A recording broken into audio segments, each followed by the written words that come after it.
Hastings College Football is brought to you by 5 Points Bank of Hastings, the better bank. By High Street Insurance Partners. By Highland Dairy, locally made, naturally delicious.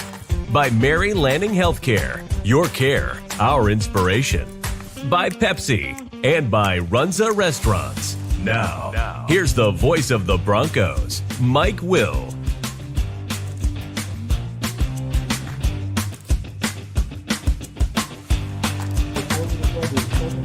And good afternoon, everyone. Welcome to the Osborne Sports Complex, Lloyd Wilson Field. Hastings College Football on the air this afternoon. Here on Extreme Sports, the Broncos coming in here as they take on the Dork Defenders here this afternoon in the Great Plains Athletic Conference. I'm Mike Will. I got the play-by-play for you this afternoon. Jimmy Purcell will join me alongside. Dort coming in, the 6th-ranked team in the country. They're undefeated on the season. Dort is sitting at 7-0. They're coming off of a win last week over Midland, 17-14, a game that they had to come from behind. They scored 10 points in the third quarter and then recovered an onside kick in the fourth quarter to knock off the Warriors last week by a score of 17-14. Dort has got six other wins so far this year. They beat Mount Marty 33-13. They beat Waldorf 59-7. They shut out Briar Cliff 51-0. They got by Northwestern 21-20. They beat Doane 41-0. And they knocked off Dakota Wesleyan 66-7. They're going to be facing a team today at Hastings College. The Broncos coming in with a record of 4 wins and 4 losses on the season. Hastings getting the last-second field goal last week up in Yankton to beat Mount Marty by the score of 23-20. So a good matchup here this afternoon between Hastings and Dort, the final home game of the season for the Broncos. Hastings will be off next week, their second bye week of the season. Then they'll wrap up the year 2 weeks from today. Road trip up in Mitchell, South Dakota against the Dakota Wesleyan Tigers. Dort coming in with an explosive offense again here this afternoon. You're going to see a team that can put some points on the scoreboard. They average 41.2 points per ball game on offense. That is number 2 in the conference. They average about 434 yards of total offense per game, which is second in the conference. They are number 1 in the conference and number 3 in the nation in rushing offense, averaging 258.7 yards per game. Meanwhile, their passing attack is 9th in the conference at 180.3. So definitely a lot to worry about if you're a defensive coordinator. And Hastings will have to try to go toe-to-toe with the defenders here this afternoon. The Broncos coming in, averaging about 22 points per game on offense, 306 yards per game on the total offense. That is 7th in the conference. They are 3rd in rushing and 10th in passing as we get ready to go here this afternoon. So that gives you a little sketch, a little thumbnail of the ball game here today between Hastings and 6th-ranked Dort as we play our final home game of the season here this afternoon. We'll get an update on what's going on around the Great Plains Athletic Conference with Corey Westra as we continue with Bronco football on Extreme Sports. This is the GPAC Football Saturday Report for Saturday, November 1. Brought to you by the Great Plains Athletic Conference and Dakota Mac, a division of First Dakota National Bank and presenting sponsor of the GPAC Network. On your GPAC Football Saturday Report this week, we begin with the scoreboard from last Saturday around the conference. Hastings defeated Mount Marty in Yankton 23-20.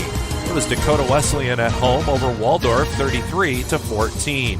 Briar Cliff at home over Doane 28-21. Dort by 3 in Sioux Center over Midland 17-14. And Morningside at home defeated Concordia 59-21, the final score.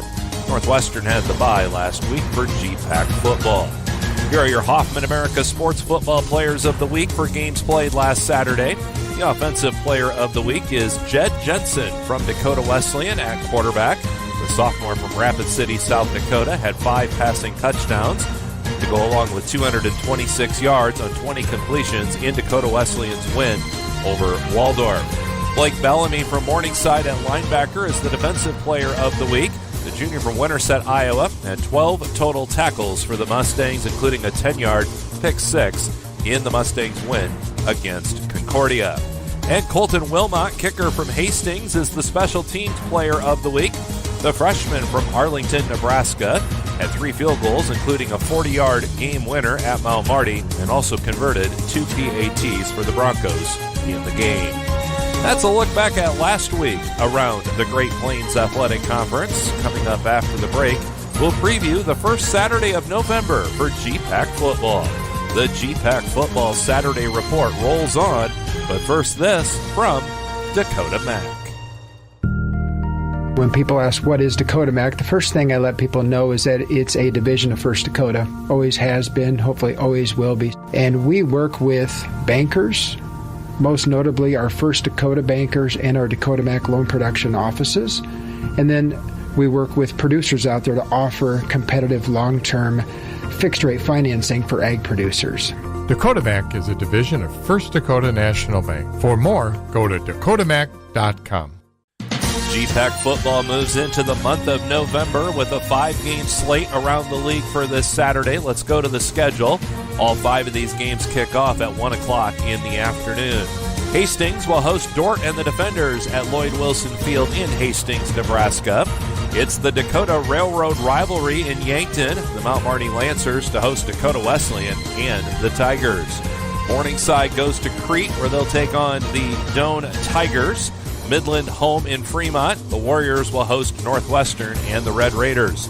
And the final matchup this Saturday has Briarcliff in Seward for a matchup against Concordia and the Bulldogs. Waldorf has the bye this week for GPAC football. The new NAIA football poll is out as of earlier this week, and Grandview continues to hold down that number 1 spot in the country. The Vikings are 7-0, and they received 15 first-place votes this week. The final first-place vote went to Kaiser, who is ranked number 2. Benedictine is ranked 3, Friends is 4, and Montana Tech is ranked number 5. Dort has moved up 1 spot. The Defenders at 7-0 are now ranked 6th in the NAIA. Marion is 7, Carroll, Montana is 8, Lindsey Wilson is 9, and Morningside is back up into the top 10 at number 10 this week in the NAIA. Northwestern sits at number 23, and Concordia is receiving votes. This has been your GPAC Football Saturday Report for November 1. I'm Corey Westra for the Great Plains Athletic Conference. For all of your professional, residential, and commercial cleaning services, call the trusted experts at B&B Cleaning Pros of Hastings.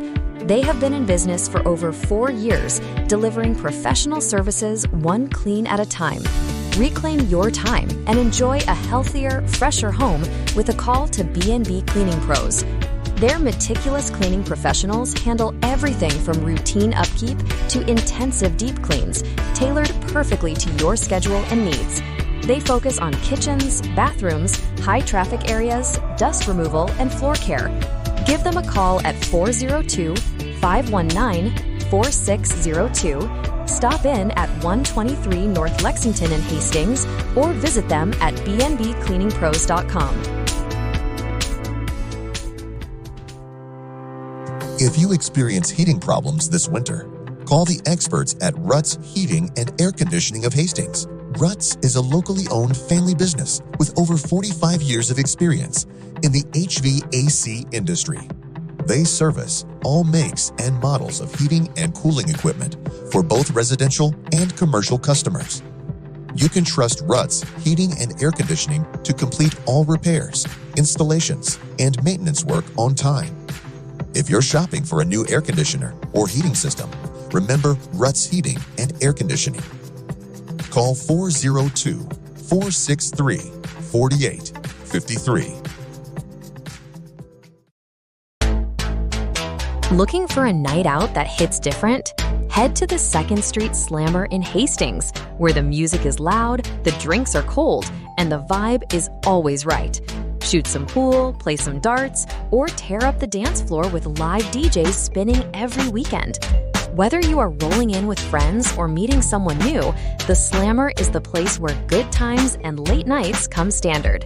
Open Thursday through Saturday. Come see why the locals call it Hastings' favorite weekend escape. That's 2nd Street Slammer, 2315 West 2nd Street. Let loose, live it up, slam into your weekend. The Great Plains Athletic Conference is committed to being champions in the classroom, in our communities, and in competition. And we are also proud to be an NAIA 5-star Champions of Character Conference. To learn more about the GPAC, follow us on social media on Instagram, X, and Facebook. And watch the GPAC on the GPAC Network. The Great Plains Athletic Conference, academic and athletic excellence since 2000. Welcome back to Extreme Sports, your exclusive home for Hastings College athletics. All right, Mike Will, Jimmy Purcell, Gene Shaw back here at the Osborne Sports Complex. Lloyd Wilson Field as we get set for Hastings College football action here this afternoon. The Broncos getting ready to take on the 6th-ranked team in the country, the Dordt Defenders. Weather-wise, going to be a little bit on the cool side here today, but very enjoyable for this time of the year. 43 degrees, mostly sunny skies here with just a few high clouds. Winds will be blowing out of the north at about 12 miles per hour. So, again, this being the last home game of the season, it's Seniors Day today. Here at Hastings College, we'll be introducing all the seniors here before the ball game. But Jimmy, I think we're in store for a good contest here this afternoon. Dordt and Hastings. Dordt 7-0 in the season. Hastings at 4-4. But the Broncos playing with a lot of confidence right now, and they feel they can go toe to toe with the Defenders here this afternoon. Yeah, why not? The Broncos are red hot. We've got to take in a few of them exciting games. That's one thing about the Broncos this year. They have not had a lot of give up, and they have crawled back into some games and made it very exciting at the end. And I was able to get home, and the missus wanted to hear the end of the game last week, so I went back on the podcast and dialed her in again, and she goes, wow, that's a couple of them games that they've had this year, and the other one was up at Northwestern. So, just quite a season. Thought we lost them a couple games into the season, and then they kind of crawled back into it, give the coaching staff a tremendous nod to their cap, and this team's rolling along. They're going to need their best effort this year. We've said that all along. It's no secret here when you play GPAC football. You got to play pretty much error-free, and this will be it'll be a dogfight here today. Hastings defensively, though, playing well. They've surprised a lot of people. We'll see what happens. I think the Broncos will give them all they want. Again, we have the introduction of the seniors here before we get to the national anthem and the kickoff. Dordt has really had our number as of late here. In fact, the Defenders have won the last 9 games in the series. Last year, they beat Hastings by the score of 58-0. And this little 9-game stretch has not been easy for the Bronco faithful. We have been outscored by an average score of 54-16 in the last 9 games. As we mentioned last year, Dordt winning by the score of 58-0. The other scores the year before that, 61-21. The year before that, 49-7. Then we had a 61-10, 65-0, 70-28. 45-17, 30-23, and 45-43. So that was the 9 games that Hastings had lost before we finally won that one back in 2015 at 62-31. So, Jimmy, it's been a while. I think we've been through all 9 of those games. I know we have. It's been kind of misery both in Hastings and in Sioux Center when we play up there at Dordt. Well, it really has. And when Dordt wants to push the accelerator down, they can do it in a quick fashion. There's been several years that you just mentioned those scores that I don't even think we've got our shoes laced up, and they've got us down about 28-0, 35-0. But this is a team coming in. There's no different when you open up the stat books. It's no different with average points, their defense. They used to be the doormat of the conference. Now they have Joel Pinner came in. He's turned the program around. A team averaging well over 400 yards a game and 41 points a game, and only giving up 8 points. 8 points. That don't bode well for the opposing team, but that's why we're going to have to try to do some different things. You know, the thing is, Hastings could kind of be the spoiler role, so to speak, into this. Really playing for pride here. the next two games with the Dakota Wesleyan game in a couple of weeks, but just pride here and show what you can do. I mean, this is why you play football, and the opportunity to play against top-ranked teams like we do each and every year, which is usually Northwestern, Morningside, and Dort are usually in the top 10 when we play them. Show your skills and showcase that out on the field, and make a statement out there, and something to really hang your hat on. Like I said, Dort is 6th in the country right now. They are undefeated at 7-0. Hastings really has their foot perhaps going to be right on their throats here today, because if we can beat Dort, that would give them one loss. Dort still has Concordia and Morningside yet to play. But if Dort wins this game today, they would have obviously the inside track to win the conference championship this year, and then get a high seed in the national playoffs that are coming up. So Hastings could throw a wrench into the Dort plans with a victory here this afternoon. Again, as the senior is going to be introduced here, as they continue to be introduced before we get ready to go today. We'll get you the starting lineups brought to you by B&B Cleaning Pros of Hastings, your trusted cleaning experts for homes and businesses. Hastings on offense today. We're going to go with Jarrett Sinek at quarterback. He's the guy that started the year for Hastings, got injured in the ball game earlier. I think it was the third game of the season. He sat out for 6 games. He returned last week, played sparingly in the ball game against Mount Marty, but it's going to be Jarrett Sinek getting the start today for Hastings, a 6', 215-pound redshirt junior out of Hastings, although we expect to see a lot from Carson Kalachek in the ball game today. Of course, Kalachek, the junior out of Hastings St. Cecilia. At running back, Dalton Armbruster, the 5'7", 182-pounder out of California. He's rushed for almost 700 yards so far this season. Jake Bargan at tight end, 6'3", 230, a senior out of Utica. Wide receiver is Quayshawn Hill, the 5'10", 160-pound senior from Abilene, Texas. Eli Nappy, 6'2", 205-pound redshirt senior out of Warrensburg, Missouri. And Jake Weiniger, the 6'4", 207-pound junior out of Flagstaff, Arizona. Across the front for Hastings, Jaden Lagunas will be at center. A 6'1", 326-pound junior out of St. Cecilia. Sal Nacarelli, the 6'1", 285-pound junior out of Omaha.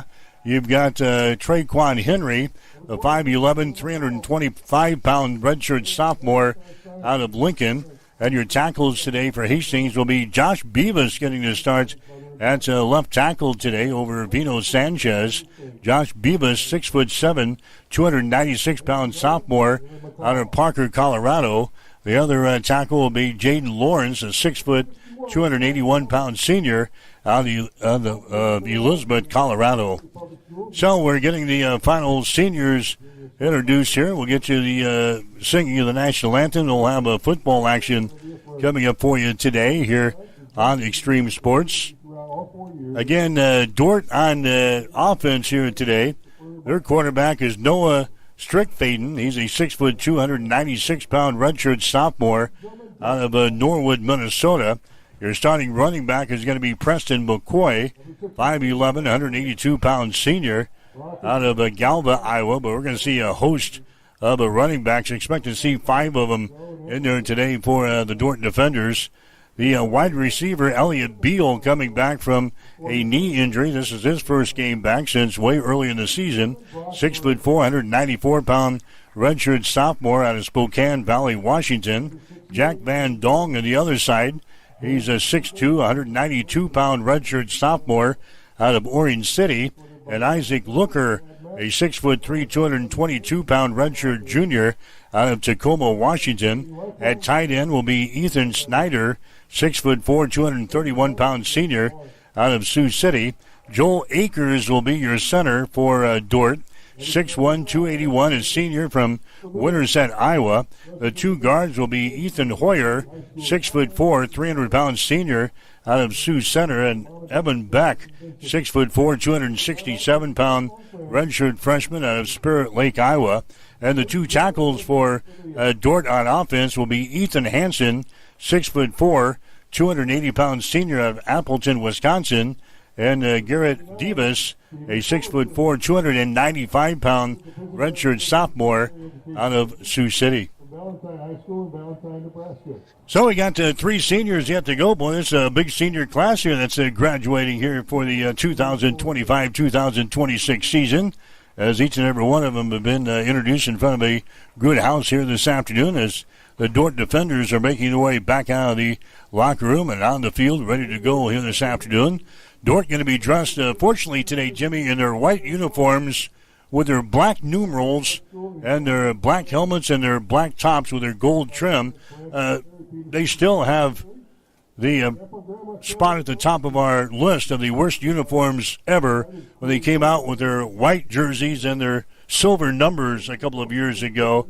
I'm sure that's been outlawed because nobody could see the numbers. A couple of years ago, they got rid of those. They went to the black and white here. Much better choice of colors for us. Well, I know you've got a lot of pull around the league, and I know that was one thing you wanted to do was get into their equipment cabinet and pull them things out of there and burn them. They were awful. When they came out there that day, it was just, oh, my goodness. You could see virtually nothing as far as the numbers on there. This is a much better look here for the defenders. But a good crowd coming down from Sioux Center, Iowa, and home of the defenders. But yeah, big senior class here. You talk about that. I counted. I was at 24, and they were still wrapped around there. I think there must be 24 to 26 seniors in this class. So a big senior class, and it'll be hats off to them. Hopefully, a lot of those guys will get into the game. A lot of them. Hopefully, they play a big part. You look down there, Jake Bargan down there, and Gio Mendoza on the defensive side of things. So there's some good players down there, and hopefully they can go out with a bang. And this is always what you want to do for your seniors that have put in a lot of time and a lot of blood, sweat, and tears into the program. You'd like to send them out on their final home game with a victory. This will be a tough task, but we'll see what happens. Now we're going to have a little bit of a different rendition of the national anthem. It appears to me there's a bunch of youngsters out there. The South Central Nebraska Children's Chorale is what they call it. Chorale? Chorale, not a choir, not a choral. It's a chorale. I want to make sure I got that right. South Central Nebraska Children's Chorale. They're going to be singing the national anthem here today as we get ready to play football between Hastings and Dordt.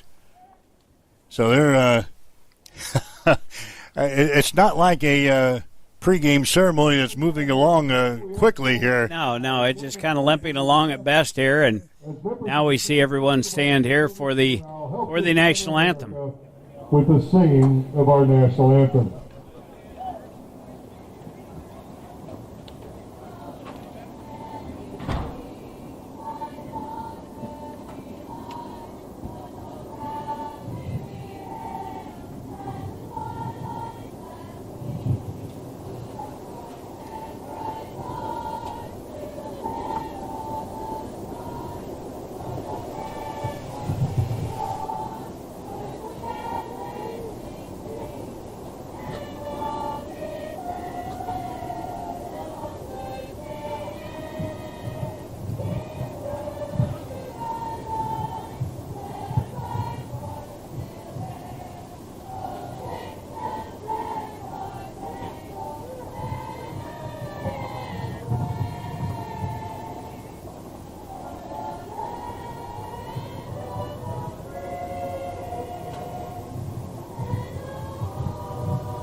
All right, there you go, the singing of the national anthem today again by the South Central Nebraska Children's Chorale as they perform here at Lloyd Wilson Field, the Osborne Sports Complex. So Hastings and Dordt here this afternoon. Dordt, the 6th-ranked team in the country, 7-0 on the year, taking on Hastings, the Broncos 4-4, and coming off their big win last week, the late second field goal by Colton Wilmot for Hastings, a 40-yarder through the pipes, and Hastings was able to get out of Yankton with that 23-20 victory. Hastings going to be dressed in their all crimson uniforms here this afternoon. Their silver numerals and their crimson football helmets will get set to go. I don't know if we've had the coin toss yet. No, not yet. We're just. Get the coin toss out here. We're running slightly behind schedule, I think, although we're sneaking up on 1 o'clock. We'll get the captains out there for Hastings. Final time here at home to take the field to call the coin toss, and we'll get set to go the Broncos and the Dordt defenders here this afternoon as the captains are making their way out to the center of the field here this afternoon. Again, weather-wise, north winds at about 12 miles per hour. The flags are blowing outstretched in the end zone, so they might be a little bit more than 12 miles per hour as we get set to go here today, as the officials are meeting in the center of the field for the coin toss.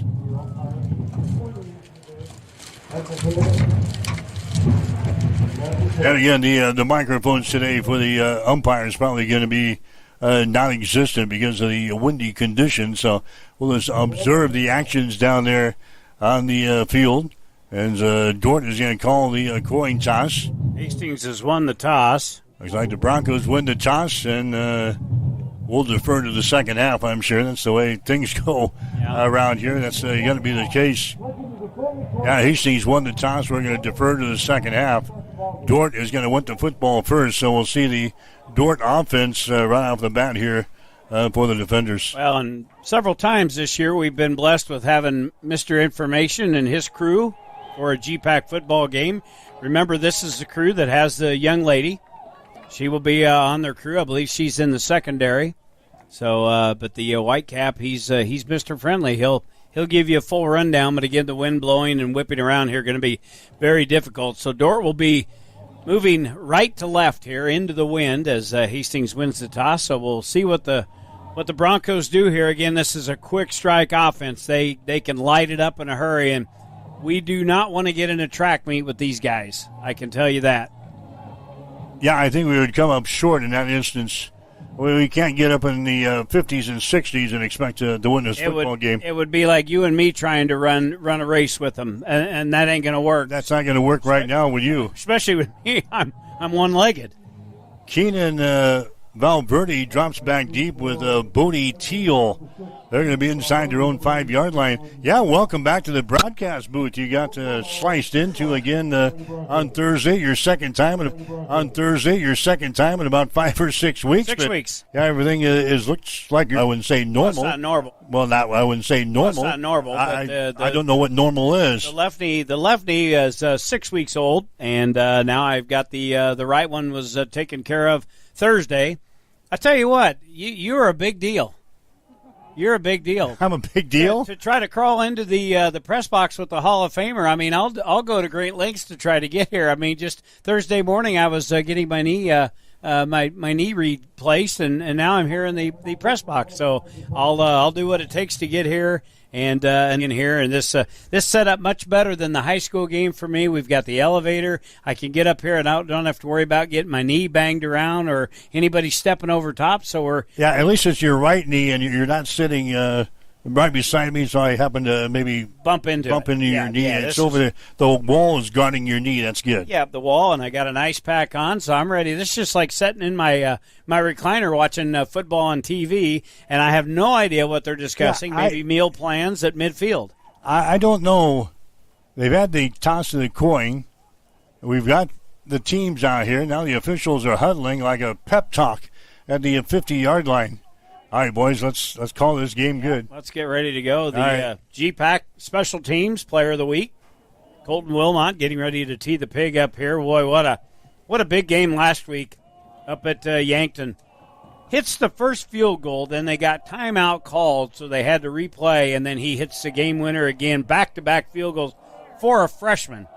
That is saying something there as Wilmot will get things ready to go here from the 35-yard line. Valverde and Teal back inside the 5-yard line. Here comes the kick. Low hanger is going to be grabbed by a short man at the 20. Quickly back to the 25-30. 35 still on his feet to the 37-yard line. Bringing the ball back there for the defenders is going to be Tyler Mantle. Mantle brings it back there for the defenders. So Dordt will start first down, 10 yards to go from the 33-yard line. Again, they run an option style of offense, something that we don't see any other time during the Great Plains Athletic Conference season. So Hastings had to try to practice against an option all week long, and they really didn't have an option quarterback to run the scout team. So we'll see how they did in preparation here. The quarterback is Strickfaden. He's going to send wide receivers left and right here. Strickfaden fakes the ball. He throws it to the near side. The ball is going to be tipped. It will be caught here at the 40-yard line. Still on his feet out here to about the 42. That's Rhett Williams on the reception there for Dordt. 6'2", 211-pound sophomore out of Marysville, Kansas. Tackle is made by Marcus Dustin for Hastings. Pick up 4 yards in a play. Second down and 6. Although Dordt leads the conference in rushing, they also have a pretty good passing attack, and they can put some points on the scoreboard, as Jimmy mentioned, averaging over 40 points per ball game. Second down and 6 yards to go. A man comes in motion. They hand the ball away, and that's a RPO, and they bring it across the 45 to the 48-yard line. So that's going to be enough for a first down. That's a run there by Thomas Fritz. He's a sophomore out of Austin, Minnesota. Chase Pulowski into the stop for Hastings on defense, but a couple of running plays and a first down here for the defenders as they have moved the ball up to the Hastings College 48-yard line. How Dordt moves the football is that offensive line. They are always talented and very big up front. They did a good job there. 6 yards on the gain by Fritz, and now a high snap. And the quarterback has got to go back there and cover it up at the 32-yard line. A high snap and went right through the fingertips of Noah Strickfaden. He goes back to jump on the ball to keep possession of it for the defenders. They're going to put the football down at the 33-yard line. So the snap from Joel Akers was a little bit high there. Went buzzing right through the fingertips of Strickfaden. A loss in the play. Boy, a 15-yard loss. Second down and 25 yards to go down for the defenders. They've got the ball on their own 33. Dordt moving from our right to our left here in the first quarter of play. Wide receivers left and right here for Noah Strickfaden. Now a man goes in motion off to the far side. He sets up just off of the right hip of the right tackle. There's a running play here, and it's going to be brought down. Preston McCoy, the ball carrier there. And he is tackled in the play by Justice Hotstedler. Coming in from his linebacker spot to make the stop. A tackle for a loss there. Back to the 30-yard line, a loss of 3 on the play. That's the 11th time that Justice Hostetler has caught a man behind the line of scrimmage this year. So now it's third down and 28 yards to go for Dordt in their opening possession. Boy, don't let anybody get behind you, because don't let yourself be fooled. Their wide receivers have a lot of speed. If they give him some time here, he's not afraid to air this out. Strickfaden, he's going to back up here. Steps in the pocket. Here comes the pressure. Strickfaden running the football. He slips down. The ball comes loose. Here on the sidelines, the Broncos say they have the ball. And let's see if the officials agree. Big pile up in front of the Bronco bench. Strickfaden coughs up the pig.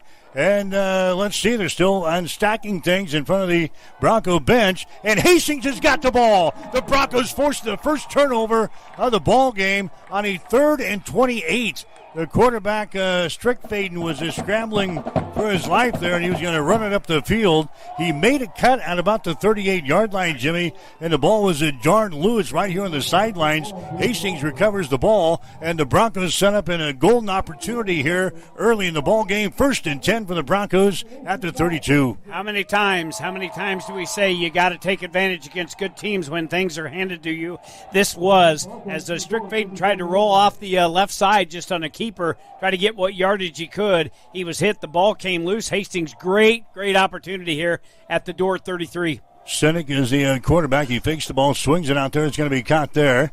Down the sideline at the 30, 25, and he's run out of bounds. They give it to Quayshawn Hill out there. Hill, the 5'10", 160-pound senior out of Abilene, Texas, makes his 18th reception of the year. He'll run out of bounds, and now we'll see what the officials spot it. They're going to put it down here at the 26-yard line. Pickup of about 7 yards on the play. The first completed pass from a Sinek out to a Quayshawn Hill. Second down, 3 yards to go. Hastings with the ball at the Dordt 26-yard line. Man comes in motion. They're going to give the ball away to him. Eluding a man at the 30, then brought down at the 29, a loss of about 3 yards in the play. Zach Queering, a sophomore out of Bradshaw, Nebraska, coming up to make the stop there for the defenders. loss of 3, and now the Broncos looking at 3rd down and 6. That was doomed from the word go. The end on the left side of the formation was able to get across. He just stood there and waited for Hill. He could see him coming, and then a host of characters there for Dort to help bring him down. 3-yard loss. Sinek wants to throw it. He does across the middle. It's going to be caught. Nice catch down there for the Broncos down to the 17-yard line. The reception is made by Eli Nappy. Tackle is made by Thomas McCullough, the safety for the Dort defenders. Pass delivered a little bit high there by Jared Sinek, but pulled in by Eli Nappy. First down for the Broncos at the 16. 13-yard gain, and Nappy, he's really came on here as of late in the last few games. He's really had some nice big catches that have been the telltale of the end of these games. Here's Sinek waiting for the snap. He's got it, hands it away. Armbruster at the 15, Armbruster to the 13-yard line. Armbruster went in motion. Then he stopped, came back, and got the handoff, came to the near side and took the ball down to about the 13 before he was brought down by Josh Henderson, the outside linebacker for Dort. A pickup of 2 on the play for Armbruster. 2nd down, 8 yards to go. Hastings with the ball down here at the 14-yard line of Dort. Sinek wants to throw. Sinek throws it. It's caught there by Quayshawn Hill at about the 10. He spun out of bounds over here. Tackle made by Isaac Kamarinsky, the inside linebacker for the Dort defenders. Junior out of Pella, Iowa. So now Hastings looking at 3rd down. 3rd down and about 4 yards to go. The Broncos on 3rd down efficiency hitting at a 35% clip this year, about 9th in the Great Plains Athletic Conference. They're 38 out of 108 in 3rd down conversions on the season. 3rd and 4 here from the Dort 9-yard line. Sinek backs up. He's going to rocket the ball into the end zone. It's going to be incomplete. Penalty flag's down. Oh, my goodness. Now, this is going to be interesting. So the pass was intended for Weidiger down in the corner of the end zone. He wasn't even looking at Sinek, and then the official right there threw a flag out, and Weidiger looks around, and if this is defensive pass interference. Yeah, Ethan Mills was the guy back there defending, and he's kind of shaking his head, too. So it was 3rd and 4. They threw the ball into the end zone. Like Jimmy mentioned, Weidiger wasn't even looking for the ball there, but a penalty flag is going to come down. And we'll see what the officials come up with here. Holding number 0, defense. Unbelievable. So it's going to be a holding call. A holding call on Dort. That's going to give Hastings the automatic first down here at about the 5-yard line. So the Broncos getting a big break right there. Wow. First down and goal now. Ball is sitting at the 5-yard line of Dort. Hastings trying to take advantage of an early fumble here. Get on the scoreboard. There's a snap there to Sinek. Hands it away to Armbruster. Inside handoff. He takes the ball down to about the 3-yard line. So a pickup of a couple of yards on the play for Armbruster. Hastings now looking at a 2nd down situation. Derek Pop into the stop for the Dort defenders. 6 foot, 255-pound senior out of Creston, Iowa. Makes his 6th stop of the year. Hastings now looking at 2nd down. Got to score touchdowns, Jimmy, against Dort. Absolutely. You don't want to settle for a 3 here. Absolutely. You got to take advantage. We talk about that so much, but when you're playing a team like Dort, you need touchdowns and not field goals. Wide receivers left and right on 2nd down and goal from the Dort 2-yard line. Sinek has got the ball, and Sinek is going to take the ball into the end zone for a touchdown. Sinek takes it in from 2 yards out. 8:23 to play here in the first quarter.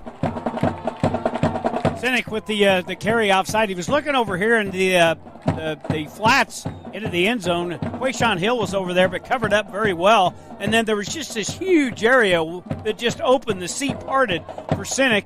And we know Sinek's not afraid of contact at all. He takes it in from 2 yards out, and the Broncos get on the board first. Wilmot, our GPAC player of the week on special teams, is in for the PAT. Shaw will hold. Ball is down. Kick is up, and the PAT is good. So Hastings takes advantage of the early fumble from Dort. There's not been great field position, and Hastings marches the ball right downfield and sticks the ball into the end zone. 8 minutes and 23 seconds to play in the first quarter. Hastings 7, Dort nothing.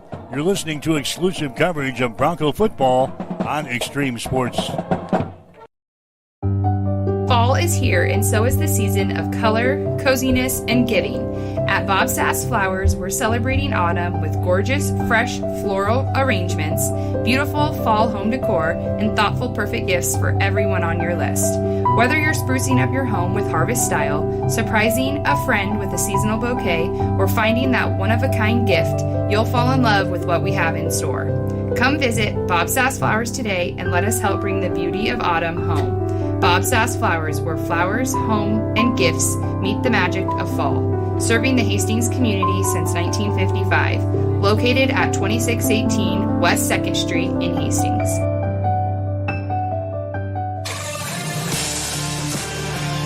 Welcome back to Extreme Sports, your exclusive home for Hastings College athletics. All right, Mike Will, Jimmy Purcell, and Gene Schaub back here at the Osborne Sports Complex. 7-0 to score. Hastings out on top. 7 plays, 33 yards for the Broncos. We stick her in the end zone on the 2-yard touchdown run from Jared Sinek. There's the run up in the boot. Comes out of the 10-yard line. Back to the 20 center of the field, 25 to the 30. Returning the ball was Bowden Teal. Dort very good on kickoff returns up toward the top of the conference in kickoff returns this year. So Hastings will have to be careful when we kick the ball off. And now Dort has got the ball for the second time. They fumbled the ball away in their last possession. As the quarterback Noah Strickfaden was scrambling with the ball, and he copped the pig up. Hastings took advantage of that and got the first touchdown of the ball game. 7-0, Hastings out on top. Here comes that high-powered Dort offense back out here. A pass is going to be caught at the 44. Across the 45 out to the 46 or 47. That one goes to Rhett Williams. Tackle is made by Gio Mendoza for the Broncos in the secondary, but that's a first down here for the defenders. They have moved the ball to the 47 of Dort. Second catch for Williams here today. That was a 17-yard passing catch from Strickfaden all the way out past the 45-yard line. Dort will have it at the 47. 7-0 lead here early in Hastings. Strickfaden has thrown for 1,055 yards, 10 touchdowns so far this season. First and 10 for the defenders. There's another pass. It's going to be tipped, and it's going to be almost intercepted. Tipped off with the fingertips of the intended receiver, and the ball almost intercepted by Sam All. He had it in his fingertips, Jimmy, and it falls to the turf. That would have been the second turnover of the ball game for Dort. It was too easy for Sam All back there. He was trying to get the ball down to Williams again, and it went off his outstretched hands, and All just watched it come in. Nobody was around him. He is just sick to himself out there. That would have been another big turnover, but it looks like a second down and 10 here on the drop. From the 47-yard line, they run the option play. The pitch back comes at the 50 down the sideline, 45, 40, 35, 30, 25, and run out of bounds down there. Carrying the football was Thomas Fritz, and he's finally run down into play by Marcus Dustin. That's that option attack, Jimmy, that we don't see a whole lot of in the G-Pack other than when we play Dorts. So Hastings hasn't seen the option a whole lot this year. That one was beautifully executed by the defenders as Thomas Fritz takes the ball down here deep in the Broncos territory down at the 23-yard line. Yeah, and Fritz has got a big motor. The minute he got that pitch, he was around the corner, and Hastings had to hang on and run for their lives. 29-yard gain all the way down to the Bronco 23. All right, first and 10. Strickfaden is going to hand the ball away. Again, carrying the football there is Fritz as he goes off on the right side across the 20 inside the Bronco red zone down to about the 19-yard line. They've got 3 or 4 guys that have carried a bulk of the rushing load here this season for Dort. Fritz has got 48 carries, 421 yards, and 5 touchdowns so far this season for the defenders. He picks up about 5 yards there. Second down and 5 yards to go. Ball is sitting at the 18-yard line of Hastings. They hand the ball away again to Thomas Fritz. This time he's going to be stacked up after about a yard gain. Look at the crimson shirts getting up. Fritz is brought down in the play after a short gain. And Dort now looking at a third down situation. Dawson Kissinger leading the Chargers defensively for the Broncos. Dort on third down conversions are at 46%. They are second in the conference in third down conversions. They're 39 out of 85 in converting third downs this year. Third down, 3 yards to go. Ball is at the Hastings 16.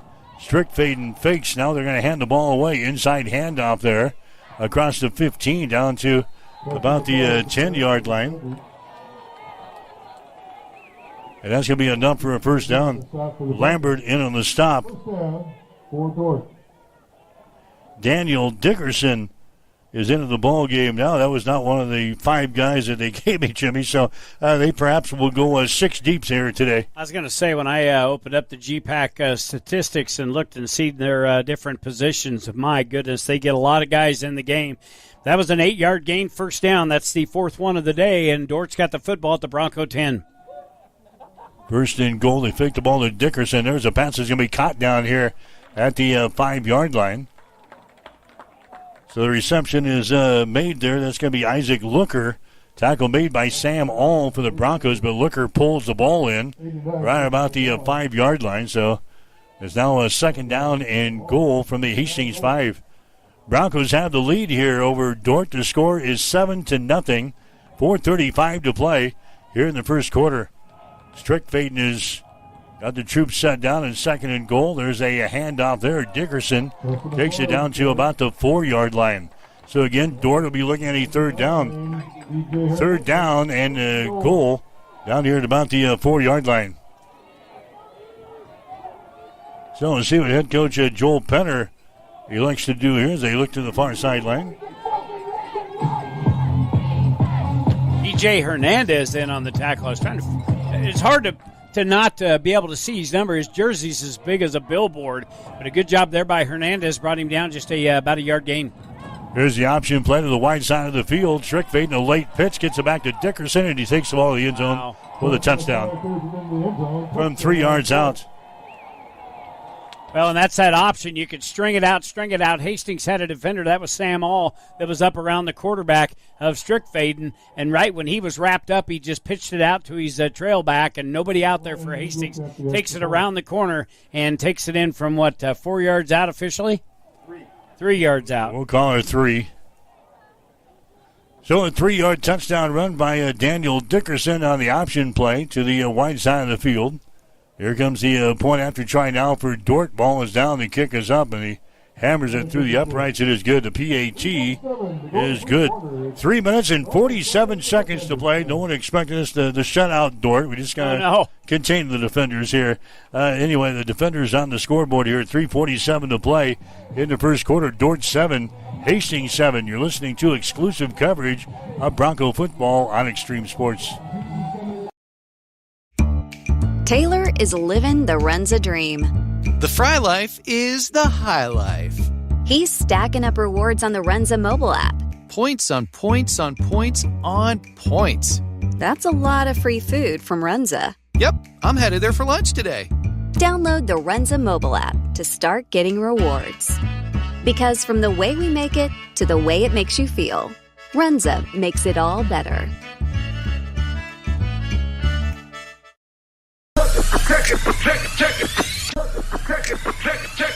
Check it out. Introducing the new and improved taste of Pepsi Zero Sugar. Now more delicious. Zero never tasted so good. Try it now.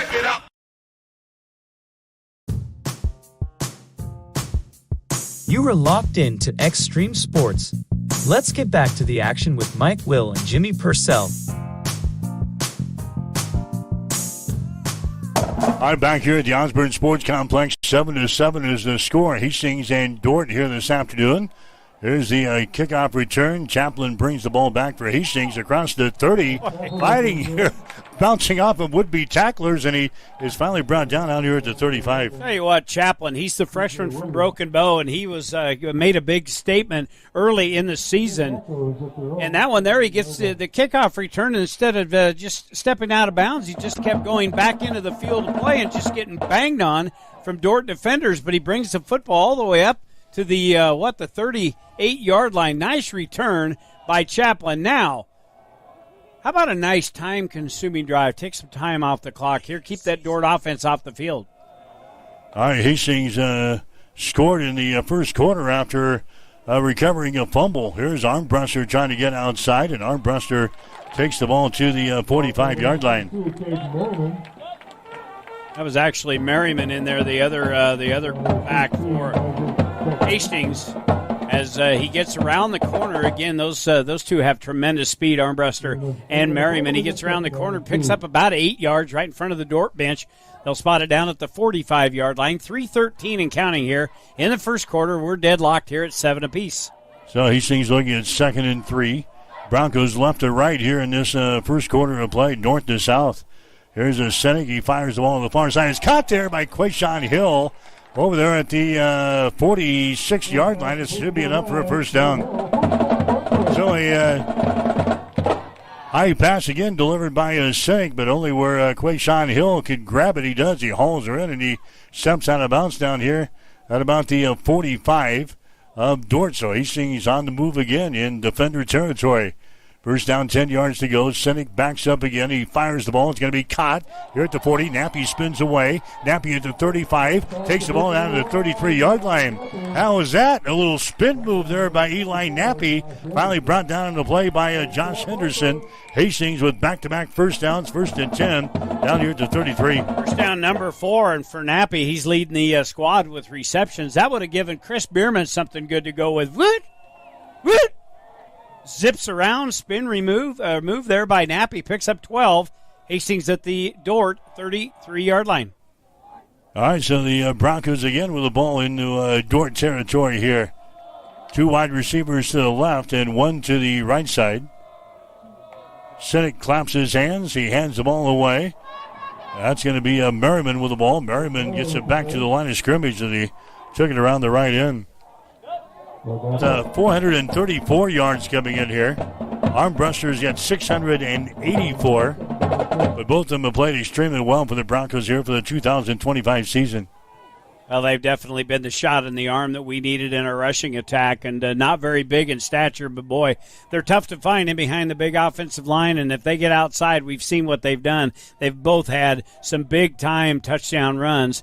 That one there was no gain, 2nd down and 10, ball still at the 33-yard line. Man comes in motion. That's Hill. They fake the ball to him. Senek is going to run the ball. Senek down to about the 27-yard line. Tackle made in there by Zach Queering. Queering is a sophomore, 6'3", 235-pounder out of Bradshaw, Nebraska. I was going to say there's 2 Querings on there. I didn't have time to take a peek, see if they're brothers. They're not. It'd be kind of odd if they were, but one's from California. Yeah. Here's a 3rd down play. They're going to throw the ball. That's going to be incomplete. Weidiger, the intended receiver, down inside the 5-yard line. A lot of bumping down there, but no penalty flags. That's just the 2nd incompletion for Senek here today. 5 of 7 passing, 46 yards, very effective. Bronco rushing, 7 carries, 17 yards. They haven't needed to do much. They had the short field on their first drive. But this is what you need. You just need to keep banging out first downs. This is a little bit of a risk here, taking some potential points off the board here late in the first quarter. 4th down and about 4 yards to go, maybe closer to 5. And now I think we're going to have a timeout called. Now they're going to change footballs. Well, we've been playing with the Dordt football. A football is a football, isn't it? Well, this must be the 4th down ball. This must be the specialty ball here as they break huddle. Yeah, he's going to go for it here on 4th down and 4. Ball is at the 27. Now we got another stoppage. And I think the play clock was messed up in the end zone. This play was an incomplete pass. Please set the game clock to 37. 37, thank you. All right, they're going to reset the game clock down there. They're going to reset the game clock to 37 seconds. Play clock is at 25 seconds. So it's 4th down and 4 yards to go from the Dordt 27-yard line. Senek claps his hands. Quick pass over here. Hill grabs the ball. Hill across the 25, fighting. He did not get there. He's going to come up about a yard shy. Got to the 24, needed to get the ball to the 23 for the first down. So a quick pass goes to Quayshawn Hill. Tackle made there by Thomas McCullough coming up from the secondary to keep Hill from getting to the first down stake. So the Broncos turn the ball over on downs. Dort will have the ball with 31 seconds to play. I know your thinking is like ours. You've got to score touchdowns and not field goals. But, boy, right there where Wilmot has been dialed in with his kicking, boy, you basically erase 3 points off the board there and give Dort the football back. They'll start at the 24-yard line. Yeah, the wind was, well, it wouldn't be blowing into his face here, so that might have had something to do with it. Here's a strict fade. He's going to hand the ball away, inside handoff, and the Broncos are right there to stuff that play. Did not get back to the line of scrimmage. So second down and 11 yards to go. Yeah, good job defensively there by Hastings. They've held their own here against the defenders so far in this first quarter of action. As we trickle ever so close to the end of it, down to 10 seconds, I believe Dort's just going to let this click off, and we'll go to quarter number 2. Yep, that's going to be the end of the first quarter. We're deadlocked after 1. Hastings 7 and Dort 7. You're listening to exclusive coverage of Bronco football on Extreme Sports.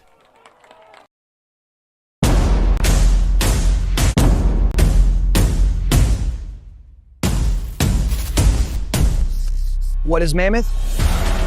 Excellent question. Mammoth is everything you need it to be. On paper, Mammoth is a modern master build firm dedicated to building the places where passion and community collide. We consult, create, and construct projects of every size. We are makers, movers, machine operators, artists, innovators, competitors, and builders. And there's nothing we can't do together. I'm John Butler, funeral director and owner at Livingston Butler Volland Funeral Home and Cremation Center in Hastings. And I'm Nikki Butler, the Advanced Funeral Planning Specialist. Whether you choose a traditional service, cremation, or a unique memorial service, our experienced staff is here to help guide you through every step. Visit us at lbvfh.com to learn more about our services and how we can support you. Livingston Butler Volland Funeral Home and Cremation Center. We are here when your need is greatest.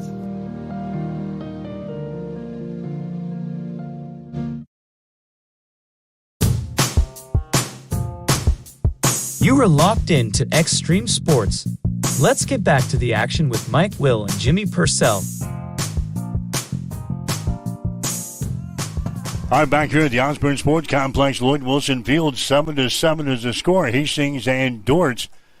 The defender has allowed the ball second down and 10 yards to go from the 24.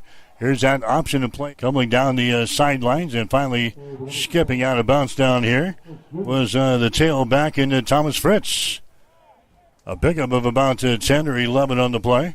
It's going to bring up a first and 10 now. We got more papers flying around here. I'm getting stuff rapid fire. I'm trying to sort it out. I'll get you some first quarter numbers right after this play here. It was the 11-yard gain there by Fritz out to the 34. So Dort now moving left to right here in this second quarter of play. Strick Faden throws the ball on the far sideline. Guy wide open, 45-40, 35-30, 25-20, 15-10, 5 touchdown.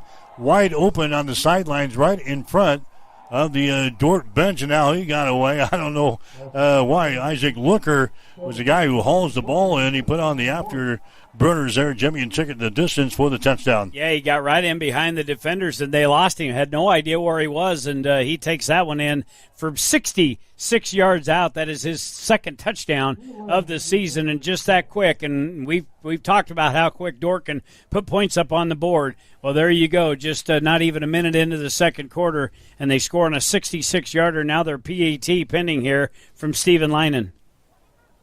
All right, so now it's a 13-7 ball game. Dort has got the lead. Here's the extra point. This guy is almost perfect here this year, and he continues to bang home a PAT there. So Dort grabs the lead. We've got 14-17 to play in the second quarter. Dort 14, Hastings 7. You're listening to exclusive coverage of Bronco football on Extreme Sports. Family Medical Center of Hastings is the place to go for all your healthcare needs. Their team is trained to treat the whole person regardless of age. They provide a wide range of medical care, including acute care, routine health screenings, and treatment of chronic conditions. They're dedicated to providing you with the best care in the most cost-effective manner.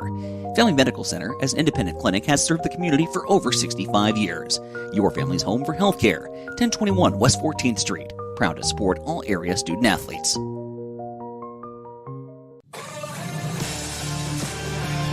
Welcome back to Extreme Sports, your exclusive home for Hastings College athletics. All right, 2 plays in 76 yards for Dordt. Noah Strickfaden throws the 66-yard touchdown pass to Isaac Looker.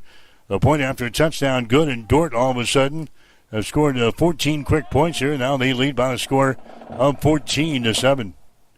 Here comes the run-up and the boot. Hastings will return this one from the 3-yard line. That's a Chaplin again across the 20. Bounces off of a guy, falls forward across the 25 to the 27-yard line. That's where the Broncos will start. First down and 10 from their own 27. Well, I promised you, and I will return that favor. Stats are brought to you by Ruts Heating and Air, your number one source for residential and commercial HVAC services in Nebraska. Through one quarter, Dordt was 66 yards. Hastings was 66 yards. That comes from 26 in the air, 40 on the ground for Dordt. For Hastings, it's 49 through the air, 17 on the ground. That's not counting that 66-yard touchdown pass. That was in the second quarter. And Sinek and the offense is out there for Hastings. They've got it at the 27-yard line. All right, 14-7. Dordt has got the lead. Here's Sinek going to hand the ball away. Armbruster blows through there across the 30 out to about the 33-yard line. So pick up there about, 5-6 yards into play.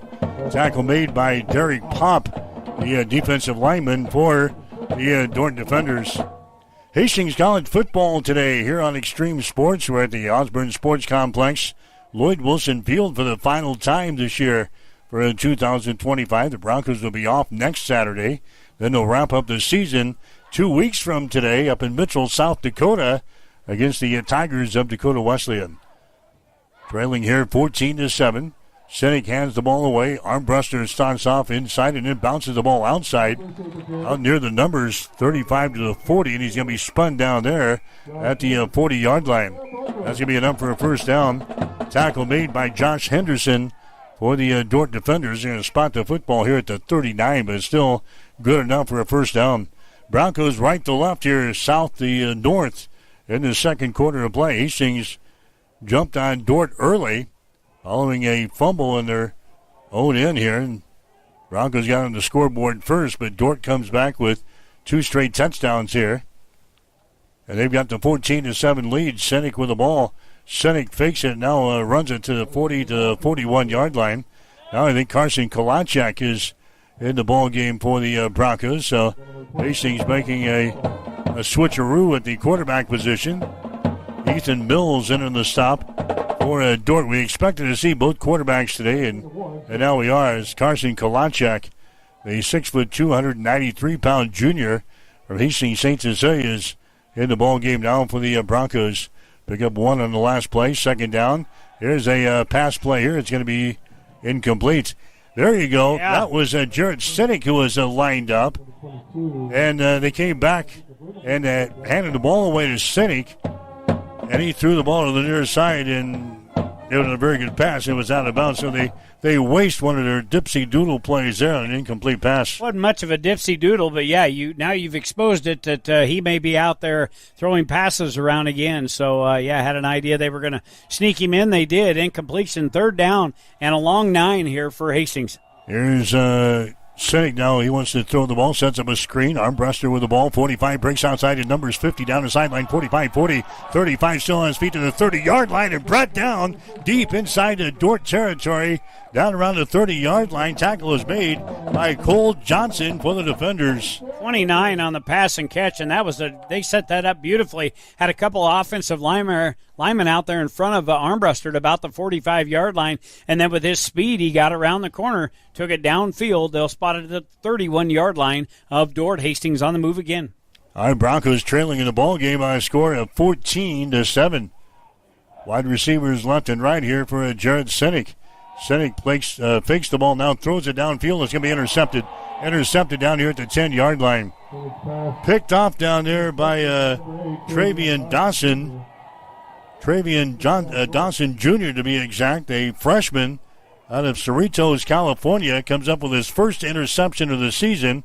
Picks off Jared Sinek down there and returns the ball back up to about the 10-yard line. I think he was looking for Nappy right across the middle of the field and just underthrew Nappy and threw it right to the defender. So the drive is nullified here by the Dordt defense. Now they'll spot it down at the Hastings, or the Dordt 11-yard line where they'll take over here. 14-7, Dordt lead. 11:59 left to go here till half. Fourth interception of the season for Jared Sinek. Now Dordt with the ball and a 7-point lead. There's a pass that's going to be caught again out here at the 25-yard line. That's Isaac Looker cradling the ball and hauls it in out here at about the 25, a first down for the defenders. That is first down number 5 for Dordt. And for Looker, that is 3 consecutive passes for 93 yards. Remember, he had that 66-yard touchdown pass, but they have warmed up here. Strickfaden is now 5 of 5 passing for 112 yards. So Dordt with a first down up here at about the 25-yard line. Wide receivers left and right. Strickfaden is going to hand the ball away. Inside handoff and nothing there. Ball carrier number 20, Preston McCoy. So they get that ball to Preston McCoy. They continue to shuttle guys in at that running back position. McCoy takes it for maybe a yard. Second down and 9 yards to go. Tackle made in there by the Broncos. Eli Keller entered the stop, the redshirt sophomore out of McCook. Second down here for the defenders. They've got the ball now at the 28-yard line. That's the Dordt 28. Wide receivers again left and right here for Strickfaden. He's got the ball. He fakes it. Strickfaden wants to throw it now. Comes to the near side, and the ball is going to be caught here at the 45-40. Breaks it back to the center of the field, 35-30, 25-20, 15, 10-5, and he is drugged down from behind. They get the ball to Thomas Fritz down the near sideline. Rather, that was Looker again, I think, number 17. Looker. No, that was Fritz. That was Fritz, yeah. Yeah, that was Fritz. But anyway, he grabs the ball here on the near sideline, brought it back to the center of the field, and took the ball right down the 1-yard line, and it's now first down and goal. Play faked with Fritz in the backfield, sent him on one of the biggest wheel routes I've ever seen, and he hit him on a deep pass. 2 guys were back there for Hastings, and Fritz just ran right by him. 69 yards, first and goal at the 1. There's a handoff. He's going to go straight ahead to McCoy. He didn't need much. He only needed about a yard to get into the red end zone down here. But I think he's going to be stopped short. Now they give him the touchdown. They give him the late touchdown. The arms finally come up. So Preston McCoy gets in from 1 yard out, and it's now 20-7 Dordt. Well, and again, this should come as no shocker to anyone. We've seen it in the past years, and we're seeing it here today. Hastings got out to the 7-0 lead, and just that quickly they've piled on 3 touchdowns, and they can do it in chunk yards as the PAT kicker in lining in there for the PAT yet again. Yeah, lining 36 out of 37 on PAT so far this year. And he's added 3 of them here as that PAT is through the uprights. It is good. 10:09 to play in the second quarter. Dordt has scored 21 unanswered points. The defenders 21, Hastings College 7. You're listening to exclusive coverage of Bronco football on Extreme Sports. Ben works at Runza, and he loves his teammates. We got Rockstar Rachel, Johnny J-Town, and T-Money Terry in the house! What's your nickname, Ben? They call me Benst in the world. Did you give yourself that? Maybe. Nickname or not, Runza makers stick together. Want to join the team?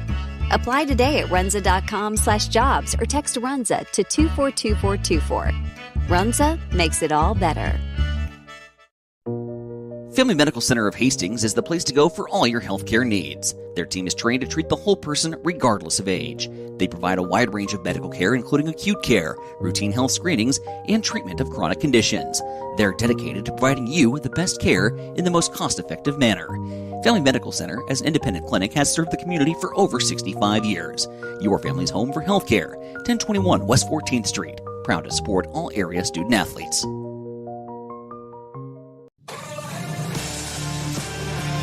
Welcome back to Extreme Sports, your exclusive home for Hastings College athletics. All right, Liners' kick is going to be through the end zone, so Hastings will get it on the touchback. The last drive here for Dort, 4 plays, 89 yards. The capper, a 1-yard touchdown run by Preston McCoy. The PAT good. And it's now a 21-7 ball game. Hastings College is trailing here in the second quarter. Yeah, Dort takes advantage of the Cynic interception down deep in their own territory and make Hastings pay. The big play there is 69-yard pass play down to the 1-yard line. So now Cynic and the troops back in there. All right, so the Broncos will start here from the 25-yard line. Here's Merriman on a sweep. Merriman to the 26. Pick up a 1 on the play. Derek Pop in on the stop for the Dort defenders. So Hastings with a lot of pop right off the bat. Jimmy getting the early turnover in the first quarter to get into the end zone to grab the 7-0 lead, but no pop since then. It's 21-7 now. Dort with the lead. No, and you had an opportunity to maybe get 3 points on the board back there, and you took the field goal off the board. And then what good teams do, they take advantage of turnovers, and that's what they did. They got the interception down deep and made Hastings pay. So that's a 21-7 lead here for Dort. Second down, 9 yards to go. Hastings with the ball on their own 26-yard line. Here's Merriman again with the ball. Takes it off of the right side. Brings it across the 30. Still fighting for running room out here to the 33-yard line. So Hastings will be looking at third down and short. Approaching 9 minutes to go here in the third quarter. Last tackle made by Elijah Doherty, a junior from Lamar's, Iowa. 4 carries, 17 yards for Merriman. For Armbruster, 4 carries. That's quite interesting on my stat sheet. Both with 4 carries and 17 yards. I had to make sure that was credited to the right jersey number, but it is. Third down, 2 yards to go, they say, for Hastings from the 33. Here's a Senek. He wants to throw. Senek throws it in the flats, and he overthrows his man, Merriman, the intended receiver. Boy, Cooper Butler all alone out here on the near side, right about the 30-yard line, and Senek never even give it a nod. He was looking to that far side of the field. And Cooper comes off of the field in a little bit of disgust as he reaches the sidelines. So it's 4th down and 3, and now the Broncos will have to punt. Trevin Shaw into the ball game now for Hastings to punt the football away. Shaw averaging 39.2 yards per kick so far this year. Hangs this one up, angles to the far side. Is going to go out of bounds down around the 30-yard line. So we'll see where the officials spot the football. You're listening to Bronco football today here on Extreme Sports. We're at the Osborne Sports Complex, Lloyd Wilson Field. Hastings trailing in the ball game. I scored 21-7. Dort will march their offense back out on the field. Plenty of time before halftime, 8:30. It didn't take them that long to run that last drive that started down around the 10-yard line. Pretty much the same personnel in. Boy, I'll tell you what, that Thomas Fritz, he's a speedster. You got to know where he's at and keep him in front of you. He's in there at tailback, but he was the one that caught the big pass play last series. All right, here's Strick fading with the ball. He fakes it inside, and he runs the option to this side of the field, and he's going to be brought down on the play. Yeah, they've got a stable of running backs, Jimmy. They gave me 5 that was going to see a considerable playing time. And then we get here, and they bring in Daniel Dickerson, who also ran in that first quarter. So we'll probably see 6 different running backs in the ball game today for the Dort defenders. That's what teams have. They've got stables. Stables of running backs, stables of wide receivers. They get it all done. 4-yard gain there. Second down and 6 from the 34. Here's another inside handoff, busting now outside the numbers, 35 to the 36, 37-yard line. Before he's wrestled out of bounds over there. Tackle made by Jensen Olford for Hastings, coming up in the cornerback position to make the stop. So now Dort will be looking at a third down. Third down and 3 yards to go. The ball is at the 37. Seniors Day today here on the Bronco campus at Lloyd Wilson Field. Final home game of the year for Hastings College. Third down and a couple of yards to go. Noah Strickfaden has got the ball. He's going to fake the ball, and Strickfaden takes it around the left end as he takes it up here close to the 40-yard line. Again, Olford is in on the stop for Hastings. He's going to be right at the first down stakes. And the officials say, yeah, let's move the sticks. And we'll put the ball down here at the 40-yard line. First down, number 6 for Dort here in the game. You look at their numbers coming in. Dort averaging 180 through the air, 258 on the ground. Excuse me, look at their numbers here today. Unofficially, 181 through the air and 65 on the ground as they look at a first down and 10. The ball at the 41-yard line. 6:28 left to go here till half. Strickfaden is going to hand the ball away again up inside. That's going to be stopped for a little affinity gain there. Number 6, Keenan Valverde. That's going to be another guy into the ball game. Keenan Valverde is going to carry the ball there. Wyatt Ryan brings him down. I don't know if I've ever seen a stable of 6 or 7 running backs all in the first half. Yeah, I seen that on the GPAC stats when I was going through things the other night, and that's incredible. But they got him behind the line of scrimmage. Loss of 1, second down, and 11 here for the defenders. Line of scrimmage is the 40. Strickfaden, his pass over there is going to be caught at the 45, spinning away. 50 inside Bronco territory, and a run out of bounds over there at about the 46 of Hastings. So a quick pass goes out to the far side. That's Jack Van Dong receiving the ball there. Josiah Aldridge finally brings him down, but another first down here for the defenders. They've got the ball in Hastings territory down here at the 47-yard line, already leading in this ball game by a score of 21-7. Man comes in motion. Now here's a Strickfaden with the ball. He comes to the near side, and he's going to be tackled, and he's going to be hit down here right about the 49 or 50-yard line. Sam All comes over here to knock him down, and now I think Strickfaden is going to be down. He's down in the Bronco bench. Yeah, face first and not really moving. I don't know quite what happened. Yeah, right down in the Bronco bench. Strickfaden is down face first down in the turf.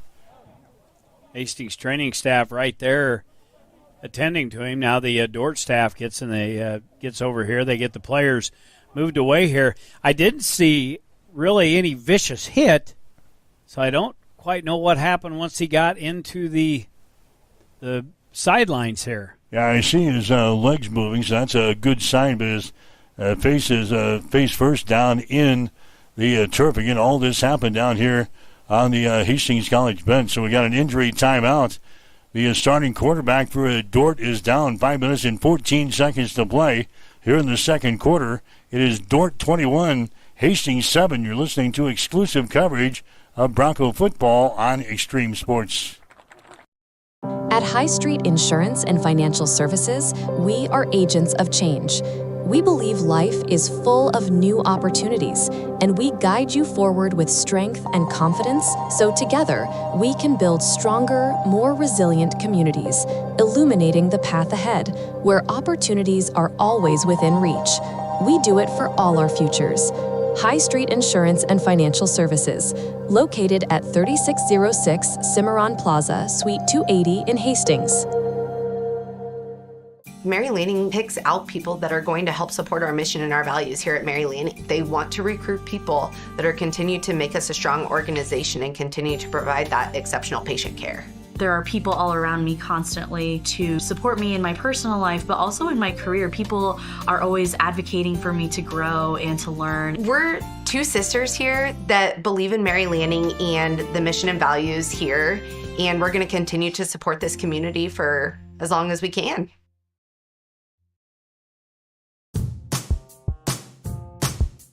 You are locked in to Extreme Sports. Let's get back to the action with Mike Will and Jimmy Purcell.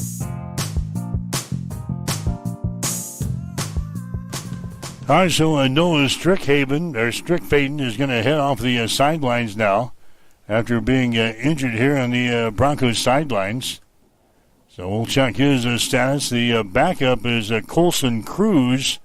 Cruz was actually the starting quarterback for the Defenders when we saw this team a year ago, but Strickfaden comes in, a redshirt sophomore, and beats him out during the spring football practice and the fall camp. So Strickfaden has been the number one quarterback for most of the season. Now Colson Cruz is going to come out there and quarterback the Defenders.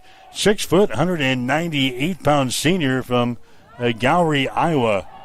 He's going to throw on his first ball here. Now he's going to run it to the near side. He throws the ball down the sideline. It's into the Bronco bench. Incomplete pass. So on 3rd down and 13, Colson Cruz comes on, throws the incomplete pass.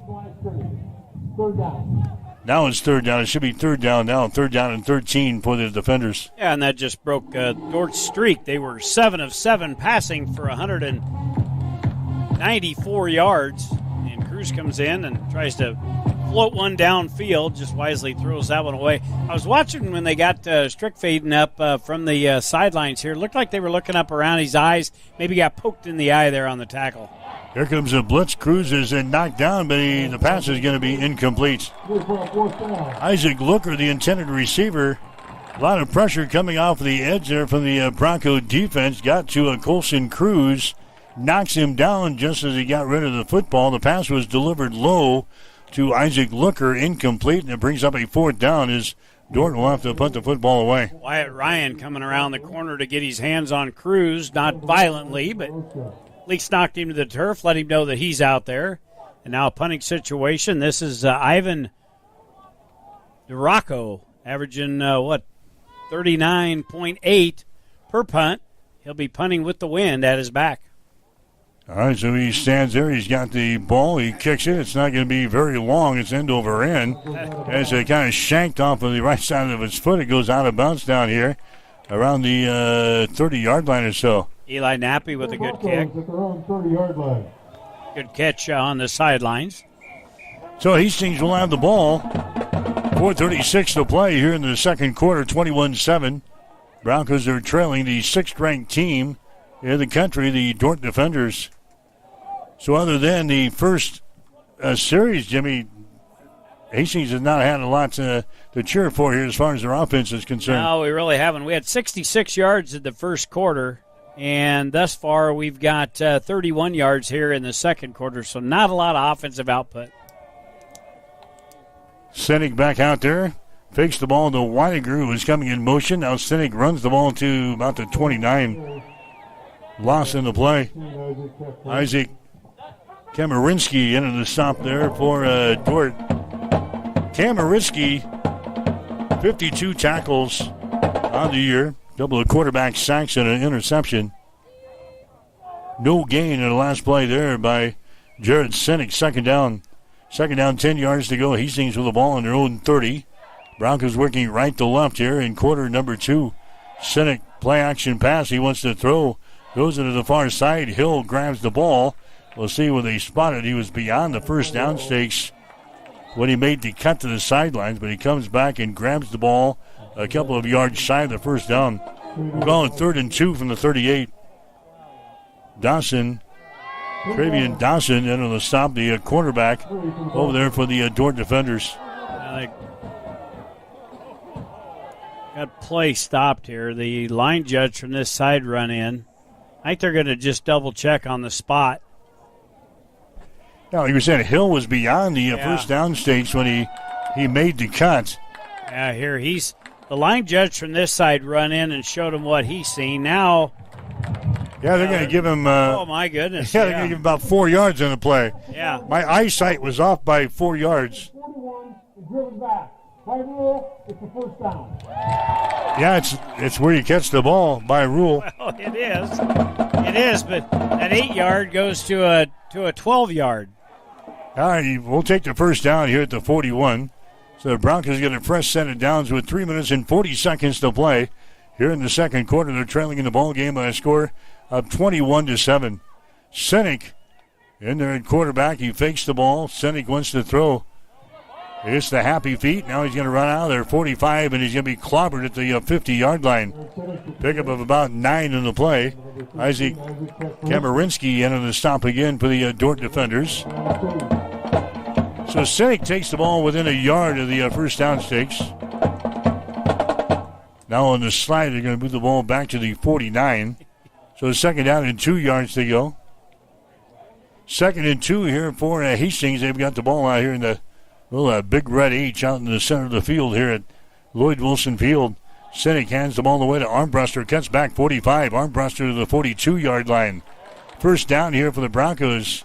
Armbruster cuts the ball back. Takes it to the far side of the field. Tackle finally made by Thomas McCullough. The safety coming up to make the stop there for Dordt. First down, though, for Hastings. The Broncos on the move. They've got 2:30 to play here in the second quarter. Hastings trailing in the ball game by a score of 21-7. Nice drive here. Last 3 plays, very good plays. Gains of 12, 9, and 9. And Hastings has got it at the Dordt 42-yard line. Man comes in motion. That's Hill. They're going to hand the ball away here to Armbruster. Wow. Puts on the brakes, and he goes down back here at the 44. Trying to take it outside and ran into a Dordt defender down there. Tackle made by Travian Dawson. Ran into Dawson. He was trying to cut back, and his feet came out from under him, and he slides down there. Couple of yard loss in the play. Now Hastings wants to burn a timeout. Actually, this is a 2-minute warning. 2-minute warning here in the second quarter. We'll take a break with a score. Dordt 21, Hastings 7. You're listening to exclusive coverage of Bronco football on Extreme Sports. Did someone say ice cream? It's time to chill out this summer and make your favorite Dairylicious dream come true. Whether you are craving ice cream, yogurt, cottage cheese, tangy dips, or all of the above, Highland is bringing the savings to satisfy those cravings guilt-free. Visit highlanddairy.com/savings to scoop up coupons, try new recipes, and spin for a chance to win fun prizes. Highland, locally made, naturally delicious.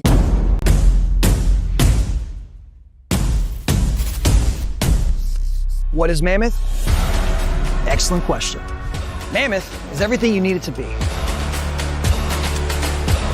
On paper, Mammoth is a modern master build firm dedicated to building the places where passion and community collide.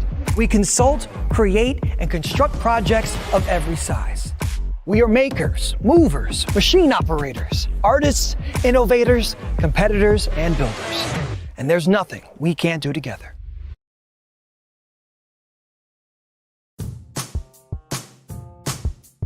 You are locked in to Extreme Sports. Let's get back to the action with Mike Will and Jimmy Purcell.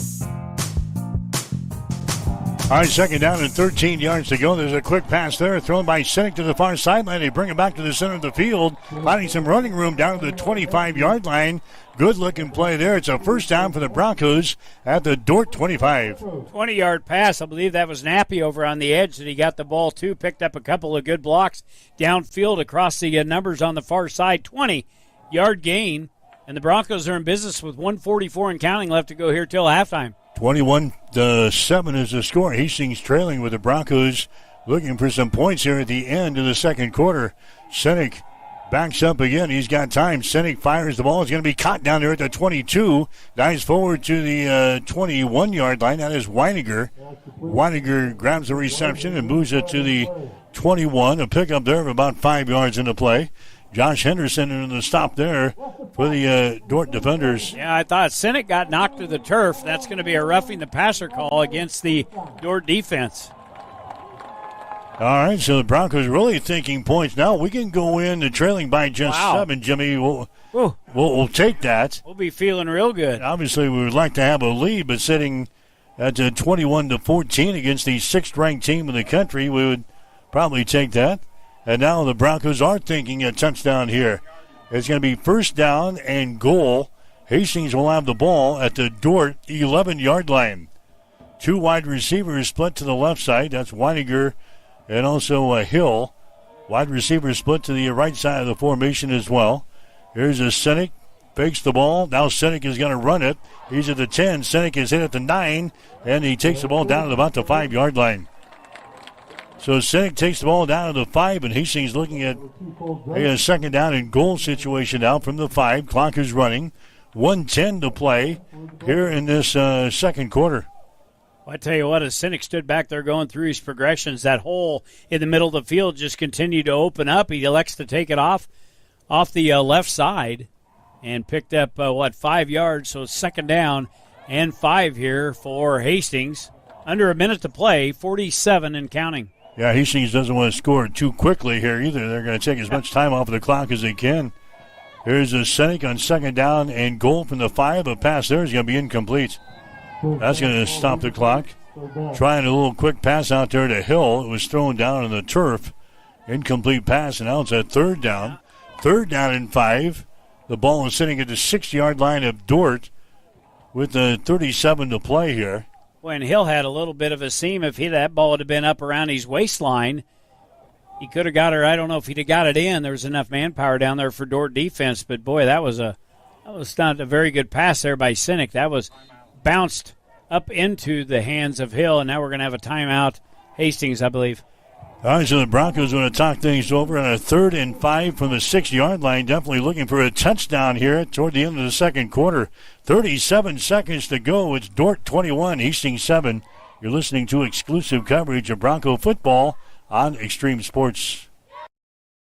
Mary Lanning picks out people that are going to help support our mission and our values here at Mary Lanning. They want to recruit people that are continue to make us a strong organization and continue to provide that exceptional patient care. There are people all around me constantly to support me in my personal life, but also in my career. People are always advocating for me to grow and to learn. We're 2 sisters here that believe in Mary Lanning and the mission and values here, and we're going to continue to support this community for as long as we can.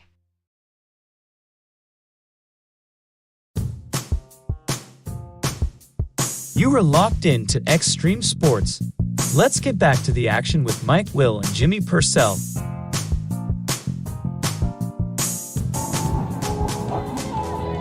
All right, back here at the Osborne Sports Complex, we've got 37 seconds to go. It's a third down, 5 yards to go. The ball is sitting at the 6-yard line of Dordt. Hastings definitely looking for some points right here. They like to get into the end zone. Sinek comes up here on third down and 5 from the 6-yard line. Now we got Armbruster split out wide to the right side, and now Dordt is going to call a timeout. So Dordt is going to call a timeout after they see what Hastings is going to line up in on this 3rd and 5. So we got another break. We'll come right back. You're listening to Bronco Football on Extreme Sports. Hi, this is Terry Anstein, President, 5 Points Bank of Hastings. On behalf of our shareholders, directors, and staff, I would like to thank all of our great customers for helping us become the fastest growing bank in Hastings. I would also like to invite everyone in the Hastings area to stop in and visit with one of our bankers and learn how we can be your bank for the long run. Locally owned, locally managed, 5 Points Bank, the better bank. Member FDIC.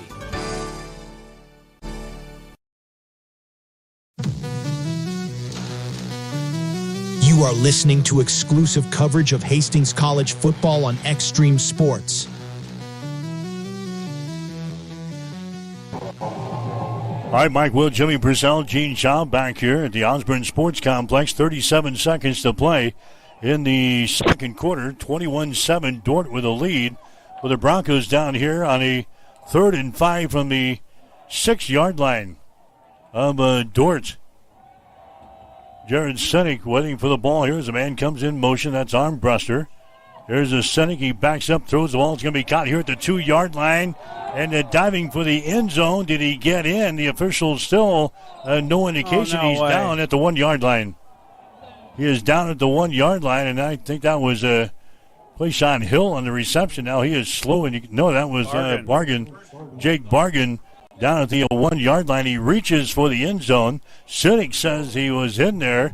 The officials now talking down here at the 1. So now, is it fourth down, or is that's going to be a first down? First down and goal. So they got the first down, Jimmy, but Bargain did not get into the end zone. It's first and goal with 29 seconds to go. Surely looked like up here that he landed right about the goal line. That would have been breaking the plane. I think Matt's going to use a challenge. Challenge here? I think Matt is walking out there with his red flag in hand. He's I think he's talking to his offensive units on what they feel, and now I think he is going to talk to the official about maybe challenging this play here. We'll see if we got the angle enough to overturn the call in the field, which was Hastings down at the 1-yard line. So Matt is conferring with the official out there, and we'll see what they want to do. 29 seconds to play with the ball sitting at the 1. It'd be first down and goal. So I haven't seen the flag yet. Timeout, Hastings. The second charge, timeout a half. Nope, Hastings is just going to burn a timeout. So Hastings will call a timeout here with 29 seconds to play in the first half. It's still Dordt 21, Hastings 7. We'll be back after this. You are listening to... Now that what are they going to do they here? They just showed the replay. Watch this on the big scoreboard. Yeah. He was more than over. Yeah, they're showing the replay up on the big board now. Now Matt is going to challenge. He's going to challenge the play here because it certainly looks like that's going to be the case, and the officials will head to the the other end to take a look at things here. Yeah, and we weren't even not able to see it on our TV monitor up here, but right there when they show it on the big screen, Big Jake, here he comes as he rolls over to the sideline and falls right. Yeah, he's got half the football across the goal line.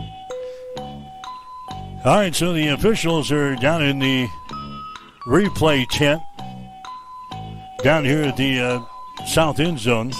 They kind of take a look at things there. It looks like Bargain may have gotten in there, but we don't have the official call here.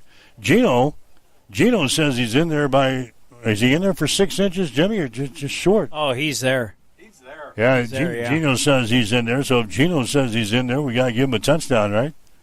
So anyway, the officials are down there taking a look at things. Initially, they said he was stopped at the 1-yard line, and they show the replay up on the big board here in the field, and the fans kind of go crazy. And then Matt Franzen takes a look at the things up on the board and says, we better challenge this. Yeah. So they're going to try to get some points on the scoreboard as the officials continue to look at the situation down there. The only thing the official that was down there wasn't able to see Bargan's body, whether his knees come down before he got the ball across. You can see him standing there. This has taken them longer than what I thought it would for the review. Yeah, either he's in or he's not. The guy, I guess, looked to see where his knee is down. Did it come down outside the goal line? Here they come. As they continue to replay the play up here on the big board. And now the officials will run all the way back at the other end of the field.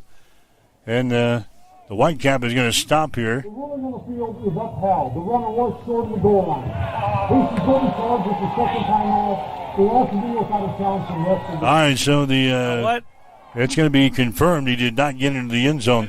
I don't know what the only thing that could have been there is, like we said, the official was right in the sight of the players that were coming down and where Bargan's knee would have hit the ground.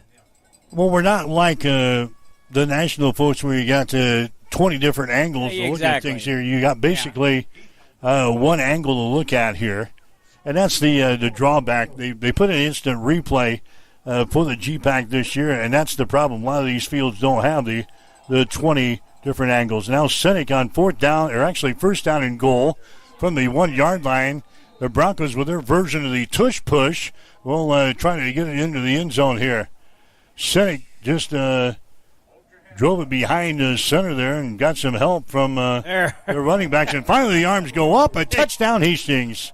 Senate gets in behind his offensive line and just pushes, and then it took all the officials to come in there and to see where everybody was laying before they made the signal. That took forever.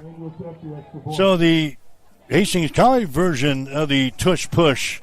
The Bronco push. The Bronco push. We get it in there with a 1-yard touchdown run from the quarterback, Jared Sinek. It's a 21-13 ball game. The Broncos are trailing. Here's a Wilmot into the ball game now for the PAT. Ball is down. The kick is up, and the point after goes through the pipes. It is good. So the Broncos get the late touchdown. And now as we get to 26 seconds to play here in the second quarter, we'll take a break with a score. Dordt 21, Hastings 14. You're listening to exclusive coverage of Bronco football on Extreme Sports. Sundays are meant for relaxation and indulgence, and there is no better place to do it than at Bullseye Sports Bar and Grill in Hastings.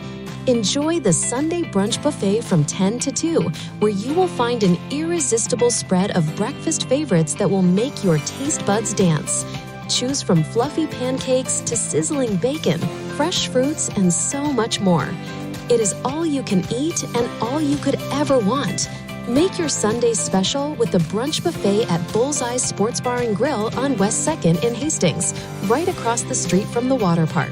It is the perfect way to unwind and savor the flavors of the weekend. Welcome back to Extreme Sports, your exclusive home for Hastings College athletics.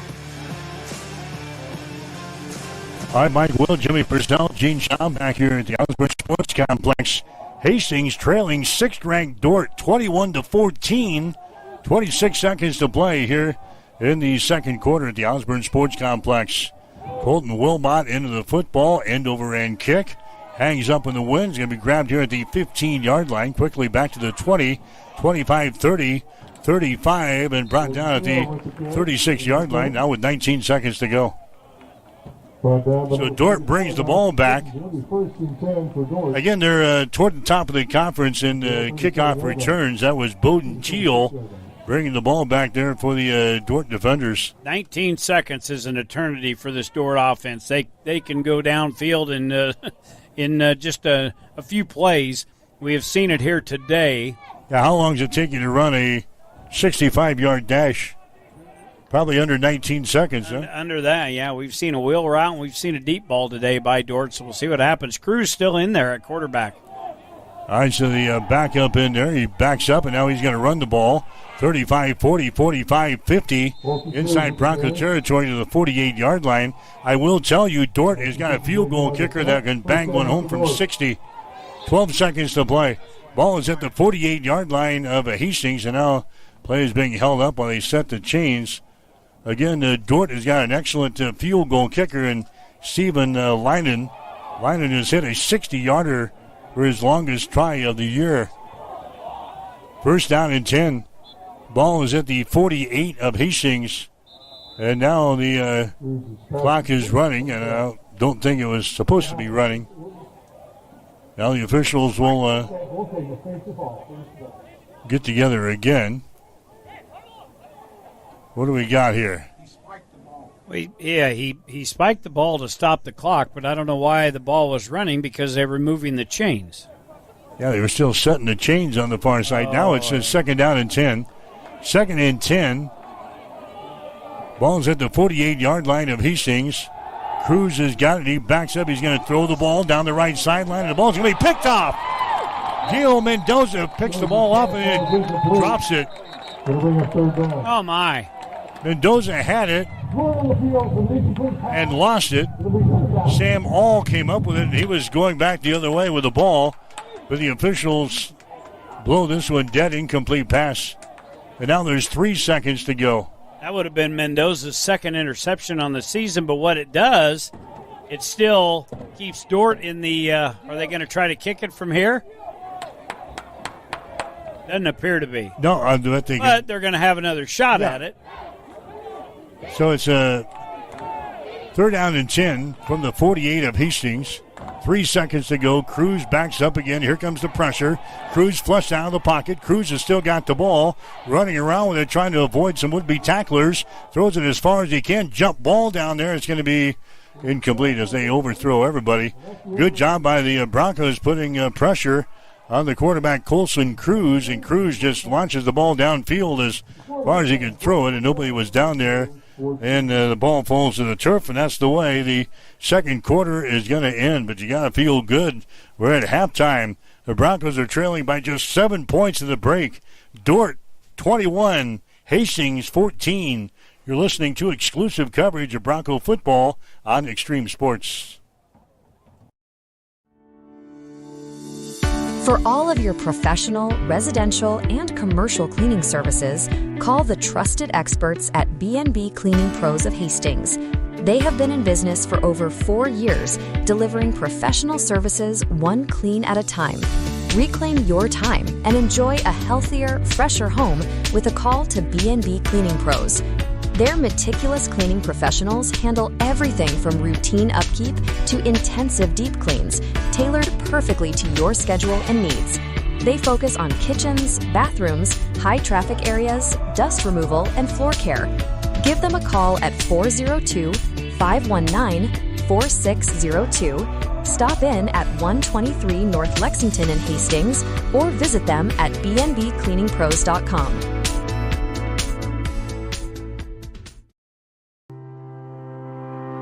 If you experience heating problems this winter, call the experts at Ruts Heating and Air Conditioning of Hastings.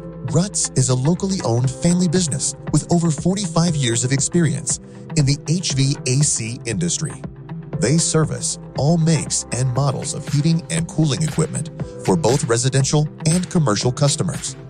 You can trust Ruts Heating and Air Conditioning to complete all repairs, installations, and maintenance work on time. If you're shopping for a new air conditioner or heating system, remember Ruts Heating and Air Conditioning. Call 402-463-4853. Did someone say ice cream? It's time to chill out this summer and make your favorite Dairylicious dream come true. Whether you are craving ice cream, yogurt, cottage cheese, tangy dips, or all of the above, Highland is bringing the savings to satisfy those cravings guilt-free. Visit highlanddairy.com/savings to scoop up coupons, try new recipes, and spin for a chance to win fun prizes. Highland, locally made, naturally delicious.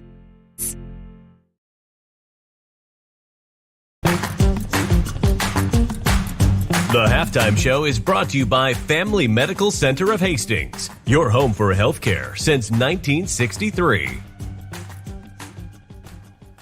All right, Mike Will, Jimmy Purcell, Gene Shaw back here. Halftime, Hastings College is trailing the Dordt defenders, but a good ball game here this afternoon. Dordt has got a 21-14 lead over Hastings. As we total up the numbers, we'll get to those here shortly. Hastings got on the scoreboard first.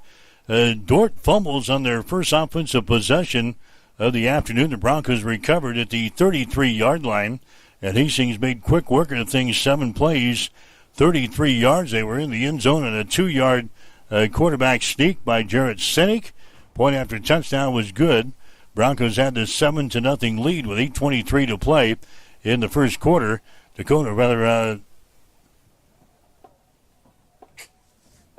Dordt. I had Dakota Wesleyan on my mind all of a sudden. That's 2 more weeks from now. We've got a bye week. You better go home and prepare. Dordt comes right back on their next possession, 9 plays and 70 yards. Daniel Dickerson takes it in from 3 yards out. Point after touchdown was good. 3:47 to play in the first quarter, was tied up at 7 points apiece. Dordt adds a couple of more touchdowns early in the second quarter. 14-17 to play in the second. They connect on a 66-yard touchdown pass to Isaac Looker. The point after was good to make the score 14-7. Dordt scoring on a 4-play, 89-yard drive following a Jarrett Sinek interception. It was a Preston McCoy taking in from 1 yard out to make it 21-7. And Hastings right here at the end of the second quarter, 12 plays, 70 yards. They get the 1-yard quarterback sneak from Jarrett Sinek. The point after was good. And that's the way we stand here at halftime, Jimmy, 21-14. I think feeling good against the sixth-ranked team in the country, but again, Hastings had their chances, had a turnover in the first half, but we're right where we want to be. That's within striking distance of a very good football team of the Dordt Defenders. Absolutely, and not many times when I look at the halftime stat sheet, I see a lot of comparisons, very equal numbers between these two teams when we play, but there is a lot here today, and that's given the Broncos a chance here. Just get them in baby steps, get them down into the fourth quarter. We'll see what we can do.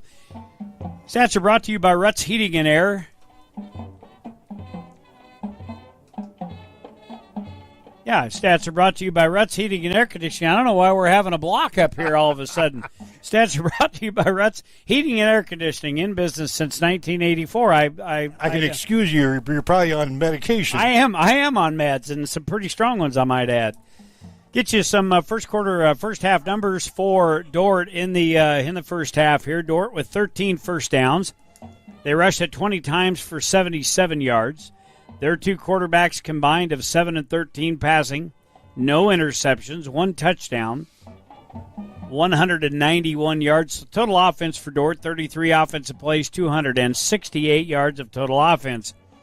Additional numbers on down the line. Dordt with just 2 penalties in the game. Time of possession is one of the numbers. 14:51 for Dordt, 14:50 for Hastings. So virtually equal there in the time of possession.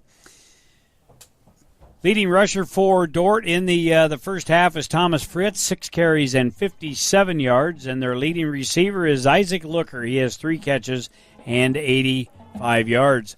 For Hastings in the first half, the Broncos with 13 first downs as well. They've rushed it 18 times for 59 yards. Jarrett Sinek has thrown all the passes here today. Jarrett's 11 of 16, 1 interception, and 111 yards for Sinek in the first half. 34 offensive plays for Hastings, 70 total yards of offense. Broncos with no penalties. So just 2 penalties thrown in the whole game. That's what I had on my numbers, and I was waiting for the official stats. So yeah, Hastings with a very disciplined game here today. The last couple of weeks they've been hit with a lot of penalties, but here none so far. Again, the time of possession 14:50. The Broncos are 4 of 6 on third down and 0 of 1 on fourth down. But Mike, ever so important, them red zone chances. 2 of 2 today here for Hastings. Again, Sinek 11 of 16, 111 and a pick. Leading rusher here today, Jarrett Sinek, 6 carries, 23 yards. He's followed up by Dalton Armbruster, 6 carries and 22 yards.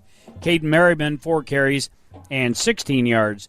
Leading receiver here today, Eli Nappy, 3 catches, 45 yards. Quayshawn Hill, 5 for 34.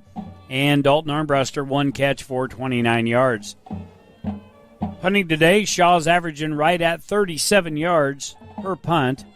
And defensively for Hastings, leading the way is Dawson Kissinger with 6 total tackles, 3 assisted and 3 unassisted here in the first half of action. So, yeah, we're right there. That was a big momentum boost, I believe, for Hastings to get down there and not have to go for 3, but to get it in against this Dordt defense. Again, Dordt defense only giving up 8 points per game. We're at 14. Hey, woohoo, we're already ahead of that. So Hastings with a golden opportunity here. Just keep in the ball game. Don't let any big plays here, and see what happens in the fourth quarter. All right, 21-14 our score at halftime.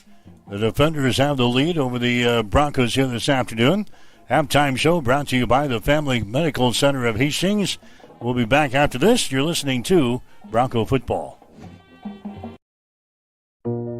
Family Medical Center of Hastings is the place to go for all your healthcare needs. Their team is trained to treat the whole person regardless of age. They provide a wide range of medical care, including acute care, routine health screenings, and treatment of chronic conditions. They're dedicated to providing you with the best care in the most cost-effective manner. Family Medical Center, as an independent clinic, has served the community for over 65 years. Your family's home for healthcare. 1021 West 14th Street. Proud to support all area student-athletes. Well, checking some scores here at halftime. Of course, in volleyball last night, Nebraska wins over Wisconsin Scores of 25-22, 25-19, 25-13. Huskers now 21-0 on the season, 11-0 in the Big Ten Conference. They will play host to Oregon on Sunday beginning at 1. Hastings College Volleyball, they're going to be playing in Omaha this afternoon against the College of St. Mary's. First serve there will be at 3 this afternoon. Hastings College Men's Soccer, they will be playing in the quarterfinals of the GPAC tournament tonight in Seward against the Concordia Bulldogs.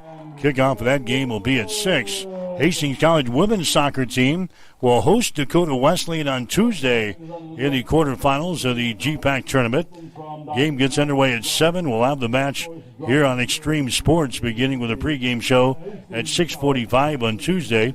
Hastings College women's basketball team off to a 2-0 start. The Broncos will play at Sterling College on Tuesday with a tip-off at 6. Hastings College men's basketball team, they are 0-3 on the season. They will play Clark of Iowa coming up on Friday night at 8 o'clock. That in the first round of the Cattle Classic in Seward. We've got football action underway in the Great Plains Athletic Conference here this afternoon. In the second quarter, Dakota Wesleyan has got the lead over Mount Marty by the score of 20-17. That game going on in Yankton here this afternoon. We'll see Dakota Wesleyan in a couple of weeks as we wrap up the season up in Mitchell, South Dakota in 2 weeks from today. We'll have a bye week next week. Morningside has got the lead over Doane. They're playing in Crete today. Morningside at halftime leading the Tigers by a score of 21-0. Late in the second quarter, it is Midland 7 and Northwestern 7. And again, Dordt is leading Hastings here 21-14. We are at halftime. We'll have more after this. You're listening to exclusive coverage of Bronco football on Extreme Sports. Family Medical Center of Hastings is the place to go for all your healthcare needs. Their team is trained to treat the whole person regardless of age. They provide a wide range of medical care, including acute care, routine health screenings, and treatment of chronic conditions. They're dedicated to providing you the best care in the most cost-effective manner. Family Medical Center, as an independent clinic, has served the community for over 65 years. Your family's home for healthcare. 1021 West 14th Street. Proud to support all area student-athletes. All right, checking some other scores from across the nation here at halftime. Again, Hastings is trailing Dordt by a score of 21-14. Major college football today in the fourth quarter. Texas is leading Vanderbilt by a score of 34-24. They've got 1:28 to play in that game. Miami, the 10th-ranked team in the country, leading SMU 20-17 with 2 minutes to play in the fourth quarter. 2 minutes to go in the fourth quarter. West Virginia is leading 22nd-ranked Houston 45-35. 1:27 to play in the fourth quarter. Illinois 35, Rutgers 13. In the fourth quarter, it's Clemson out on top of Duke 45-38. About 7 minutes to go in the third quarter. Arizona State leading Iowa State 24-16.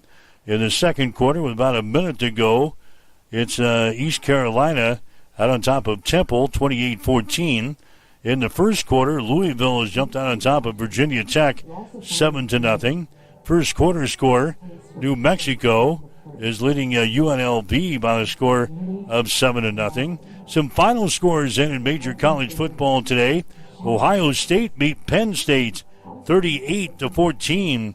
Baylor beats Central Florida by the score of 30-3. So Scott Frost goes down at Central Florida today. Baylor beats the Knights 30-3. Final score, UConn over Alabama Birmingham, 38-19.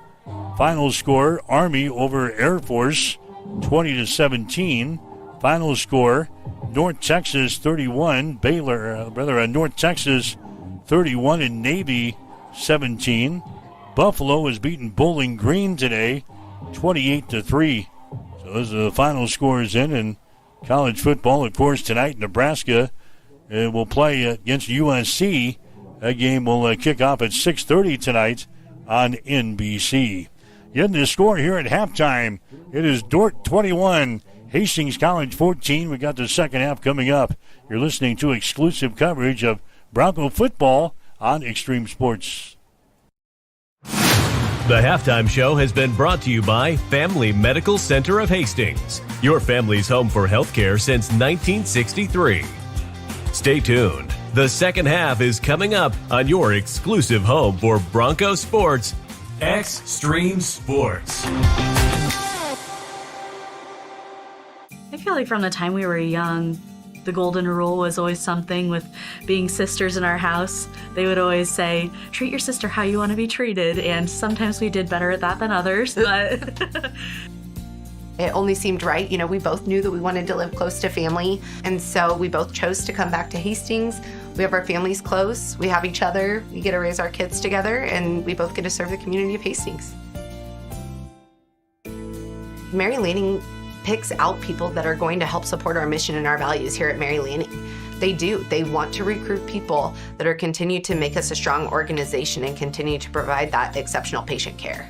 there are people all around me constantly to support me in my personal life, but also in my career. People are always advocating for me to grow and to learn. We're two sisters here that believe in Mary Lanning and the mission and values here, and we're going to continue to support this community for as long as we can. At High Street Insurance and Financial Services, we are agents of change. We believe life is full of new opportunities, and we guide you forward with strength and confidence so together we can build stronger, more resilient communities, illuminating the path ahead, where opportunities are always within reach. We do it for all our futures. High Street Insurance and Financial Services, located at 3606 Cimarron Plaza, Suite 280 in Hastings.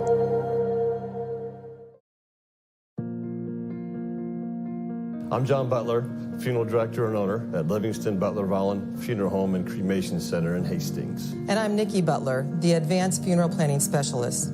Whether you choose a traditional service, cremation, or a unique memorial service, our experienced staff is here to help guide you through every step. Visit us at lbvfh.com to learn more about our services and how we can support you. Livingston Butler Vollen Funeral Home and Cremation Center. We are here when your need is greatest.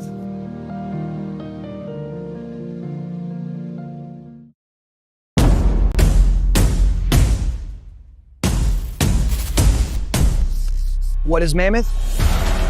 Excellent question. Mammoth is everything you need it to be. On paper, Mammoth is a modern master build firm dedicated to building the places where passion and community collide. We consult, create, and construct projects of every size. We are makers, movers, machine operators, artists, innovators, competitors, and builders. And there's nothing we can't do together. Check it out. Introducing the new and improved taste of Pepsi Zero Sugar. Now more delicious. Zero never tasted so good. Try it now. The Great Plains Athletic Conference is committed to being champions in the classroom, in our communities, and in competition. And we are also proud to be an NAIA 5-star Champions of Character Conference. To learn more about the GPAC, follow us on social media on Instagram, X, and Facebook. And watch the GPAC on the GPAC Network. The Great Plains Athletic Conference, academic and athletic excellence since 2000. Welcome back to Extreme Sports, your exclusive home for Hastings College athletics.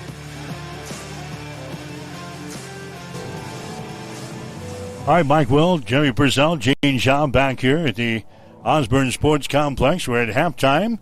21-14 is the score. The Defenders have the lead over Hastings College, so the Broncos taking a touchdown on the board there at the end of the second quarter with 26 seconds to play. And like you said, Jimmy, right where we want to be within the striking distance and maybe making a play or two in the second half to win this thing here this afternoon. Well, we took advantage early of the fumble and able to get the lead right off the get-go, and then had a couple of long plays.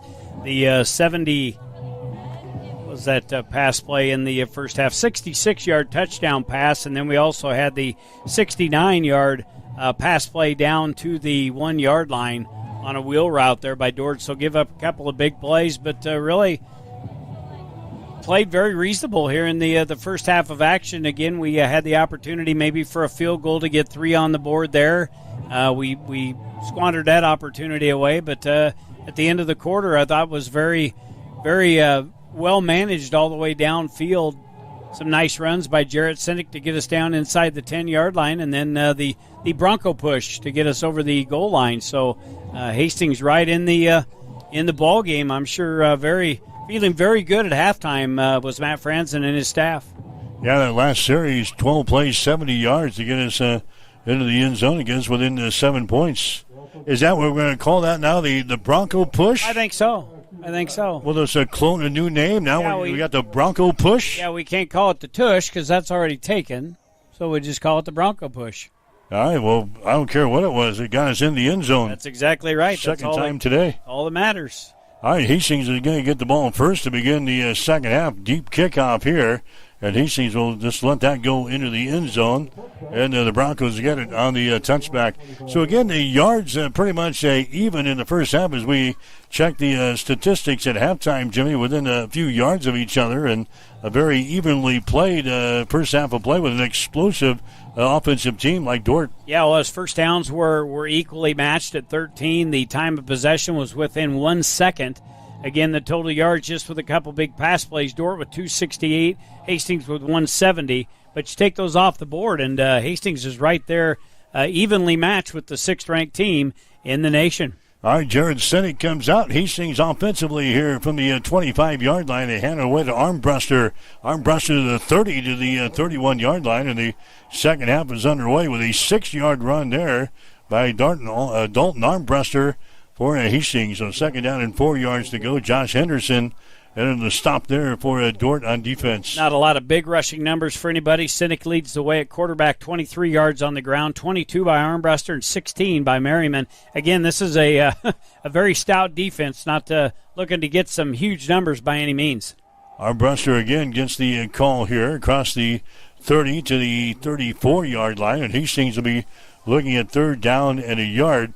Yeah, Dort, they just don't allow a lot of yards. A lot of yards rushing. I think they're right around, 70 yards or so? 75 yards on the ground and 164 through the air. But the big deal, 8 points is what they give up per game, and Hastings with 14. Very important play here, though, I think, to keep the momentum going here. A third down and 2 from the 33-yard line for Hastings. Broncos moving right to left here in this third quarter. Hastings trailing 14-7 in the ball game. Here's a Sinek. He's going to throw the ball out here, and not a very good pass. Trying to get it out here to a Hill. Threw him a little bit too far. Incomplete pass, and it's going to bring up a fourth down. Well, we have really seen some errant passes for Jarrett here today. One in mind down there on the north end zone when he threw that to Hill. He one-hopped it into Hill's hands. Didn't have a defender on him, and that one they're just trying to get it out over here to Weidiger, and that one wasn't close either. He led him way too far, so now Hastings will have to punt. Trayvon Shaw, again, averaging right around 37 a punt. Now we've got a load of lumber coming in here late for Hastings. Yeah, one of the blocking guys. We need him.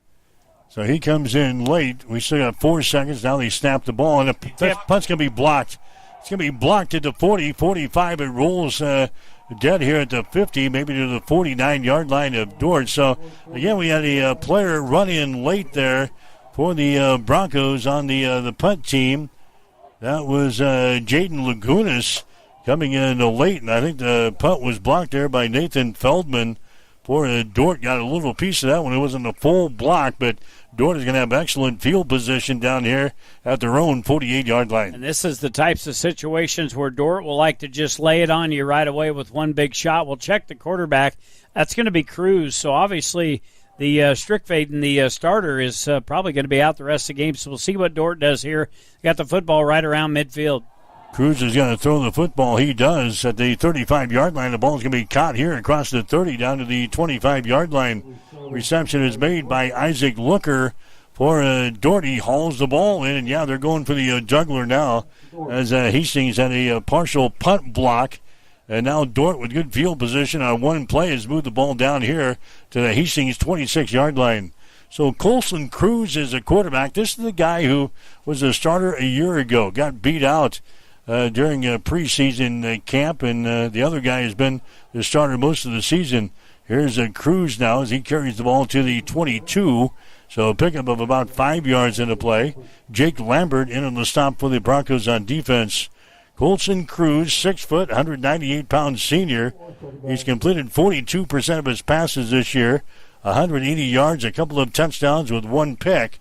He's also rushed the ball for 105 yards and 4 touchdowns coming into the ball game here this afternoon. I think a win here would be holding them out with just a field goal attempt. Cruz, play action pass. Now he rolls to his left. He fires the ball. It's going to be caught and dropped down there at about the 5-yard line of Hastings. So it was in the hands of the receiver, and he drops it down around the 5-yard line. It's an incomplete pass. Going to bring up a second down situation now. That was Jack Van Dong out on the pattern there for the defenders. So now it's third down. Big play, I think, for the Bronco defense here. Third down, 6 yards to go. The ball is at the 22-yard line of Hastings. Colson Cruz in the pistol set. Hands the ball away, and he's not going to get there. He got maybe a yard. Preston McCoy got the carry out of the pistol set, and he's driven down on the play there by Justice Hofstadler for Hastings and also Wyatt Ryan. So a loss maybe of about a half a yard. It's going to bring up a fourth down situation.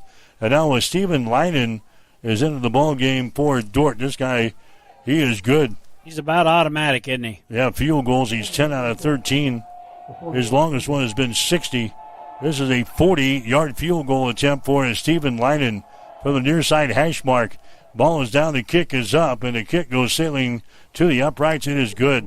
So a 40-yard field goal by Stephen Leinen is tacked on 3 here for the Dordt defenders. 11 minutes and 39 seconds to play in the third quarter. It's now Dordt 22. That can't be right. That's not right. Dordt 24, Hastings 14. Get the scoreboard to correct here. Took them a while to push the buttons. Now they've got it right. 24-14. Dort's got the lead. We'll be back after this. You're listening to Bronco Football. Brandon is super pumped about Runza. Runza is so sweet. Especially all their desserts. Oh, those are the sweetest. Chocolate, vanilla, and twist ice cream cones. 4 flavors of shake. Chocolate chip cookies and ice cream sandwiches. Literally sweet. I love your enthusiasm. Well, I love Runza. So sweet of you. Come satisfy your sweet tooth. Because from the way we make it to the way it makes you feel, Runza makes it all better. You are listening to exclusive coverage of Hastings College football on Extreme Sports.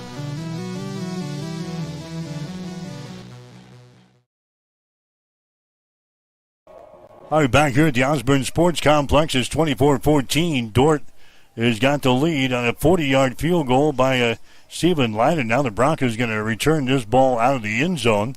And Hill is going to bring the ball out across the 25 to the 27-yard line. Wow. All of about 5 yards deep, and Hill decides to bring her out. Boy, that's a dangerous one against Dordt.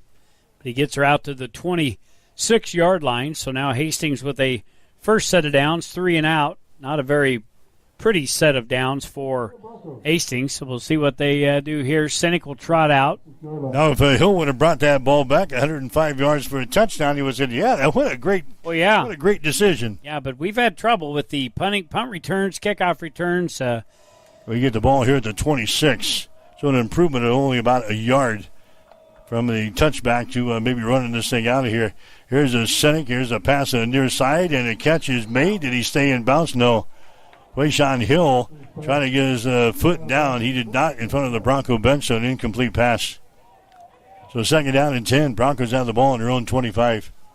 Well, that would have been more than enough for a first down. And get them up and running again. We just need some sort of life to kind of pick up that momentum we had at the end of the second quarter going into halftime, where we come back to get it within 7 points, and now it's a 10-point ball game here. Second down and 10 at the 26 for Hastings. Sinek is going to hand the ball away to Merriman. Gets outside 25-30. Still has feet, spins away at the 33, and brought down at the 34-yard line. So Hastings looking at a third and short now. Tackle is made by Thomas McCullough, coming up from the safety spot to make the stop there for Dort. Senior out of Ravenna, Michigan. It's a third down. Third down for the Broncos and 2 yards to go. We got to convert here. Third down and 2. Ball is at the 34 of Hastings. The Broncos are trailing in the ball game by a score of 24-14. Sinek waiting for the ball, claps his hands it ball away to Merriman. Bounces off with a defender, bounces off with another defender, and brings it across the 35 to the 36-yard line. I think that's going to be enough for a first down. That was all Merriman. Yeah. The hole was plugged twice. Merriman just kept on plucking away as he moved down the line of scrimmage and finally found a little bit of a seam for a couple of yards, and that's all he needed. Great effort. Tell you what, him and Armbruster, they don't lack any effort at all. They give it 120% whenever time they get handed the football. And that one there, you're right. Merriman was able to make that happen all off his legs. So first down out to the 36-yard line for Hastings. Here is Sinek. He's going to throw the ball to the far side. It's going to be caught there by Weidiger, and he's out of bounds. Hastings with a short passing game. Sinek throws it to the far sideline, and Weidiger steps out of bounds after picking up about, 6 yards on the play. Hastings now looking at second down, actually about 5 yards in the play. Second down and 5. The ball is at the 41-yard line. Clock running. 9:46 to play in the third quarter. Dort with a lead over Hastings, 24-14. Sinek with the ball, grabs it knee high, backs up, and now he's going to run it. 40. Sinek to the 45, and he's crushed at about the 47-yard line. That's going to be close to the first down stakes. Ethan Martin, a redshirt freshman from Sauk Rapids, Minnesota. Getting the stop there for the Dort defenders, but not before Sinek picks up the first down. Sinek will move the chains as he gets the ball to the 46. Hastings still working in their own territory here. 9:12 to play in the third quarter. 24-14. Dort has got the lead. Wide receivers left and right. Sinek waiting for the snap. He's got it. Fakes the ball to Merriman. Sinek is going to run it 45-50, and he slides down at the 48-yard line. That's the Dort 48. Hastings now looking at second down. Tackle made again by Thomas McCullough for the Dort defense. So Hastings putting together a nice little drive here, but you need points at the end of this thing. Second down and 6 yards to go. Hastings with the ball between the 49 and 50-yard line. Wide receiver splits out wide to the left side for the Broncos. Two wide outs to the right side. That's Hill and Weidiger split that way. Nappy is to the left side. Here's Sinek. He throws the ball. It's going to be caught there at the 45 down to the Dort 40-yard line. Quayshawn Hill hauls the ball and he tumbles forward down to about the 39. David Bowman comes in to make the stop for Dort. So Hastings on the move now here in the third quarter. First and 10, Hastings with the ball at the Dort 39-yard line. Yeah, Jared Sinek just doing a nice job being patient back there. If it's not there, he's taking it upfield, picking up some nice yardage. Got Sinek for 33 yards on the ground here today. And that one there, just a nice bullet right to Hill, pickup of 11. All right, first and 10 for the Broncos from the 39. Sinek fakes the ball now, throws it to the far side. Hill grabs it again, and he's going to be wrestled out of bounds down here around the 33-yard line. So just playing a catch the small ball here, Jimmy. That's all we need. They move it from the 39 down to the 33. Hastings looking at second down now and about 4 yards to go. Clock running at the 7:25 mark of the third quarter. You don't want to do it all on one play when you're playing these guys. This is what you want to do. You want to keep it in the inbounds. Let that clock run, already down to 7:13 and counting here. Hastings looking at a manageable second down and 3. The ball at the 32-yard line. Just methodically go downfield and get this baby in the end zone. All right, here's the Sinek again. Play action pass. He's going to wind up. He throws the ball downfield. It's going to be incomplete. Weidiger, the intended receiver, threw in the double coverage there. But now Hastings still looking at third down here. Third down and 3 yards to go. You don't mind a drive like this. You want to keep that high-powered offense on the sideline of Dordt, and this is the perfect way to do it. But you got to pick up first downs, and you definitely need points at the end of this thing. All right, now heads up here. I just seen a substitution coming in. We're going to have both quarterbacks in this on this play. So Carson comes in. He'll be in the backfield. Yep. He'll be right beside Jared. Who are they going to snap the ball to? Look at this deal. We've got Sinek and Carson Kalachak in the backfield now on third down and 3 yards to go. They faked the ball to Kalachak, and it's going to be Sinek running the ball around the right end, and he's going to be stopped at the 30-yard line. Carson took it around. He faked it to Sinek and then took it around the right side and only picked up a couple of yards. Yeah, that was Carson carrying the football there. So now we're into gamble time. Now it's fourth down. So we knew both of those plays were coming, and neither one of them have paid off for us. No, and so did Dordt. They weren't scared. Fourth down and 2. Boy, only picked up about a yard, if even that. They'll call it fourth down and 2, but boy, these are huge coming down into the second half of action. Sinek on 4th and 2. Armbruster in the backfield. Sinek has got the ball. He's going to throw for it. He fires the ball across the middle. It's going to be caught at the 10, at the 5. Weidinger takes the ball into the end zone for the touchdown. 32-yard touchdown pass from Sinek to Jake Weidinger on 4th down and 2. And the Broncos will try for the PAT. Wow, what a catch, what a throw, what a run. The throw, he had to thread a needle right down the seam. He did. Weininger had the defender all over him. He made the catch, and then he had to carry him into the end zone. And, boy, just like that on a 4th down and 2, the Broncos get it in. Now we've got Wilmot in for the PAT. That's what we needed. 6:04 to play. Here in the third quarter, the PAT is up there, and it is up. It is no good off to the right side. That's not good. PAT is no good. 6:04 to play in the third quarter. It is now Dordt 24, Hastings 20. You're listening to exclusive coverage of Bronco football on Extreme Sports.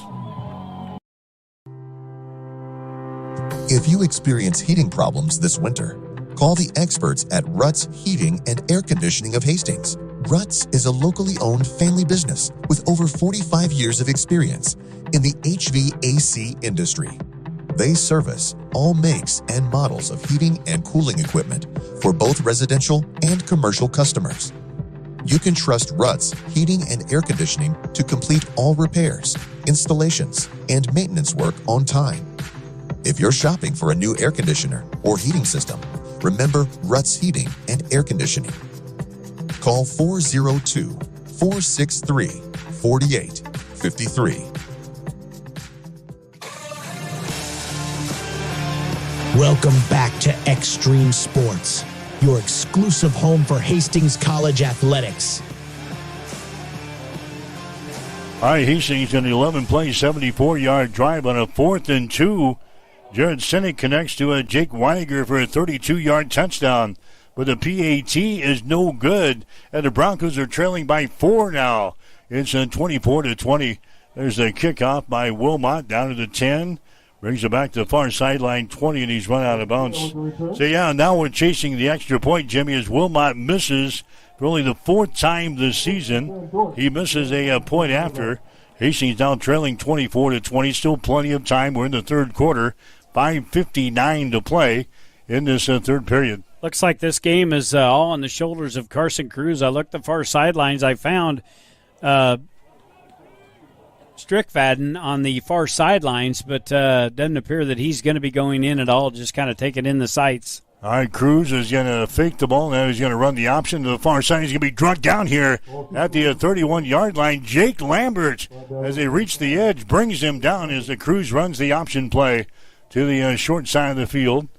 He gets about 2 yards in the play. That is the worst play in an offensive playbook. I've never liked that play ever. Running the option play to the short side of the field. Yeah, there's just too many defenders over there on the short side of the field. I never liked that play when Nebraska ran it.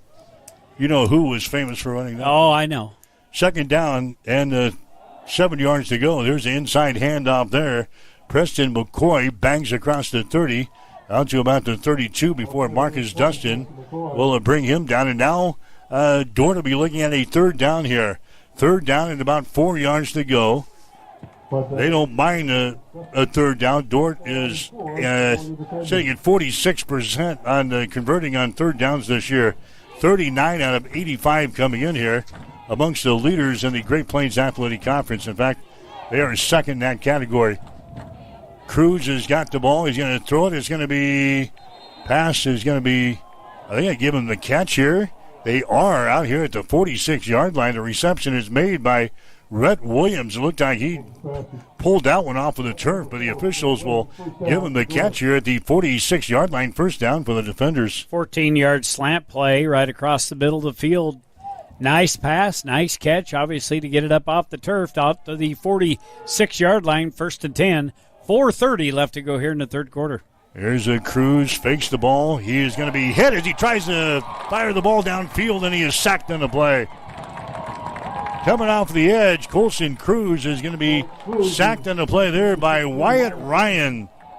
He gets his second sack of the season here, and he was all over Colson Cruz. He didn't have a prayer. A loss of about 8 yards in the play. 2nd and 18 now for the defenders. Yeah, nobody really to even get a hand on Ryan as he come around the corner. He was licking his chops as he could see Cruz standing there. Took him down. Big loss, almost 8 on the sack. 2nd down and 18. Cruz is going to run the ball. He pitches the ball back here on the near sideline, and he's going to be wrestled out of bounds. That's a McCoy running the ball again. Tackle is made under by Sam All for Hastings.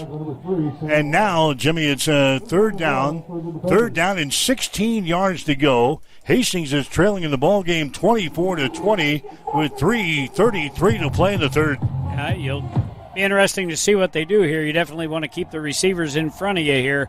They are a long ways out, 3rd and 16. Cruz getting the signals from the far sideline. Dort knows they're in a ball game here this afternoon. The 6th-ranked team in the nation, leading the Broncos by 4 points. Play action pass. Cruz wants to throw. He throws it to the far side. It's going to be caught there at the Hastings 38-yard line. Hauling the ball in is Rhett Williams again. How did he get loose on the sidelines as Williams pulls the ball in? Now the officials are going to confer, and they're going to give him the first down. 21 on the pass play. Gio Mendoza on coverage out there. Beautiful pass by Cruz. Just threw a dime in over top of the defense, and Mendoza was beat over there. That's what we just didn't we just say that? You got to keep him in front of you? Boy, they convert on 3rd down and long. Goodness. And now it's 1st and 10 for Dort. They've got the ball in Hastings territory. Down here at the 38-yard line, 2:35 to play in the third quarter. Dort with a 4-point lead. Dort fires the ball to the far side, and there's an attempted catch made at the 24, and they are absolutely decked on the play. Incomplete pass. That was Marcus Dustin laying a big shot on the wide receiver. He'll get up. He had to climb the ladder. Jack Van Dong. Yeah. His bell was rung. They hit the dong. Yes, they did. Jack Van Dong hit down hard there. He couldn't hold on to the ball, and it's 2nd down and 10. So 2nd and 10 here for the defenders down here at the Hastings 38-yard line. 2:28 to play. Can Hastings pull one off here today? Broncos playing well enough, but boy, you got to keep this Dort offense in check. 2nd down and 10. Ball is at the 38. Cruz starts off right. Now he puts on the brakes. He's back in the center of the field. He's in trouble, and down he goes. He is sacked back here at the 44-yard line. A loss in the play of about 6. I don't know if that was a busted play or not, Jimmy. He started off right, and then Cruz saw nothing but crimson shirts out there, so he put on the brakes and went to the left side, and he was snowed under. Yeah, it didn't look good when he came to this side of the field, and then he reversed, and Hastings doing good, deep, disciplined defense out there, staying home.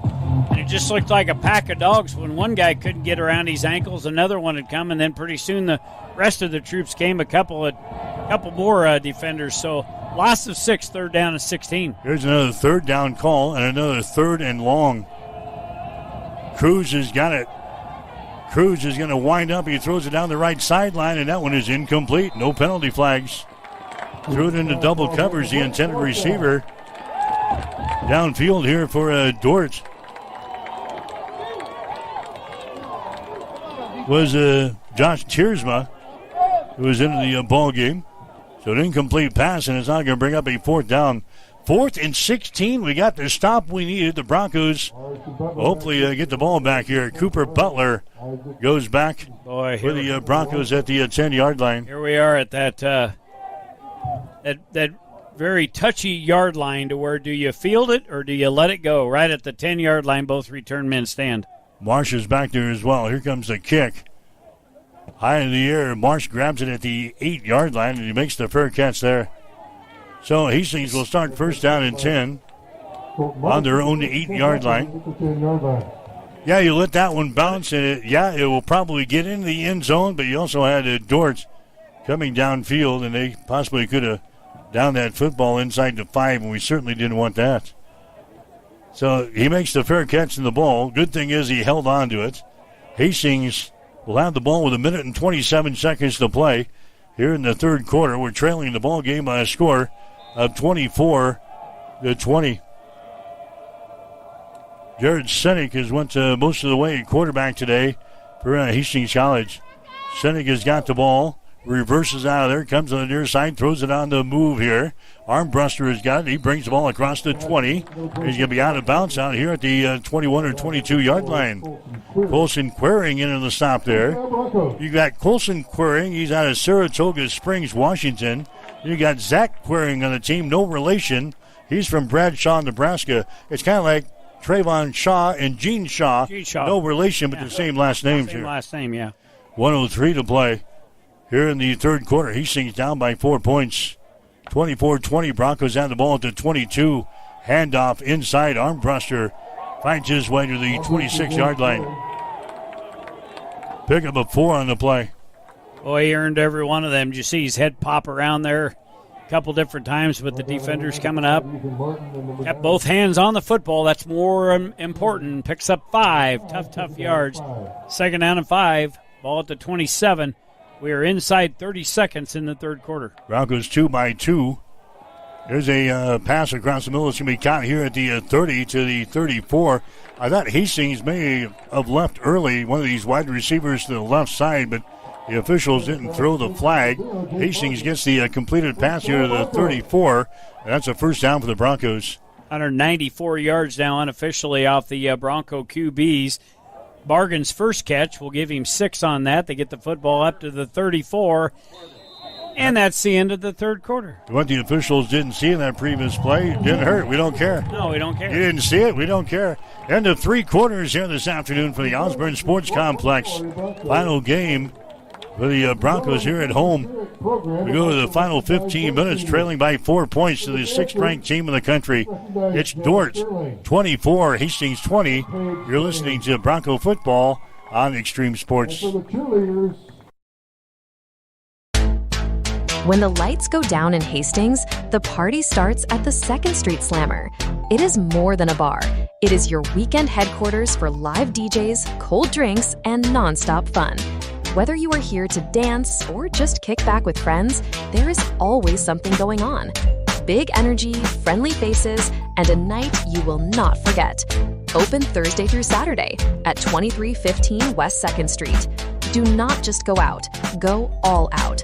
Only at the 2nd Street Slammer. Check it out. Introducing the new and improved taste of Pepsi Zero Sugar. Now more delicious. Zero never tasted so good. Try it now.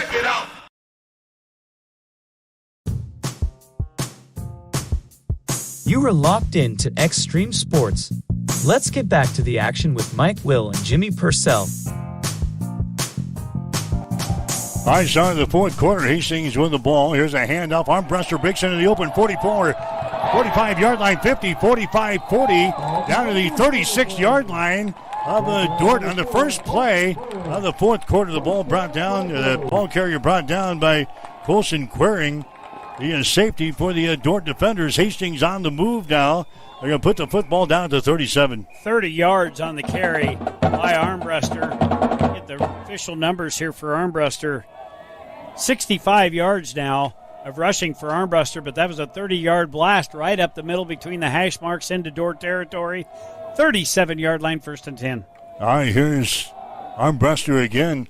Armbruster to the 33-yard line. Pickup of 3 on the play. You're listening to Bronco football here today on Extreme Sports. We're at the Osborne Sports Complex, Lloyd Wilson Field. Hastings trailing the 6th-ranked team in the country, Dordt. It's 24-20. So now it's second down. Second down at about 6 yards to go.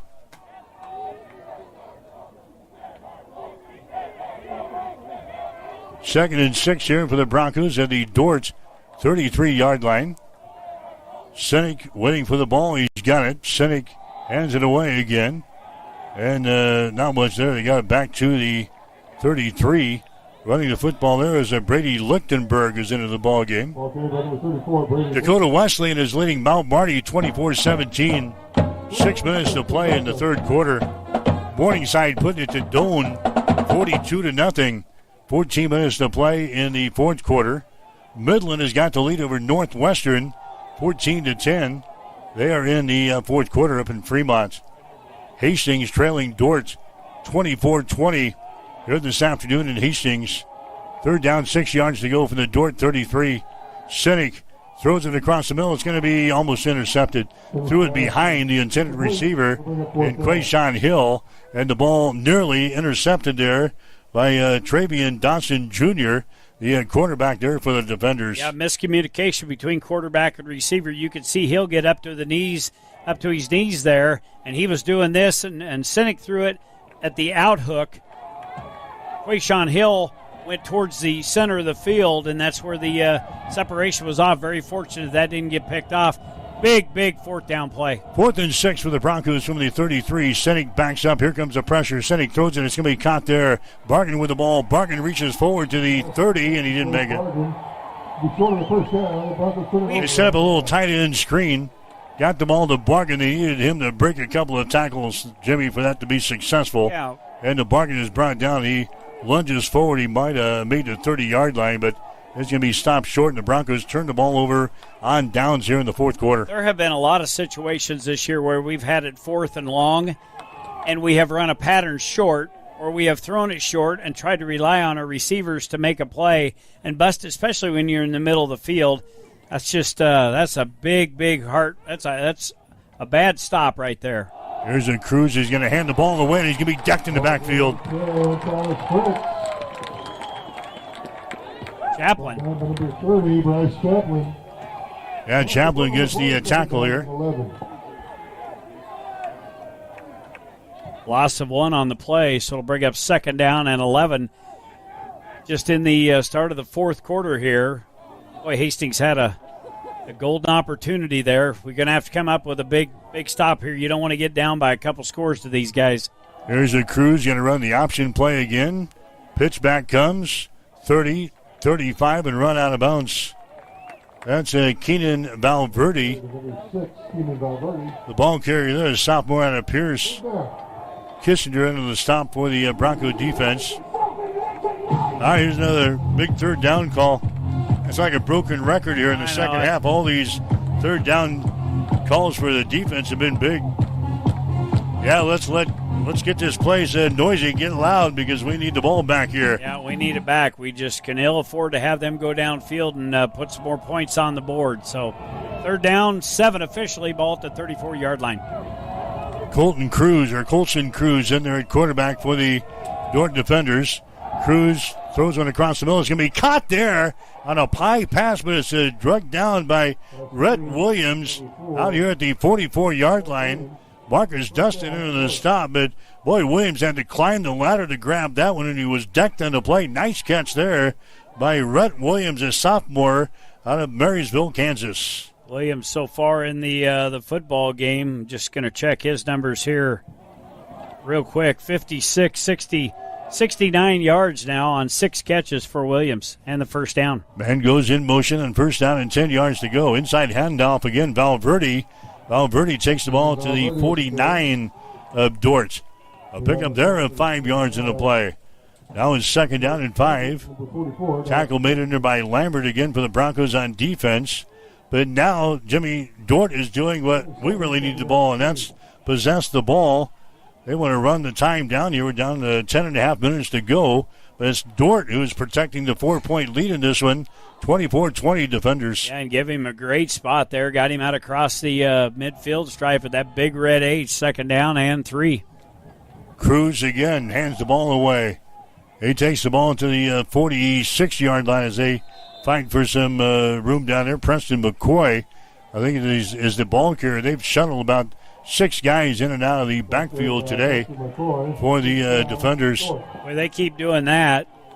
They're going to grind this clock down and put it out of reach. Yeah, we need a turnover. Yes, big time. That's why that last possession, when we tried to throw that tight end screen pass to get the 6 yards for a first down, was such a huge, huge play. You can ill afford to let them slip away, and we did. Now we need the ball back. 1st and 10 for Dort. They've got the ball at the Hastings 45-yard line. Option play. Pitch back comes. That's a Valverde again carrying the ball down the field, down the sideline, and he's going to be called for being out of bounds down around the 36 or 37-yard line. Jake Lambert runs him out of bounds here. But that was a pickup of about 8 yards on the play. 2nd down and 2. They'll spot the football at the Hastings 37-yard line. 9:14 to play in the fourth quarter.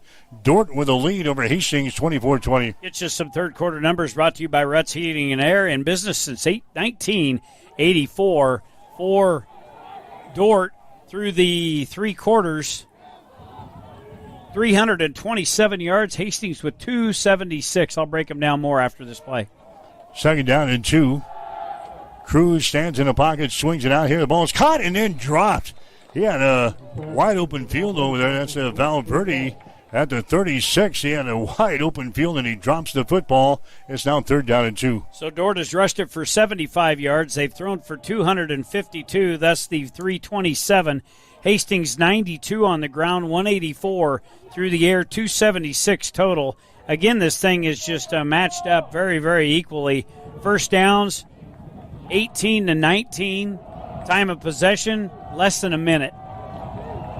3rd down, 2 yards to go for Dort down here at the Hastings 37-yard line. Cruz hands the ball away. Inside handoff. Look out. 20, 15, 10, 5, touchdown. Preston McCoy on 3rd down and 2 breaks loose for a 37-yard touchdown. Yeah, and that was a huge hole off right side. Just a quick trap play, as you used to see the Big Red run years ago. They hit that fast. They got the handoff in the belly of the running back, and nobody touched him. Took it in untouched. That's a killer right there. Preston McCoy takes it in for Dort. With 8:38 to play, Dort goes out on top of Hastings now by 10, 30-20. Stephen Lynon is into the ball game now for Dort. He's about out of back on these PATs. Ball is down, the kick is up, and the kick goes through the uprights. It is good. The PAT is good. 8:38 to play in the game. Dort now leading Hastings. Dort 31, Hastings College 20. You're listening to exclusive coverage of Bronco football on Extreme Sports. Mary Lanning picks out people that are going to help support our mission and our values here at Mary Lanning. They want to recruit people that are continue to make us a strong organization and continue to provide that exceptional patient care. There are people all around me constantly to support me in my personal life, but also in my career. People are always advocating for me to grow and to learn. We're 2 sisters here that believe in Mary Lanning and the mission and values here, and we're going to continue to support this community for as long as we can. Hi, this is Terry Anstein, President, 5 Points Bank of Hastings. On behalf of our shareholders, directors, and staff, I would like to thank all of our great customers for helping us become the fastest growing bank in Hastings. I would also like to invite everyone in the Hastings area to stop in and visit with one of our bankers and learn how we can be your bank for the long run. Locally owned, locally managed, 5 Points Bank, the better bank. Member FDIC.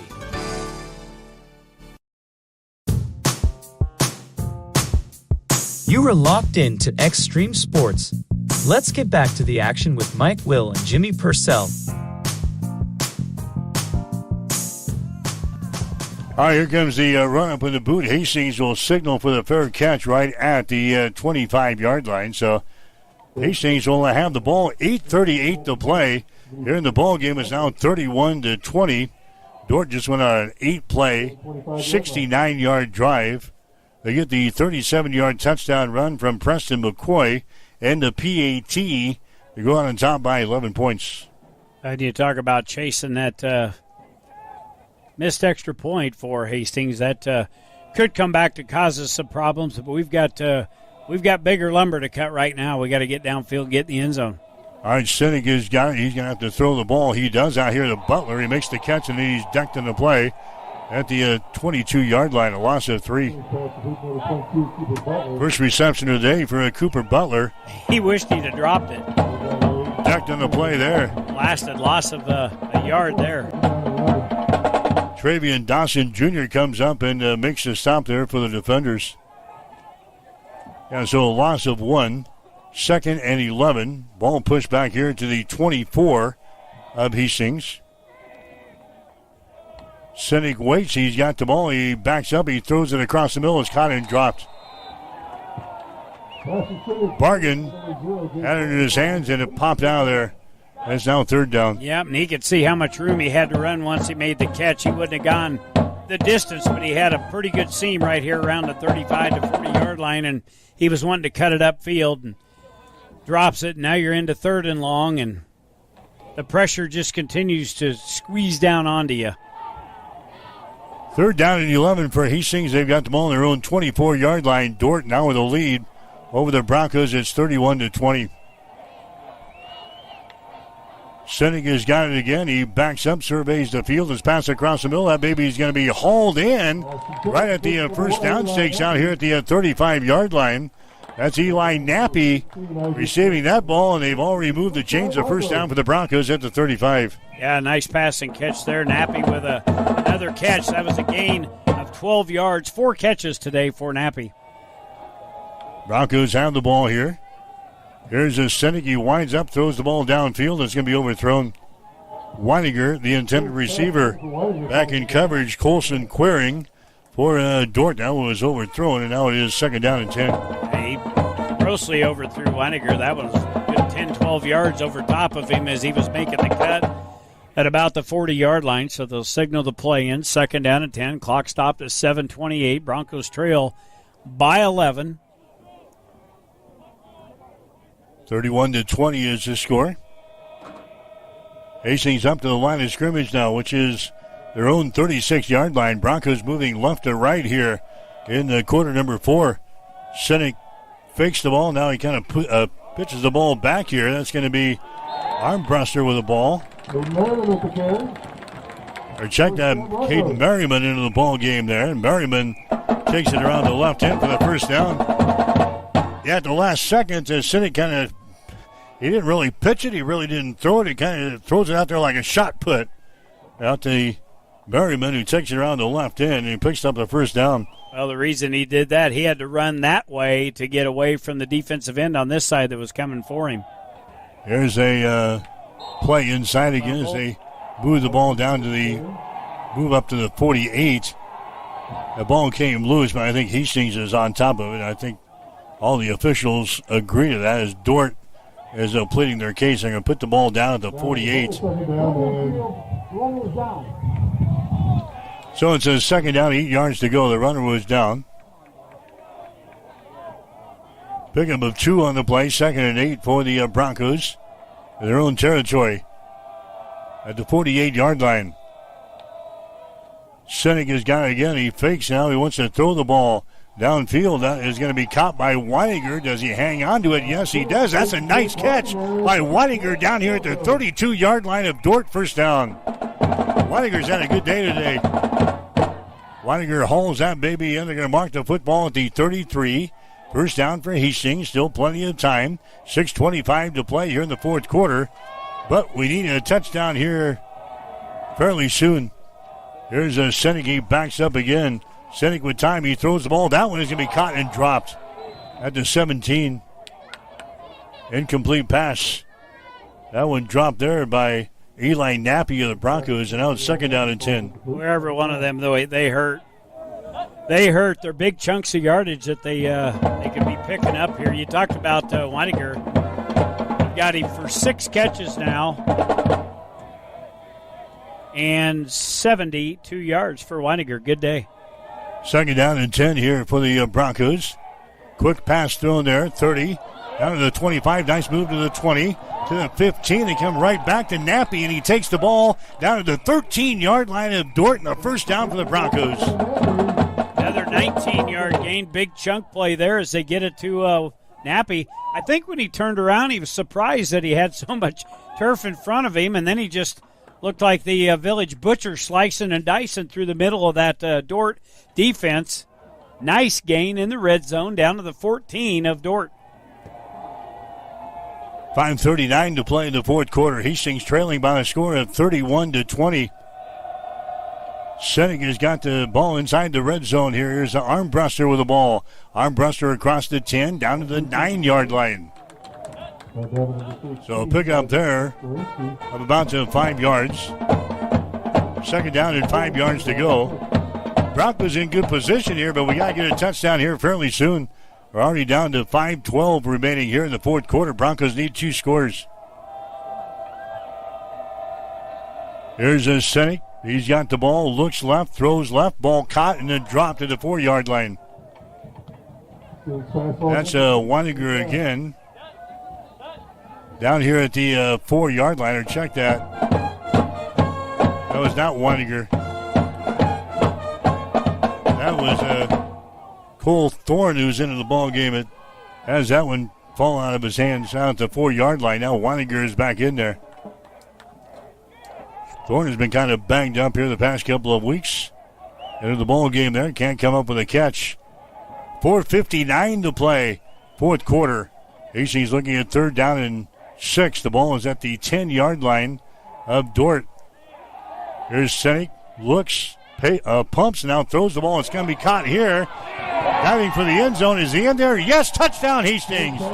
They get the ball to Jake Bargan. He caught it at about the 5-yard line. He dives for the end zone for the score. Bargan now comes out limping off of the field here, but the touchdown is on the board, and Hastings trails by 5. I thought we were going to have another situation where we had on the north end zone where he fell right around the goal line, but the young lady right down there to watch Bargan cross the goal line. So a 10-yard touchdown pass. Bargan's had a good afternoon here as well. Bargan on the afternoon. That's 3 catches now and 27 yards and a touchdown. They'll line up and go for 2. All right, the Broncos down by 5. They'll go for the 2-point conversion here. And now what do we got? We got a timeout called. Timeout called by Hastings. So the Broncos call the timeout as we line up for the 2-point conversion. 4:52 to play in the game. It is now Hastings trailing Dort. The defenders 31, Hastings 26. You're listening to exclusive coverage of Bronco football on Extreme Sports. Brandon is super pumped about Runza. Runza is so sweet. Especially all their desserts. Oh, those are the sweetest. Chocolate, vanilla, and twist ice cream cones, 4 flavors of shakes, chocolate chip cookies, and ice cream sandwiches. Literally sweet. Aw, I love your enthusiasm. Well, I love Runza. So sweet of you. Come satisfy your sweet tooth. Because from the way we make it to the way it makes you feel, Runza makes it all better. You are listening to exclusive coverage of Hastings College football on Extreme Sports. All right, the Broncos on the board now here in the 4th quarter. It's a 31-26 ball game. Defenders have the lead. Now the Broncos will go for a 2-point conversion. We missed an extra point earlier in this half, so we're chasing the point here. And Hastings will go for the 2-point conversion. 3 wide receivers split out wide to the right side. Senig with the ball. He looks right. Senig has still got it. He rolls to his right. He throws the ball, and that is going to be incomplete in the back of the end zone. So the 2-point conversion try is no good. When he had a receiver open in the front part of the end zone, had 2 guys deep covered up, and I'm not quite sure who he was throwing that to. That kind of landed right in between all of them. So the 2-point conversion try is no good. 4:52 to play in the game. Dort continues the lead. Dort 31, Hastings 26. You're listening to Hastings College football on Extreme Sports. Sundays are meant for relaxation and indulgence, and there is no better place to do it than at Bullseye Sports Bar and Grill in Hastings. Enjoy the Sunday brunch buffet from 10 to 2, where you will find an irresistible spread of breakfast favorites that will make your taste buds dance. Choose from fluffy pancakes to sizzling bacon, fresh fruits, and so much more. It is all you can eat and all you could ever want. Make your Sundays special with the brunch buffet at Bullseye Sports Bar and Grill on West 2nd in Hastings, right across the street from the water park. It is the perfect way to unwind and savor the flavors of the weekend.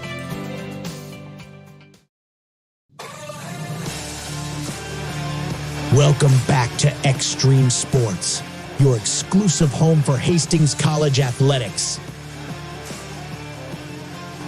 All right, here we go. 4 minutes and 52 seconds to play in the fourth quarter. Hastings trailing Dordt 31-26.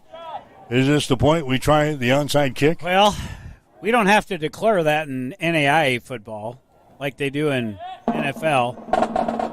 I think you kick it and you realize the defense has played fairly well here this second half. A lot of communication down there. We'll see what they're... A lot of talking.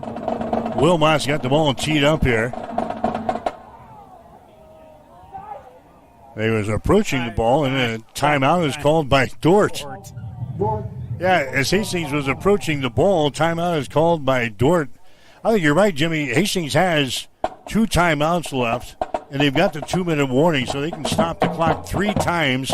We've still got 4:52 to play in the fourth quarter. And I say you kick the ball away and rely on your defense, which for the most part have been playing pretty solid in this ball game today. Absolutely. I'm in agreement with you that not many times we do agree with each other, but I do here. And just put your defense out there. They played pretty good. Secondary has given up some plays, but this is where you're down to an opportunity to beat the 6th-ranked team in the nation. You need to make plays. Your playmakers need to make plays. We'll see what they elect to do here.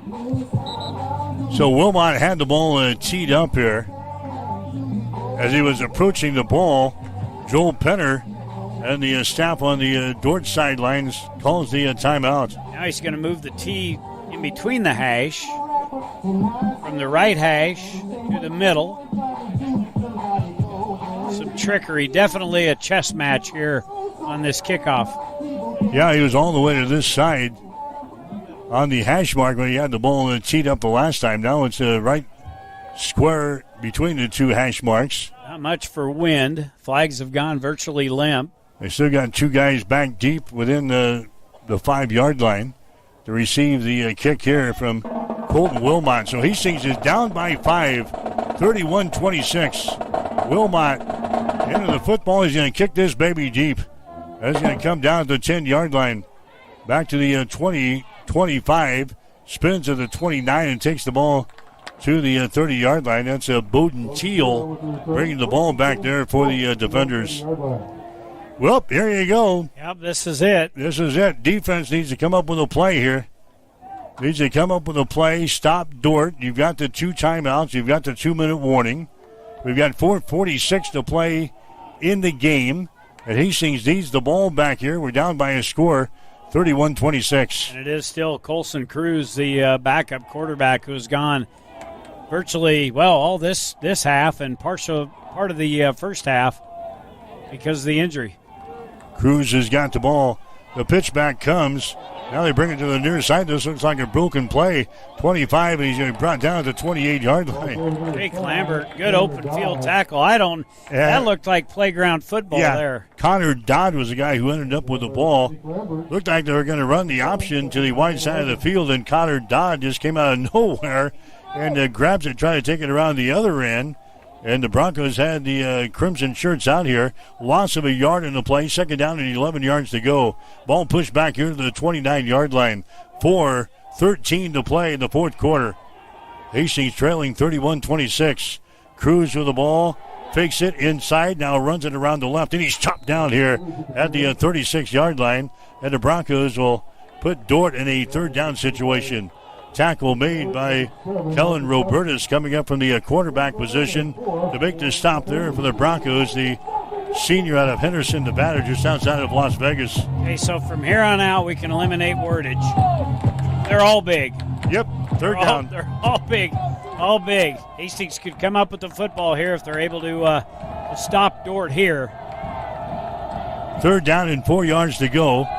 Dort with the ball on their own 36-yard line. Leading in the ball game by 5 points, 31-26. Cruz fakes the ball. Cruz runs it. He's going to be hit. Down he goes.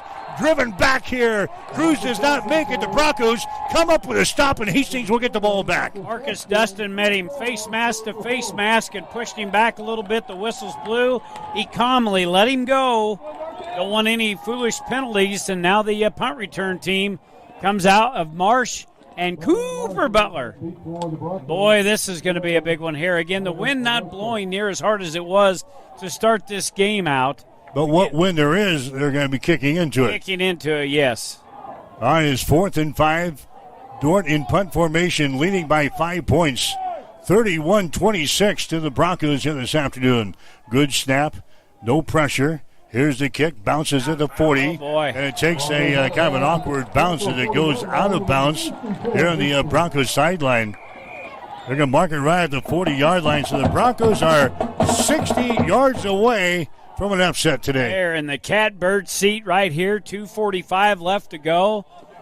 Hang on to the ball. You've got to do all the things correctly, no mistakes. I don't know if the ticker can hang in like another one like last week. We've had too many of these. I was going to tell Matt that he needs to get us some medical services up into the press box if he's going to do this to us again, and it appears that he's going to. Yeah, we're getting too old to go through this again, aren't we? It's terrible. I need some blood pressure medicine. I've got all kinds of it, but not here. Not the right kind. No, not the right. All right, so Hastings with the ball. First down and 10 on their own 40-yard line. 2:45 to play. Fourth quarter, the Broncos are trailing 31-26. There's a pass across the middle. It's going to be caught there. Nappy with the ball to the 46-yard line. Picking up 6. Did you see the end from the far side of the field come in? He got chopped down by the left tackle. Almost catapulted. They show that thing again. That was incredible. That was a full man flying end over end. Coming in towards Cynic, but he gets it off 5-yard. We'll call it a 6-yard pickup to Nappy. Second down and 4. Hastings with the ball on their own 46. Cynic backs up, looks right, comes back left. He throws the ball, and that is going to be incomplete. Boy, again, miscommunication by receiver and quarterback. Queering was the guy back there defending. Pass is incomplete. I think that was Thorne out on the pattern there for the Broncos, so an incomplete pass. Third down and 4 yards to go. Broncos obviously in 2-down territory here at their own 46-yard line.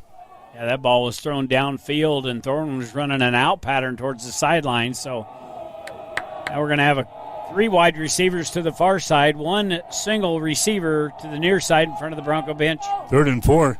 Cynic backs up. Here comes the pressure. Pass across the middle. Armbruster grabs the ball. Breaks loose to the 50. Armbruster breaks outside 45 down the sideline 40. 35, and he's going to be brought down at the Dort 33-yard line. First down for the Broncos.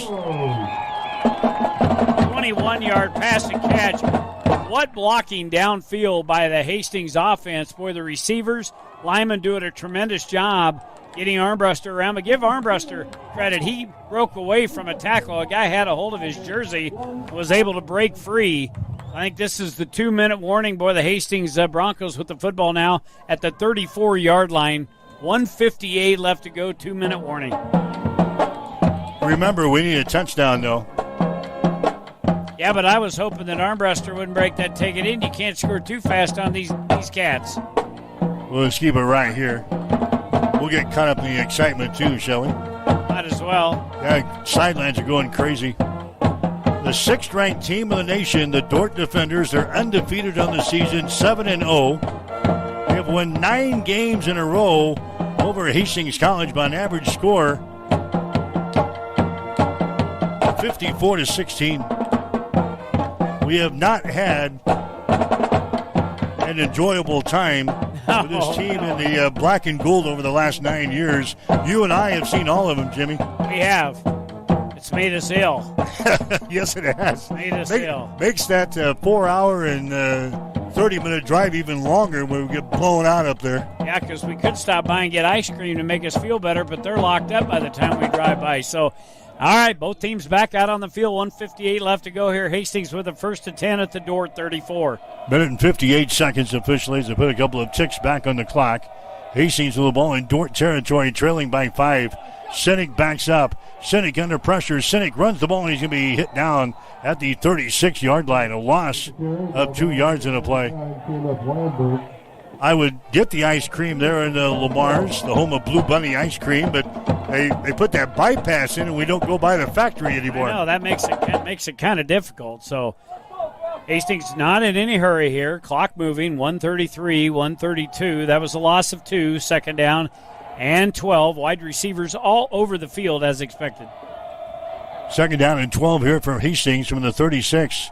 Sinek throws the ball. Hill grabs the ball, 35. Hill breaks loose to the 30. Still on his feet to the 27-yard line and then chopped down. And Hastings will be looking at a 3rd down situation here. 3rd down and about, 3-4 yards to go. Clock is running. 1 minute and 7 seconds to play. 1:05 to go. Thomas McCullough comes up and makes the stop. The Broncos a little confusion here on the sidelines. Well, they are. Hill had to come out. I don't know if he's shaken up a little bit. They bring Cooper Butler in. Cole Thorne's out there. Whitaker will be the wide out on the far side of the field. We're down to 50 seconds to go. Letting way too much time run off the clock here. 3rd down and 3 yards to go from the 27-yard line of Dordt. Sinek with the ball, fires it. It's going to be caught here. And they fumble the football. Nappy has it come loose, and Dordt comes up with the ball at the 15-yard line. Nappy had it. He turned around and was starting to run toward the goal line, and the ball pops out of his hands and right into a defender for Dordt, and the defenders have the ball at their 15-yard line. That would have been well enough yardage for the 1st down if he would have fallen down. He turned around. The ball just squirted out of his hands, right in the Dordt defender's hands. And the air just went out of the biggest balloon that Hastings would have had in an upset game for a lot of years. Boy, it's just, team is crushed on the sidelines. Nappy fumbles the ball. He had it in his hands. He was squaring around and looking at the end zone. He had the 1st down, and the ball pops out of there. It was recovered by Dordt. They will take a knee, and Dordt is going to avoid the upset here. And now they've got the inside track to win the Great Plains Athletic Conference Football Championship with 2 games to go. Dordt is going to win this game today by a score of 31-26. Just watching Matt Franzen down there on the sideline. He is just in disbelief. He could taste it. Him and his whole squad. He is sick to his stomach right now. You can tell by his actions. Well,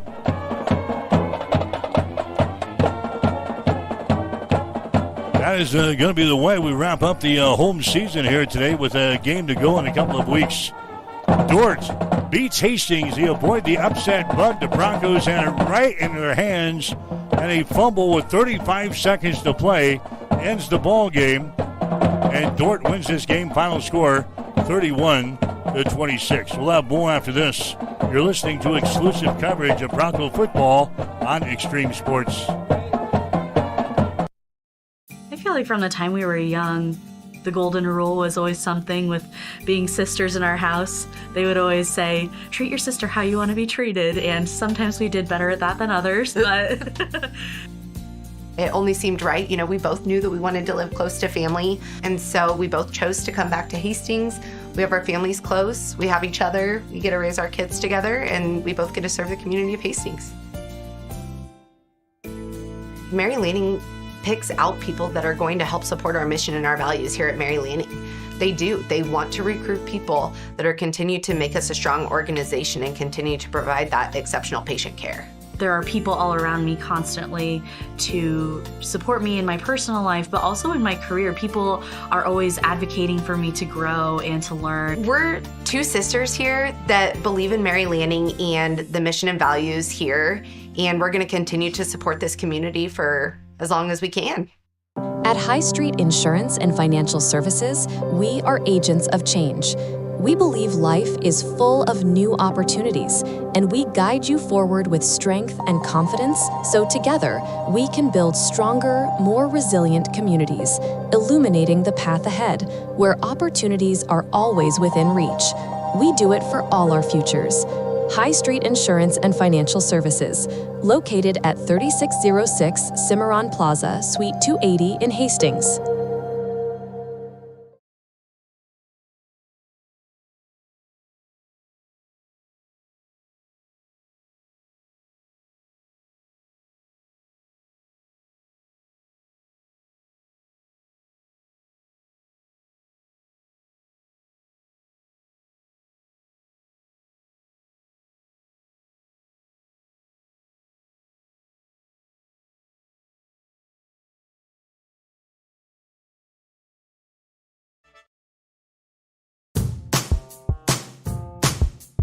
You are locked in to Extreme Sports.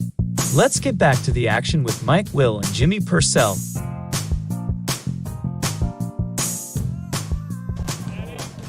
All right, back here at the Osborne Sports Complex, Dordt knocks off Hastings for the 10th straight time today in a dogfight. Hastings with a chance to win this, baby. They fumble the football with 35 seconds to play in the game, and Dordt wins the contest today. Final score of 31-26. Kind of a somber scene down on the field there with the team meeting at halftime. They always kneel down and say a prayer, and I watched Matt Franzen walk over, and he got on a knee right beside Eli Knapp. He grabbed his hand. That was kind of an emotional burst there as the prayer was over, and Matt's still wiping tears out of his eyes. What a hard-fought game here for Hastings. Get your final game numbers. Stats are brought to you by Ruts Heating and Air, your number one source for residential and commercial HVAC services in Nebraska. Well, we told you how close the numbers were all game long. Hastings battled back to take the offensive total lead by 19 total yards in this football game. But we'll start with Dordt first. Dordt with 19 first downs. They rushed it 37 times for 138 yards. Their quarterbacks were 11 of 21 passing, one touchdown in the game, no interceptions. So 58 offensive plays, 400 yards for Dordt in the football game. Look on down. Penalties, 2 penalties. That is the way it was in the first half. 2 penalties for Dordt, none for Hastings. That's the way it ends. 2 penalties the whole football game here today. Time of possession, that was very close as well. 28:01 for Dordt, 31:24 for Hastings. Rushing leader for Dordt, Thomas Fritz, 8 carries and 58 yards. Their leading receiver was Isaac Looker, 4 catches and 111 yards. For Hastings in the football game, 26 first downs. They rushed it 33 times for 139 yards. The quarterbacks combined for 26 of 41, 280 yards, 2 touchdowns, 2 interceptions, 74 offensive plays, 419 yards of total offense. For Hastings, again, down the line, again, no penalties, 31-24 time of possession for the Broncos.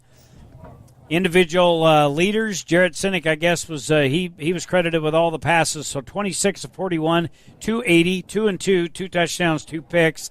Rushing leader, Dalton Armbruster, 13 carries, 74 yards. Caden Merriman finishes with 7 carries and 36 yards. Receiving leaders here today, Eli Knapp, 6 catches, 82 yards.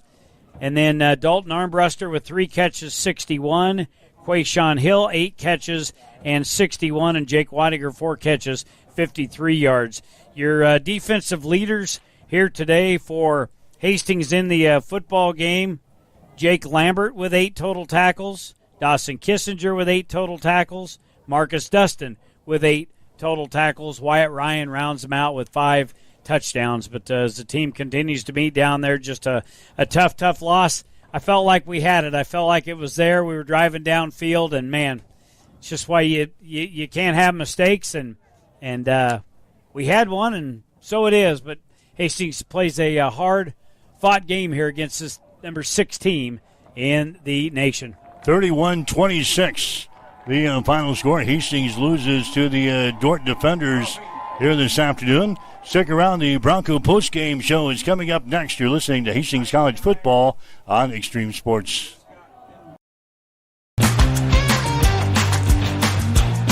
Thanks for listening to Hastings College Football on Extreme Sports. Hastings College Football is brought to you by 5 Points Bank of Hastings, the better bank.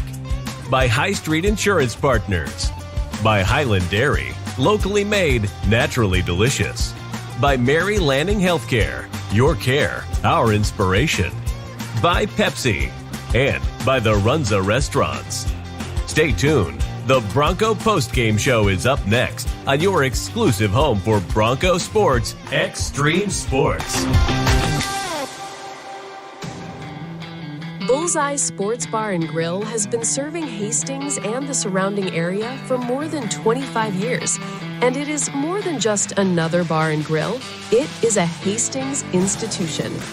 Do not miss Tijuana Tuesday, an all-you-can-eat taco and nacho buffet. Every Wednesday night is Wing Night, featuring legendary wings that are crispy, saucy, and downright delicious. Stop back on Thursday for roasted chicken, on Friday for the prime rib and seafood buffet, and on Saturday for Bullseye's world-famous prime rib. On Sundays, enjoy the brunch buffet from 10 until 2. For over a quarter of a century, Bullseye's has been your go-to spot for good times, great food, and unforgettable memories. Find Bullseye Sports Bar and Grill on West 2nd in Hastings, right across the street from the water park. I became the manager about 1.5 years ago. Now what I get to do is, as the manager, I get to support my nurses and continue to help them grow and develop into fantastic nurses that give exceptional care. The favorite part about my job is being able to round with those patients and hear how great my nurses are. They say, oh, so-and-so is great, and talk about the great care that they are providing to them. I just love the impact that nursing can make. That's why we do this job.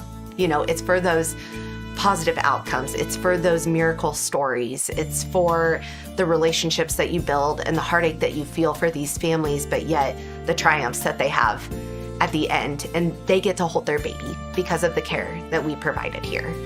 And that's just incredible to me. And that's the whole reason I became a nurse. Mary Lanning Healthcare. Your care, our inspiration. I'm John Butler, funeral director and owner at Livingston Butler Vollen Funeral Home and Cremation Center in Hastings. And I'm Nikki Butler, the advanced funeral planning specialist. Whether you choose a traditional service, cremation, or a unique memorial service, our experienced staff is here to help guide you through every step. Visit us at lbvfh.com to learn more about our services and how we can support you. Livingston Butler Vollen Funeral Home and Cremation Center. We are here when your need is greatest.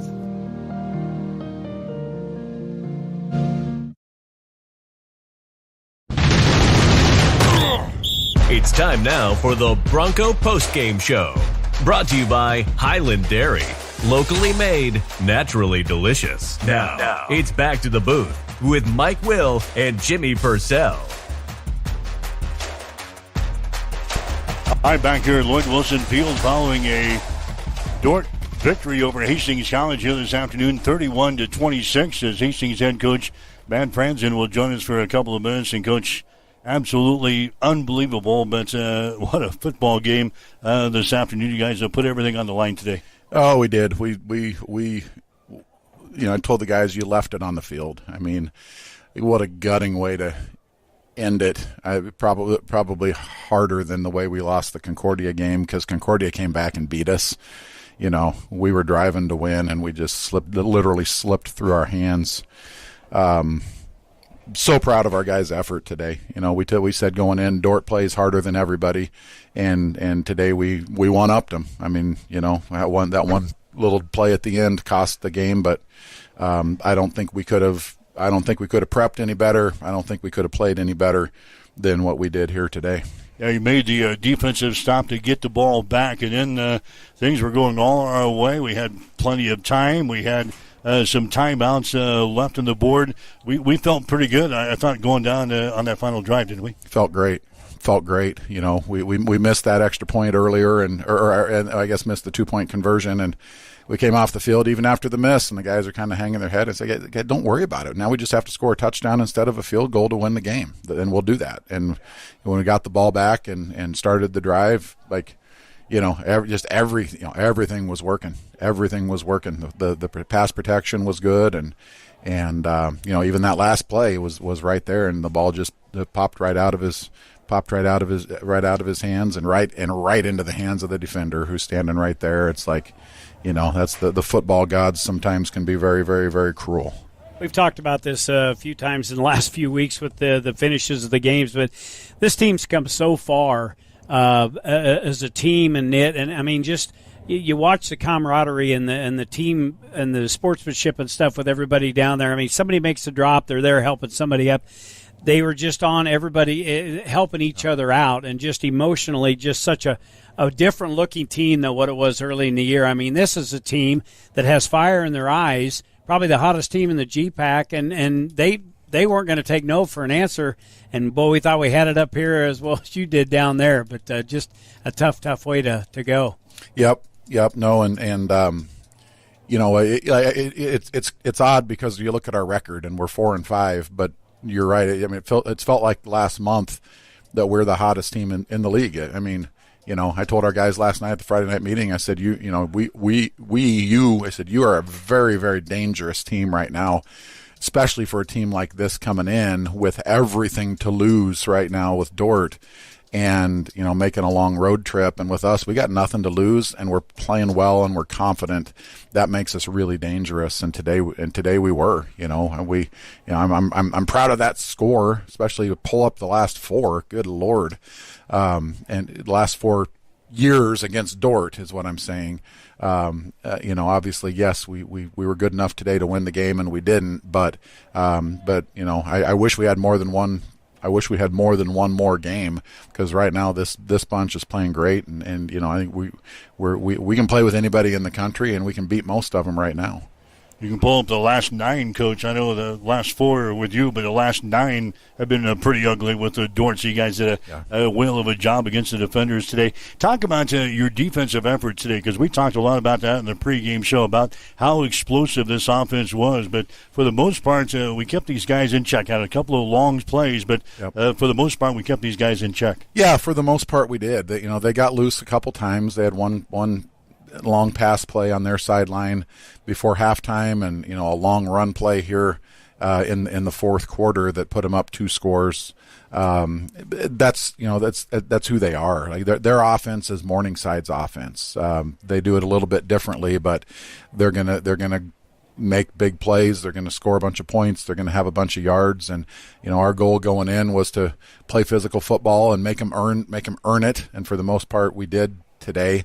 And we were able to respond also in a lot of cases and come back and make those, get points back on the board after their big plays. Talking about the touchdown right before halftime to get you to 21-14. That was huge. It was 21-7. You got that touchdown right at the end of the first half to make it 21-14. Had to feel good at halftime. Felt great at halftime, and it's the type of deal where you're watching the score early, and we scored first, then they scored 3 times, and at 21-7, it does kind of cross your mind, like, okay, something better happen for us quick, because if this type of thing turns into 28-7, then it's going to take a really crazy chain of events to come back from that against a team like this. So being able to drive down and put that score on the board right before halftime and pull it within 21-14 and go in the locker room with a lot of momentum and knowing we were going to get the ball first, we felt great at halftime.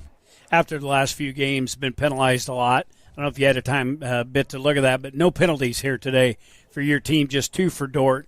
But coming off the last couple of games, I know you said you don't mind penalties at some point in time of the games, but what a very well disciplined game played by your team today. Yeah, it's interesting. Last week you get a couple penalties, and then some of those things snowballed. Like with the pass interference, I think some of those become frustration penalties because they keep calling it, and then all of a sudden our guys are grabbing everybody.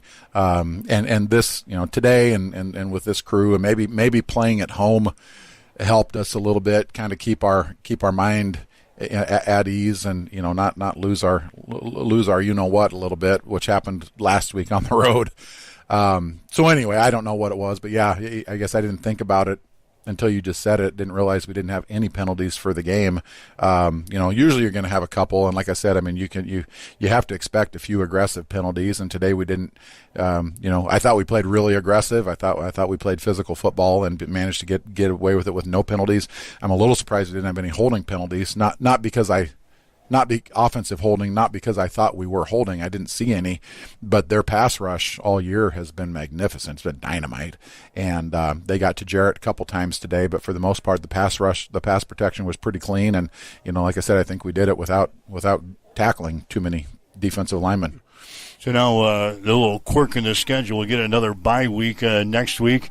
Then we play our final game on the road at Dakota Wesleyan. So you got to live with this, Coach, now for the next couple of weeks. Is that good to get these guys charged up for that last game? Or I think it is, actually. Obviously, if we win this game, we're gonna feel even better going into the bye week. But again, I think with the history that we've had over the last 9 years against this Dort program, being able to do what we did today. Our guys are going to be really excited to play one more. The tough part, I guess, you get into it now where a good chunk of our team knows that, I'm not going to even make the trip. I'm not going to be on the bus up to Mitchell. And now I have to practice for 2 more weeks when my season is essentially done. Keeping that chunk of the team motivated. So we'll have we'll have to find some ways to have some fun here this next week in the bye week and not make it too much of a grind and then crank it back up that next week for the last game. But Marcus Dustin, one of our senior safeties, came up to me right after the huddle on the field there and said, "Hey, I'm glad we have one more week. I'm glad we have a bye week before the last game because we're going to have some fun this next week." And I think with a guy like Marcus and those seniors, they're looking at it. They don't want to be done yet. We're having a lot of fun playing football. Even a game like today that we didn't pull it out, we had a ton of fun down there. And those guys don't want to be done with that. They want to keep doing this for a couple more weeks, even if we only have one more game, not 2. Talk about the seniors. We didn't talk about those guys in the pregame, but you guys honored a lot of them today. A lot of those guys stuck with you when you took the job here. Yeah, we had 20 of them go through today, and Eli Nappy was the only 5th year guy, true 5th year that's been here for 5. So he came in the very first recruiting class that we brought in initially, and then a lot of most of the guys then came in the next year and were 4-year guys. But no, they put a lot into it. They've been. This senior class went through the 7 and 4 year back in 2022. That was a whole lot of fun. And then the next year was a 500 season. And then their junior year last year was the really really bad year that we're all still talking about, but trying to forget. So they've been through the good and the bad, and then this year I think those guys are having a lot of fun coming off of last year and being able to compete the way we have been in these close games this year. I think these guys feel good about it. Obviously, it'd be nice to win a couple more of these games, but they, I think they're going to leave a lasting mark on the program. And a couple of these guys are going to be really, really, more than a couple, are going to be really hard to replace as we get ready for next season. But I think there's going to be a pretty good feeling in the clubhouse, so to speak, that these guys are a big part of creating. All right, buddy. Tough loss today. A great football game. We'll see you in a couple of weeks up in Mitchell. All right. Thanks, Mike. That's head coach Matt Franzen. Again, the Broncos let one slip away here today. Well, you were right about as close as you can get, Jimmy, at 31-26, and driving for the winning touchdown. We fumbled the ball down here at the 15-yard line. It goes right into the hands of a Dort defender, and the defenders get out of here with their mark still unblemished as they go to 8-0 in the season. Too bad we just didn't have that hit the turf and have a scrum for it at least to try to fight to get it back. But, I mean, you think of the odds of that happening, and that is absolutely incredible. And you look at the catches that Nappy has had in the last few games coming down the end where Hastings has won the game. The game last week in Yankton had a couple of big catches. In Northwestern game, he had some big catches. He's just been a gamer and a great player, and you just, we could see it down there at the end of the game, the emotion down there running. The poor kid just feels awful, and it's just unfortunately things happen like that, and it's a tough deal for him because I really thought this baby we were going to still be celebrating and hanging out of the window about right now. But Hastings, another great, hard-fought game, and we'll get on the road here in a couple weeks. Hopefully there's no snowstorm as we head towards Mitchell. It's always iffy in never know. Middle part of November. You never know. Anyway, we'll take another break. We'll come right back after this. You're listening to Bronco Football. Did someone say ice cream? It's time to chill out this summer and make your favorite Dairylicious dream come true. Whether you are craving ice cream, yogurt, cottage cheese, tangy dips, or all of the above, Highland is bringing the savings to satisfy those cravings guilt-free. Visit highlanddairy.com/savings to scoop up coupons, try new recipes, and spin for a chance to win fun prizes. Highland, locally made, naturally delicious.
Experience the land. Your favorite after they were a 30.5-point favorite to start the game. So that's a little bit telling as we see a field goal up and good with Kansas State and Texas Tech. That makes it a 12-7 game here in Texas Tech. Kansas State felt like, in the things that I've seen, it looked like that they had dominated this first half, and then right at the end, a lot of turnovers kind of put Texas Tech in the spot here. So any other games right now, Will Hill, that you're kind of keeping an eye on as Maryland has the ball trying to drive on Indiana here in that one? No, I was just going to bring up the Texas Tech game because it's hard to have eyes on all of these games here as much as we keep up with the scores. It's hard to actually watch every single game, and that's one where it looked like Kansas State was in good shape, but right now we're up to Texas Tech laying 8.5, as you mentioned, total 41.5. If you like Kansas State before the game and you either didn't bet it or wanted to bet more, now you can jump in and get an even better number at the 8.5. I mentioned the Boise game, just wanted to update that quickly because that's when we gave out. Fresno has the ball. They are in the red zone. It is a 7-7 game. Boise is now laying 4.5 in the live number. Total, this is so low for a college game, 38.5. I know it's 7-7 headed towards the half, but you don't see too many totals that low, even for a live number. Madsen, the Boise quarterback, I believe, was hurt. Doesn't look like he's going to come back unless something has changed here since we took eyes off that game. But I would still look towards Fresno getting the 4.5 here, even though I gave it out at 7.5 earlier, and hopefully you got it on that number. I think this is a game where Fresno State can win. Let's look at a couple of games that are going to be starting maybe a little bit down the line here in the next hour or so. And one of them is a loser leave town game. It is number 18, Oklahoma, number 14, Tennessee. Both teams 6-2 straight up. Both teams 3-4-1 against the spread. And we do have some sound from Josh Heupel. People forget that the Tennessee coach used to be the quarterback at Oklahoma when Oklahoma won the national championship about 25 years ago. Let's hear what Josh Heupel had to say, current coach of Tennessee, about going to play Oklahoma. Getting ready to play a really good Oklahoma team. Defensively, one of the top teams in the country in every statistical category. Their front's big, strong, physical, relentless. Tackles for loss, sacks, not giving up a bunch of big plays. Huge test, and offensively, dynamic quarterback that's a playmaker. Does that through the air, does that with his legs. He's got good skill around him, so huge test. Will, are you a believer that Tennessee could pull this off against Oklahoma in Knoxville tonight? I like Tennessee. I seem to be on a little bit of, not an island, but most people I read, listen to, hear like Oklahoma. They think Mateer is getting healthier. They think the front for Oklahoma can be one that Aguilar hasn't really seen. When you look at some of the defense he's played, he's had it easy. I like Tennessee. I just think Tennessee at home has too much offense. I think in that building, they are such an offensive machine. They're going to get 30-plus points against pretty much anyone. Can Oklahoma keep up offensively? The money is coming on Oklahoma. Maybe that's telling. Maybe I'm on the wrong side of it. I think Tennessee wins the game, so I'm laying the points here with the Vols. You mentioned, Heupel used to play at Oklahoma. I think a lot of the, when you say people forget he played there, first of all, it was a long time ago, but you and I are old enough to remember it. He doesn't look like he used to be a quarterback. I don't know if that makes sense, but when you look at what he used to look like, and not that I'm Olivia Rodrigo or anything in terms of my figure, but quarterbacks don't usually put on the weight, later in their career, so it doesn't look like a former quarterback, Heupel. Oh, stop, Will Hill. You were just bragging about your Nerf football skills during the commercial break. I don't know what you're talking about. But, yeah, that's what scared me off of this game is the market. I wanted every way in the world I wanted to take Tennessee here, but the market kind of scared me off of this one. That's why I kind of left this one kind of in the dust on that one. And I know you're a big Tennessee guy tonight. So, yeah, I stayed away from that one. And but, yeah, Oklahoma was a couple of weeks ago. They've lost 2 of their last 3. Tennessee put up 56 on Kentucky last week, but that doesn't even count. So, yeah, I think it's a good spot for Tennessee. I think you'll be right about that one. One more game that we're looking at tonight, another SEC game. South Carolina, 3-5. Talk about an underachiever this year. This is it. Number 7, Ole Miss. They're at home in this one, 7-1. And Ole Miss here is a big favorite in this one.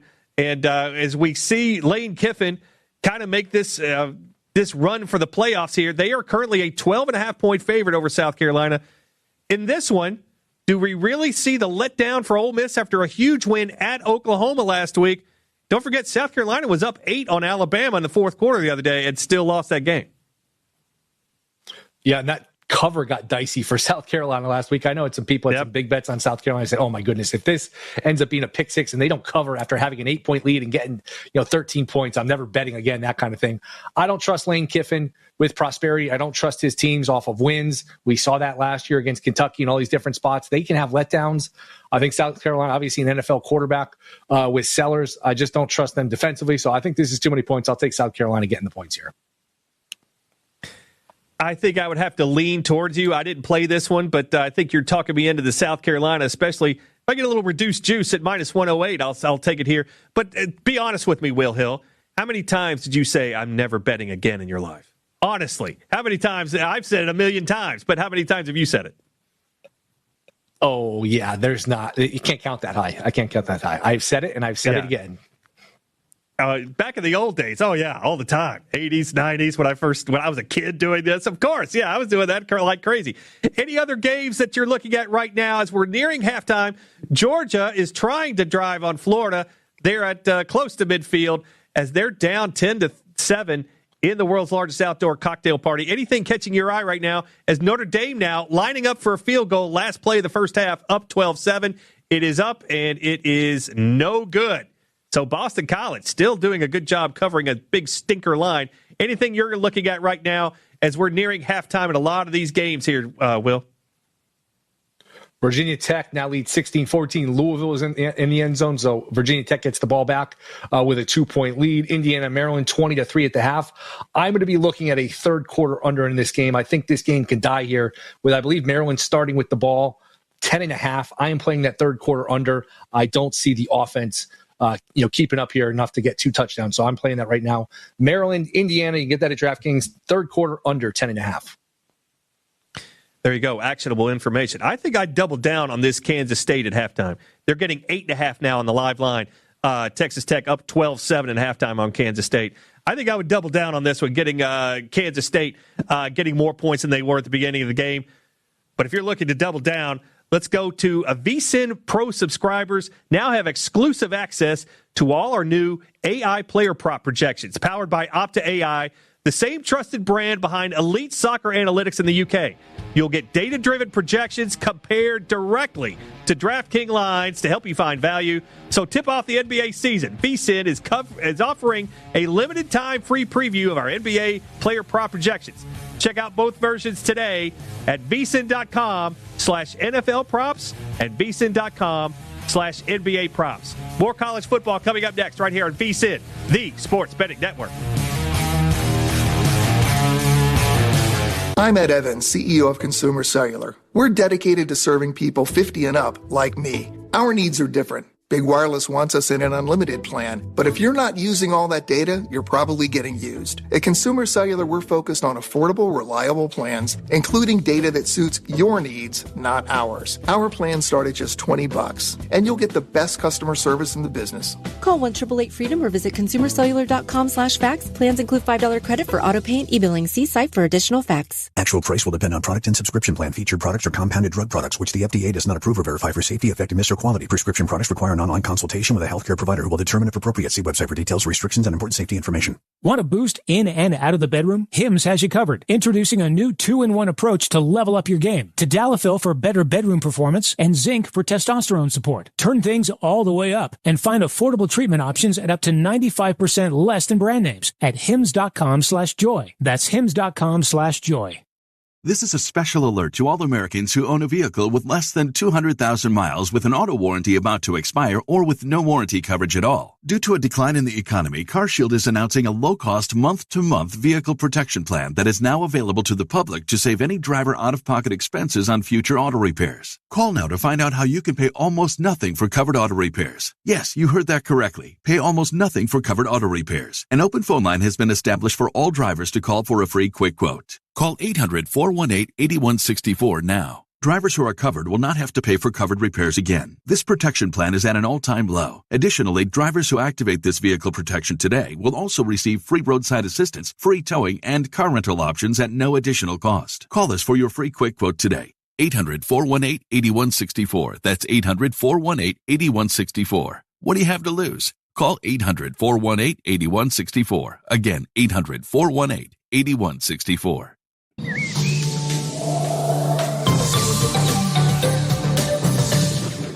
Here's a look at your weather forecast, powered by weatherology.com. 47 this afternoon under clear skies, northwest winds 5 to 10 miles per hour. Mainly clear skies tonight, 30. Daytime highs approaching 63 tomorrow. Low 60s Monday, warmer on Tuesday with highs in the upper 60s. And that's your forecast. I'm meteorologist Paul Frobley. Currently, it's 46 degrees. Hi, this is Terry Anstein, President, 5 Points Bank of Hastings. On behalf of our shareholders, directors, and staff, I would like to thank all of our great customers for helping us become the fastest growing bank in Hastings. I would also like to invite everyone in the Hastings area to stop in and visit with one of our bankers and learn how we can be your bank for the long run. Locally owned, locally managed, 5 Points Bank, the better bank. Member FDIC.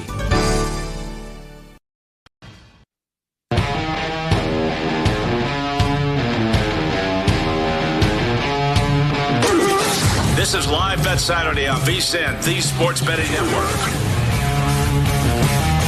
The orange shirts are filing in here at the Mint Gaming Hall in Franklin, Kentucky, right on the Tennessee border at the beautiful Circa Sportsbook, as the Vol fans are filing into the sportsbook right behind me, and they're getting ready for Oklahoma and Tennessee coming up a little later tonight. My name is Brad Taylor, along with Will Hill. Some football games that are going on right now. Louisville on the road, they are trailing unranked Virginia Tech 16-14, but the Cards still a 6.5-point favorite, 51.5 total. We're also looking at Texas Tech and Kansas State. I love Kansas State here. They're still getting 8.5, total 42.5 in this game. The wind and the weather have been an issue here. Texas Tech up 12-7 on Kansas State at halftime. And we see that Indiana kicked on one more field goal before the half, 20-3. They're up on Maryland. Live betting line, 26.5 now, total 45.5. Not many points there. Will Hill, your thoughts on what you see out of these games nearing halftime of the 3:30 windows? Yeah, I like this under 10.5 third quarter here, Maryland, Indiana. I just think points have been hard. I will verify, but I believe Maryland does start with the ball in the third quarter, which is good because Maryland is the least, the lesser offensive team. So there's a better chance you get a dead drive than Indiana gets the ball, and then you can just eat up some clock here as opposed to Indiana getting the ball first and starting and going down and scoring. So under 10.5 third quarter, that 10.5 is such a key number. I love betting these markets because you can get a touchdown, a field goal, both teams scored, you got a bunch of offense, and you still stay under that 10.5. So that's a play for me here. Indiana, Maryland, under 10.5 in the third quarter. You can get that at DraftKings. Sharp play. I'm trying to stall while I get my little pizza money action on it. A couple other big games going on right now. Number 12, Notre Dame, is only up 12-7 on Boston College. Boston College was getting more than 30 points before this game started. Live betting line now, though, Notre Dame an 18.5-point favorite in this one, total 44.5. So they're not expecting many points in the second half. And, of course, Georgia and Florida. Georgia now at the end of the second quarter, 21 seconds left. They're at a third down. They are on the Florida 21 down in Jacksonville going in. So if they don't make this 3rd and 10, they will kick a field goal to try to put this game at halftime. And we do see Georgia still a 3.5-point favorite on the live betting line as Georgia incomplete. So you're looking at a field goal attempt coming up here. But let's look at some games down the line tonight, Will Hill. And I think we actually might agree on something. I know it's shocking, but we might agree on something, Will Hill. The Michigan Wolverines, they're 6-2.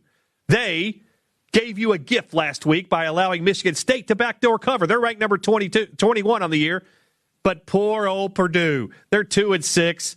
They have no chance here, right? Well, Purdue is a big 3-touchdown, 21-point dog here against Michigan. I'm taking Purdue in the points. Road dog, low total. Are you with me, Will Hill? Yeah, I like Purdue here. I just don't think Michigan is one of these teams that is, I don't want to say capable of covering big numbers, but that's not their profile.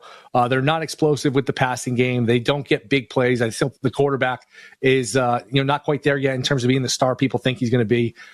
Get the hook because there's 21.5s out there. At least they were, moments ago. That's obviously a key number, 21. You could land on 3 touchdowns, but I just think this is too many points. I don't trust Michigan to cover this number. I will take Purdue plus 21, and you and I just continue to bet these underdogs. You and I get along in terms of that. We do not like laying points, and I think this is another dog here where it's good to take the number. As long as we're winning or pushing, we'll continue to get it along, Will Hill. And when we start losing, then there's going to be some words said between the two of us. I can promise you that. Yeah, the 21.5, there is some juice you got to lay to get that 21.5 with Purdue here. So, yeah, that's the Sharps telling you if that line ever goes to 21.5, it's going to be pounded by the Sharps to get that thing down. So, yeah, I love Purdue tonight, getting the 21.5.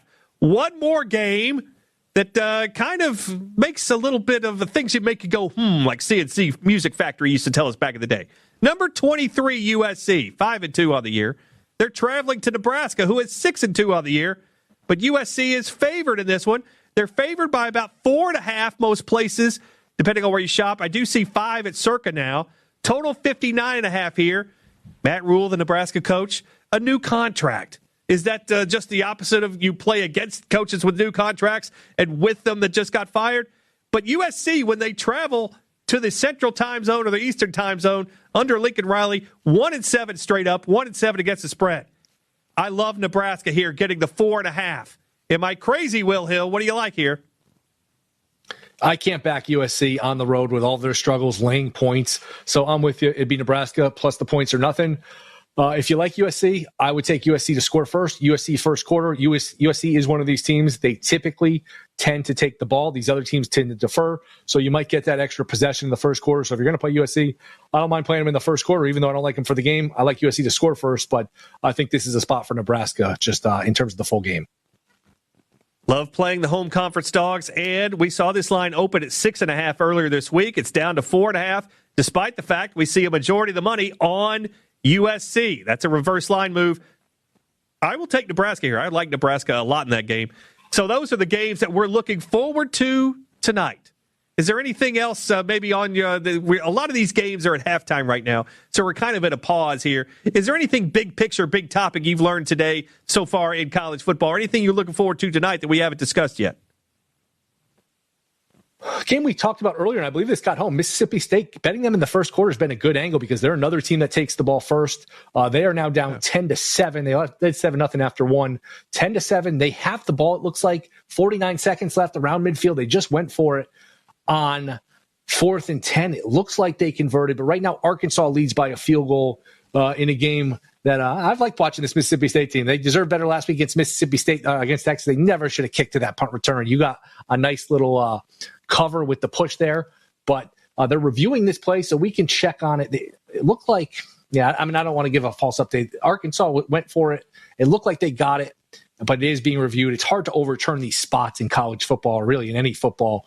Once you call it a first down on the field, there's not that much that can overturn it. So we'll keep an eye on that. Right now, the Razorbacks do lead by 3.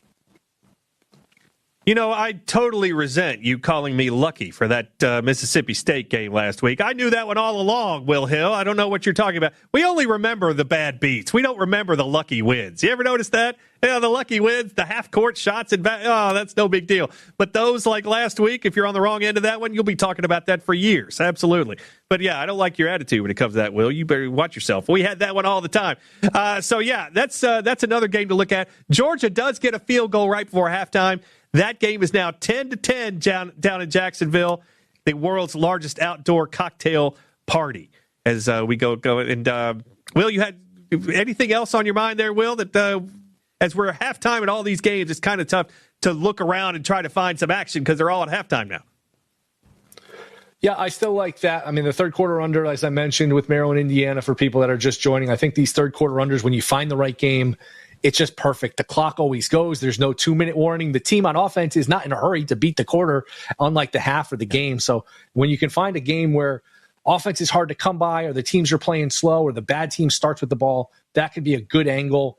Right now, Michigan State, Minnesota might be one. The third quarter is just underway, and I believe we got a score. So that live total is 14.5. I'm going to jump in Minnesota, Michigan State, live total under 14.5. I'm going to live bet under that one as well, as it goes to 16.5. So maybe I'm on the wrong side of this.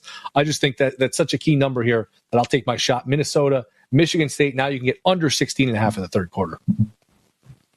Another ranked team having their way, number 15, Virginia, who Will and I both called fraudulent before the game. Well, they're up 10 now on the road at Cal. 12.5 is the current line, total 49.5 there. The current betting line in Jacksonville, Georgia, Florida. Georgia is now a 4.5-point favorite, total 42.5. This seems like a spot where, if you got the Gators before, like we did at 7.5, I think you just hold your water. I don't think 4.5 might be a little sketchy in this one. And I can't believe that Boston College has stayed this close with Notre Dame. It's something that's kind of piqued my interest. And kind of doubling down on Boston College might be a good spot for me from what I've seen so far in the numbers. Boston College looks like they've been on the Notre Dame side of the field quite a bit so far in this one. As we get going here, and Texas Tech and Kansas State about to kick off the second half there, I'm still on board with Kansas State getting the 8.5 as we kick off the second half, and Kansas State will be getting the ball here. Is there any other bets that you're looking for before we head to break here, Will? No, I had some futures on Miami to win the national title. Can I just vent for the final minute here about them not winning it, not even making the playoff? What a horrible collapse this has been the last 3 or 4 weeks. Losing to Louisville, an awful loss against SMU. Some of the stats on Cristobal as a big favorite, just a complete disaster. And that was a game we started the show with. Maybe the story of the day, Miami, which would have been impossible to leave a month ago, not making the playoffs, it looks like. Cristobal might have to go to the track to make up for this. And if you want to go to the track, put your handicapping talents to the test in the first inaugural First Bet Breeders' Cup Survivor. Yes, pick against the spread in 2 pro football matchups and nail a top 3 finisher in 8 select Breeders' Cup races, and you'll be in the hunt for $10,000 in cash prizes. Entries due a little bit last week. First.com/VSIN, the number one ST. That's number one ST.com/VSIN to get started. I think I read the wrong thing there, but we'll talk about that coming up next here on VSIN, the Sports Betting Network. Actual price will depend on product and subscription plan. Featured products are compounded drug products, which the FDA does not approve or verify for safety, effectiveness, or quality. Prescription products require an online consultation with a healthcare provider who will determine if appropriate. See website for details, restrictions, and important safety information. Want a boost in and out of the bedroom? Hims has you covered. Introducing a new 2-in-1 approach to level up your game. Tadalafil for better bedroom performance and zinc for testosterone support. Turn things all the way up and find affordable treatment options at up to 95% less than brand names at hims.com/joy. That's hims.com/joy. Staples presents That Was Easy. So I'm a plumber and needed to get work in the door. So business was going down the drain? Yeah, I went to Staples. They printed yard signs, business cards, even flyers to leave at supply stores. But at what cost, man? Well, I saved $125 on my order, and now I'm booked solid. Boom! Back at ya. For your business printing, Staples. That was easy. Now save up to $125 on custom print orders. Valid in-store and online. Ends 11/1. Exclusions apply. Visit staples.com/.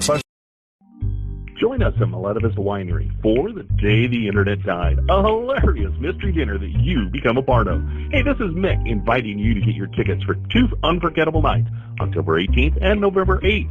Gather your friends, enjoy a great meal, crack the case before dessert. Seating is limited, so get your tickets today at MaletivistWinery.com. And don't miss the mystery that everyone will be talking about, The Day the Internet Died. Get your tickets online at MaletivistWinery.com, St. Paul, Nebraska. In today's digital world, technology works great until it doesn't. At Hamilton, we work to keep your business up and running. We are more than an IT company. We're your partner, focused on customized solutions that set you up for success now and in the future. Say goodbye to tech stress and unexpected IT costs when you hire Hamilton. Together, we help you focus on what really matters. Hamilton Business Technologies. Real people, real technology solutions. Connect with us at HamiltonIsBusiness.com. Family Medical Center of Hastings is the place to go for all your healthcare needs. Their team is trained to treat the whole person regardless of age. They provide a wide range of medical care, including acute care, routine health screenings, and treatment of chronic conditions. They're dedicated to providing you the best care in the most cost-effective manner.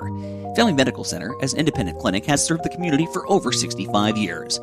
Your family's home for healthcare. 1021 West 14th Street. Proud to support all area student-athletes. If one of the things running through your mind as a business owner is the recurring worry of possible cyber attacks, you can let out a sigh of relief. Hamilton Business Technologies has you covered. As the official business IT partner of the Huskers, we offer real-time threat monitoring, advanced security protocols, and more to keep your data safe from harm. We care about the success of Nebraska businesses and communities like yours. Learn how we can help you at HamiltonIsBusiness.com.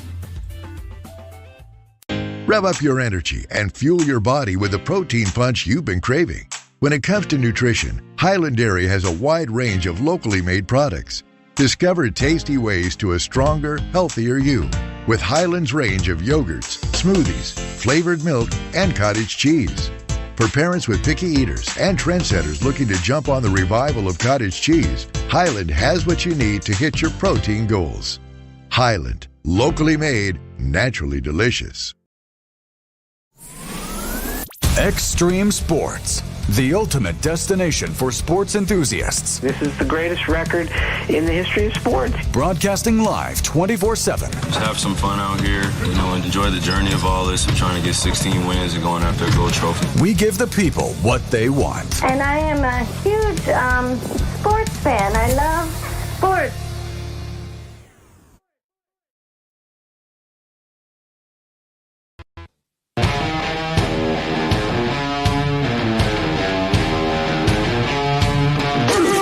This is Live Bet Saturday on VSiN, the Sports Betting Network. Live Bet Saturday here from the beautiful Circa Sportsbook in Franklin, Kentucky at the Mid Gaming Hall. My name is Brad Taylor along with Will Hill.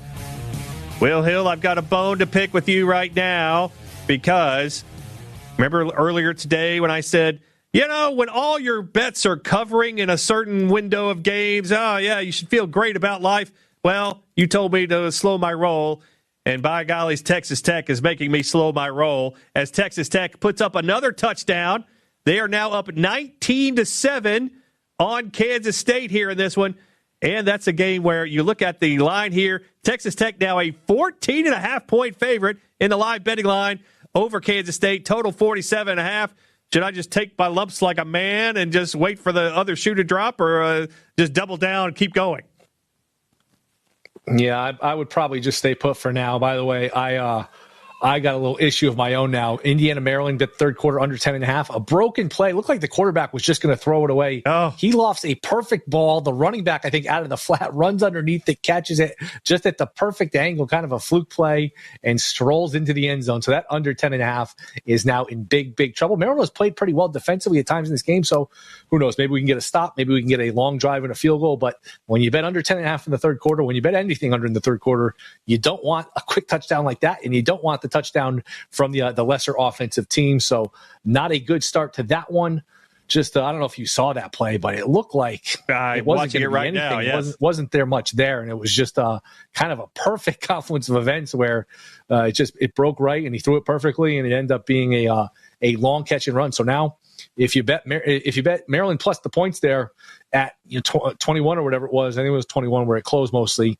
20-10, you're right there back into the game with at least a chance to think you got a shot at a cover, and maybe Maryland get a stop and get back into this where they've struggled to score offensively for a lot of the day. So, yeah, we could safely assume I don't think Maryland's going to put up another touchdown, especially the way they broke that last one. So maybe, just maybe, Indiana could take some ball-controlling drive and get a 3 there and maybe stay under your 10.5 for that third quarter under in Indiana and Maryland. But Maryland staying, that one play is going to keep them in this game, and that one play might help them cover that stinker point spread that we were so happy to take before the game started. We're starting to see some games now get into the third quarter. Notre Dame and Boston College. Boston College with the ball to start the third quarter, and they're facing a 3rd and 1 on their own end of the field to try to maybe stay close, and they get the first down. They are looking to cover a 30.5 point spread pre-flop, pre-game. And, this will be a nice little cover for Boston College here in this one. So a lot of other games going to halftime tonight, but there are some other games to come up tonight in college football. One of them that I love, but we'll get to another one first. Number 8, Georgia Tech. They're 8-0 on the season. And a lot of my friends down in the ATL are very happy with this team. This was a better start for Georgia Tech this year than my first year in Atlanta in 1990 when they won the national championship somehow. They are traveling to NC State tonight, who are 4-4 so far in the year. NC State on the year has been awful on defense in these ACC games. But Georgia Tech, only a 4.5 point favorite here. That's a little fishy line. Total 58.5. Your thoughts on this one, Will Hill? I passed the game. I like Georgia Tech. They're one of these other teams you talk about it with Louisville. You like them more as a dog. Brent Key has been good as a dog. They just don't profile as a team with some margin. Now, 4.5 is not looking to cover a big spread or anything, but if anything, I would just probably plug my nose and take NC State. But something just tell me to stay away from it, that Georgia Tech wins the game, and who knows, win it by a field goal, win it by a touchdown. I'd be surprised if Georgia Tech lost. And the way the ACC is breaking, they're going to be right there in the title game. Miami is basically out of the mix now with 2 losses, which I still can't believe, still can't get over. So I don't know. I lean towards NC State. I don't have a great feel for it. I don't have a bet on it. Knowing you, I'm guessing you are going to take the points there with the Wolfpack. I don't think you're laying it. Oh, I'm going to skip this game too, but if I were to take it, yeah, I would take NC State. But I will ask you this. Georgia Tech's undefeated. Their quarterback, Haynes King. Maybe a Heisman Trophy, maybe lying in the weeds, especially if they get a win at the end of the year with their annual matchup against Georgia. Somebody maybe to keep an eye on in this Heisman race here?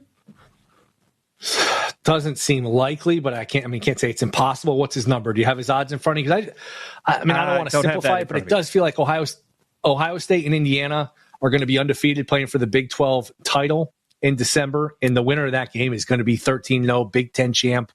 Isn't that probably going to be one of those quarterbacks, either Sane or Mendoza? I just don't know if the Georgia Tech quarterback is going to have the marquee wins to trumpet when you're looking at that. And that's going to be a huge game if that's the game we get, and I think it will. Ohio State, Indiana, everybody watching this great showdown. I think that will just leave such a lasting impact in the voters' minds that is probably going to be where the Heisman goes. But again, a month to go, a long ways to go. Things can change as we've seen plenty of times. Haynes King, the fifth choice currently in odds, 25-1 to win the Heisman. Sayin, Ohio State plus 180. Mendoza 2-1. Those are your two favorites, with Simpson plus 450. Those are up to the minute odds for the Heisman Trophy. But here's maybe one of my favorite games of the night, Will Hill. A ranked matchup. Number 17, Cincinnati, 7-1. They've won 7 in a row. Against number 24, Utah, they're 6-2. This line open with Cincinnati, a 7.5-point underdog here. Now it's up to 10.5, Utah favored. Yeah, Utah's played a little bit better schedule. They won at BYU earlier in the year. We do have Kyle Whittingham, a little bit of soundbite from him, the Utah coach, what he has to say about this game coming up with Cincinnati. They're very balanced. You hit it all. All the not all the positive, but the things that they do exceptionally well, and they're also really good. Red zone touchdown percentage is over 70%. Balanced, as you say, nearly 200 yards rushing and about 280 or 90 throwing, scoring nearly 40 points a week. And they can hurt you different ways. But maybe the biggest RPO team that we faced as well. They really lean heavily on the RPOs. And so Coach Scally and the defense has their work cut out for them. But I got no doubt that we'll have a good plan, and it's just a matter of going out and executing. But they present problems. There's no doubt about it. They're one of the best offenses in the league. I love taking the ranked matchups and going with the favorite. I played it earlier this week at 7.5. I would still play it today at 10.5. Your thoughts on this one, Will Hill? It's interesting because you're such a dog better, it seems like, just doing these few shows with you. So for you to be laying the chalk, it gets my attention. It's just gotten expensive. The numbers matter. Okay, you laid 7.5. You're really going to go and lay 10.5 now? I passed the game. I would take the dog, if anything. Remember, Cincy is one of these teams, not all the time because they've kicked a few times. They're one of these teams that has been known to take the ball first. So maybe Cincy to score first, maybe Cincy first quarter, first half, or all angles you like. Maybe Utah in the third quarter because Cincy might start on offense. I'd say 75% chance because Utah will almost certainly kick. Cincy, I would say it's 50-50 whether they take the ball or kick off. And that's pretty good math. If you got a 50-50 shot of getting it, if you win the toss, 75% overall, I would look towards some of those plays. But I passed the game. I would only look towards 10.5. I think this has gotten a little bit expensive here, although Utah was incredibly impressive last week after demolishing Colorado. Was just a ridiculous game. Yeah, I think that it was a ridiculous game. And we do see some sprinkling now, looking at the lines, comparing the lines here. I do see a couple of places now that this thing has dropped to 10 with some juice on that one. So yeah, I'm laying the chalk with Utah here, and also we have a touchdown in Manhattan, Kansas. Texas Tech now 19-14. That would still be a cover for our team of the day, our Kansas State Wildcats. That was our team of the day, one of our favorite bets of the day. Anything else you're looking at? Boston College now on the Notre Dame side of the field. They're on about the 22 going in, a fourth down play coming up. 4th and 1 for Boston College. We're not just talking covering point spreads here. We're talking maybe they can win this game, Will Hill. Yeah, I will have to get eyes on this. Unfortunately, I just watched Indiana stroll into the end zone. So these third quarter unders have been pretty good. First quarter unders, those are good plays. A lot of times you pick the right game, kind of a fluke touchdown to start the quarter, and that's when it was doomed. And we are 5 minutes into the third quarter and is already gone over. So Indiana matches that touchdown. It's 27-10. That third quarter under is a loser. The third quarter under Michigan State and Minnesota, that under 60.5 is looking good. We only have 7 points scored, and there's 5 minutes left in that quarter. So that one, hopefully we can get something back. Game I want to touch on before we get to break here, just an update. I gave out Fresno State plus 7.5 when the Boise quarterback got hurt. That is 10-7 Fresno State. We are 11:27 left in the third quarter. I can pull up that live line in a minute, but hopefully you got in on that one. Fresno State at least appears to be in good shape to cover that number with the quarterback injury and the way that game's going. Boise now 2.5-point favorite on the live line. A lot of closing line value compared to when you gave it out when it was 7.5. So, yeah, you're getting some value there, Will Hill. Great call by you. Fresno up 10-7 on Boise as we are just starting the third quarter out there in Boise, Idaho. But coming up after the break, it's what we've all been waiting for. Will Hill's best bets for the evening. And we'll try to throw in a couple as well as we continue live here on Live Bet Saturday. Brad Taylor here along with Will Hill, getting you through a college football Saturday here on VSiN, the Sports Betting Network.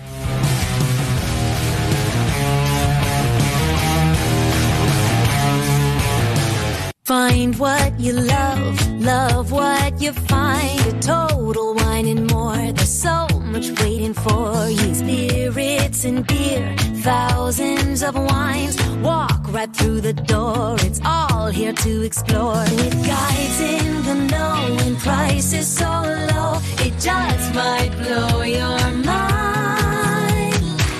You're gonna find what you love and love what you find. Drink responsibly, B21. At Bank of America, we asked our teammates, what makes this company a great place to work? There's very little that you can't accomplish working for Bank of America.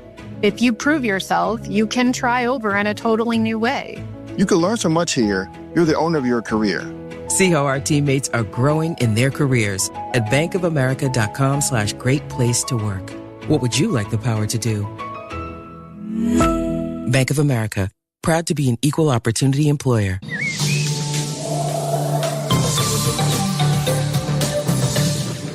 Here's a look at your weather forecast, powered by weatherology.com. 47 this afternoon under clear skies, northwest winds 5 to 10 miles per hour. Mainly clear skies tonight, 30. Daytime highs approaching 63 tomorrow. Low 60s Monday, warmer on Tuesday with highs in the upper 60s. And that's your forecast. I'm meteorologist Paul Frobley. Currently, it's 46 degrees. Keep it here on Extreme Sports. Hits it to right field.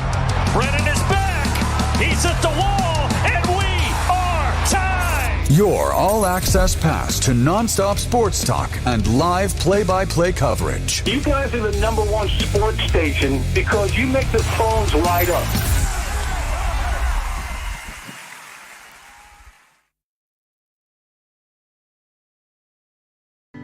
Did you know that one of the most important financial protections that you can provide for your family is to have a will?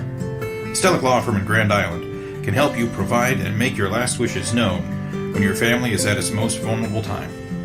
Call Stellick Law Firm today to get your estate plan completed.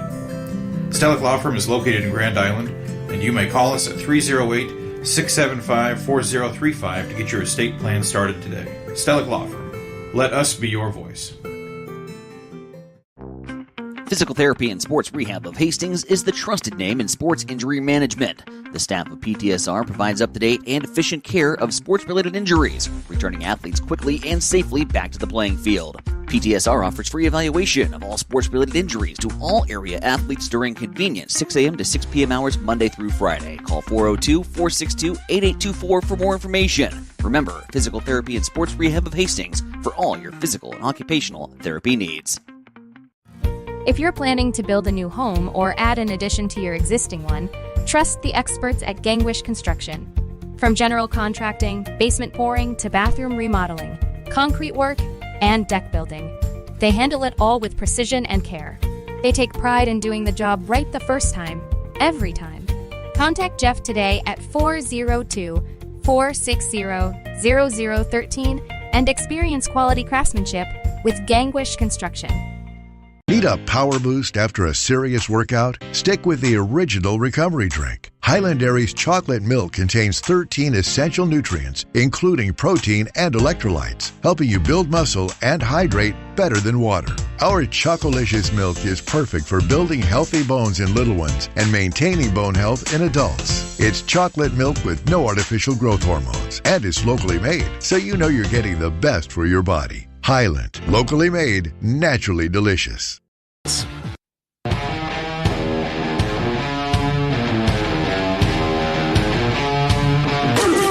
This is Live Bet Saturday on VSiN, the Sports Betting Network. You are looking live at the Circa Sportsbook here in beautiful downtown Franklin, Kentucky, and from the VSiN studios at the Mint Gaming Hall. I am Brad Taylor. That is Will Hill. We are coming to you and trying to get you some actionable information here on this Saturday. College football. We do have another touchdown for Indiana. They are now up with the extra point. There is good. 34-10 on Maryland. Boston College has just scored a field goal. It is 12-10. Notre Dame over Boston College. 3:36 left in the third quarter there in that one. And we do see that the Florida Gators are driving on the Georgia Bulldogs down in Jacksonville. And if they don't win this game to cover that point spread, they might be in a pretty good spot here. Also, another update, Texas Tech 19-14 over K-State, Kansas State, and it's a fourth down situation. They have called a timeout or something, and they are discussing what to do there. Some of these live lines, Indiana now 30.5 over Maryland, total 60.5. Texas Tech 11.5 over Kansas State, total 53.5. And Georgia 6.5 now over Florida, total 42.5. Those are some of the live lines. But enough of that. We've got a lot of games to get to tonight, Will Hill, and I need your best bets. Tell me the ones I need to go right out here to the sports book, right behind these windows here, and lay down all my life savings, all $23 tonight, Will Hill. Who you got? Start with Tennessee. I'll lay the 2.5. I don't love the fact that everyone seems to be on Oklahoma. People I trust on Oklahoma. I just think Tennessee has too much offense playing at home. I still think this Oklahoma offense is limited. So I don't know that Oklahoma can keep up here. A huge game. Oklahoma, really with their schedule, doesn't have much of a chance to get in. Tennessee, there's a path for them to do so. So a big game there. I'm going to lay it with Tennessee. I'll take Colorado plus the 4.5. It was as ugly can be last week against Utah, who's, I think, still scoring in that game, just a ridiculous box score.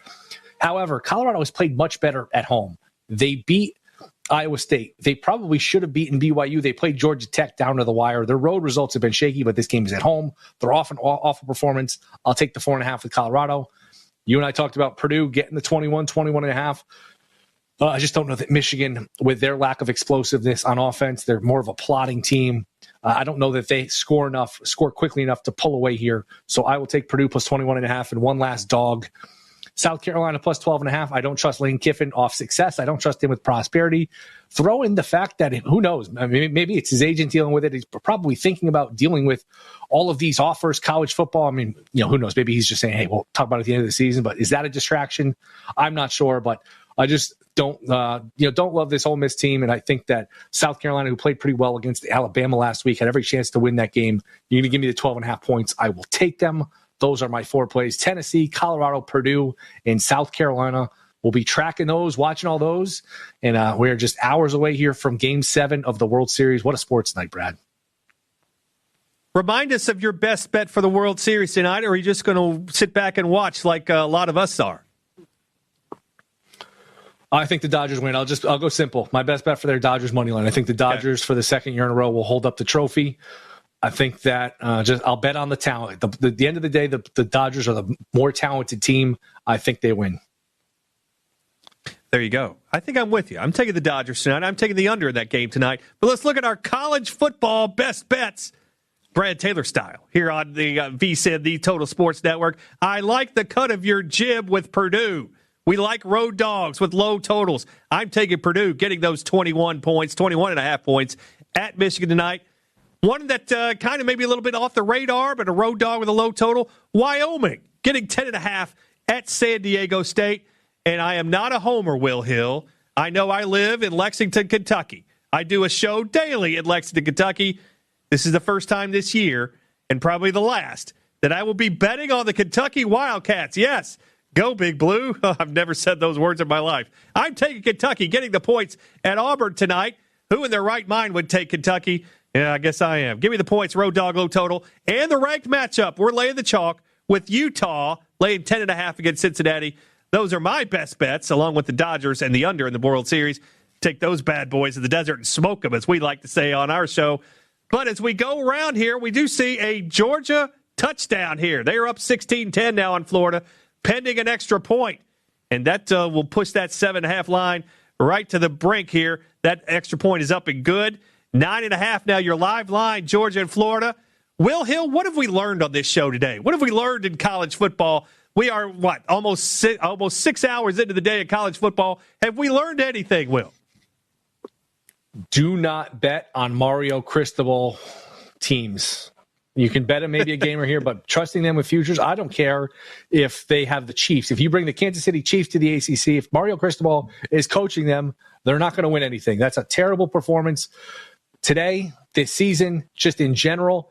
And 25 seconds left, one timeout. You got an NFL quarterback in Beck. It's so easy with these kickers now to get in field goal range or makeable field goal range. They did SMU the biggest favor, said, all right, we'll just play for overtime. What a joke. What an awful loss.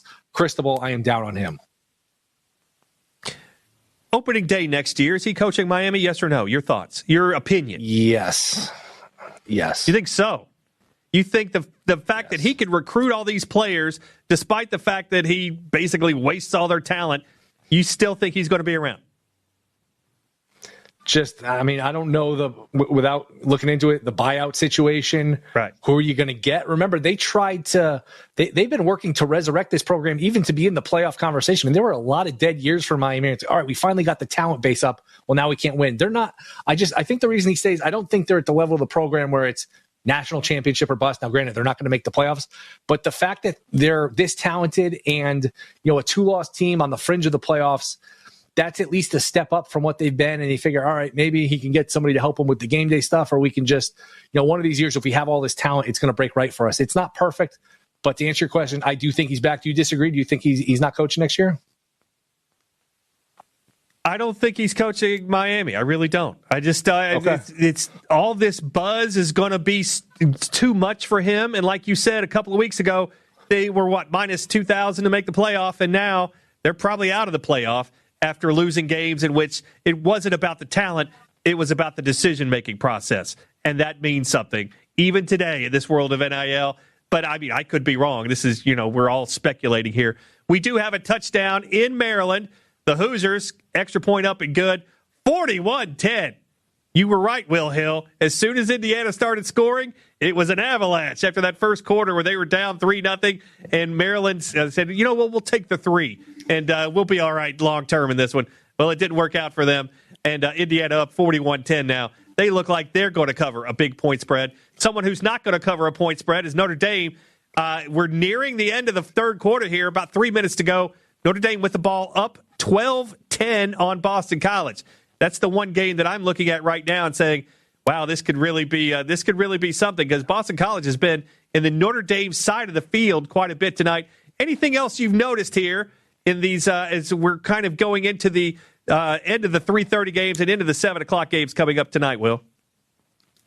Game not that many people care about, but if you bet it, when I gave it out, hopefully Fresno State plus the 7.5 is looking good. I think 17-7 is the score I saw just a minute ago. So obviously getting the 7.5 points, you're in good shape there. What the hell happened in the Indiana-Maryland game? Because I turned the TV for a minute to another game, and you look up and it's like 4 touchdowns scored. So you know what?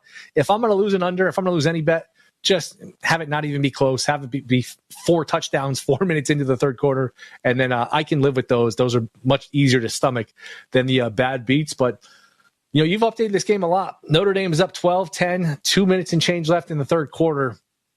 Is it possible? Is it worth it to pull up a Boston College money line? Is this absolutely actually within the realm of possibility that Boston College, Notre Dame upset strikes again? 14-1 on the money line at DraftKings. Is that enough for you? No, that's not enough for me. I think I got my pre-flop, and I'm going to stay with it. But I know what happened in that Maryland game, Will Hill.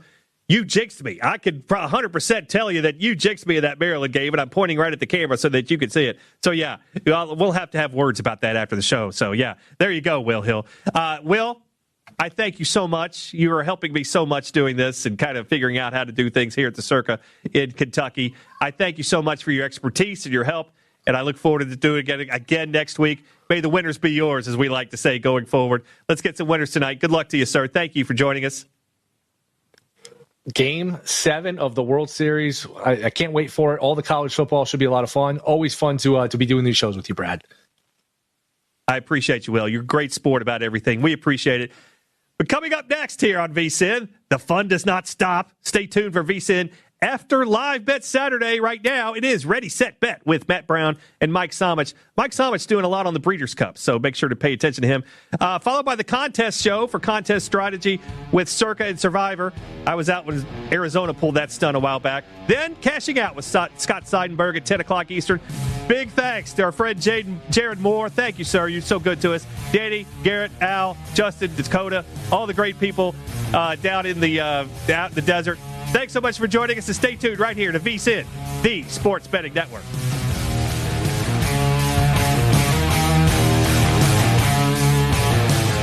Actual price will depend on product and subscription plan. Featured products are compounded drug products, which the FDA does not approve or verify for safety, effectiveness, or quality. Prescription products require an online consultation with a healthcare provider who will determine if appropriate. See website for details, restrictions, and important safety information. Want a boost in and out of the bedroom? Hims has you covered. Introducing a new 2-in-1 approach to level up your game. Tadalafil for better bedroom performance and zinc for testosterone support. Turn things all the way up and find affordable treatment options at up to 95% less than brand names at hims.com/joy. That's hims.com/joy.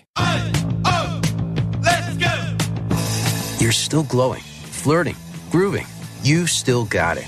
But your immune system weakens as you age, making it harder to fight flu, pneumococcal pneumonia, RSV, and COVID-19. Vaccines are a key part of any health routine and help strengthen your immune response. Ask your doctor or pharmacist which vaccines you need. Schedule in minutes at vaxassist.com. Sponsored by Pfizer.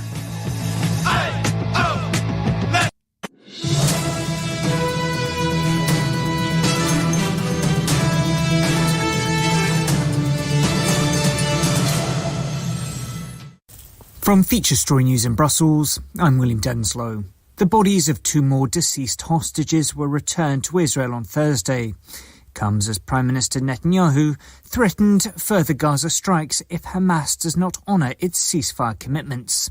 Blake Sifton reports from Tel Aviv. Hamas returned the bodies of 2 more deceased hostages on Thursday in the first handover of new bodies in 9 days. 11 deceased hostages now remain in Gaza, and the Israeli government has accused Hamas of purposely delaying their return. Hamas says it will take time and heavy machinery to recover them. On Thursday, Prime Minister Netanyahu said that if Hamas violates the ceasefire, it will suffer powerful attacks like it did 2 days ago. Local health officials in Gaza say at least 104 people were killed in those airstrikes, including 46 children. China's President Xi Jinping is set to meet Canadian and Japanese leaders for the first time on Friday, a day after agreeing a trade truce with US President Donald Trump. The US President skipping the APEC summit of Asia-Pacific economies, with the spotlight now turning to China's leader. Laura Westbrook has more from outside the summit in South Korea. All eyes now turning to the leader of the world's second largest economy, China, and Chinese President Xi Jinping. Now, he has made a speech, his first since that meeting he held on Thursday with Donald Trump. And he said that he was very much calling for protection of the multilateral trading system. He said that the world is going through rapid changes with a complex and volatile international landscape. And so he said in the face of these turbulent times, the more that we must work together. The UK government says it supports King Charles's position after he started the process of formally stripping his brother of his Prince and Duke of York titles. Andrews always denied doing anything wrong, but fresh details about his friendship with sex offender Jeffrey Epstein have been emerging in recent weeks. Andrew Mountbatten Windsor, as he'll now be known, will also move out of the Royal Lodge property in Windsor. Royal reporter Jack Royston says further action had become inevitable. It's almost unheard of in the monarchy. Obviously, royal family members are not staff members. They're not employed by the monarchy and therefore cannot, under normal circumstances, be fired. It had become completely untenable for the monarchy to keep acting as though royal family members should not be held accountable for their actions, because that is absolutely what the public expects. And at least 19 people are believed to have died in Jamaica due to the impact of Hurricane Melissa. At least 30 are believed to have been killed in Haiti too, after one of the most powerful hurricanes hit the Caribbean. From bureaus worldwide, this is VSiN, the Sports Betting Network. This is Ready, Set, Bet with Matt Brown and Mike Somich on VSiN, the Sports Betting Network. Hey, it is Ready, Set, Bet here on VSiN, the Sports Betting Network. Matt Brown and Mike Somich here with you for the next 4 hours, 3 hours of live coverage of what's going on out there in the sports world. We'll preview each and every single NFL game today. Any bets we have in the account, any leans we have, any games you want to fire into the sun. And, of course, the horse racing is still going on out there. We have the big one still to come, so we can get Mike's final thoughts there on that one. And hour number 4, of course, is the contest show in which we will reveal not only the consensus picks over in Circa Million, but what's going on over there in Circa Survivor and in Grandissimo, where we are 13 entries away from giving somebody a big check for $6.9 million over there in that one. Mike Somich, how is the animal roulette treating you today? See, that's just shenanigans by you, right? We calling hockey, ice, soccer, and now we're calling horse racing animal roulette. Just unfathomable. It's just disrespectful. I'm not going to have it. You and your shenanigans. Get the angry tweets going at Matt Brown 1 or MD1 or whatever the heck it is over on Twitter. Get mad at him.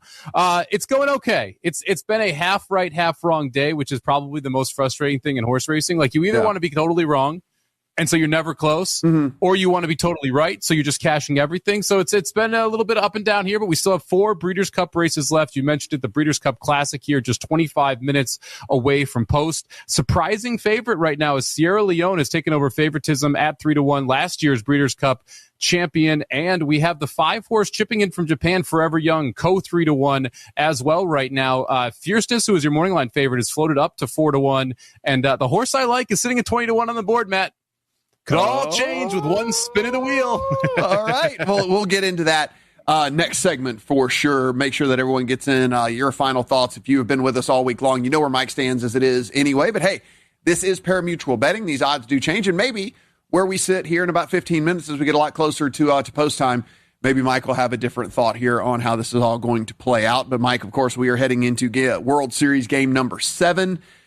It was, what would you say about the Blue Jays and how that went down last night? I mean, I know everyone's jumping up and down and screaming about Wedgegate that went on with the line drive to the outfield. It's not the first time I've seen that, actually. I've seen that like multiple different times. So I guess it didn't really shock me all that much. I guess if you really want to get outraged about something, it would be, well, why do they even do that? I mean, it's a dome, so it's not like you're worried about the weather elements and things and stuff like that. Like if it was an outdoor stadium, okay, I get it. Like it could get gross or something. I don't know. But if you want to get outraged, maybe just why didn't the padding go all the way to the floor in the first place? But outside of that, I mean, I've seen it a lot before. Well, that's the thing. As a Cubs fan, I knew this as soon as it happened, what the rule was, because when the ball gets lost in the ivy, it's a ground rule double. When the ball doesn't move out of the place that it gets wedged into, that's a stop ball ground rule double. And so I was sitting after trick-or-treating with my daughter and her friends in a buddy's place, having some cocktails, watching the game, and I just immediately said, oh, that's a ground rule double. It is what it is. Like, it's the rule. I don't know why people are upset about this. It's like the letter of the law rule is, if the ball gets wedged in there, if it gets lost in the ivy, if it does not bounce out naturally, it is going to be a ground rule double.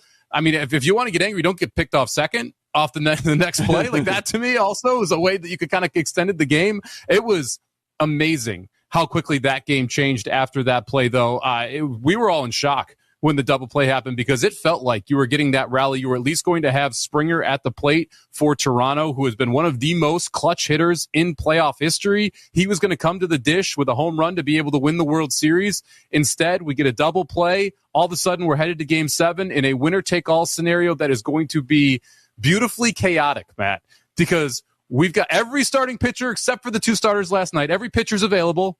We've got Shohei on the mound. Who knows how long he'll go, right? We've got Scherzer on the other side, which is fascinating in and of itself. And we've got 2 offenses that have proven at different points in the series they can hit the baseball. This is going to be just an awesome spectacle of sport tonight in Game 7. No, absolutely. So right now, the best you can get on the Dodgers out there at the big national books, if you're in an ESPN bet market, it is minus 133 there. If you are in a BetMGM market, it is minus 140 there, knowing that there are more jurisdictions out there that have MGM. If you are looking for the best price to take the dog here, plus 150 at Caesars. So if you want to go Blue Jays, plus 150 at Caesars right now, it looks like. So that feels way off market. I'll have to verify. I'll have to verify. That's what my odds screen is telling me. But this is that does seem interesting. That does seem like wildly off market right now. But that's like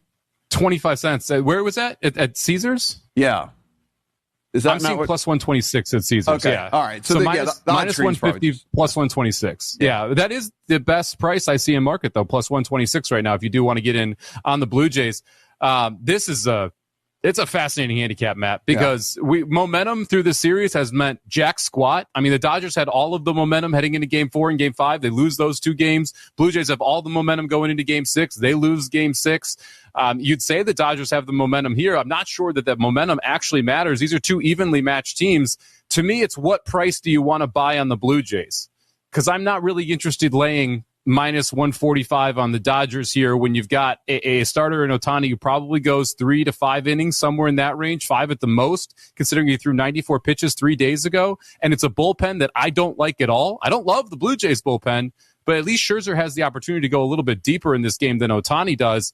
I kind of lean toward the over, too, just because I do think we see the Pens come in play here, and I think you're going to see quick hooks from both managers. Yeah, like you said, 3 days rest here for Ohtani. He's never done that in his career. One other time he did it, but it was like the previous start was he pitched 2 innings in the previous one. So he's never done it off of an actual start before. So this will be the first time in his career that he has done that. So how long he goes, we don't really know. This is really just a grand plan thing because when you start him, Mike, when you pull him, he can stay in as DH. So you can't bring him in as a reliever and all of that. Or even if you were thinking of closing, what if you go into extra innings, all kinds of stuff like that. Then he'd have to play outfield, et cetera, et cetera. So basically, he had to start if they were going to use him tonight. So, again, like you said, it could be 2 innings, could be 4 innings, whatever, if he's cruising. But we don't really know how that's going to go. But this was more strategic so he could stay in and stay at the DH position. We do have the lineups in for both of these teams. Shohei's going to lead off. Will Smith second. Freddie Freeman third. Mookie Betts fourth. So they're going to keep the Mookie Betts thing and hit and clean up.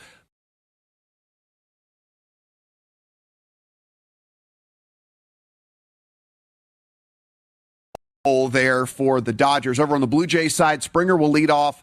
Lucas will hit second. Vladdy Jr. third. Bo Bichette fourth. Barger will hit fifth.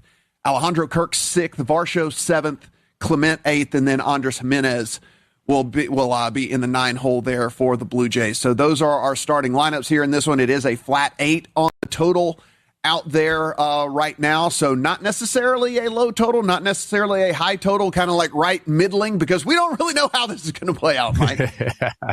That's kind of the beauty of this game. Yeah. We really don't know how this is going. We don't know the number of innings we're going to get from starter Sasaki, the phenomenal closer for the Dodgers. He looked gassed last night. When he came out of that game in the 9th, he basically threw 2+ innings there. When you look at the pitch count that he went through to get through the inning and a half that he pitched, so we'll see what his availability and his ability to execute is going to be. When you look through the lineup, Scherzer actually has pitched very well against all of the Dodgers except for Ohtani, who's 4 for 8 against him. You flip over the Toronto lineup. Springer, who's leading off 7 for 15 career against Ohtani with 2 home runs, 4 RBIs. He has gotten the better of him. Vlad Guerrero, 4 for 11 in his career, 2 home runs, 3 RBIs. I know these are small sample sizes, Matt. I know you don't love the small sample size, but it's advantage Blue Jays if you look at the starter versus the current lineups and the statistics that they put up. Yeah, this is this is one of those where, for me, I'm going to sit back, relax, have a, when we're done, I'll walk out here and watch the end of this thing and have a beverage or something. But dude, I know the odds say otherwise. It feels like a coin flip. I don't have a strong opinion one way or the other. I don't know how long the starters are going to go. I don't know where the direction is going to go. Are you going to bring in relievers before you go to starters? Are you bringing in more starters before you go to relievers? I don't know. It's wildness. I'm here for it, but I don't have to bet it. Yeah, I've got a Dodgers plus 320 ticket to win the World Series, which I bet before the Phillies series. I haven't hedged it. It's not enough for me to be like, well, I better hedge out half of it or break even, whatnot. It's the plus 320, and it's not for enough money for me to really want to run in there and try and hedge it here. So not going to hedge at the plus 128 number. If we were sitting at like plus 170, we could talk about it, because then I have to invest a lot less money to be able to get back the amount that I bet on the Dodgers to win the series here. Dave Ross, the man who is in the best position possible, 20K win for him on the Dodgers, 40K win for him on the Blue Jays. So he'll be a fan of the team from up north. And look, I love Game 7s, Matt. I'm just here for the Game 7. Yeah. I'm just happy that we got to this point, because Game 7s are just always theater. So I'm looking forward to this one tonight. Yeah, same. I'm going to really, really enjoy the game. I hope it's a good game. I hope we don't get a blowout. I mean, this series has been too good for us to be sitting there and it's like 8-0, right? I mean, that would be the only letdown in this thing. I want to know if Vlad shows up in an Austin Matthews jersey again. Game 7, he showed up in the Austin Matthews jersey. The Toronto Maple Leafs have lost 7 straight Game 7s. He reversed the curse. They got through to the World Series in that Game 7. Does he have the cojones to show up back-to-back Game 7s with a Toronto Maple Leafs jersey on? Yeah, in the race to not qualifying for the playoffs, Mike, this is what we see in college football. It's like, I mean, it's just unreal. Miami loses to SMU. Vandy goes down to Texas. They could have had a shot to win. That was just nobody this is a season that outside of like Ohio State and Indiana, nobody wants to make the playoffs. Yeah, not great, Matt. They're trying to play their way out. Everybody's just trying to stay home. Yeah, like they don't want to do it. Just a joke. The one team that's like, sitting around clapping their hands, Georgia Tech, number 8 in the nation, 8-0, 5-0 in the ACC. They get to take NC State on later tonight. The NC State's been a popular dog. We'll see if Georgia Tech can avoid the upset as well, as they now strongly control their own fate to get to that ACC title game. We got one of the NFL favorites out there making a trade to try to bolster their secondary. Of course, we also have these big races coming up over at Del Mar, and we will get into all of the college football action as well as each and every one of the NFL game previews when we come back here. Ready, set, bet on VSiN, the Sports Betting Network.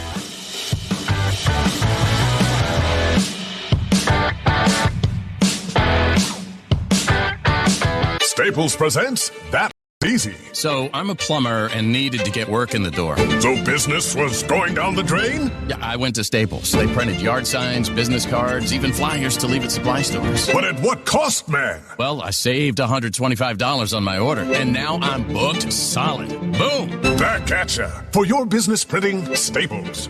That was easy. Now save up to $125 on custom print orders. Valid in-store and online. Ends 11/1. Exclusions apply. Visit staples.com/print for details. Coverage varies by plan. View contracts and exclusions at endurancewarranty.com. In sports, it's the dream team. And if your car is out of warranty, there's a team for that as well. You, the driver, your mechanic, and Endurance to pay for the repair bills. I'm Danica Patrick. In the past 5 years, auto repair costs have gone up over 36%. And if your manufacturer's warranty is expired, you'll have to cover it all. With an Endurance auto protection plan, no matter what the mileage, if your car is under 20 years old, Endurance can get you covered on the engine, electrical system, transmission, AC, and more.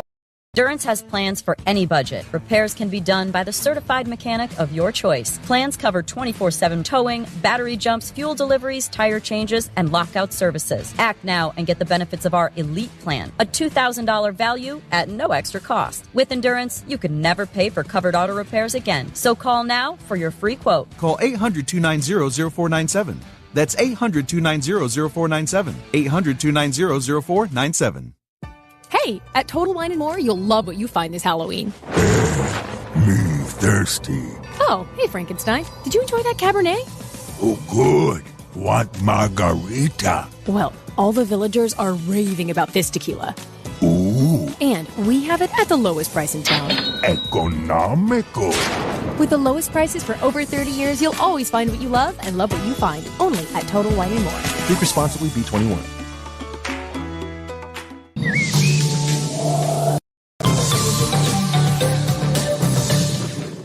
Here's a look at your weather forecast, powered by weatherology.com. 30 tonight under mainly clear skies, southerly winds 5 to 10 miles per hour. Tomorrow, highs around 63. Tomorrow night, lows level off around 40. Low 60s, Monday, warmer on Tuesday with highs in the upper 60s. And that's your forecast. I'm meteorologist Paul Frobley. Currently, it's 47 degrees. Bored of the same old sports coverage? Get on the cutting edge of sports with Extreme Sports. That ball hammered deep toward left into the well. That ball is gone. The biggest plays, breaking news, and we can't forget the best sports talk. Let's be great. Let's be great. We are Extreme Sports.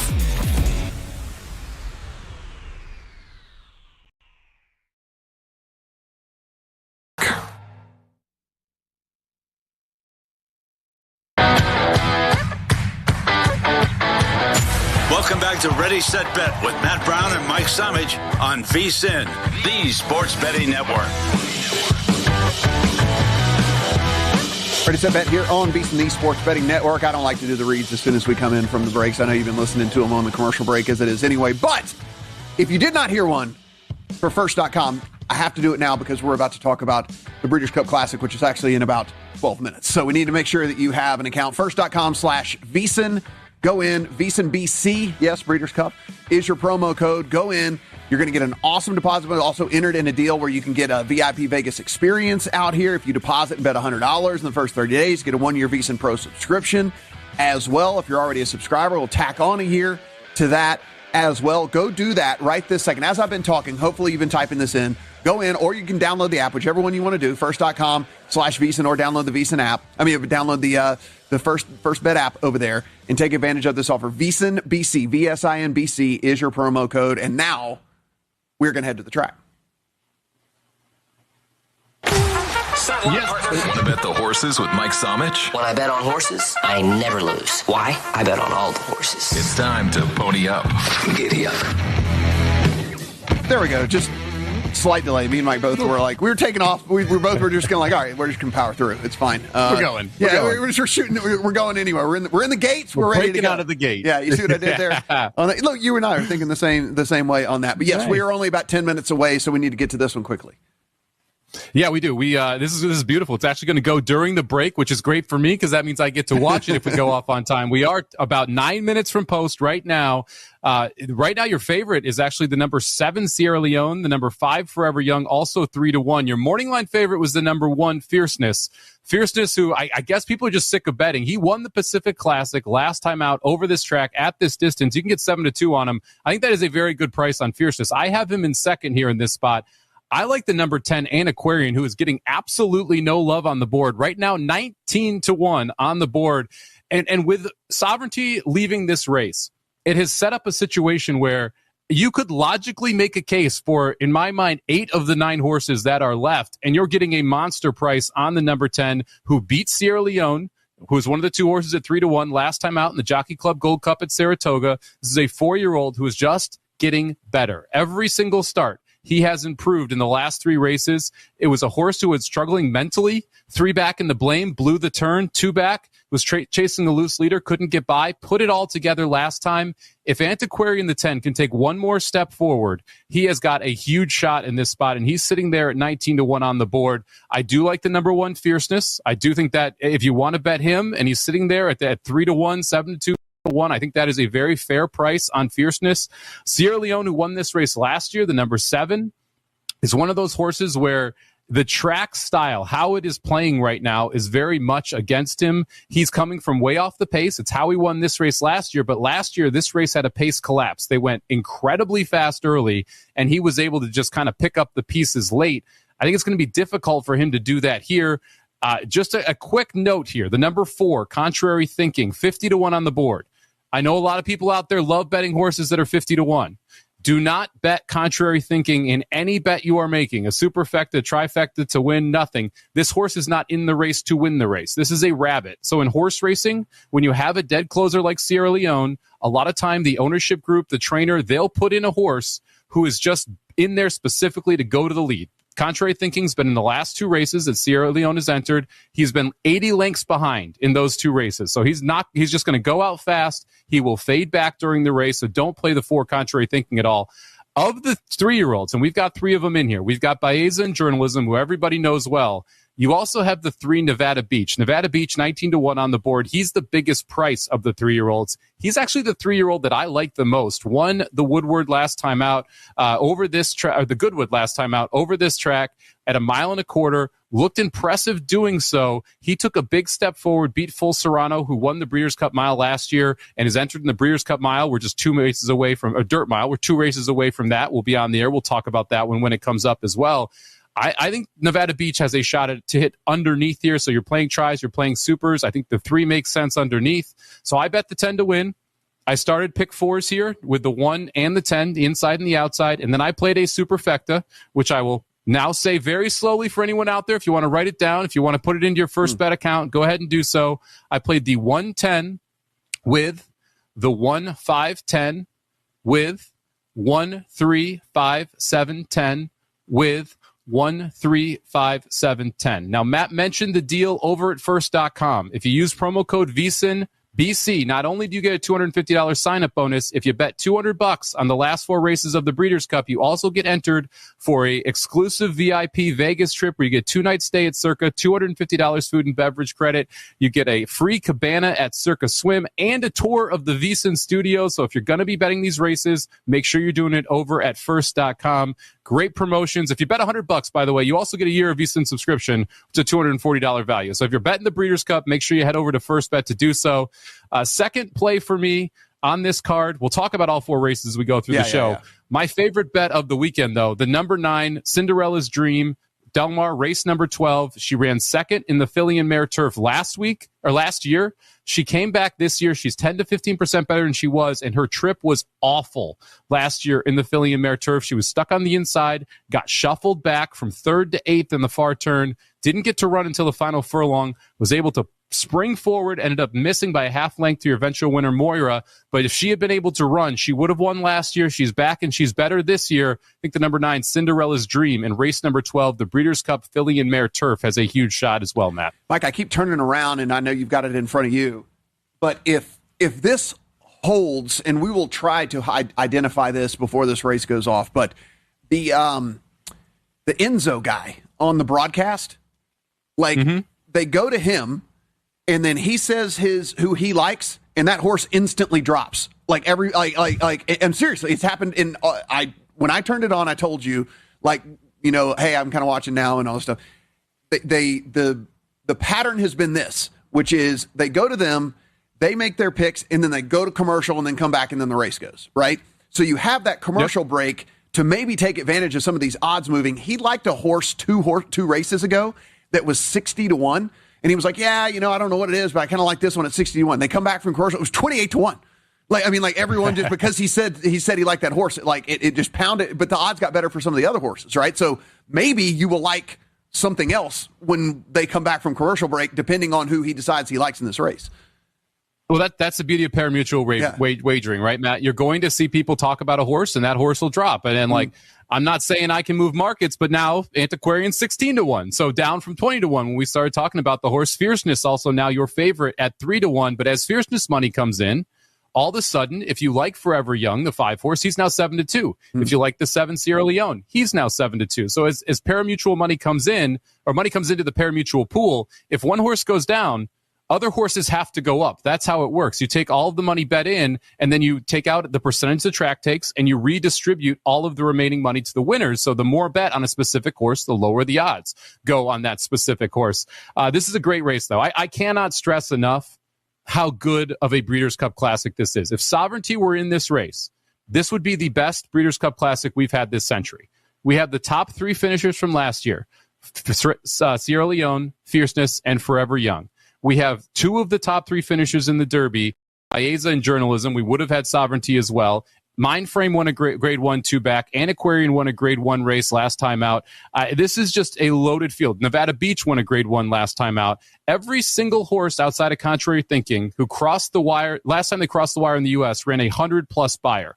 A 100-plus buyer is a very, very, very fast racehorse. So we've got 8 very fast racehorses and 1 rabbit who are about to line up and compete for $7 million. I can't wait to watch this race. I hope I'm right. I hope Antiquarian gets across the line first, obviously, but this is just great theater from a horse racing fan perspective because of how many good horses you have that all showed up on the same day at the same track and how many legitimate cases you can make for them to be able to win this race. Yeah, like we said, we will keep you updated here on this one. If any of these lines drastically start to move, depending on what goes on with some of the talking heads that are out there. Mike, we said it's a race for people who don't want to play in the playoff, apparently. So Vanderbilt loses to Texas as the number 9 team in the country. Miami loses to SMU as the number 10 team in the country. And then Houston loses to West Virginia. Not that Houston was a shoo-in to make the playoffs. But again, depending on how the season played out, but it doesn't matter now. It's dead for them as they lose to West Virginia. And now we look up, and Florida's beating Georgia here in this one in the fourth quarter. And by the way, up until just a second ago, Notre Dame was toying around with Boston College. Now, they did pick off Boston College in the red zone, and then now Notre Dame has gone down and scored, and they have a 15-point lead at this point. But again, it was not that just a short while ago. So a lot of teams playing with their food today, and who knows who we're going to end up with this when this is all said and done. It's wild. It's wild, Matt, because we would, like you said, we may have a 3-loss team in the playoff based on the way things are going. You keep seeing these teams beat each other, right? And you don't have anyone. You have teams like Miami losing games they shouldn't lose that are allowing other teams to get back in the picture. And when you have all of these losses, what it adds up to is a more murky setup there between who's 9 and who's 15 in the country. It's going to be an interesting debate when we get to the end of the season. Again, guys, first.com/VSiN is where you go and sign up. Go ahead, get that account. You still have some time. There's more races even after the big one. We will keep you updated on every single one of those as they come up. Go on, sign up for the account right now.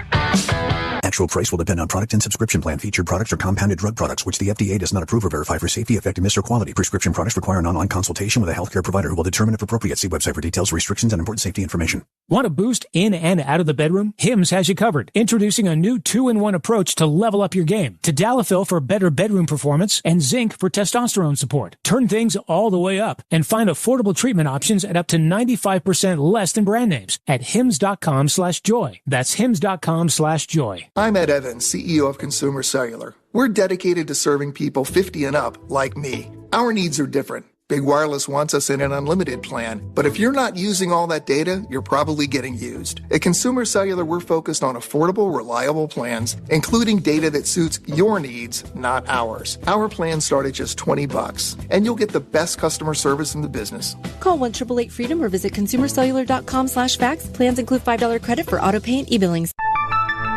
At Rooter Auction and Realty, we are land brokers and equipment auctioneers. Our company is deeply rooted in agriculture, and we realize that farm and ranch assets are serious business. We are an integrity-based organization which has evolved into over 55 years of service to Nebraska and northern Kansas. Consult with one of our 12 agents today if it's time to sell your family's land and assets. Call us today for a no-obligation consultation at 402-463-8565 or go to rooterauction.com. Since 1946, Cully Pipe and Steel continues to meet the pipe and steel needs of greater Nebraska and Kansas. Cully Pipe and Steel is a one-stop shop for all of your pipe and steel needs. Cully Pipe and Steel stocks a wide variety of steel and plumbing products. From custom steel products to structural steel, rebar fabrication, steel fabrications, and retail and wholesale plumbing parts and fixtures, remember Cully Pipe and Steel of Hastings. They're located at 405 West South Street and the plumbing showroom at 300 South Colorado in Hastings. Stellig Law Firm Island is committed to assisting clients throughout Nebraska. Stellig Law Firm is a full-service law firm and specializes in estate planning, probate, and personal injury. Stellig Law Firm takes the time to listen and understand each client's personal needs. To schedule your individual appointment, call 308-675-4035. Stellig Law Firm is located at 724 West Koenig Street in Grand Island. A call today will secure your tomorrow. Physical Therapy and Sports Rehab, 207 South Burlington, is the place for all your rehabilitation needs. PTSR offers a wide variety of services, including orthopedic, neurological, and sports injury rehabilitation. A certified hand specialist is available for the more delicate upper extremity injuries. Warm, aquatic therapy, and balance training is also available. PTSR has a strong industrial services division providing physical and functional capacity testing, as well as drug and alcohol screening. please visit our website, ptsrhastings.com. Join us at Maletta Winery for The Day the Internet Died, a hilarious mystery dinner that you become a part of. Hey, this is Mick inviting you to get your tickets for 2 unforgettable nights, October 18th and November 8th. Gather your friends, enjoy a great meal, crack the case before dessert. Seating is limited, so get your tickets today at MalettaVistaWinery.com, and don't miss the mystery that everyone will be talking about, The Day the Internet Died. Get your tickets online at MalettaVistaWinery.com, St. Paul, Nebraska. 5 Points Bank has been your hometown bank for over 40 years, and now you can take us wherever you go.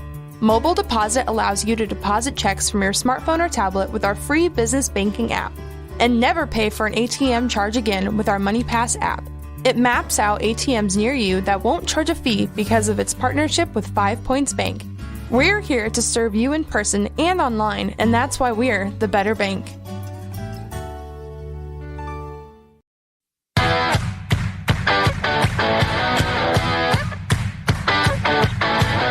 Welcome back to Ready, Set, Bet with Matt Brown and Mike Samich on VSiN, the Sports Betting Network.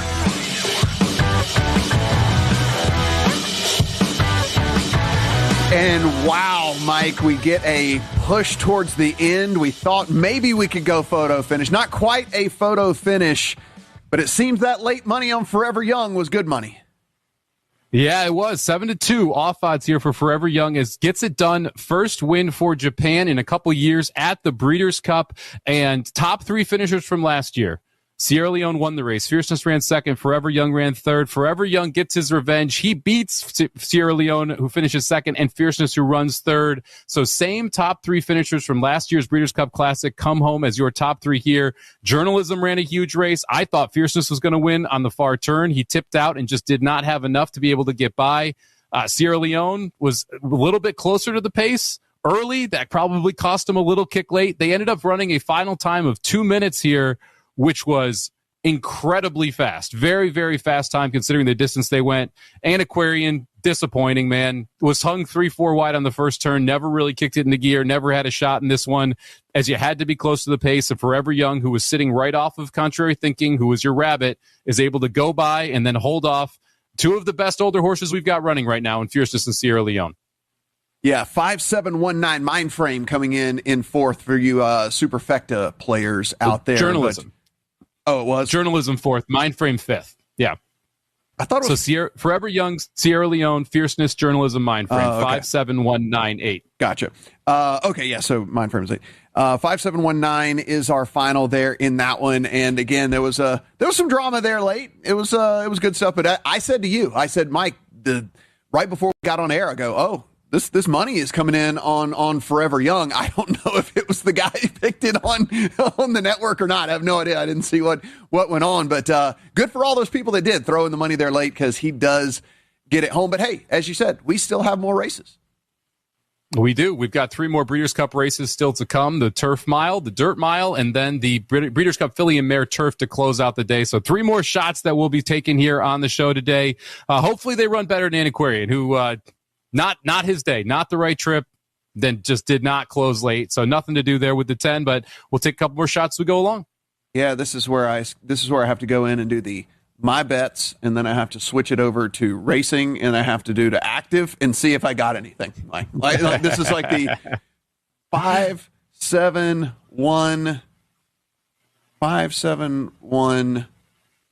So you're going to get $9 back for Forever Young as your winner. The Exacta 5-7 pays $17.30 for $1. The Trifecta pays $60.20 for $1. The Superfecta returns $207.40 for $1 there, as it was, as you mentioned, fairly chalky, as we have your second choice over your third choice over your favorite over your fourth choice in the Superfecta there. Yeah, I do have a 5-7-1-9, but unfortunately it wasn't one of the good ones that I have in here. And then when you count the other losers, I'm probably going to profit like $12.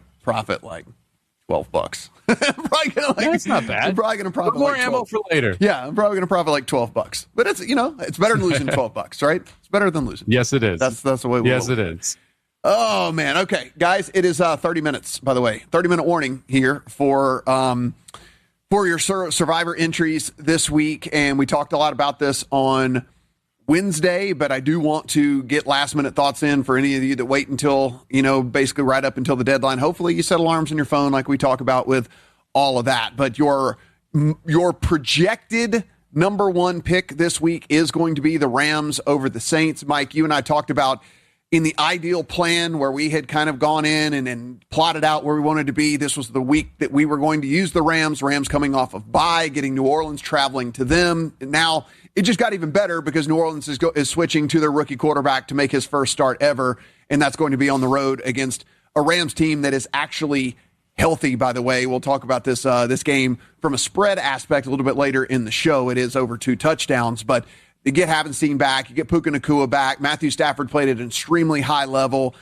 I'm not deviating from the plan just because where I wanted to be got better. So I am one of the 80% of the people that have them available left in this contest, and that is going to play them this week. So I'll be on the Rams. Yeah, you mentioned 80% of the people left. The Rams have been the number one pick before. They lost that week. So all those people are out. So it doesn't matter that they picked the Rams that week. Grandissimo, you're going to see a lot of Rams entries this week, as well as the majority of that pool have them available too. It's going to be interesting to see how high that usage is. But it, like you said, it feels like if people plotted this out, if they went back at the start of the season and said, what week do I want to use the Rams? This was that week that you were planning on using the Rams. And yes, there's some other options that you can use if you want to try and go contrarian here. But I'm concerned that you're not going to see some people have those teams available as much as as a situation here where you want to go with the Rams. Our second biggest favorite of the weekend right now is the Green Bay Packers. We know a lot of people have used the Packers before. Third biggest favorite going to be the Chargers. They're on the road against the Titans. You've also got the Lions who are hosting the Vikings, but they're a holiday weekend team. It just feels like you're going to see a lot of Rams entries, possibly pushing as high as 50 to 55% in Circa Survivor. Yeah, listen, I don't have the Packers available. If I did, maybe I would have considered them this week. But the problem, I think, for me, Mike, is there are a couple of other options for the Packers that I think I would still feel good making that click. I know you don't want to play a road team, but at the Giants in 11, you get the Vikings at home in 12. I'm not a believer in J.J. McCarthy, and even if he is okay, it doesn't really matter. The Packers will be favored in that game. You get Chicago at home in week 14. So I kind of like the future value there. Another reason why I didn't really consider the Chargers this week, because, again, in an ideal world, I'm around in week 13, and I play the Chargers at home against the Raiders. Exactly. So there are places down the line that you can use some of these other options. That's why I'm fascinated to see what we do get when we see the release here. We have not seen a team flip over that 50% in Circa Survivor. I think this might be the first week that we do. And again, over in Grandissimo, Matt, we've got 13 left here. Is it 12? Is it all 13 that use the Rams? I mean, it could be a clean sweep over in Grandissimo on the Rams here if no one wants to go contrarian. Yeah, I mean, I don't know how many people have the Packers left over there. In that one, I actually didn't check, but I bet we only see 2 teams used this week. I think we only see the Rams and the Packers used this week. And it's probably going to be, like you said, 11-2, 10-3, something like that. But I don't think we see people use the Chargers, mainly because of what I just mentioned, where it looks like we might get to week 11, 12, 13 in that contest now, maybe. And so that's a very, very obvious spot to use this Chargers team. When you rewind the last 3 weeks in Grandissimo as well, we have seen people not shy away from using the obvious teams, right? We had 13 when we had 15 people left. We had 13 1 week on one team. We had 12 on another 1 week on one team. Now that we're at 13 left, I think we're going to see a similar strategy from those Grandissimo contestants, where it's all about just getting on to the next week versus trying to set up a situation where you possibly could win $6.9 million with one big upset if the Rams do go down somehow to the Saints this week. I will say this: I do not think we see. I think we see 3 teams, the ones that we mentioned, the Rams, Chargers, and Green Bay, soak up 90, I'm going to call it 91% of all of the picks this week. We'll get another 1% on 3 or 4 different teams of dudes that maybe have like 10 entries left and are trying to get really weird, but I bet 90% of the entries are on those 3 teams. Well, that's the thing about this week, right? it's very different than last week. Last week we said, okay, you've got these two big favorites, but then you've got 5-6 teams that are all 7-8 point favorites, right? This week you have these two big favorites, and then you have two big favorites that are a notch below, but one of them is Detroit, a holiday week team. And then everything is like 4.5 or less on the board. And so it's you don't have as many options, as many routes that you can go unless you want to try and kind of press the pedal to the metal a little bit, get a little contrarian, find a unique path past this week to see if you believe that one of these teams could greatly benefit you later. Maybe you're making a decision to go in that direction, but it's outside those four. And I don't think we're going to see a ton of lines just because of the holiday weekend. It feels like you're getting a little cute. Wouldn't you say, Matt? Yeah, I mean, it just, to me, it's just so obvious, right? To like take one of those three teams, move on. If somebody else wants to get super cute, I mean, listen, at this point, there's only 2,000 left out of 18,000. Mike, every couple hundred that fall out of this contest, that's great. You know, I mean, like, let them get cute and then fall out. I'm fine. I'm fine with that. You know. By the way, just it is still 2017. 8 minutes left in the Florida-Georgia game. We will keep you updated there on that one. So we have another team playing with their food here, and we'll see if they can maybe rally to take down Florida over there in Gainesville. But, man, the number 5 Georgia down 3 about halfway through the fourth quarter. Breeders' Cup is here. Of course, we've been talking about it.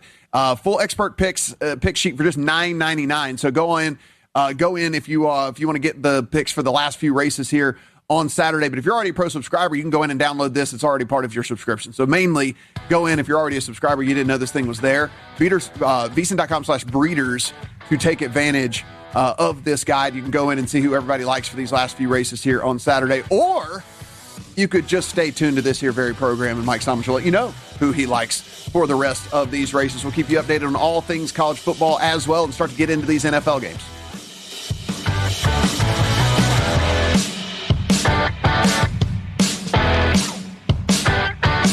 As a fan, you know all the important sports cliches. And when you save money by bundling your home and auto with Progressive, you can get out there and give it 110%, even though that's mathematically impossible. And remember, failure is not an option. Well, it's always an option, just not a good one. But you're not worried because you've got ice in your veins. You're on fire. How can both of those things be true at the same time? Well, that's between you and your doctor. So get out there and leave it all on the field. Leave what? Who cares? Just leave it and save with a bundle from Progressive. Progressive Casualty Insurance Company affiliates and other insurers. Not available in all states or situations. Progressive Home Quote Explorer lets you easily compare rates, so shopping for insurance might be the easiest part of owning a home. Definitely easier than this. Psst, honey. Honey! What? Shh, there's a salesman walking up the driveway. Oh, no, he's got a clipboard. What do we do? Get down. Down? On the floor, you... Shoot, did he see us? Why are you breathing so loud? Home ownership isn't easy, but with Progressive's Home Quote Explorer, shopping for home insurance is. Progressive Casualty Insurance Company affiliates and third-party insurers. Comparison rates not available in all states or situations. Prices vary based on how you...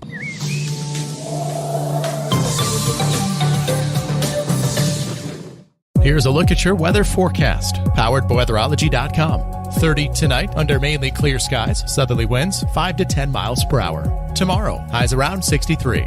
Tomorrow night, lows level off around 40. Low 60s, Monday, warmer on Tuesday with highs in the upper 60s. And that's your forecast. I'm meteorologist Paul Trombley. Currently, it's 47 degrees.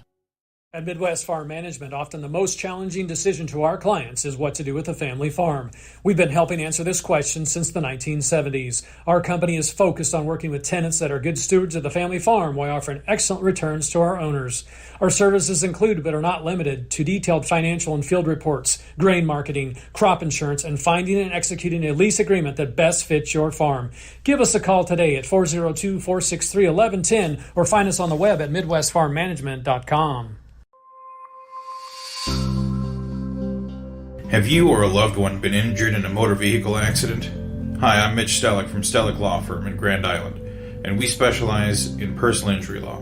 Let Stellick Law Firm assist you in making sure that you and your family are taken care of following a motor vehicle accident. Call us today at 308-675-4035 to schedule your appointment. Let us be your voice.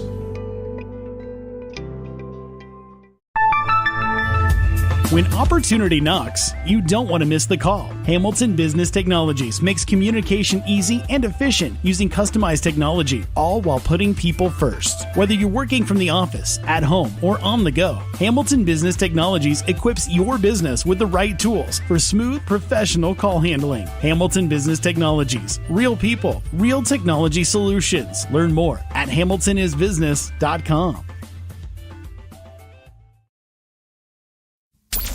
Keep it here on Extreme Sports. Hits it to right field. Brennan is back. He's at the wall, and we are tied. Your all-access pass to nonstop sports talk and live play-by-play coverage. You guys are the number one sports station because you make the phones light up.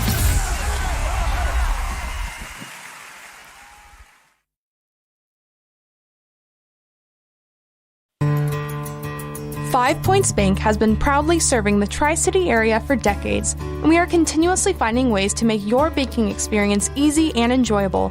We offer the best of both worlds with kind and welcoming employees in the bank while creating a strong online presence to accommodate your busy lifestyle. Our innovative technology adds layers of security while being easily accessible to all age groups. Stop into the Better Bank to learn more today.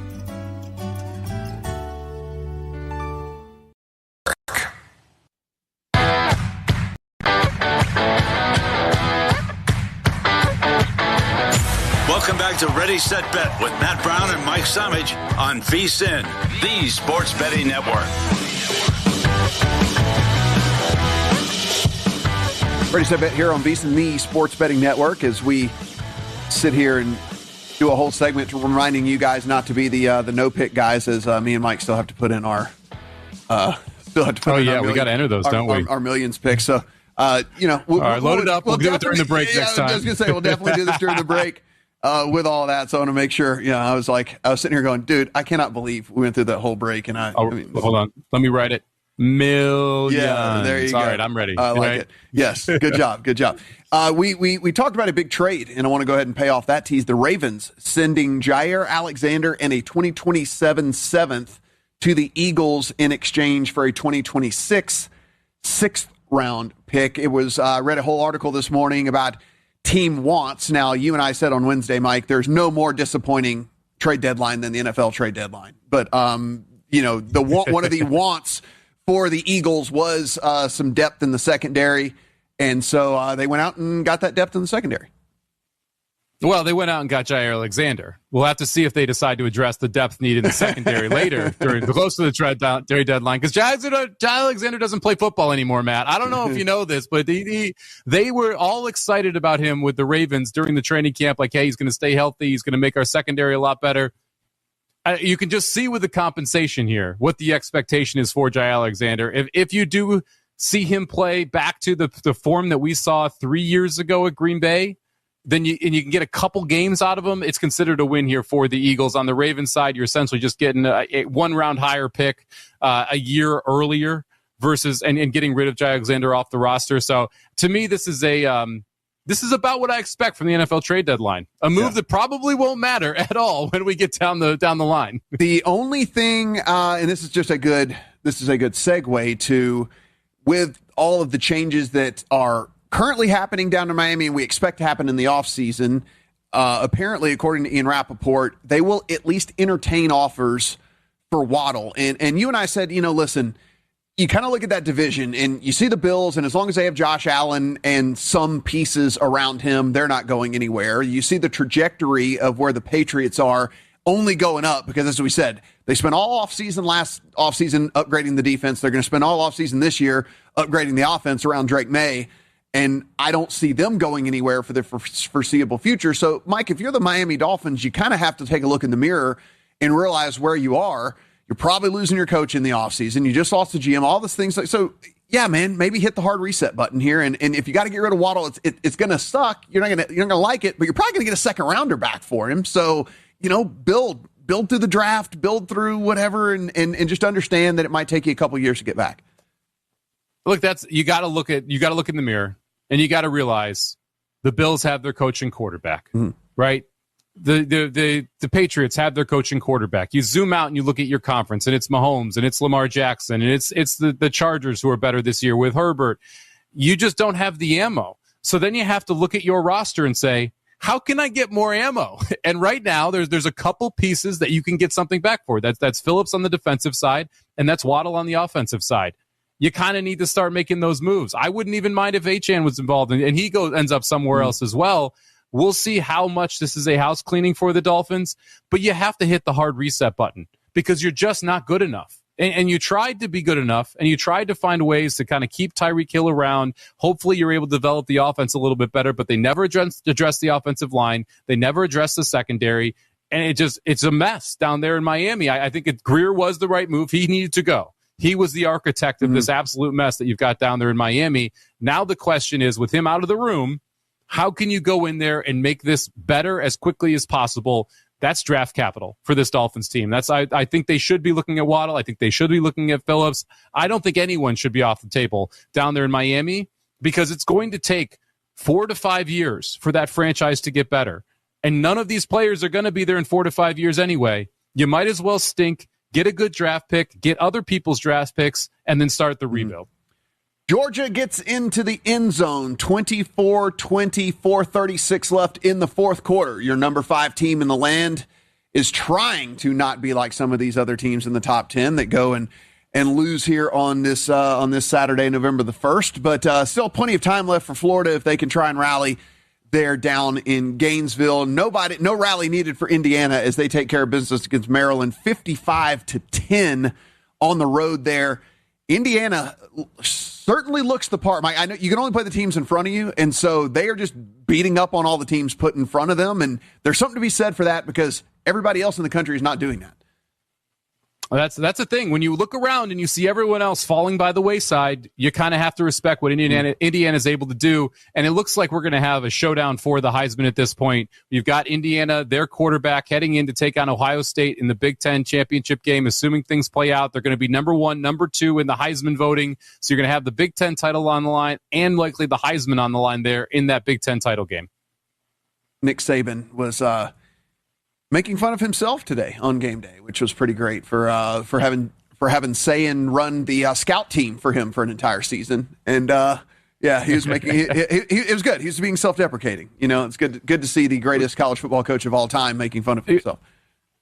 You know, Matt, we talked about. I got to rant about the Dolphins. We were on air when everything broke at LSU last Sunday, and so we talked about all of the news that was coming out. It's gotten weirder since we were on air last Sunday. We haven't had a chance to talk. Your governor comes out and says, oh, no. Our athletic director is not going to be able to make the decision. And then he's fired. He's gone. What's your feeling on this LSU situation? And who do you think you can attract to be able to become the new ball coach down there? My feeling is that you elect a governor to, do things within the state for on that side of things and not run who's coaching your football team for the state institution. So I think that's the first thing that's step in the right direction would be for him to step away from the microphone and shut his mouth. I have talked to a couple of different people who are in the know who have said not necessarily that the job is toxic, but certainly after this buffoon getting on the microphone and going on this rant and whatever, it's certainly less attractive maybe than it was 48 hours prior to that.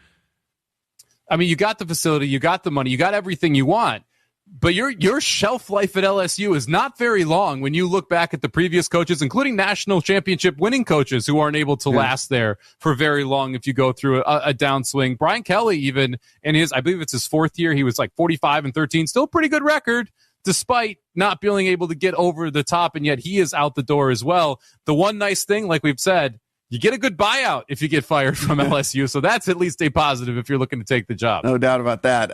Over in college football, again, a couple other games that are still tight-ish. It might be not enough time for Kansas State. They're down 29-20 to Texas Tech there in that one, but Cal is only trailing Virginia by 3, so 24-21. Virginia does have the ball, but still plenty of time left in the fourth quarter. 8:36 left there in the fourth quarter, Mike. Yeah, 3rd and 9 for Virginia on their own 43-yard line. We'll see if Cal can get the football back, try and go down the field and get a win. This was a popular game on the betting markets. We saw Virginia as high as 6 earlier in the week, got down to Cal plus 4.5 when they kicked off in this spot. Right now, Cal covering every number, but obviously still 8 minutes left to go in that game. Boise State going to go down. Why does that matter? They were 4-0 in the Mountain West, so they were looking at possibly being one of those teams that could try and sneak in one of those at-large spots as the non-Power 5 contributor. Looks like that dream is going to go by the wayside as they're down 30-7 to Fresno State with less than 4 minutes there in the fourth quarter. And then, yes, the game everyone's got their eyes on, Georgia, Florida. Florida has the football at their own 35, 4:27 left, down 4. They had the ball at the Georgia 18. Instead of kicking a field goal, they go for it on 4th and 1, get stuffed. Georgia goes right down the field on them. So now Florida needing a touchdown here in the last 5 minutes of the game to upset number 5 Georgia. South Carolina on the road at Ole Miss is about 2 touchdown dogs there in that one. That one will kick on the other side of the hour, and then Michigan will take the field as 3 touchdown favorites over Purdue here again in about 10 minutes or so, something like that. So if you're interested in either one of those games, 48.5 total in Michigan, Purdue, 55.5 total there in Ole Miss and South Carolina, as Ole Miss looks to be one of the what we assume to be 4 or 5 SEC teams to make the playoff. Yeah, they need to not stub their toe today. This is one of those lookout games because Ole Miss taking on South Carolina, which has the talent specifically on the defensive side of the ball to slow a team down. This is the spot where Ole Miss has to make sure they just take care of business. 1 4:00 kick that I did bet, Matt. You've got Arizona heading in to take on Colorado. Arizona coming in off the bye. I laid the 4 with Arizona today. That one's at 4:00 kicking off against Colorado. I don't think we're going to get a great performance from Colorado today. I'll just put it that way based on everything that's going on inside that program. I think Arizona laying the 4, a good look at 4:00 today in Colorado. Guys, we've talked about those smash burgers from Omaha Steaks, and we're going to give you 16 of them for free with any order of $129 or more. They go from the freezer to the bun in just 5 minutes, and we're going to give you 50% off site-wide over at omahasteaks.com/VSiN. So right now, omahasteaks.com/VSIN. Go in, spend $129 or more. We're going to give you 16 free smash burgers and 50% off site-wide. Minimum purchase may apply. See the site for details. Bears and Bengals, 49ers and Giants when we come back.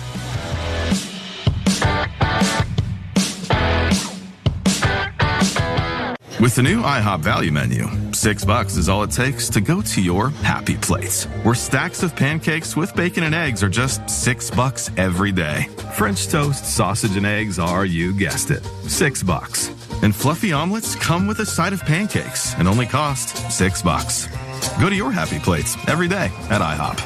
$7 in some locations. Available every day for a limited time at participating restaurants in the U.S. Hours may vary. No substitutions. Not valid with other discounts or promotions. Prices may vary. Confidence is knowing you're ready to handle whatever comes your way. That's what it feels like to take on your workday with Cintas. They make sure your AEDs are up to date, your fire extinguishers are tested and inspected, your floor mats are cleaned and delivered, and your workwear looks good, feels good, and is freshly laundered with a Cintas Apparel Plus program. So are you ready to take on today? Visit Cintas.com. Oh, I'm ready! And get ready for the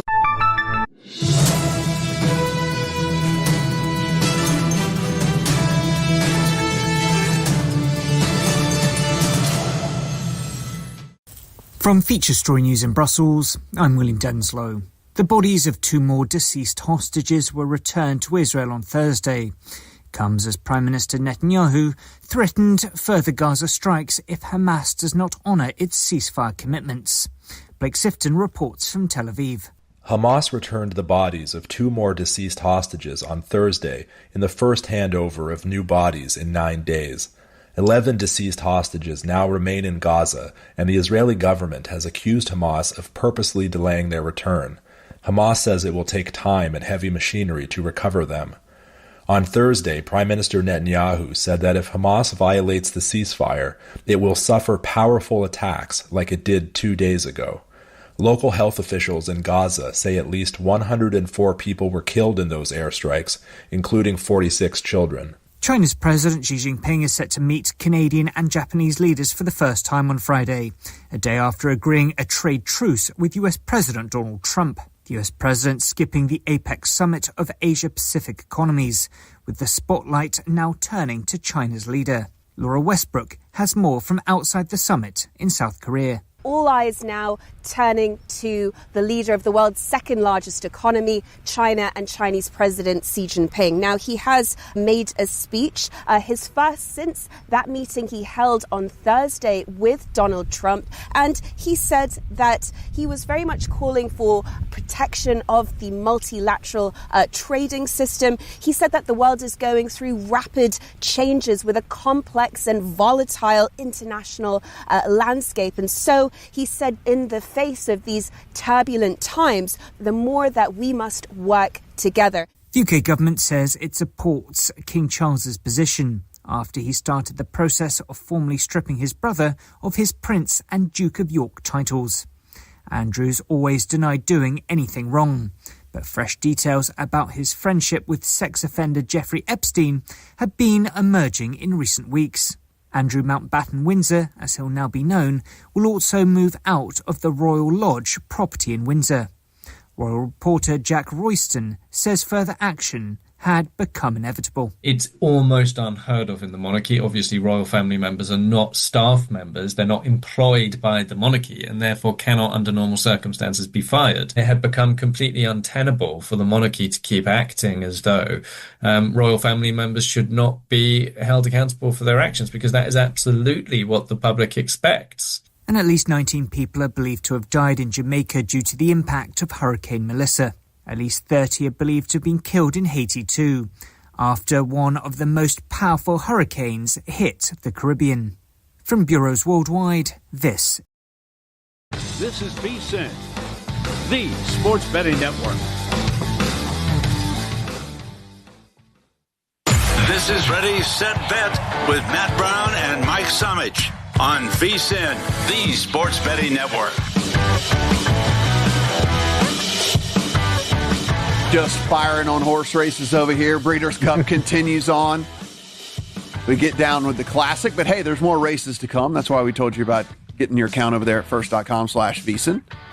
Mike, we have one coming to us here. You said coming in about 7. I guess it's going to be about now.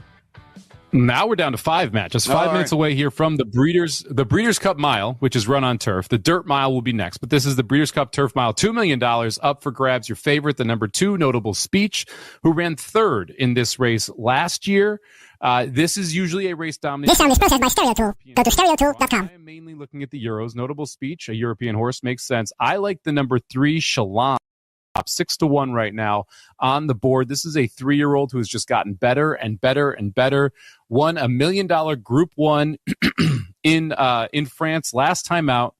Improved again in that race. That was against older male horses. So facing older horses for the first time, was able to get the win in $1 million Group 1 race there. I think the 3, Shalon, has a big opportunity to run here. Should like the firm turf as well, which absolutely matters for these European horses coming over. The number 4, Lion in Winter, another European horse who I think has a big shot in here. This horse ran 2nd last time out in the Group 1, Queen Elizabeth II. Ran 3rd in that race with that Shalon 1, 2 back. Another 3-year-old who's improving at the right time has a big chance. The 4, Lion in Winter. Of the U.S. chances, I think the number 7, Johannes, has the biggest chance. Ran 2nd in this race last year. Delmar, the home track for Johannes, loves this course, loves this distance. So if a U.S. horse wins, I think it's the 7, Johannes. And then there's the number 10, Jean Quill, who was pointing to this race and came over here to run in the Grade 1 Turf Mile over at Keeneland. Got a brutal trip that day. Still ended up running 4th behind a couple horses who are in here. 18-1 on the 10. That's the long shot I like the most. So I was 3-4-10 in this spot with the 7 and 2 also in consideration for exotics. So there we go. And again, this one going off here in just a couple of minutes. So make sure to get in and get those tickets in your account. They will not wait on you.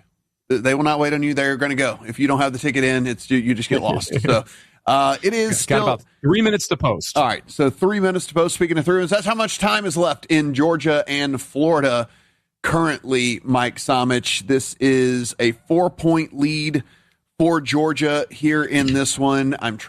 Georgia has the ball, so it is do or die here for Florida to try to get this thing done. Texas Tech extended that lead on Kansas State. So it is it's going to cruise to victory, but still a 3-point game, Virginia and Cal. So that one is under 3 minutes if you want to sweat a game out there with a top 15 team in Virginia. We're moments away from kickoff with South Carolina, Ole Miss, as well as Purdue and Michigan. All right, let's get over here into the NFL.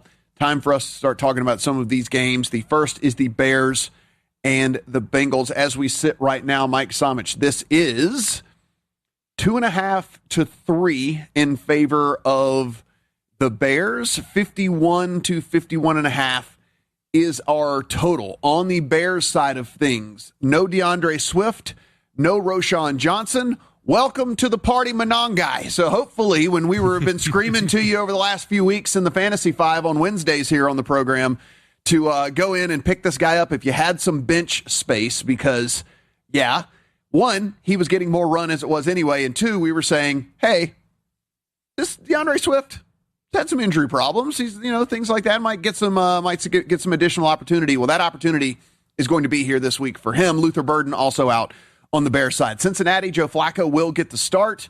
Trey Hendrickson is doubtful, as is Logan Wilson doubtful. So that is two starters on the defensive side for Cincinnati that are both doubtful there in this one. Mike Somich, what say you?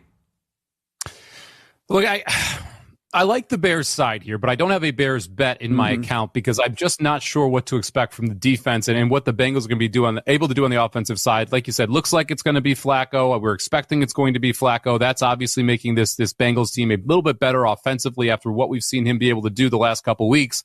So instead, I leaned into my real opinion. My real opinion in this game is that this Bengals defense is absolute trash. We saw them give up 39 to the Jets last week. They have not been able to stop anybody whatsoever. I think the Bears are going to be able to move the football at will. The team total for the Bears is 24.5 right now. I talked about it at 23.5 on Wednesday when we were on air on VSiN Primetime. I bet it at 23.5. My favorite way to attack this game is just bet the Bears team total over 24.5. They should be able to get to 27 against a terrible Bengals defense, especially if Trey Hendrickson not on the field, and it sounds like he is not going to be out there on Sunday.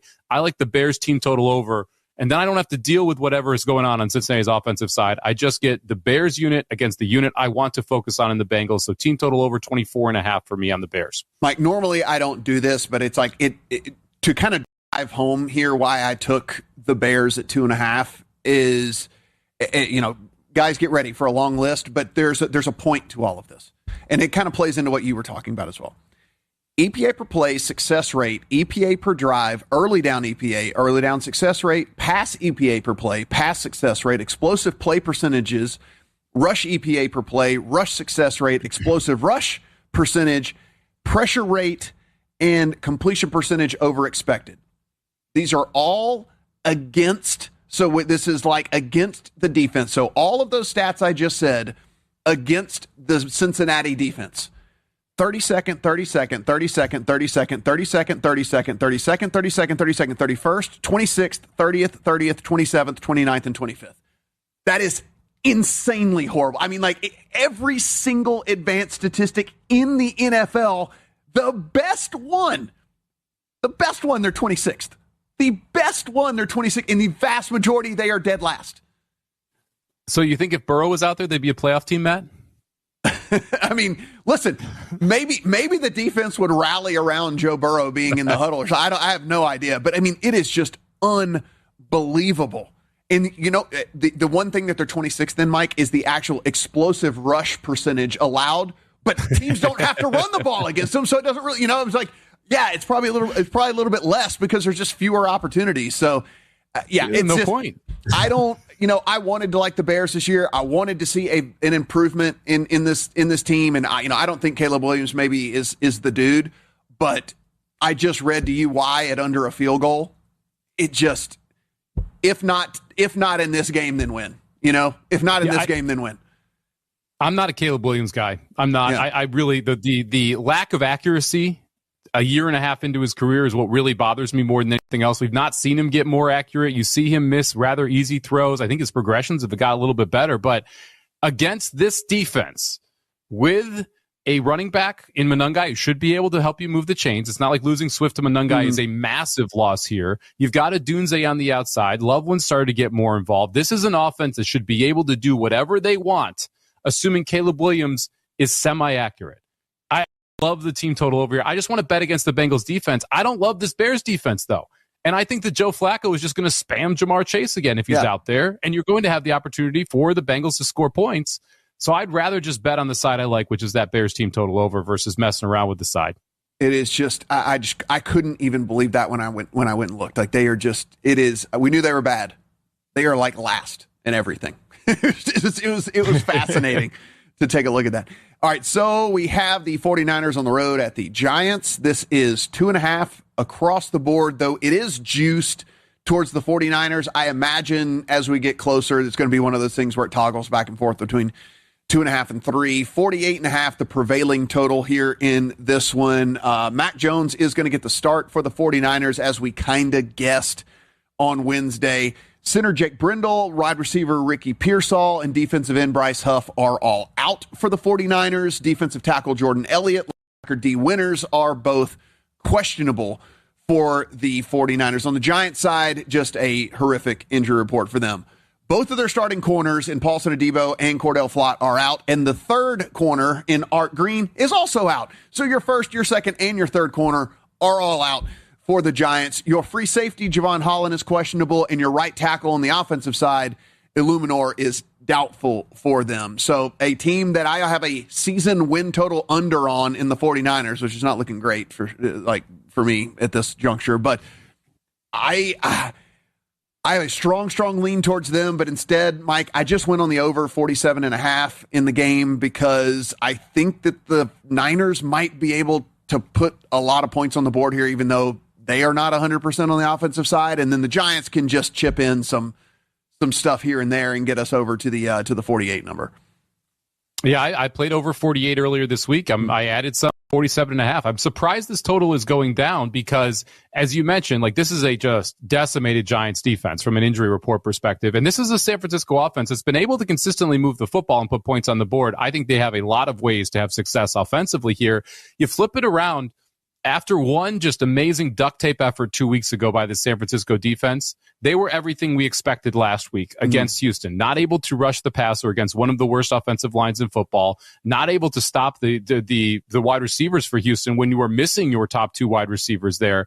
I don't see why that changes here. I don't see why you don't see a very good game here from this Giants offense, because you're not going to see any pressure on Jackson Dart. If he's not pressured, he's going to be able to distribute the football, even with the lackluster talent that he's got around him currently. I think both of these teams find ways to go up and down the field. I like the over 47.5 a lot. I'm surprised this came under 48. Yeah, it's as far as the 49ers go, I expect McCaffrey to get back on track here and have a big game. I mean, you're looking at a team here that over the entire course of the season, their rush EPA per play, they're dead. The Giants are dead last in the NFL, and over the last 4 weeks, they're 30th. So, I mean, again, like, they have not gotten any better against the run over the course of the entire season. So I imagine we see some McCaffrey big plays there in that one. Guys, if you haven't checked out our props that we have over at VSiN.com, you got to head on over there. We've been talking about them for the NFL, and of course you can still go in there, check those out for quarterbacks, wide receivers, and running backs. We're also doing it for the NBA as well. It's a daily sport, tougher to keep up with, tougher to make your own projections. So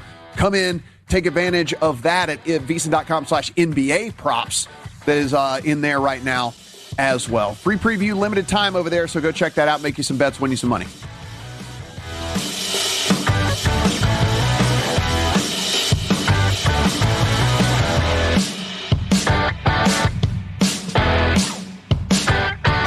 Actual price will depend on product and subscription plan. Featured products are compounded drug products, which the FDA does not approve or verify for safety, effectiveness, or quality. Prescription products require an online consultation with a healthcare provider who will determine if appropriate. See website for details, restrictions, and important safety information. Want a boost in and out of the bedroom? Hims has you covered. Introducing a new 2-in-1 approach to level up your game. Tadalafil for better bedroom performance and zinc for testosterone support. Turn things all the way up and find affordable treatment options at up to 95% less than brand names at hims.com/joy. That's hims.com/joy.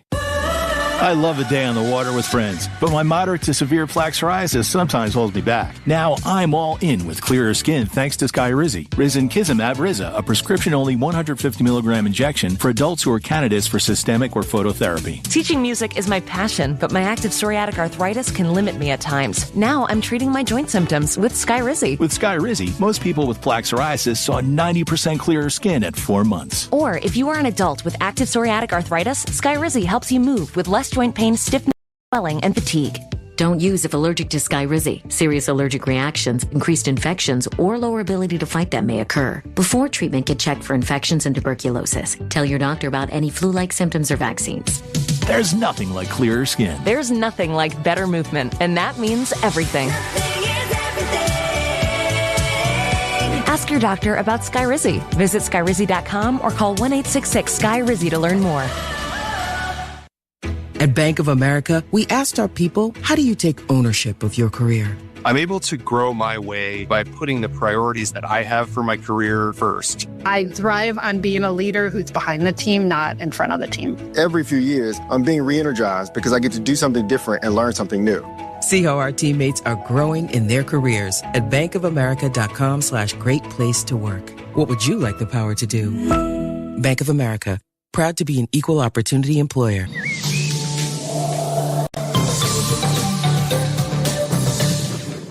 Here's a look at your weather forecast, powered by weatherology.com. Mainly clear skies tonight with a low of 30. South winds 5 to 10 miles per hour. High temperatures reach up to 63 tomorrow. Bright sunshine. Lows around 40 tomorrow night. Clear skies. Low 60s Monday, turning much warmer on Tuesday with highs in the upper 60s. And that's your forecast. I'm meteorologist Paul Trombley.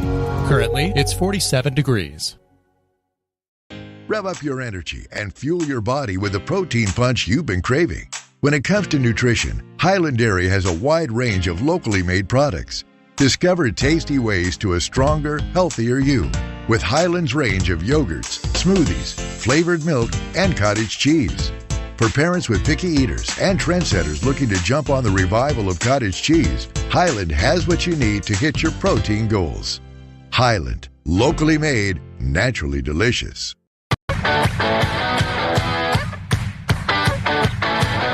Welcome back to Ready, Set, Bet with Matt Brown and Mike Summage on VSiN, the Sports Betting Network. Georgia will survive. It is 24-20, a victory. Hey, and Mike, you go on the road in the SEC. I understand that Florida is certainly a program in turmoil, but you went on the road. You were down the fourth quarter. You get into the end zone. You hold on to the lead. You get a win. You get out of town, and you move on, and that's what Georgia did today.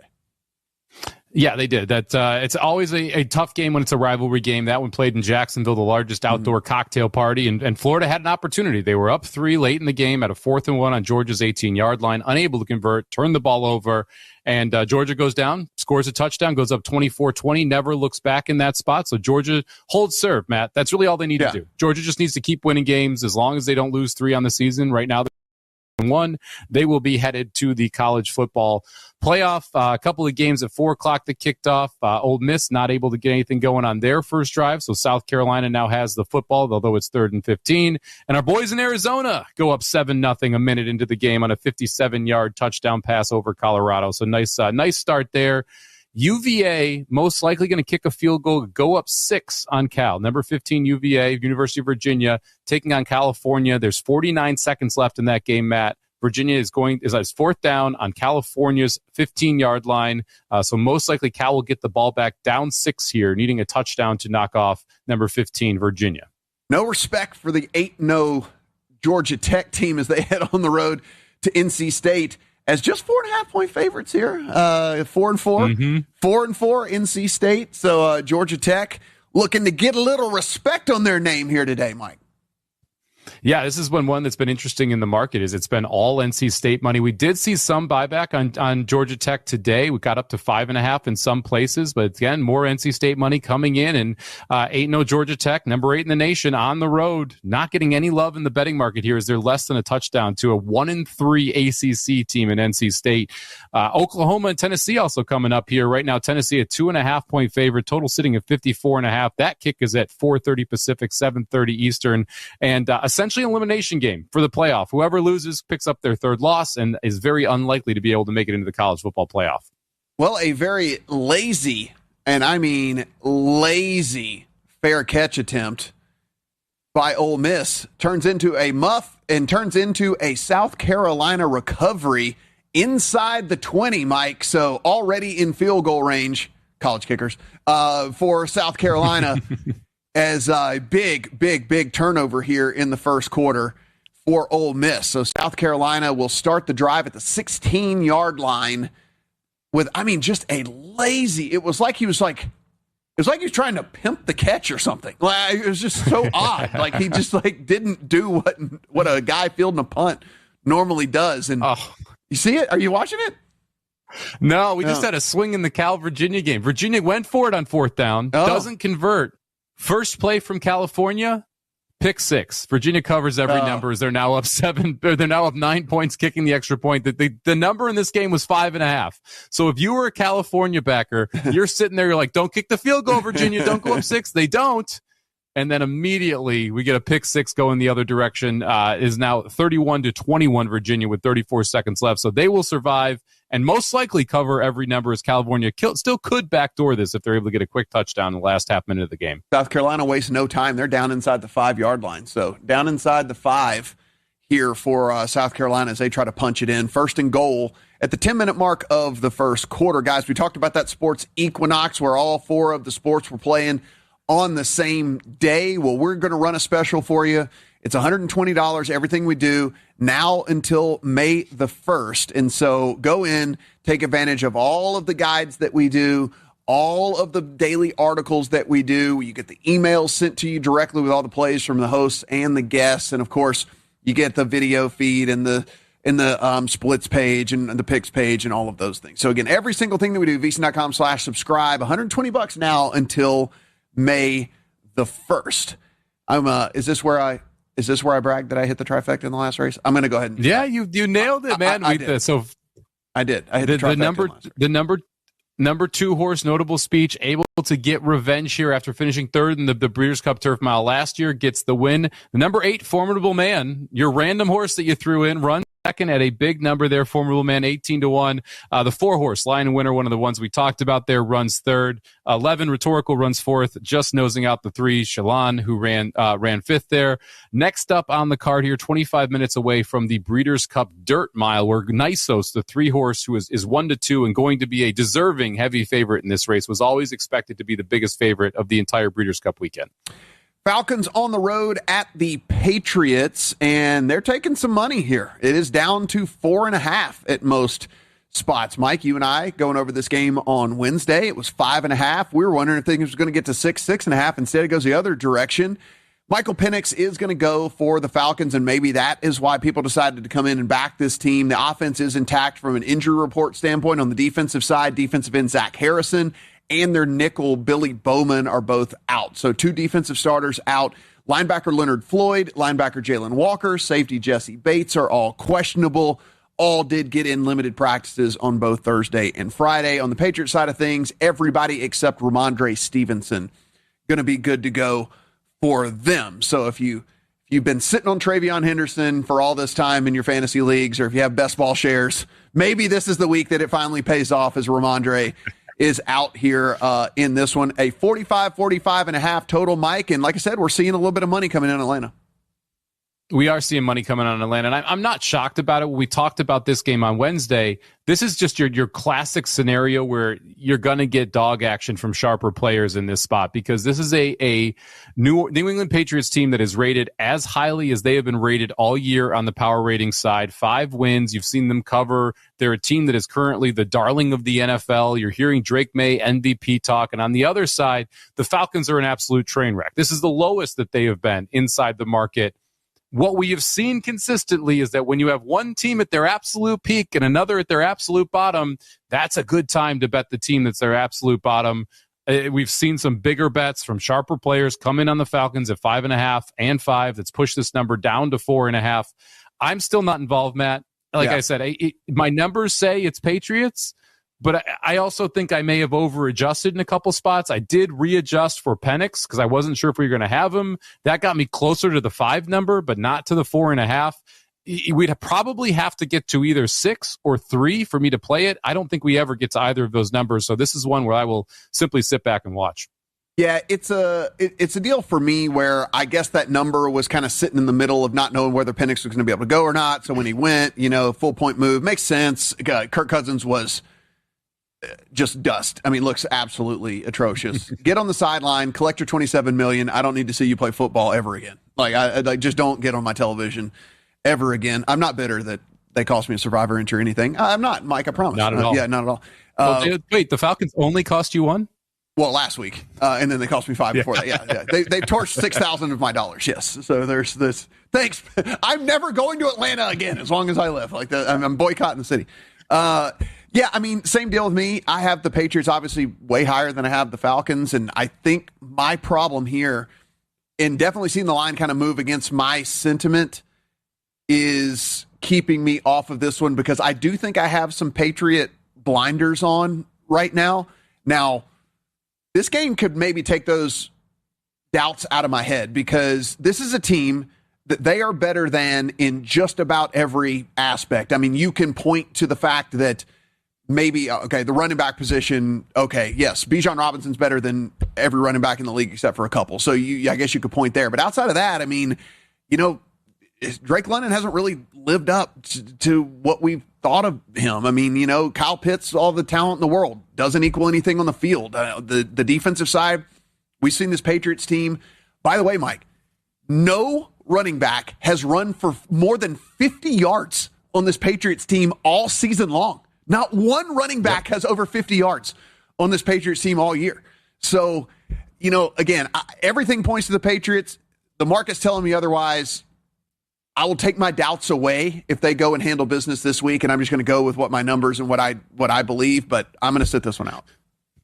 Yeah, Diablo also out for this Falcons team. Not a new injury. He went on the IR last week, and that was a big part of the problem for this Falcons defense, which was number 1 in DVOA heading into that just disastrous performance that we saw.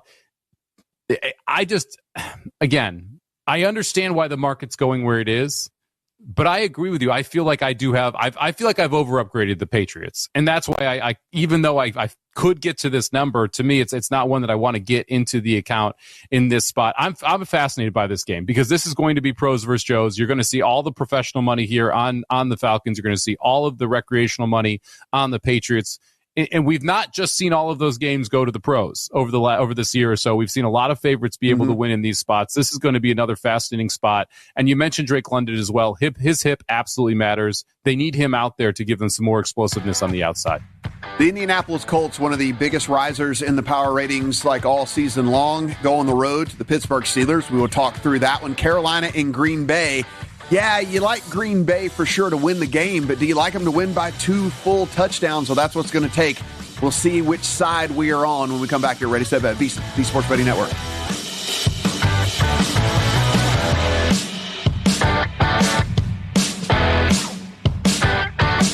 $5,000. That's the average amount of money people in the U.S. are now spending on gas in a year. $5,000. That's crazy. If you drive, you have to download Upside, the free app that gives you cash back every time you get gas. That's right. You can earn real cash back with Upside just by buying the gas you're already buying. You can literally start earning cash back today. I use Upside every time I fill up, and I've already made around $200-$300. You're putting gas in your car anyway. Why not get real cash back? If you like free money, download Upside. I'm saving the cash I earn from using Upside to help pay for a vacation later this year. Download the free Upside app now to earn cash back every time you buy gas. Use promo code MAP to get an extra 25 cents per gallon on your first tank. You can cash out anytime right to your bank, PayPal, or a gift card for Amazon and other brands. Just download the free Upside app and use promo code MAP for a 25 cents per gallon bonus on your first tank. That's code MAP for a 25 cents per gallon bonus.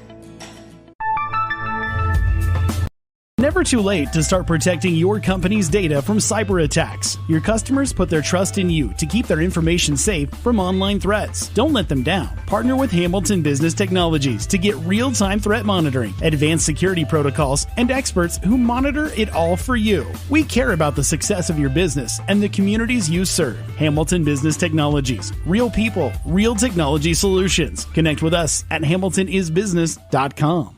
Reuter Auction and Realty is proud to serve Nebraska and northern Kansas for the last 5 decades. We are experts in selling agricultural real estate. Our tools include traditional listings, simulcast auctions, and online-only auctions. Our dedication to details is second to none, and we realize most of our clients have one chance in a lifetime to sell their family's assets. We are full-time land brokers committed to our clients, trusted for decades. Call us today at 402-463-8565 or go to reuterauction.com.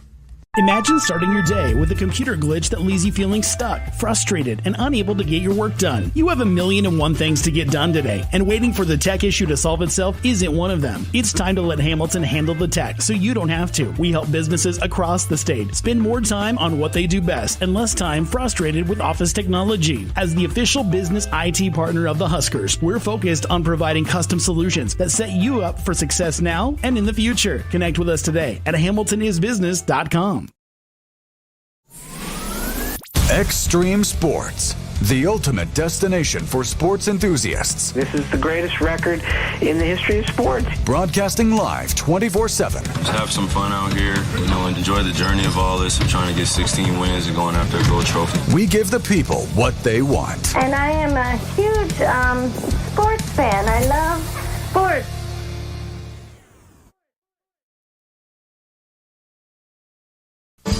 Hi, this is Terry Anstein, President, 5 Points Bank of Hastings. On behalf of our shareholders, directors, and staff, I would like to thank all of our great customers for helping us become the fastest growing bank in Hastings. I would also like to invite everyone in the Hastings area to stop in and visit with one of our bankers and learn how we can be your bank for the long run. Locally owned, locally managed, 5 Points Bank, the better bank. Member FDIC.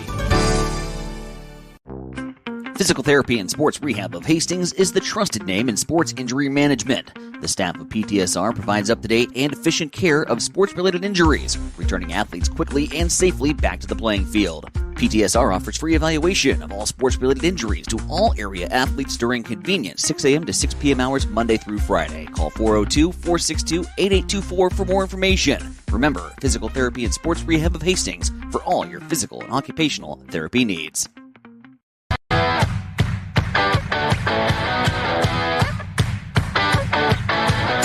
Welcome back to Ready, Set, Bet with Matt Brown and Mike Summage on VSiN, the Sports Betting Network.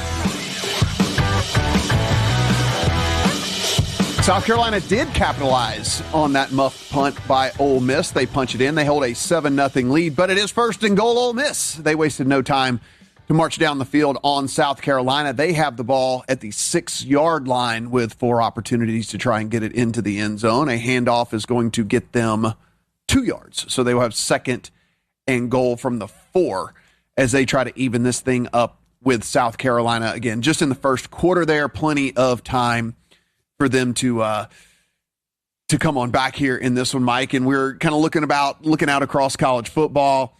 We have 0-0 Purdue and Michigan. That said, we do have Purdue inside the Michigan red zone, 3rd and 7 at the 19-yard line there. And we said a couple of kickoffs with Georgia Tech and NC State and Oklahoma, Tennessee, USC, and Nebraska all coming here momentarily. All those involve some ranked teams. All those involve some teams that are still, as we said, as college football is playing out, have their eye on making the playoff. Yeah, I mean, look, you got Georgia Tech who's sitting there at 8-0, very much control their own destiny inside the ACC, so they are keeping looking forward. But, I mean, Oklahoma and Tennessee, both 2-loss teams. Nebraska and USC, both 2-loss teams. Now, do I think Nebraska can get in the playoff? Probably not, but they do only have 2 losses, and right now that is the important earmark there, especially if you're a Big Ten or SEC school, because if you get that third, you are most likely out of that playoff contention. Kind of feels like this Oklahoma-Tennessee game is going to be a playoff game before the playoff here, as both of them do not have the easiest schedules coming home, and both of them sitting at 6-2. Tennessee a 2.5-point favorite, total sitting at 54.5.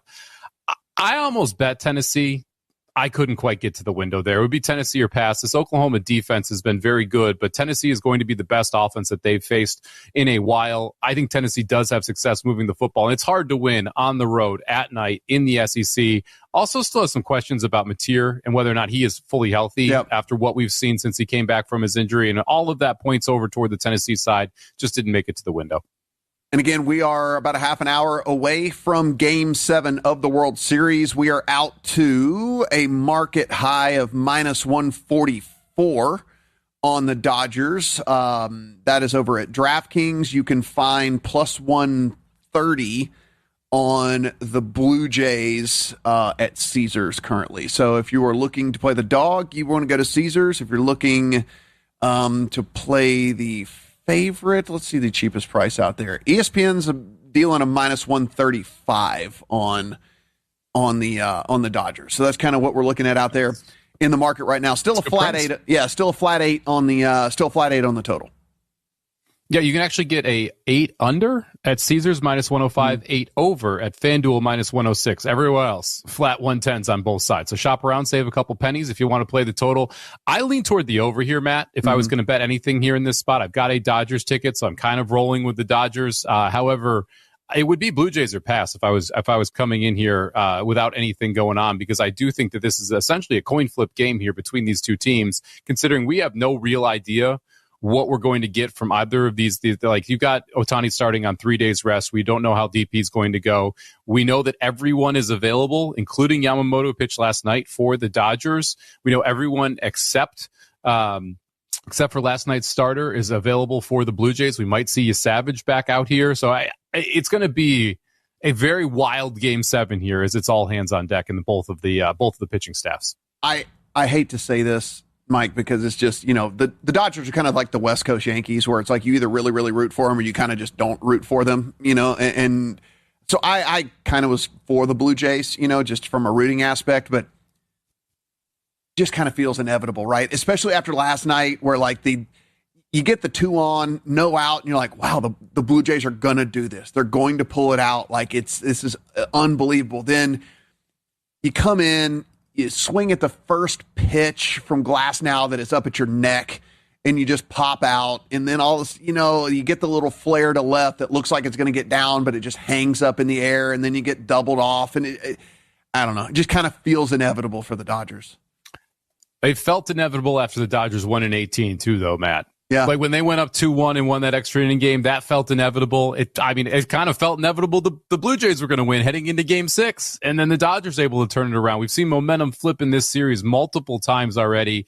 I don't want to rule anything out in a Game 7 here, and I'm fascinated to watch this one. This is going to be must-watch TV for me. Anytime we got a Game 7 to decide a title, it is, but this one even more so, where you've got this juggernaut versus this, I'm not going to call them an upstart Toronto team. They do have stars, but it's still a very much an underdog story on the Toronto side of the page here. And now we are 1 game away to decide a 162-game season. I think that's always fascinating. I think it's going to be great entertainment. And I'm going to be very interested with how both of these managers handle their pitching staffs, because Dave Roberts has gotten in some trouble for how he's handled his pitching staff in the past. And this is a great opportunity to get in some more trouble if you'd like to on the Dodgers side. Who do you think baseball wants to win? Do they want to see the Dodgers go back-to-back, or do they want to see Toronto take this one down? Of course.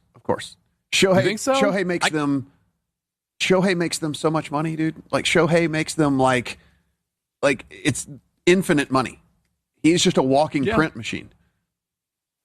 As he should be. I agree on the Shohei side. Probably one of the most special athletes I've ever seen. Maybe the most special athlete in my generation. Like any athlete that I've seen over the last 20, 30 years. I kind of think they want the Blue Jays to win, because doesn't this put to bed that you can buy a championship thing if the Blue Jays are able to beat the Dodgers, and they got it to go 7? They're getting all the games, and then they can put to rest. Well, you can just buy a title. I don't know. Dynasties are kind of good though for sports, because you create. They'll be back next year. You create evil. You create evil and all that. Our friends at Ballpark Pal, who we had partnered with over at the site this season, Mike, their final projections of the season: 4.8 runs for the Dodgers, 3.49 runs for the Blue Jays. So they have the Dodgers winning this thing. They have Shohei going 4.1 innings. They have Scherzer going 3.8 innings.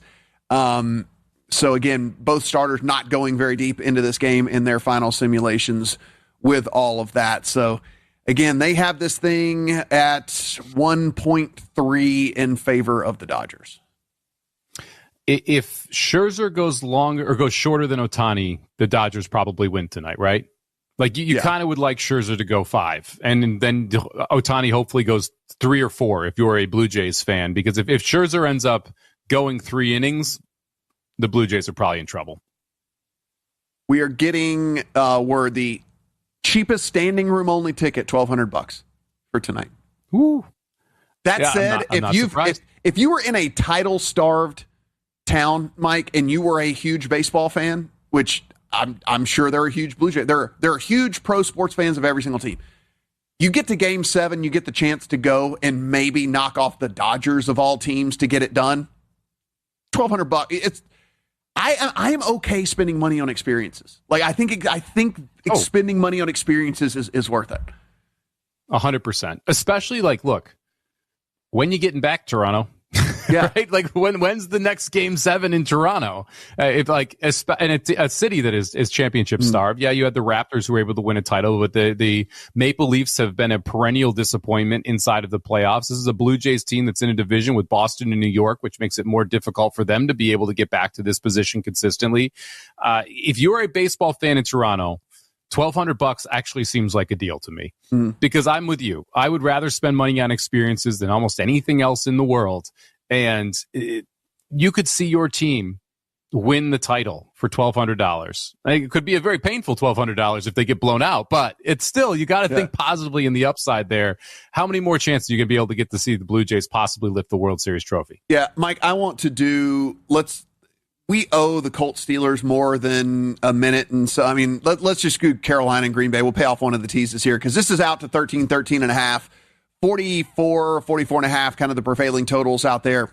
You know my feelings on these things. I'm not a big 2-touchdown NFL game better. So I just, these games are just passes for me. I don't like the fact that I could be up 20 points in the fourth quarter and still be sweating the game. So I sit back and watch them. There'll be a lot of people in Survivor that are on this game.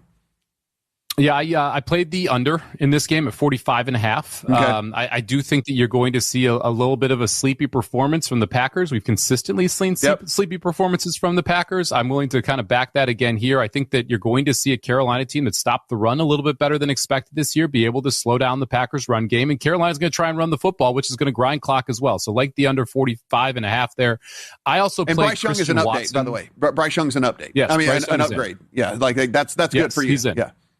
Yeah, I also played Christian Watson over 36.5 receiving yards. That's just mispriced to me. He's priced like a wide receiver 2. He's clearly wide receiver 1 in that lineup. I think he has opportunity. I laddered up to 80, which is plus 600, Matt. So I think Christian Watson's not getting enough love in the market.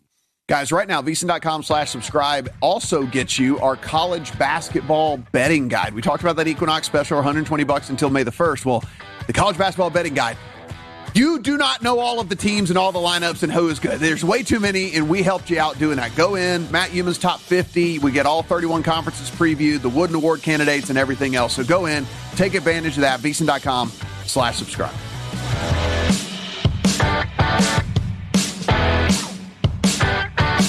Actual price will depend on product and subscription. Products are compounded drug products, which the FDA does not approve or verify for safety, effectiveness, or quality. Prescription products require an online consultation with a healthcare provider who will determine if appropriate. See website for details, restrictions, and important safety information. Want a boost in and out of the bedroom? Hims has you covered. Introducing a new 2-in-1 approach to level up your game. Tadalafil for better bedroom performance and zinc for testosterone support. Turn things all the way up and find affordable treatment options at up to 95% less than brand names at hims.com/joy. That's hims.com/joy. You're still glowing, flirting, grooving. You've still got it. But your immune system weakens as you age, making it harder to fight flu, pneumococcal pneumonia, RSV, and COVID-19. Vaccines are a key part of any health routine and help strengthen your immune response. Ask your doctor or pharmacist which vaccines you need. Schedule in minutes at vaxassist.com. Sponsored by Pfizer.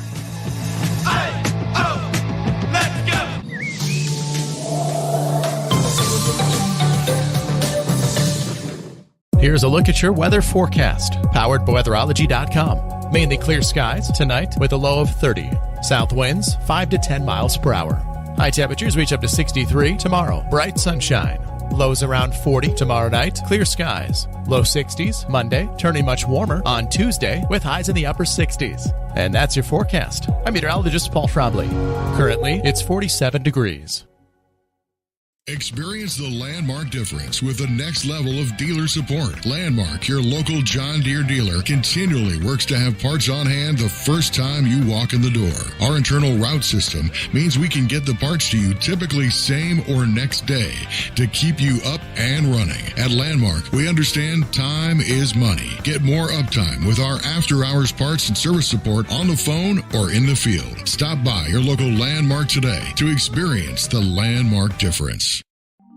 Join us at Maletivus Winery for The Day the Internet Died, a hilarious mystery dinner that you become a part of. Hey, this is Mick inviting you to get your tickets for 2 unforgettable nights, October 18th and November 8th. Gather your friends, enjoy a great meal, crack the case before dessert.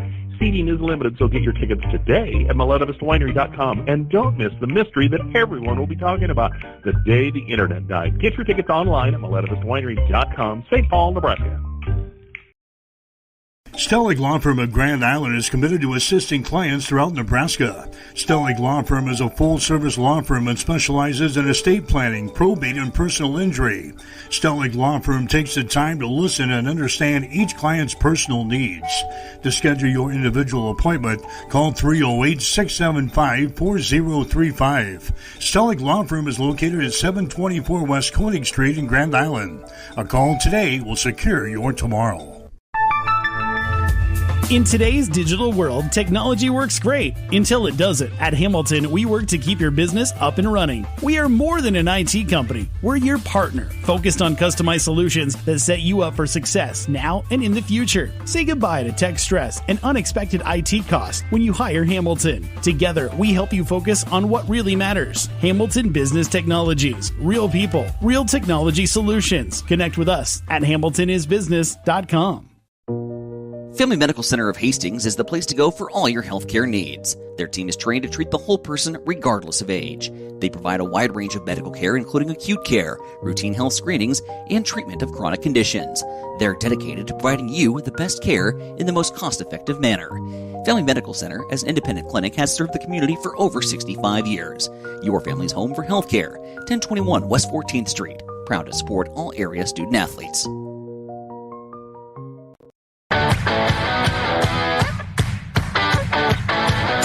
Welcome back to Ready, Set, Bet with Matt Brown and Mike Summage on VSiN, the Sports Betting Network. Mike, we're headed to the gates. White Abario, one of the shorter shots in the race, just scratches, so we will only have 8 horses going here in race number 11.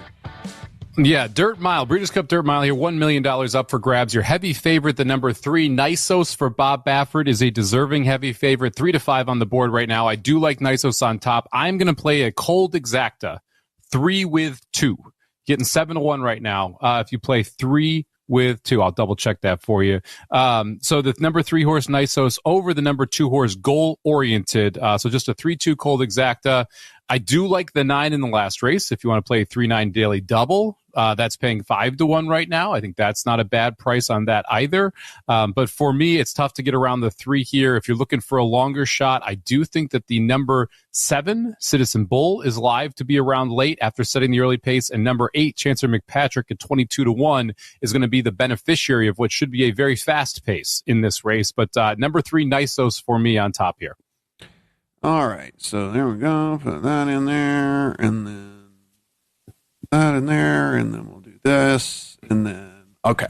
All right, so we have some action. There we go. We have action, Mike. So we're that's what we need. That's all we're doing. That's what we're going for here. And so speaking of action, they have a machine out here that we've done. Oh boy, we've done this before. So we're gamblers, and it's basically all this is just gambling, except gambling on sports collecting. Like so, you get a box. and you put in the money, and they give you a box, and you just see what you get, basically. If you guys like do cards and whatever and stuff like that. So we got a couple of Giannis's one time. What I get? I got a Volpe one time, which wish I'd have gotten that before the season started. Nice. Yeah, exactly. Yeah. Like Could have been nice. It was like an autographed 1 of 25. Like all this is great, except for the fact that he was terrible. So there's that. He kind of stinks. Yeah. So maybe he can rebound next year for all that. Essentially, there is a machine that will give you a graded sports card. Yes. And you don't know what's in there, but it could be very good, could be not so great. Yeah, it's a little bit of a risk, but you never know what you're going to get. This is the fourth one that Matt has bought. So it comes in a little two box Giannis like this. autographs. Yeah, they come in like this number here, and this one, Mike, didn't cut it open good enough. All right, there we go. Is that's interesting. That's a good sign. Well, I didn't even know. I got a WNBA card. Oh, well, I hope it's one of two people. Who are you hoping it is? Caitlin Clark or I can't remember her name now. The LSU player who's on the Chicago Sky. Oh, it is. It's Angel Reese. Angel Reese, there we go. It's a Gem Mint 10 Angel Reese rookie card that is like a tie-dye version. Oh, interesting. So that's a select? Yeah, and it's like a tie-dye, you see? Is there a number on the back? It is 20 of 25. 20, that's good. That's probably a rookie card, right? Is the RC in the corner? Yeah. It's a rookie card. All right, let me Angel Reese select out of 25. I bet that actually sells for a decent amount. I mean, that's probably a pretty good one. That's a PSA Gem Mint 10 tie-dye prism 20 out of 25. Yes. 10 select. All right, we'll Google it here. Yeah, we'll let you know. Nisos did win. Okay. Number 7 ran second, and number 8, Chancellor McPatrick, at a big number, ran third. So 3, 7, 8. There was a photo finish. I do believe that Nisos got the nose down though. So I believe it's 3, 7, 8 in the trifecta there. I don't think I landed on that one, unfortunately, because we ran out. 8 finishes third. Tumbawamba finishes fourth, the 5 horse at a big price. Here's the photo. 3, 7. Yeah, 3 is going to win the bob here as Nisos gets the head down at the wire in a photo finish over last year's Breeders' Cup Juvenile champion, the number 7 Citizen Bull. So 3, 7, 8, 3 to 5 over 3, 7, 5 to 1 over 22 to 1. 3, 7, 8. That was one of the ones we said. Yeah. I got 3, 7, 8. There you go. Yep. Did you put the 3 just on top and press it for more money, or did you mess around with the box? No, because this app was doing a countdown, and I didn't know if it was going to like cut me off or not, and so I just had to sped to get the bet in, so to make sure that I got the bet in. So we hit that one. There you go. 2 for 2 on the last 2 races. Yeah. Nisos over Citizen Bull over Chancellor McPatrick, 3 to 5 over 5 to 1 over 22 to 1. Look at that. 3, 7, 8 trifecta in for Matt Brown. He is on a heater, folks. I'm 3-3 on trifectas in the 6 races. I'm 3-3. I've hit 3 and I've lost. You're crushing it. We have 1 race left. Let's see if we can retire. 1 race left. Going to be a wide open race too. The last race is a lot of fun. I have a big opinion. I will have a couple smackers on the last race here, as we've got some doubles live from Nisos into the last race too. Good. So stick around for that one, because again, it's the last one of the day, so we want to make sure that you guys get the full opinion there on that one. Just like we wanted to make sure you got the full opinion here on the Colts and the Steelers. Didn't want to shortchange this one, Mike, when we didn't have a ton of time. Colts defensive tackle Grover Stewart is the only starter on the report, and he's only questionable and did get in limited. So looks like the Colts, really good for them heading in to this team, playing as well as they are, and look like they're going to be at full strength. So good for them. And on the Steelers side as well, if to be fair, only their linebacker Cole Holcomb is out. So they are just missing 1 starter, and that is on the defensive side of the ball. This is sitting 3.5 now in favor of the Colts. 51.5 is our total. I can let you know here, because I have this information, this handy dandy information, and let you know when this moved to 3.5 on the Colts at all of the big national books out there. And that went from 3 to 3.5 at MGM, Mike, at like 6 o'clock this morning.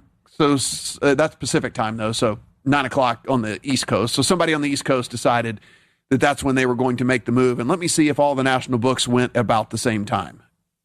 Relatively. So in and or about the 9 Eastern hour, within like 20, 30 minutes of each other, we go from 3 to 3.5 today in favor of the Colts. And so, look, we said this on Wednesday. According to DVOA, this Colts team is the 4th most efficient offense through 8 weeks in the history of that rating system. So, it's been around for a hot minute. Yeah, so it is really, really, really good offense. You and I have been very impressed with what we've seen so far from them. Now, the schedule, not been murderer's row for sure, but you can only play the people in front of you, and they've done that very, very well. And so as we sit right now, they're the number 1 seed over there in the AFC on the road at Pittsburgh, a team that you and I have been calling out as fake for however long now. And finally, I think everyone's coming around on that. Well, that's kind of where this handicap actually starts for me. So I do love the Colts. I love the offense. I'm still skeptical on the defense. We've talked about that ad nauseum on this show. I've bet against this Pittsburgh team for the last 2 weeks. This will be my 3rd straight week in a row where I'm just openly fading the Steelers. I bet at 1.5. I bet the Colts at 1.5 on the look ahead. I bet them at 3. I would still bet them at 3.5 here. I think this game should be closer to 5. I think that the market is still overrating a Steelers team that was able to win some games early. But this defense, Matt, this Steelers defense isn't good. And people still are thinking like, oh, this is the Steelers defense. They traded Fitzpatrick to Miami and took on Jalen Ramsey. I don't think people realize how big of a difference that makes for this defense because Ramsey, he's a fine cornerback, but he isn't a shutdown, take away half the field cornerback. And Fitzpatrick would make big plays that would flip games back there. We haven't seen that same type of thing from Ramsey. And on top of that, the pass rush that was so vaunted from this Pittsburgh Steelers team has disappeared this year. Mm-hmm. They are not a great pass rush team. And if you don't have a great pass rush, you don't have a good enough secondary to actually slow people down or stop them. And oh, by the way, they can't stop the run either. That's not great. This is a Colts team that should be able to be very efficient against a bad Pittsburgh Steelers defense. The offense looks clunky at best. The Pittsburgh offense looks clunky at best. They cannot convert 3rd and long. It's just a Steelers team I want nothing to do with. I think they are wildly overrated in the market still. I have 2 points lower based on what we've seen the last 3 weeks than the market on the Steelers. And I keep downgrading them, Matt, because I keep being unimpressed every single time they play. On the other side, we have a very efficient Colts team that we both think highly of, that we both highly rate. This was an easy one for me to go ahead and lay. Yeah. This defense for the Steelers, again, we don't like them as it is, and they've actually gotten worse over the last month. And so they weren't good anyway. EPA per play allowed 25th for the season. Last 4 weeks, 29th. EPA per drive, 25th on the season, 30th over the last 4 weeks. And the pattern, you can see the pattern, like they aren't good anyway over the course of the whole season. Then if you look over the last 4 weeks, they're worse in just about every single metric that there is, Mike. And so it is not getting better. It's actually going the other direction for all of this. And so, again, we don't do a ton of fantasy stuff and all that stuff, but if you're a DFS player out there, Jonathan Taylor is going to be massively rostered this week. I would zig where everyone else is zagging. I would go with the passing game. Yeah, go with the passing game and just hope that he finds some way to trip and fall at the 1 yard line or something and doesn't get into the end zone. When we come back, let's talk this Vikings team on the road at the Detroit Lions.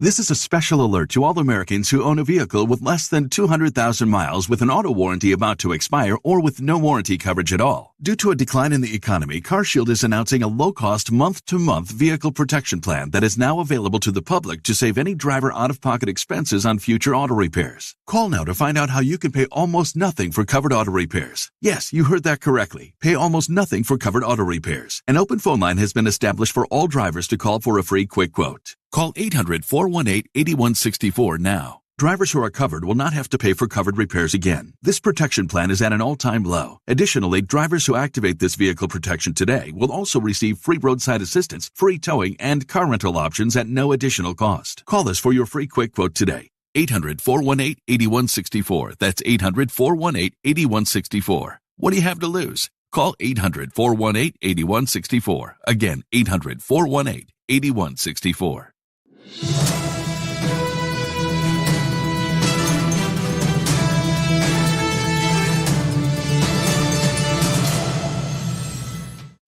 From Feature Story News in Brussels, I'm William Denslow.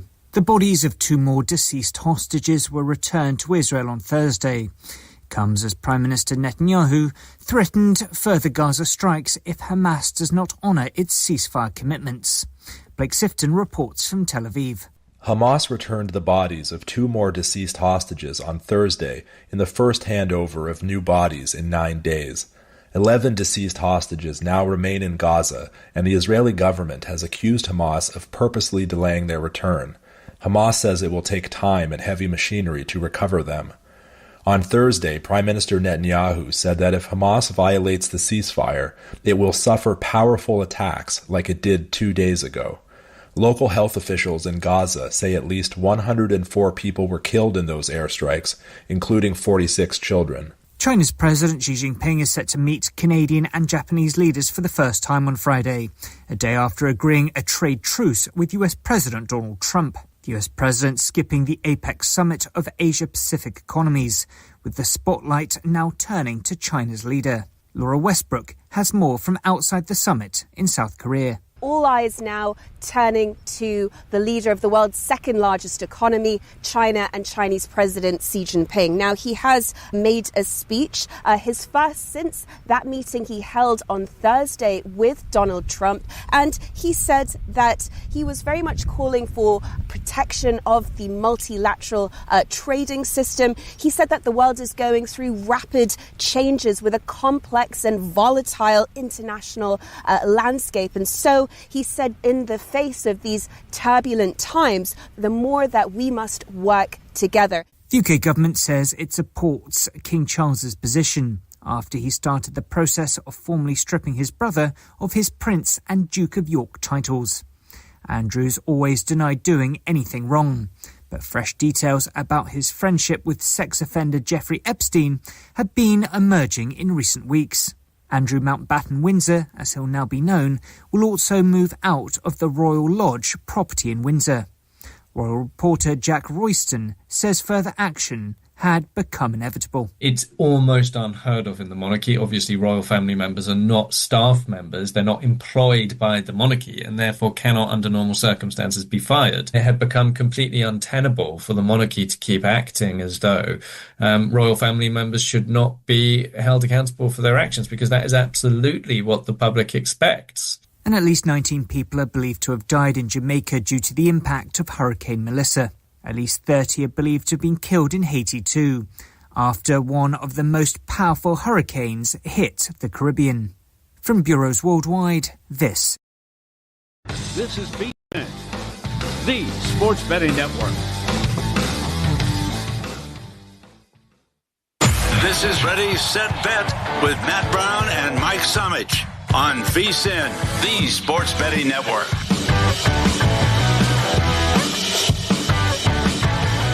10-7 Ole Miss over South Carolina. 11 minutes left in the second quarter there in that one. South Carolina took advantage of a turnover, got up 7-0. Now 10 unanswered for Ole Miss as they look to really kind of clamp down on their claim to making it into the college football playoff, as a lot of teams continue to get knocked off throughout the course of this season. And, Mike, it is a South Carolina team that has some pieces, has not been able to put it all together this year. So, you're looking at Lenora Sellers, you and I, big draft guys.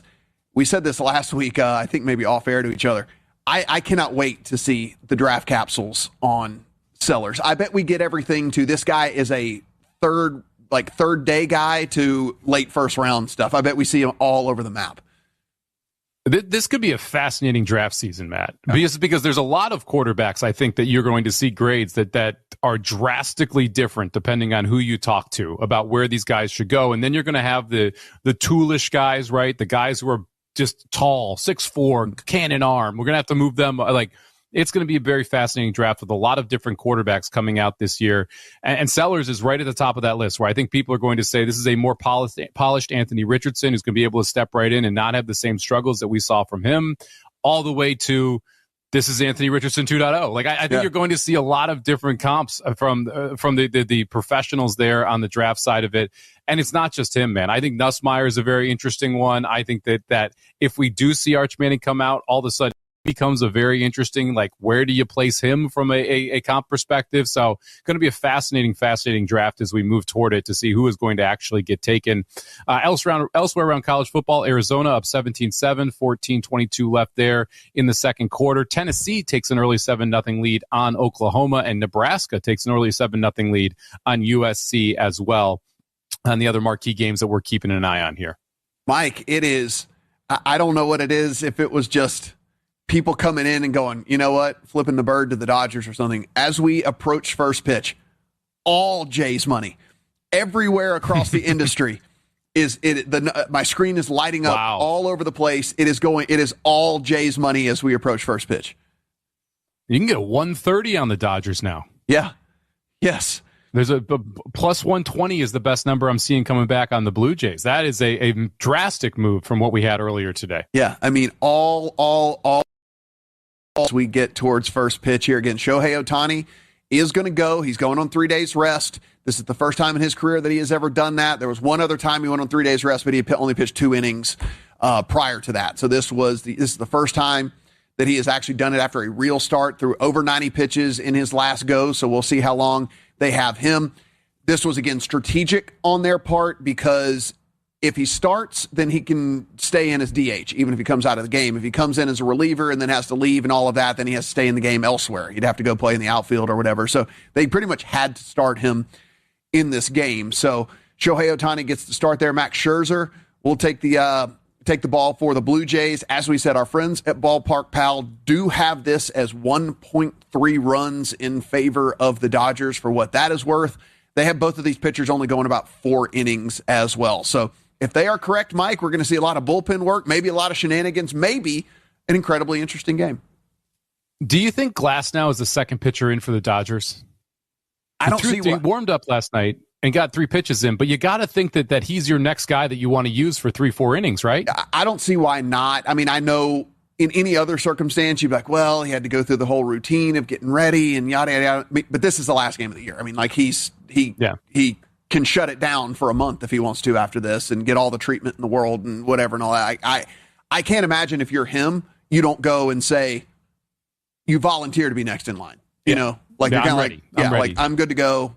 Like, I'm going to be next in line here with this one. Especially when you have a pen that is underwhelming for the Dodgers, right? Where, like, you're like, we don't really want to go 5 innings with our bullpen, or 6 innings with our bullpen. So if you can get, let's say, 3 or 4 from Ohtani, 3 or 4 from Glasnow, and then you go to Sasaki, like, that would be ideal if you are a Dodgers fan, if that's the path they're able to go to be able to pitch this Game 7. We'll see if it works out in that. Again, if anything, I like the over 8, Matt, because we are going to have pitching shenanigans in this game. Neither of these bullpens are great. You've got pitching staffs that are tired after everything that we've seen throughout this series. I lean toward the over 8 if I was going to get any play in the account on this one. Just really, really asking for a good game. That's really all I want. I'm just really asking for a good game.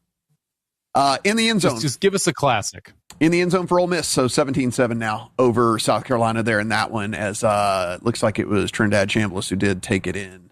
Yep, he did. So he ran it in for Ole Miss. So 17-7 there, as they had now scored 17 unanswered on South Carolina. Minnesota Vikings on the road at the Detroit Tigers. This is out to 8.5, 9 in favor of Detroit. 47.5 to 48 is our total. Mike, we might be heading towards 9 at a lot of the different books. It is juiced at Caesars. It is juiced at FanDuel. It is juiced at DraftKings. So it is one of those deals where we were kind of screaming on Wednesday in our to tease or not to tease segment. You know, you might need to get in on Detroit. So hopefully you got in on Detroit. That said, there is a couple of books out there still sitting at the 8.5. Vikings will turn to J.J. McCarthy here for this one. Fullback C.J. Ham remains out for this Vikings team. Their left tackle, Christian Darrisaw, is questionable, and kind of a weird deal in this one, Mike, so I don't know how to really read it. went full practice, DNP, then limited. So I don't know exactly how to read that one with Darisaw. Andrew Van Ginkel, who's been out for them for a few weeks, he is listed as questionable. You did get in 3 fulls for him. So it looks like Van Ginkel will be back in there for the Vikings. On the Lions side, Kirby Joseph, their starting safety, is out. Taylor Decker is questionable. He went limited, full, and then DNP, but apparently that DNP was to rest him.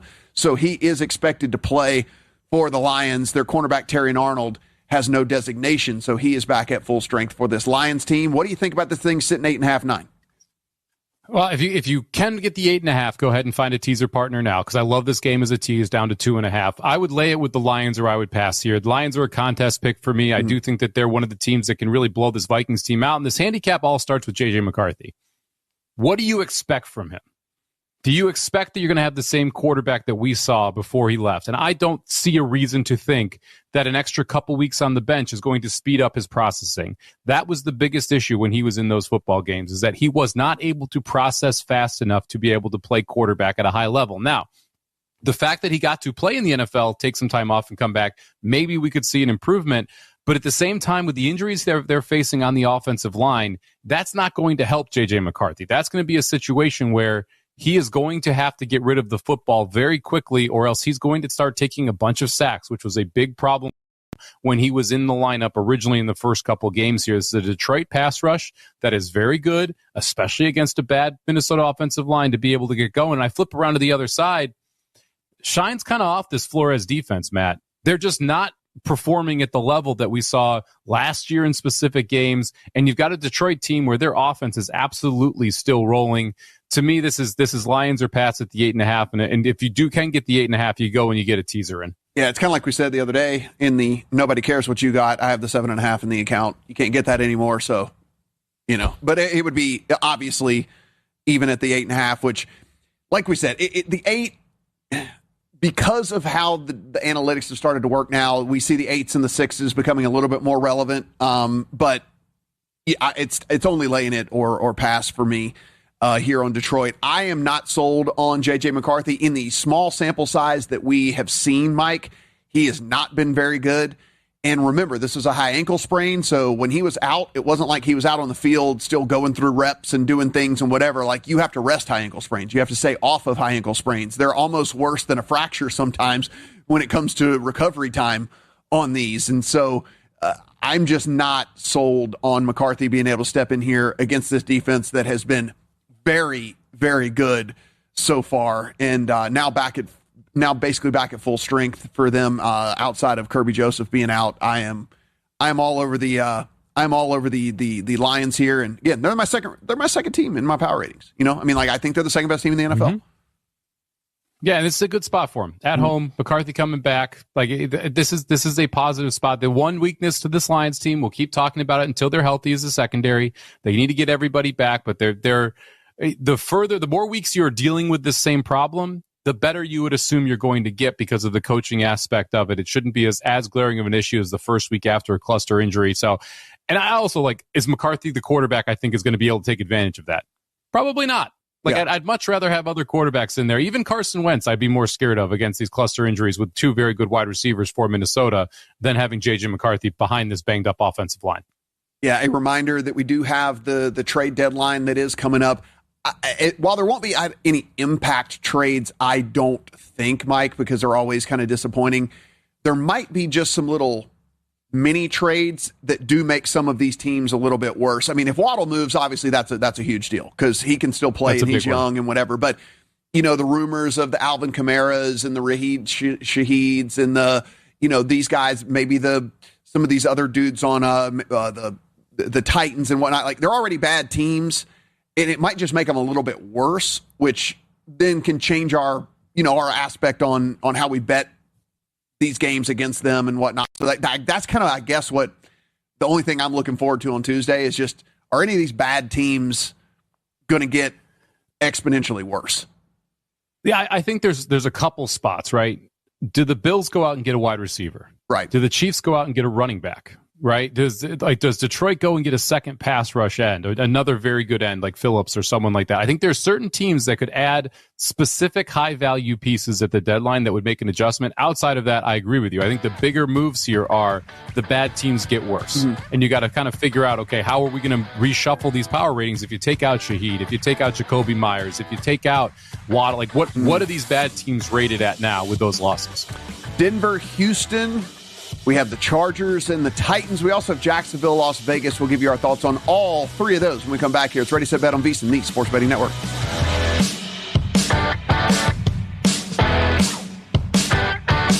With the Bloomberg Business of Sports, I'm Michael Barr. A person with knowledge of the decision says the WNBA and Players Union have agreed to a 30-day extension to continue negotiations for a new collective bargaining agreement. According to the Associated Press, the league offered to push back the deadline, and the union accepted. The current CBA was set to expire last Friday, and tensions have been rising in recent weeks as the sides try to work toward a new deal. The Chicago Bears will now have to wait until the new year for a chance to get enough support to build their $3 billion suburban stadium and move out of Soldier Field. The team needs state funds and support, but lawmakers are not backing the move due to the state's budget forecast and projected deficits. The Bears may consider turning to private equity for funds or seek help from NFL Commissioner Roger Goodell to reach a public-private partnership for the stadium. With the Bloomberg Business of Sports report, I'm Michael Barr. With Fidelity Wealth Management, a dedicated advisor gets to know you and your goals to build a comprehensive plan to help grow and protect your wealth. Backed by a team of specialists, they'll analyze all your accounts, even the ones they don't manage, to keep an eye on taxes and provide proactive portfolio insights that can help you unlock your wealth's full potential. Learn more at fidelity.com/wealth. Investment minimums apply. Fidelity Brokerage Services, LLC. Member NYSE SIPC. Hey, I'm Mike Slater. My dad passed away at the age of 63. It's out of nowhere. Had a stroke. Super hard, obviously, for the whole family, but my dad had life insurance. This is why I have life insurance for my family, for my wife and 4 kids. And the best place to get life insurance is ethos.com, because you can do it in 10 minutes. And there's no medical exam and no blood test, just a few health questions. Get life insurance in 10 minutes so your family is protected. Ethos, ETHOS, ethos.com/Mike.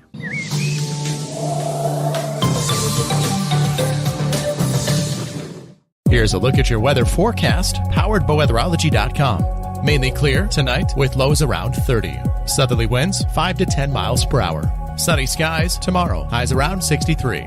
Clear skies again tomorrow night, lows dip down to about 40. Low 60s Monday, turning much warmer on Tuesday with highs in the upper 60s. And that's your forecast. I'm meteorologist Paul Trombley. Currently, it's 46 degrees. Hi, this is Terry Anstein, President, 5 Points Bank of Hastings. On behalf of our shareholders, directors, and staff, I would like to thank all of our great customers for helping us become the fastest growing bank in Hastings. I would also like to invite everyone in the Hastings area to stop in and visit with one of our bankers and learn how we can be your bank for the long run. Locally owned, locally managed, 5 Points Bank, the better bank. Member FDIC.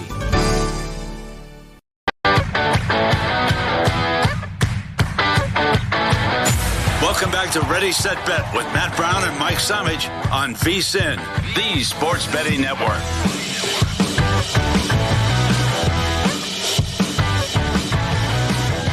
College football rolling on. We have Ole Miss 17-7 over South Carolina. Purdue and Michigan are 7 apiece. 2:50 left in the second quarter there in that one. Georgia Tech down to NC State 14-7. 13:58 left in the second quarter. However, tons of time to play. Tennessee up 7-0 halfway through the first quarter over Oklahoma, and USC trails Nebraska at the end of the first 7-0 there in that one, Mike Samich. So again, some games for us to keep an eye on. Some ranked teams either tied or trailing right now. Yeah, some interesting ball games, right? We talked about the lack of respect for number 8 Georgia Tech right now. That money is correct with NC State up 14-7. We talked about Tennessee, Oklahoma, and what was going on there. It looks like Tennessee's offense has had some success, and Oklahoma has not. I'm keeping an eye on the Florida State Wake Forest game as well. That one kicked off at 11. Right now, Florida State up 7-0 early on a Wake team that is trying to get themselves in the conversation for the ACC title game after Miami goes down too. So a lot of fun football games, and still one big college football game on tap as well as Cincinnati takes on Utah. They head into Utah. This spread opened as low as 7. It's been all bet all the way out to Utah minus 10.5 at home. Cincinnati 7-1, 5-0 in the Big 12, taking on 6-2 Utah, who is 3-2 in the Big 12. Yet all the money has been on Utah earlier in the week to push this number out to 10.5. All right, Mike, obviously a big week for you. Everybody here at the network that does our horse racing content, we are down to our final race, about 8 minutes to post. And so what are we going to do here? This was one of my favorite bets of the whole weekend. I always love finishing out with one of your favorite horses. Got a couple people who are in contention for Breeders' Cup Betting Challenge as well. So good luck to Tyler Hoffman and Ronald Tang out there, who are both in the top 10 right now, trying to take down that tournament for $460,000. I like the number 9 Cinderella's Dream here. This is a horse that I keyed on before before the Breeders' Cup started here. 9-2 on the morning line. It's been bet down to 5-2 in this spot. Cinderella's Dream was the favorite as a 3-year-old in this race last year. She ran second to a horse named Moira. She got a brutal trip that day. She was in third at the top of the far turn. She gets shuffled back because the leader comes back into her face. There's a wide move by Moira, gets a 3-4 length jump on her. She doesn't get to run until the final furlong. She's able to get up, finish a second, but not able to get to the win. She's improved by about 10% since we saw her last year in the Breeders' Cup. This is a better field than last year, but she is also a better horse, and I like the 9-point post for her as well. She's not going to get shuffled back. She has tactical speed, so I'm not worried about her having to come from the clouds in this spot either. So number 9, Cinderella's Dream, top pick for me. I wish we were getting 9-2. I still think 5-2 is a good price. I think she should be closer to 8-5, 9-5 in this spot. So top pick for me, the number 9, Cinderella's Dream. I like the number 6, Diamond Rain, in second. This is another European horse who is coming over here, shipping in for the Breeders' Cup. Last time out, ran in the EP Taylor up at Woodbine just to get her feet under her. She ran second to She Feels Pretty, who's also in this race, your best shot for any U.S. horses. But I think she takes a big-time step forward here, second time in the U.S., so like Diamond Rain quite a bit. And then on the outside, See the Fire, 5-1 right now. 4-year-old by See the Stars, one of the best sires over in Europe. This horse has done... It just ran in all of the big races that you're going to find over in Europe and has numbers that fit with Cinderella's Dream as well. So I think the 14 See the Fire absolutely live as well. If you want a price we always want a price. We always want a price. It's the last race of the day. Come on. People aren't trying to win pennies here, man. I mentioned it. Yeah. The two prices are the numbers 5, Gazora. I like the number 5 and the number 11 as prices. The other part, number 11, Bedtime Story, 16-1. The number 5, Gazora, 10-1. I'm going to play the 9 on top in the first spot and then play the 5, 6, 11, 13 underneath in the superfecta. So I have all 4 of those horses in the second, third, and fourth spots to see if we can get a large superfecta home here to close out the Breeders' Cup. I also have a large win bet on the 9 here. I've got doubles from the last race, 3 into the 9 here. So I'm heavy on the 9. I'll be rooting for Cinderella's Dream here to close out the Breeders' Cup. Race number 12. It's a filly and mare turf. We got about 6 minutes to post. All right, let's get it home. Let's get it home. We have bets. I'll put it that way, Mike. We have bets. we have bets. Bets have been made. All of the profit I have made on all of it is all in this race. So there we go. I can only break I'm break even for the day. So I will not lose money on horse racing today. Either you're going to make a lot of money, or you had a good time. Right. It's one of the two, right? Yeah. I fired on this one. It's the last one of the day. So here it is. Denver and Houston. This is a 1.5. It's all the way out to 2.5. So 1.5 to 2.5. Still under the field goal, no matter how you look at this. 40.5 is the prevailing total, though it is out to 41 here behind me. The big news, obviously, and unfortunate news, is that Patrick Surtain is out for the Broncos and likely to be out through their bye, which would put him out for the next month. Texans get both Nico Collins and Christian Kirk back. Tight end Dalton Schultz is listed as questionable. However, Mike, he went DNP, full practice. So I guess the questionable is if he has a setback in warmups, but it seems like if he was able to go full on Friday, probably leaning towards going there. So you will probably have a fully healthy Texans team here hosting this Broncos squad. Yeah, it's the second week in a row we've seen sharp money come in on Houston. Last week it was against San Francisco where they pushed the number out close to 3, ended up closing 2.5 there. This week Denver opened as a 1.5 favorite. We've now pushed all the way to the Texans as 2.5 point favorites here. The total also opened at 38.5, gone all the way up to 41. So lots of movement, both side and total in this game. And the combination of those two moves, Matt, got me to my favorite bet in this spot. Give me the team total on the Texans under 20.5. This actually opened 18.5, but it's gone up 2 points because the total has gone up and the sides have flipped, which has allowed the adjustment with the algorithm to the team total of the Texans going over 20. And I like the Texans under 20.5 here. This is the narrative. I hear everyone talking about this Texans team is the offensive line has been a lot better in the last 3 games. Well, that's like picking a very... You're very selective about what games you want to talk about because 3 back, they took on a terrible Ravens defense, which had absolutely nobody and couldn't rush the passer. Last game, they took on San Francisco and their atrocious pass rush as well. Right in between them, Matt, was the Seattle game. Do you remember the Seattle game? Because I remember CJ Stroud on his back the entire time because this offensive line could not block. Guess what? Denver has the best pass rush in the NFL right now. Denver is going to be all over CJ Stroud. I think they have struggled. They struggle throwing the football. I think they struggle running the football. I'm not saying they don't win and cover. I just don't think they put up 20.5 points because I do respect the heck out of this Texans defense as well. I think this is a defensive battle, and I think this Texans team total specifically is where you want to look to the under. Yeah, I think it is a very it's going to be a very big prove-it game for me on the Broncos side from a defensive perspective because it is. I think it is exponentially easier to coordinate a defense against an offense whenever you can take your dude and go, okay, that guy that's awesome, go eliminate him from the game, and then we'll worry about the other 10 players out there. And like that's kind of what Denver's been able to do. You go in, and has been shadowing the number 1 receiver on every team for 75 to 80% of the snaps and routes that they are running, and he is shutting down every single one of them. And so without him out there, I do wonder if this is a little bit, it might take a little bit to figure it out. At least that's what I'm hoping because I have an over 60.5 in on Nico Collins from a receiving standpoint. Now, Mike, I know CLV always cashes, but it's up to about 60.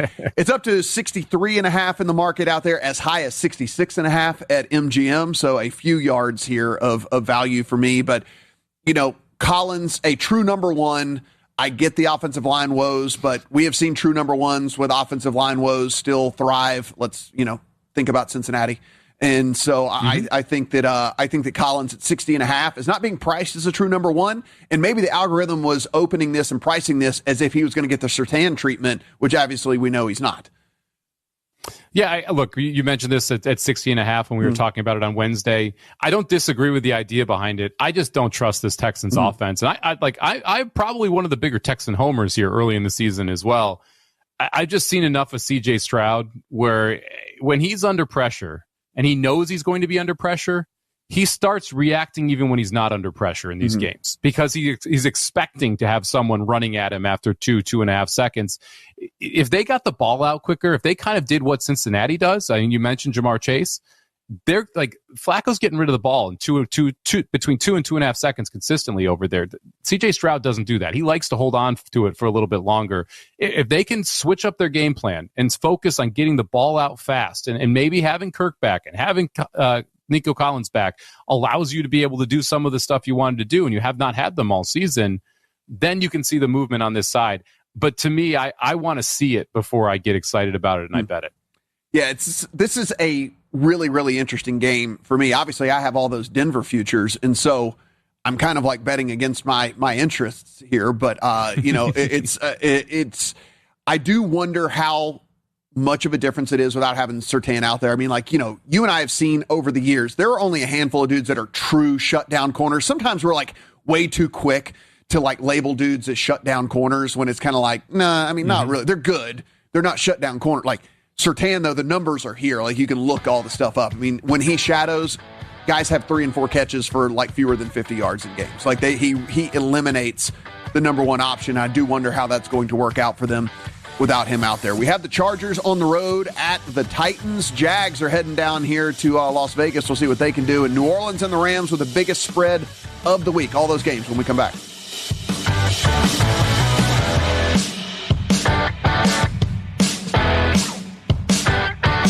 When you bundle renters and auto with Progressive, you can save while protecting your most valuable possessions, like your really expensive limited edition sneakers and your new suit for your cousin's wedding. Except you never actually bought the suit because you can't stop buying sneakers. So you show up to the wedding looking like you're going grocery shopping. But hey, at least your sneakers will look good in the pictures, until you're cropped out of every last one of them. So go ahead and get Progressive, so you can save while protecting the things that matter to you. Progressive Casualty Insurance Company and affiliates and other insurers. Not available in all states or situations. Find what you love what you find. A Total Wine and More. There's so much waiting for you. Spirits and beer, thousands of wines. Walk right through the door. It's all here to explore. With guides in the know and prices so low, it just might blow your mind. You're gonna find what you love and love what you find. Drink responsibly, B21. 5 Points Bank has been proudly serving the Tri-City area for decades, and we are continuously finding ways to make your banking experience easy and enjoyable. We offer the best of both worlds with kind and welcoming employees in the bank while creating a strong online presence to accommodate your busy lifestyle. Our innovative technology adds layers of security while being easily accessible to all age groups. Stop into the Better Bank to learn more today. Did you know that one of the most important financial protections that you can provide for your family is to have a will? Stellick Law Firm in Grand Island can help you provide and make your last wishes known when your family is at its most vulnerable time. Call Stellick Law Firm today to get your estate plan completed. Stellick Law Firm is located in Grand Island, and you may call us at 308-675-4035 to get your estate plan started today. Stellick Law Firm. Let us be your voice.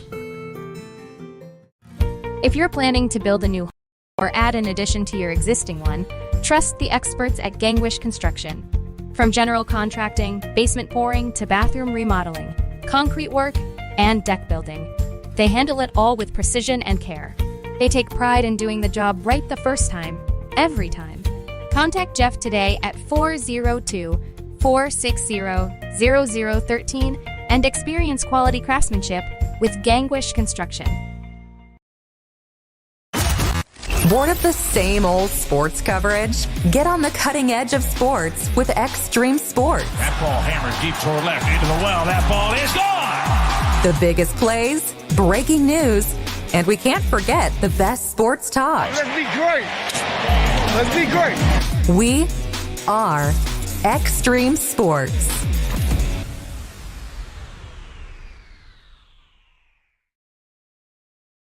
At Midwest Farm Management, often the most challenging decision to our clients is what to do with a family farm. We've been helping answer this question since the 1970s. Our company is focused on working with tenants that are good stewards of the family farm while offering excellent returns to our owners. Our services include, but are not limited to, detailed financial and field reports, grain marketing, crop insurance, and finding and executing a lease agreement that best fits your farm. Give us a call today at 402-463-1110 or find us on the web at midwestfarmmanagement.com. Need a power boost after a serious workout? Stick with the original recovery drink. Highland Dairy's chocolate milk contains 13 essential nutrients, including protein and electrolytes, helping you build muscle and hydrate better than water. Our Chocolicious milk is perfect for building healthy bones in little ones and maintaining bone health in adults. It's chocolate milk with no artificial growth hormones, and it's locally made, so you know you're getting the best for your body. Highland, locally made, naturally delicious.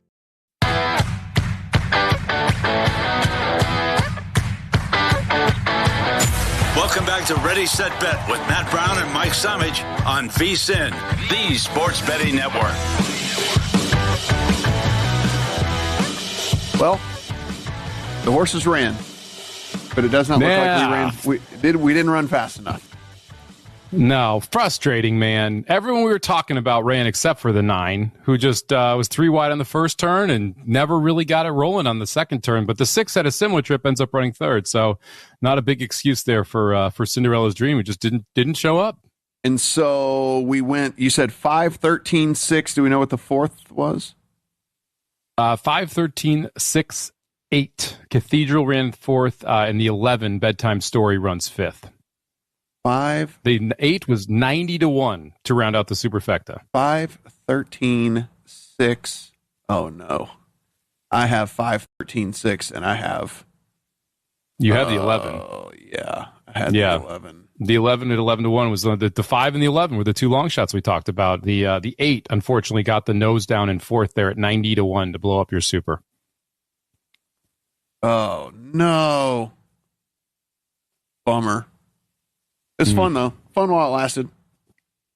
5-13. You had a fun day. Yeah. I'll trade places with you. I lost a decent amount of coin today. That was not a fun Breeders' Cup. So, yeah, we just we pushed on the day. Better than losing.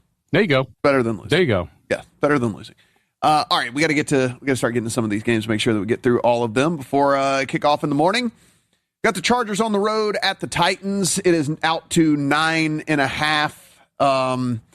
And that's juice 9.5. It's going to get to 10. So it's going to be double digits on the Chargers at some point. Now there might be buyback, but it's going to get to double digits at some point. 43.5 to 44 is our total here in this one, Mike Somich. And we get the worst team in both of our power ratings hosting a Chargers team that, if you look at this, Hassan Haskins is out, which you don't really care because Vidal has been great as running back one. Your nickel corner is out, but not one of your starting corners, and so that's really your only injury that you're worried about here. On the Titan side, Calvin Ridley is out, and then on the defensive side, for one of the worst defensive teams in the NFL as it is anyway, Arden Key, Jeffrey Simmons, and Xavier Woods are all out. That is one at each level, by the way. That's a defensive tackle, a linebacker, and a free safety that are out for the Titans. So 3 starters out for the Titans on the defensive side. Again, the Chargers are better than them anyway, and now you get the luxury of going against a terrible defense down 3 starters. Yeah, the Simmons one especially there, a big problem for them on the defensive line. That was a key to them being able to at least slow down, not even stop, but slow down the running attack of other teams. It feels like the Chargers can do whatever they want on defense, and do we think that we're going to see a rookie in Cam Ward be able to cut up this defense on the Chargers side when you flip it around? I don't see it happening. I think this is another one of those favorites, right? I'm kind of fine laying the 9.5, Matt. Mm-hmm. I don't love laying 9.5, but this is a Titans team that just feels like a dead team walking at this point. We've already fired the head coach. We didn't see a bounce from it. We've seen them get blown out multiple times. You're missing your best wide receiver. You don't really have any running attack that scares me at all. Now you're missing key players on every level of your defense, and you've got a Chargers team coming to town that is absolutely rolling and willing to throw the football on early downs and has multiple pieces that they can attack with. I think his Chargers are pass here. Yeah, I think the only thing I'm going to do with this one, Mike, and I know maybe I'll put a little bit there on the 9.5. I might bet alts here and just go, 13.5, 16.5. Yeah, like 13.5, 16.5 on the Chargers, because there is a definite chance that this could be a run out, right? I mean, it's just dead team walking here with Tennessee. And the thing is, not only are you dead team walking, you've got no talent. And the little bit of talent that you do have, I mean, look, he's not a killer, but Arden Key is a fine player. Jeffrey Simmons is obviously good, and Xavier Woods is certainly would be average, and they're all out. I mean, like the only talent you have is all out. Well, and you look at this and you're like, if they cover the 9.5, how often do they win by 10? What's the probability they win by 24? The probability they win by 20, 17. It doesn't feel like, I understand 10 is a common number. It doesn't feel like it's 10. It feels like a lot of times this is 17, 20, 24, 28. Like this is a just absolute run out versus being a 10-point game where it's 2 possessions late in the game here. So I agree with you. I don't hate the idea of looking at minus 13.5, minus 17 or 16.5, minus 20.5, right? Just playing a little bit of a ladder up as you go higher up into the blowout range. Jags and the Raiders. Jacksonville making the trek out here to Las Vegas. The linebacker Devin Lloyd is questionable for them, but of course the big news for them is that Travis Hunter gets injured in practice and placed on IR. So, Mike, I was sitting in here with a receiving prop ticket on Travis Hunter, as their whole thing coming out of the bye was they were going to make him the number one option. With Brian Thomas out there struggling with drops and having alligator arms and all of that they were going to make Travis Hunter the number one read. I do wonder how this affects them. It might be why the Raiders have been taking as much money as they have. Yes, they get a clean bill of health as well, and that does mean Brock Bowers as well. No designation for him. But also that, like, you've been rejiggering your offense all bye week and all practice week up until Wednesday, and then now you lose this whole thing that you were trying to do, which is make this guy your wide receiver one. So I don't know what Jacksonville's going to look like when they come out here. Yeah, we're actually seeing threes pop back in the market too, Matt. DraftKings just went to 3, so you can get a 3 minus 120 if you do like the Raiders there. We saw 3s earlier in the week; they disappeared pretty quickly here. I kind of lean toward the Raiders side. If I was going to take either team here, it's the Jacksonville team traveling across the country, and you mentioned it.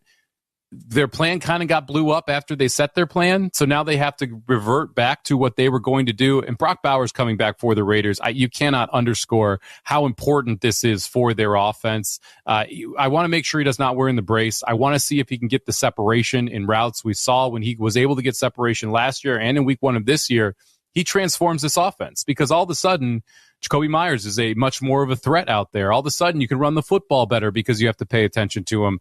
I want to see what version of Brock Bowers we get, but I still think this Jacksonville team is fugazi. I don't think they're very good. I'm not a big fan of their quarterback. I want to find ways to be able to bet against Jacksonville as we move forward, but it feels like this is kind of already baked in here. Like if this was Raiders or plus 3.5, I would be all over the Raiders in this spot, but the market kind of came back on Jacksonville a little bit here, possibly because of the Hunter injury, possibly because they've stopped creating turnovers. It would be Raiders or pass, and I would almost go money line at this point instead of taking the 2.5. Schefter already coming in, like being a wet blanket on our thing. Highly unlikely, though they will take calls. Highly unlikely the Dolphins trade Jalen Waddle, so he's already our wet blanket. Ooh. Yeah, come on, man, let's have some fun. Come on. Make the trade deadline fun for once. Seriously, what are we doing? Seriously. Just come on. Move the guy. What do you need him for, Dolphins? The New Orleans Saints are on the road at the LA Rams. This is 14.5 out there in favor of the home team Rams. 44 is the prevailing total. They are coming out of a bye, and they're coming out of a bye with everyone good to go on the offensive side of the ball. That includes Havenstein and Puka Nacua. On the defensive side, Darius Williams is doubtful for them. He is a starting corner, so they might be. It definitely looks like they'll be down at least one starter on the defensive side. With the Saints, Kamara and Shaheed are listed as questionable, but this is like kind of what the Saints have done every single week. They practice all week and then list them as questionable, so I imagine they will go. Cornerback Alontae Taylor also listed as questionable for them. Mike, we expect this to be a very picked game in Survivor this week. Like I said, I had this targeted in my kind of run out for the season. I didn't differentiate. I am one of the ones that will be on Survivor when we finally get those official numbers here in about 20 minutes. Well, we'll call it 45 minutes whenever we get to the second segment of hour number 4 here. But what do you think about this from a spread perspective? It is 2 full touchdowns with the Rams. I mean, this is a tough one for me to bet. Mm-hmm. First off, we don't know what we're going to get from Shuck. You assume it's a downgrade. I had it as a downgrade, but I don't know how big of a downgrade I'm supposed to make it here. Is it more of a level move? Like we just don't have that information. The thing with both Shaheed and with their running back over there on New Orleans, like, are we sure they're not going to sit because of the trade deadline? As they are both of the 2 more rumored players to be moving, and we've seen Kamara and Shaheed both struggle with injuries at times. Like, do you really want them out there on Sunday? What version of the Saints team are we going to get? Rams fully healthy off the bye. You'd expect they're going to be able to come out and play well. I haven't bet this game. I would probably bet Rams first half if I was going to bet anything, where you're going to get a motivated Rams team and a rookie quarterback who's kind of trying to get his bearings on what's happening in an NFL game, but haven't gotten to the window yet. Still 0-0 in the World Series. That being said, a couple of runners on for the Blue Jays here in the bottom of the second inning with no outs against Shohei Ohtani, who's already up to 29 pitches, Mike, with no outs in the second inning. So we might not see Shohei Ohtani very long in this one at all. At the half, Ole Miss 17-7 over South Carolina. At the half, Michigan 14-7 over Purdue. 5 minutes left in the second. Georgia Tech has come back on NC State, 17-14 in favor of Georgia Tech there in that one. And at the end of the first quarter, Tennessee 10-7 over Oklahoma. Tennessee also possesses the ball. 7-3 Nebraska and USC with 6:53 left. We're going to run through the rest of these NFL games. Kansas City and Buffalo. Can we find a reason to bet either one of these juggernauts? It's a 2-point spread.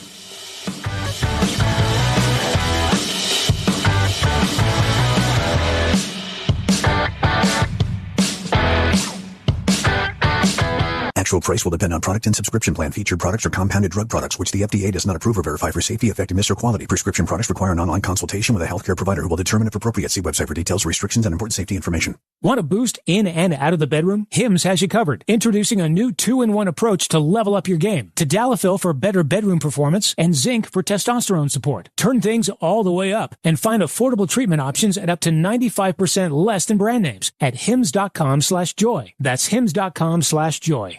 With the new IHOP value menu, $6 is all it takes to go to your happy place, where stacks of pancakes with bacon and eggs are just $6 every day. French toast, sausage, and eggs are, you guessed it, $6. And fluffy omelets come with a side of pancakes and only cost $6. Go to your happy plates every day at IHOP. $7 in some locations. Available every day for a limited time at participating restaurants in the U.S. Hours may vary. No substitutions. Not valid with other discounts or promotions. Prices may vary.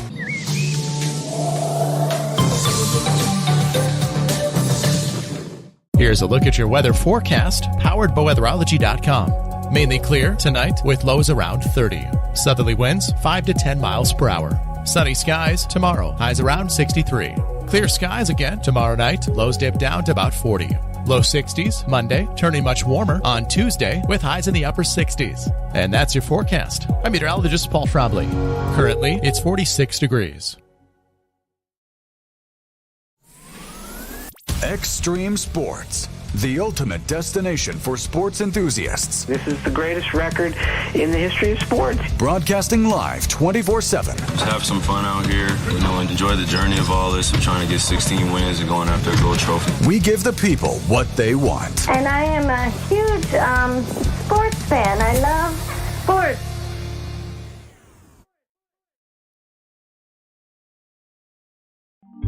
Join us at Miletus Winery for The Day the Internet Died, a hilarious mystery dinner that you become a part of. Hey, this is Mick inviting you to get your tickets for 2 unforgettable nights, October 18th and November 8th. Gather your friends, enjoy a great meal, crack the case before dessert. Seating is limited, so get your tickets today at miletuswinery.com, and don't miss the mystery that everyone will be talking about, The Day the Internet Died. Get your tickets online at miletuswinery.com, St. Paul, Nebraska. Hi, I'm Mitch Stellick from Stellick Law Firm in Grand Island. The lawyers of Stellick Law Firm have over 90 years of combined legal experience. Our firm specializes in family law, personal injury, probate and estate planning, as well as real estate and corporate law. Stellick Law Firm believes in getting to know our clients and finding the best way to serve you. Call us today at 308-675-4035 to schedule your appointment. Stellick Law Firm is ready to work for you. Let us be your voice. 5 Points Bank has been your hometown bank for over 40 years, and now you can take us wherever you go. Mobile Deposit allows you to deposit checks from your smartphone or tablet with our free business banking app. And never pay for an ATM charge again with our MoneyPass app. It maps out ATMs near you that won't charge a fee because of its partnership with 5 Points Bank. We're here to serve you in person and online, and that's why we're the better bank. A business's phone is the lifeline to its customers and potential clients. That's why it's so important that you can take calls seamlessly from anywhere, whether you're on the road or in the office. Hamilton Business Technologies can help ensure your phone rings wherever you are. We can equip your headquarters and any of its locations with the right tools for smooth, professional call handling. As the official business IT partner of the Huskers, we know how to keep Nebraska businesses connected. Learn more at hamiltonisbusiness.com.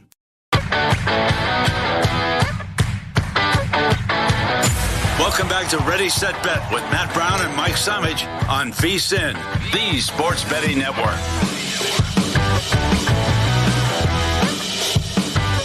We got drama up in Toronto. Bases loaded, 2 outs. Bottom of the second inning. Shohei already up to 38 pitches here in this one. Andres Jimenez, the 9-hole hitter, is up for Toronto. Can do some damage here, Mike. It is bases loaded in the second inning. They held the runner at third on a hit, playing a little conservative. I know there's been a lot of guys getting thrown out all over the place for Toronto running the bases. Maybe that played into it as well, but Jimenez can make us forget about holding him at third if he can get a hit here in this one, and he takes a slider in, so it's 1-0. 39 pitches again for Ohtani. We might only see 3 innings out of Shohei. I would be surprised if we see more than 3 at this point. It's a huge, just because the bases are loaded, but because you got Springer sitting on deck, you get to flip the order and get back to the top of the order with runners in scoring position. So we'll see if Jimenez can get Toronto on the board here in first in the Game 7 of the World Series. I mean, this is high drama in the second inning. I love it. See what we can. Oh, Jimenez swings it one up at his eyeballs. Now 1 and 2. Was that 3 or 2? Now I got 1 and 2. Right now. Yeah, it's now 1 and 2. It would have been 2-1. Just, you get excited in there. You get excited. Yep. Swings it one up at his eyeballs. And with that, we'll see if Shohei can get out of this jam that he is in. And foul ball. All right, he hung one right there, but Jimenez was not able to take advantage of it. We'll try to do double duty here because we need to get through Kansas City and Buffalo for sure, as this is one of the premier games, not only of the week, but of the season, as the Chiefs go on the road to Buffalo as 1.5 to 2-point favorites. 52.5 is the prevailing total out there, and Jimenez does strike out. So there we go. No runs. Shohei gets out of it, but he's up over 40 pitches already here in this one. So got to wonder, as they flip the lineup here, how much further they let him go. All right, Mike, as we look at this is a Buffalo team that is going to, Josh Palmer's out, but, do you care that Josh Palmer's out? Whatever. So they're no. You don't really care about that. So their offense, I would say, is intact.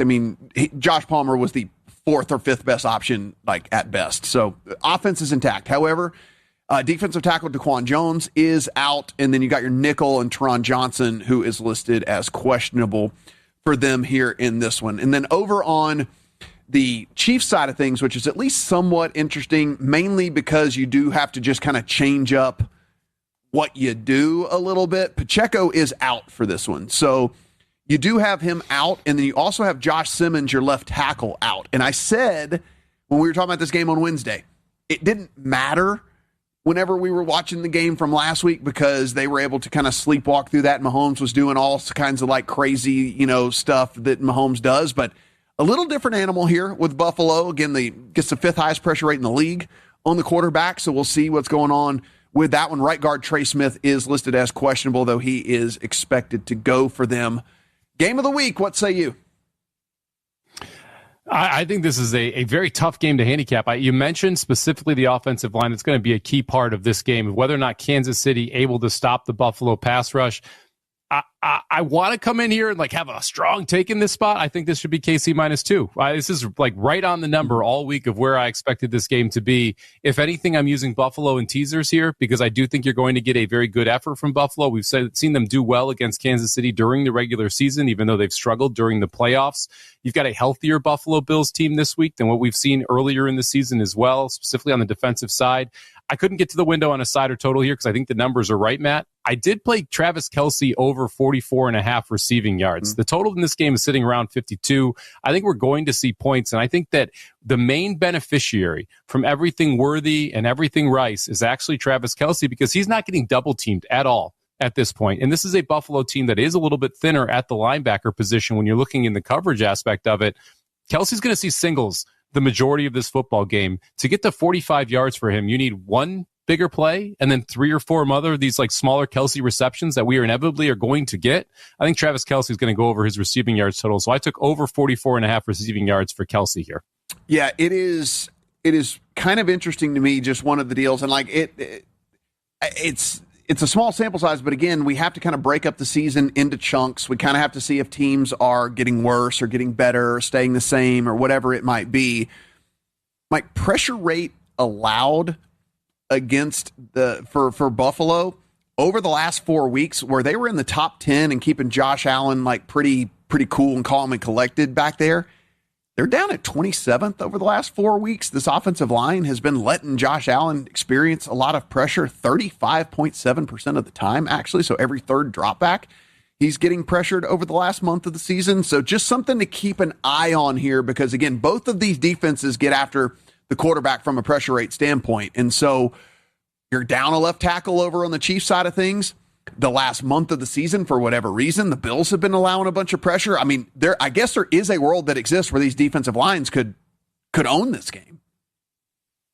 Yeah, there definitely is.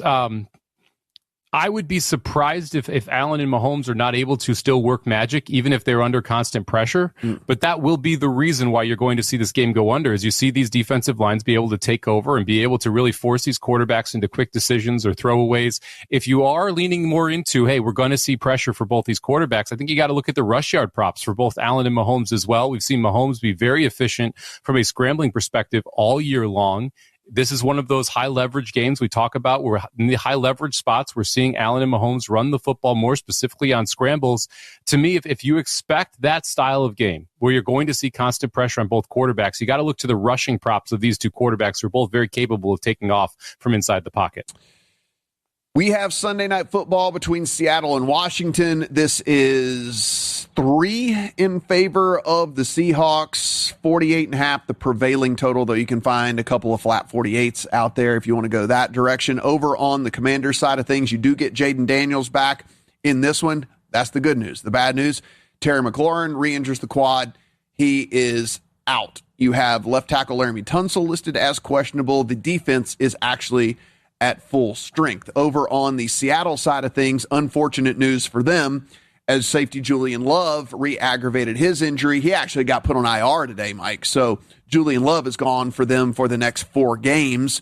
Cooper Kupp hurt himself in practice. He's listed as questionable. Something maybe to keep an eye on. I mean, he hasn't been awesome, but he has been used in the offense a little bit more maybe than I thought. Could this be the Torrey Horton kind of come out game if for whatever reason Kupp can't go? Over on the defensive side, defensive end Jaron Reed is listed as questionable, but did get in limiteds and should be able to go here for this one. You and I both on the Seahawks. Let's tell everybody why.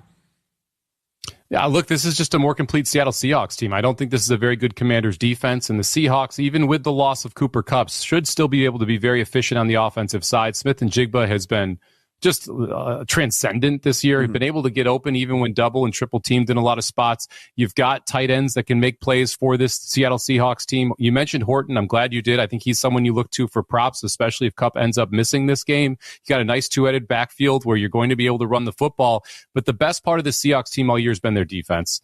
And I want to see Jaden Daniels 100% before I start worrying about backing him. This is a Seattle team that's going to be able to put pressure on him. It's a Washington team that's coming in shorthanded at the wide receiver position. To me, this is just, I don't see the weapons on Washington being able to consistently move the football against Seattle. And I do see Seattle be able to consistently move the football against Washington. This was a pretty easy one to get in the account at 3. Yeah, I liked it a ton. And here's the other thing about this one too, Mike, to me. The loss of McLaurin, I think, is like just way bigger than it is for most teams that have what you would consider to be 2 good receivers, because Debo isn't one of those guys that can like fill a role that Terry McLaurin is absence of. Like Debo's, I'm not trying to discredit what Debo does. He's a very important piece to an offense because of what he does, but he's a gadget guy. He doesn't run the routes and he doesn't do the things that Terry McLaurin does. That is one of those things where You're getting a guy that opens up opportunities for other people because of his specialty, but his specialty doesn't fit in all of the other realms here. Like if Chase goes down, T. Higgins can be a wide receiver 1. And we've seen it happen, before, and it's just not the case with Debo. So I actually think it's a big loss if McLaurin's not in there, and I wonder how this offense is going to function against a very good Seattle defense. And so I think this could even be, maybe this is one. I already have the 3 in the account. I might put a couple of alts in as well on this. I think there's a decent chance that Seattle could end up winning this thing by margin. If they travel well here, this is a smash spot for Seattle. That really is the big question mark. You're going across the country. You're having to play Washington in Washington. Are you going to be able to still get off the plane and put forth your best effort? I don't see a reason why we don't see it from Seattle. To your point, like Debo's not that scary, number 1 wide receiver. You've coming lost, out of a bye too with them, like on this travel. I mean, it's exactly. Yeah, it should be okay. And then you've already lost Eckler in the backfield, so you're with Krosky Merritt back there. Like there's pieces across the board that are missing for Washington, and on top of it, Daniel's health is still a question mark. Do not go anywhere. We are going to have the big reveal here, not only Circa Million, but also what's going on in Survivor and in Grandissimo. There's big favorites this week. How many of them got played? We're coming back in a few minutes.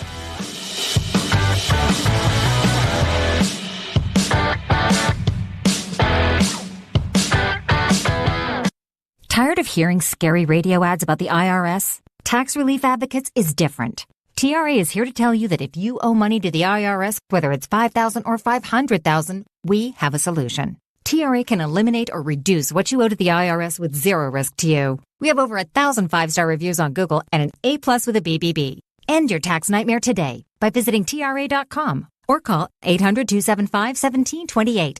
That's 800-275-1728. Confidence is knowing you're ready to handle whatever comes your way. That's what it feels like to take on your workday with Cintas.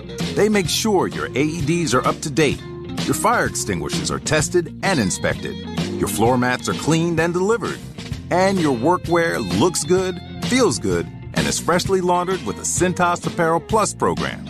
So are you ready to take on today? Visit Cintas.com. Oh, I'm ready! And get ready for the workday.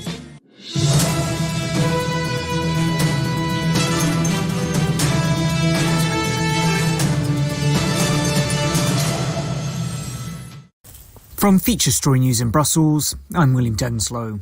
The bodies of 2 more deceased hostages were returned to Israel on Thursday.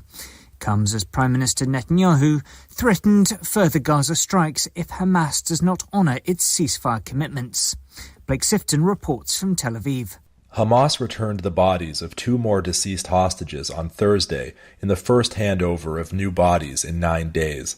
11 deceased hostages now remain in Gaza, and the Israeli government has accused Hamas of purposely delaying their return. Hamas says it will take time and heavy machinery to recover them. On Thursday, Prime Minister Netanyahu said that if Hamas violates the ceasefire, it will suffer powerful attacks like it did 2 days ago.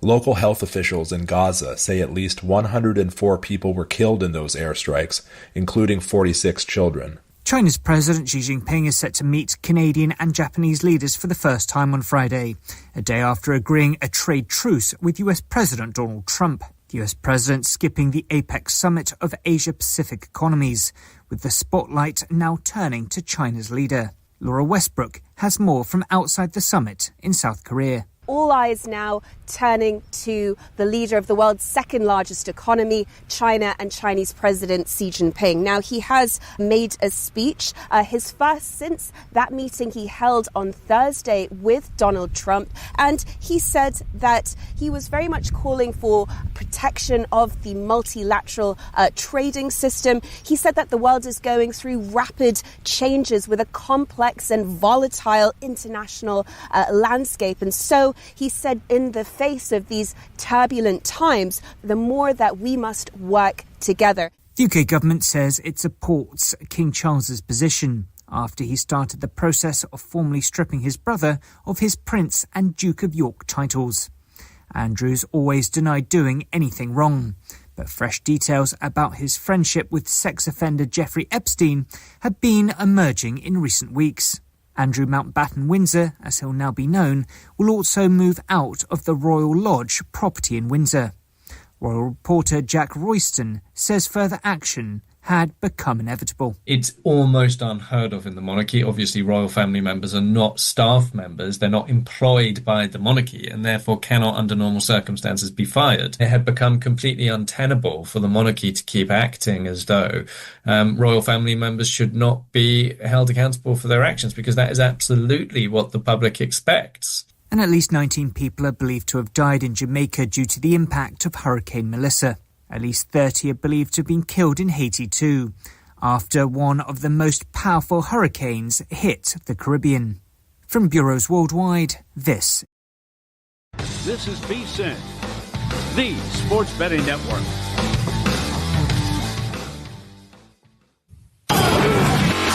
This is the Football Contest Show on VSiN, the sports betting network.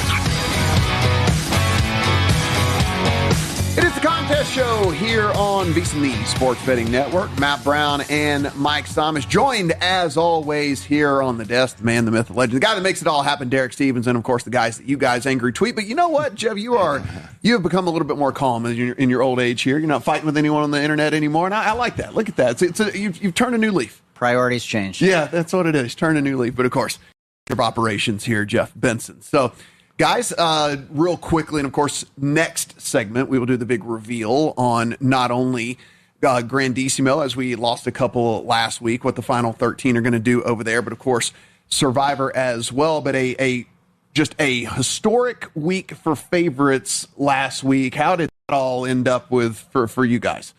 I mean, not great. I think anytime you get a lot of favorites and overs, typically going into Sunday Night Football and Monday Night Football, quite difficult for the book to overcome. I think obviously, this probably applies a bit more to both the Survivor contest, but favorites have just been on a pretty historic run. I mean, obviously, outside of a couple weeks, we really haven't had a ton of 3-point to 10-point favorites go down. So it'll be interesting to really kind of see how that pans out for the rest of the NFL season. And of course, Derek, the couple of favorites that did go down, there were implications.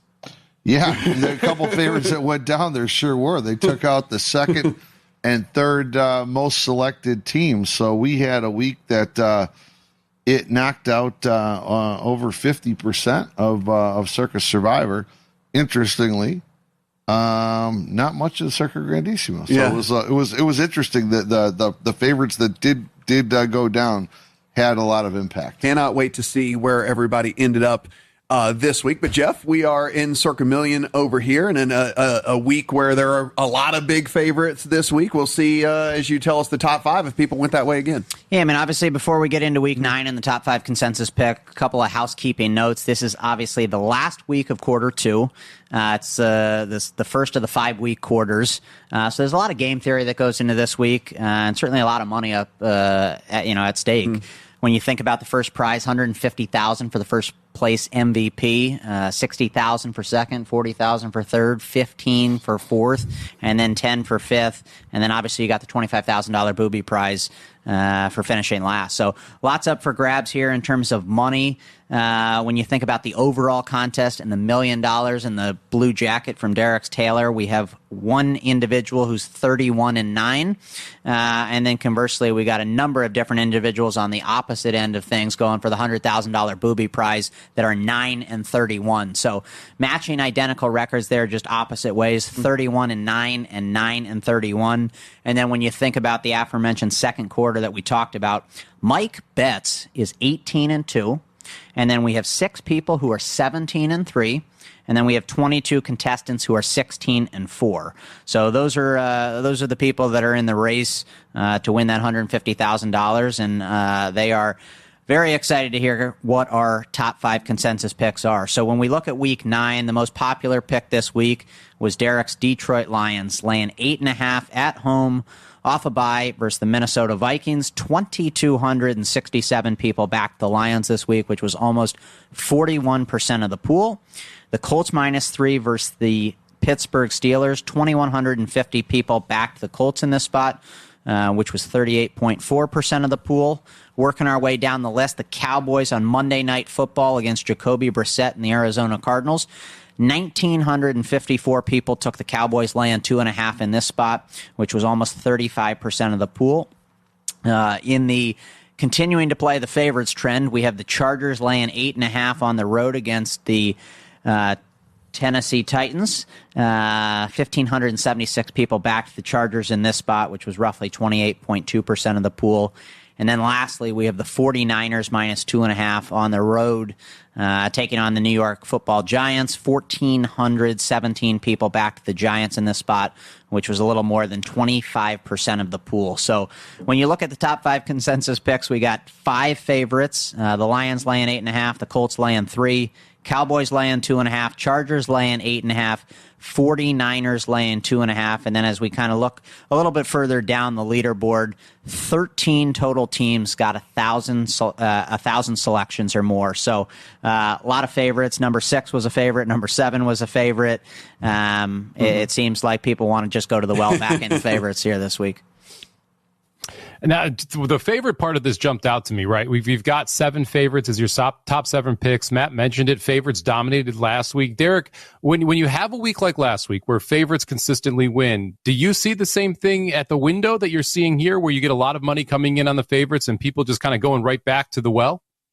You know, it seems like there may be some correlation, but not always. I mean, and think about this year, the way our consensus picks have been.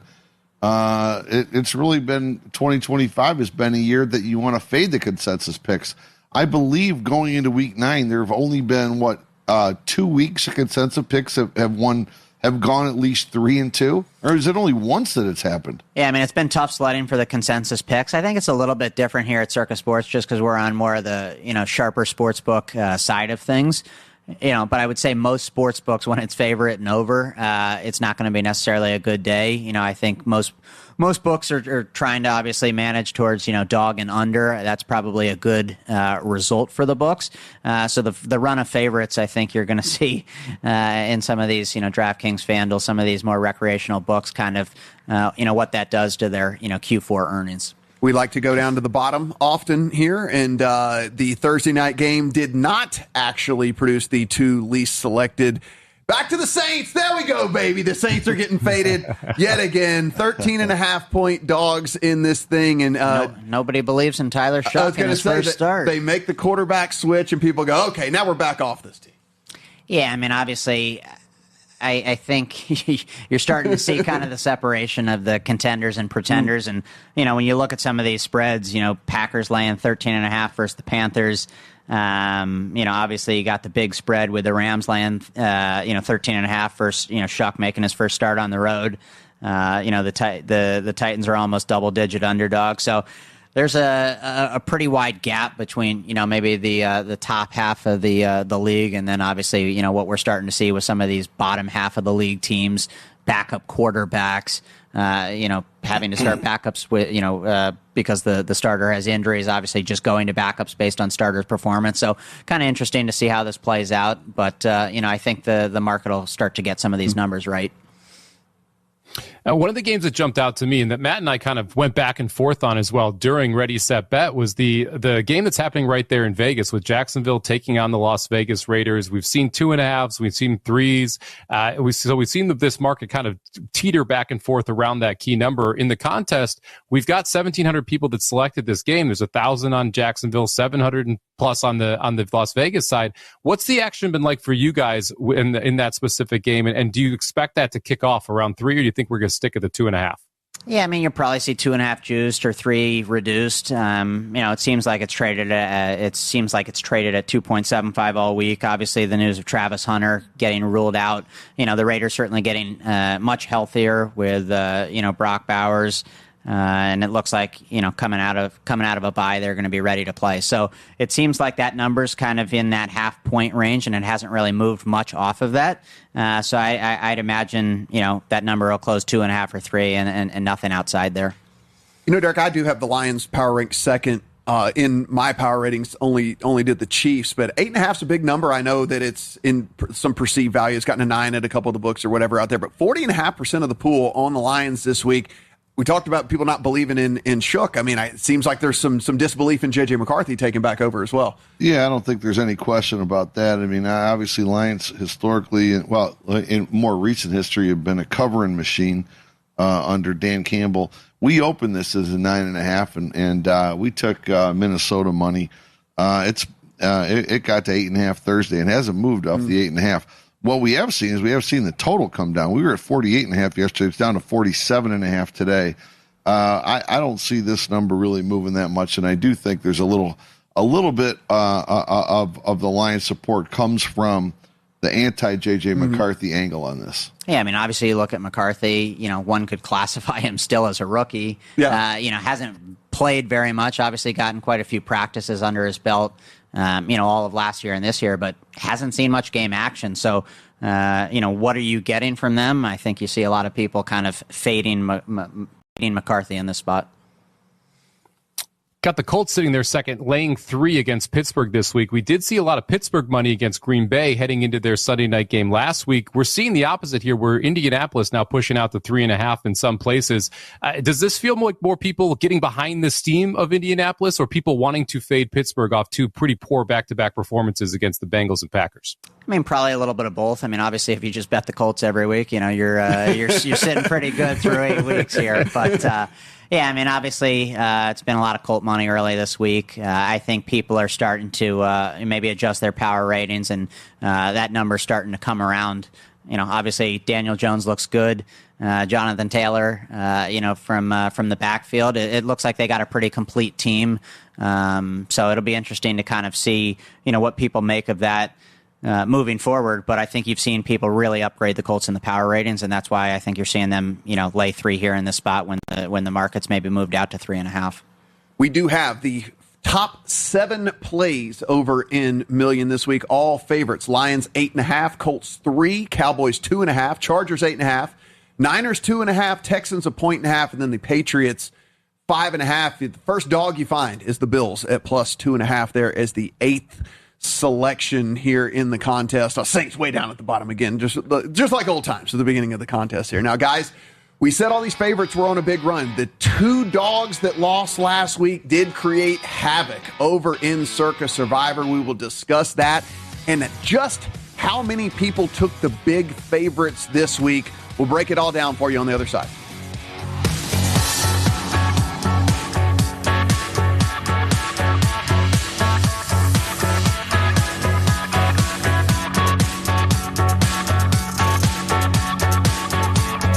Before the line moves, the sharp plays. Plays.com is already there. It doesn't chase the market, it moves it. You can't outmuscle billion-dollar sportsbooks on your own. But with the sharp plays, you don't have to. Backed by cutting-edge AI, trusted sources, and over 60% documented bankroll growth in 2025, the sharp plays deliver the edge serious bettors rely on. Every play is tracked, verified, and available online with records going back to 2011. Respected, watched, feared. That's the sharp plays, only at sharpplays.com. I'm Ed Evans, CEO of Consumer Cellular. We're dedicated to serving people 50 and up, like me. Our needs are different. Big Wireless wants us in an unlimited plan, but if you're not using all that data, you're probably getting used. At Consumer Cellular, we're focused on affordable, reliable plans, including data that suits your needs, not ours. Our plans start at just $20, and you'll get the best customer service in the business. Call 1-888-FREEDOM or visit consumercellular.com/facts. Plans include $5 credit for auto pay and e-billing. See site for additional facts. Protect your home and auto with a bundle from Progressive so you can stop worrying about them and invent new things to worry about, like snakes in your bedroom. Sure, that sounds incredibly irrational, but now that we've mentioned it, you are a little worried. The odds of one snake, let alone snakes plural, are so slim. But you might want to check. Oh, you're not near your bedroom. Guess you'll just have to sit there and worry about it. So let Progressive protect your home and auto, because you've got enough to worry about. Progressive Casualty Insurance Company, affiliates, and other insurers. Not available in all states. Wesley Financial Group is not a law firm, and Chuck McDowell, definitely not an attorney. This is Chuck. Do you feel stupid for buying a timeshare?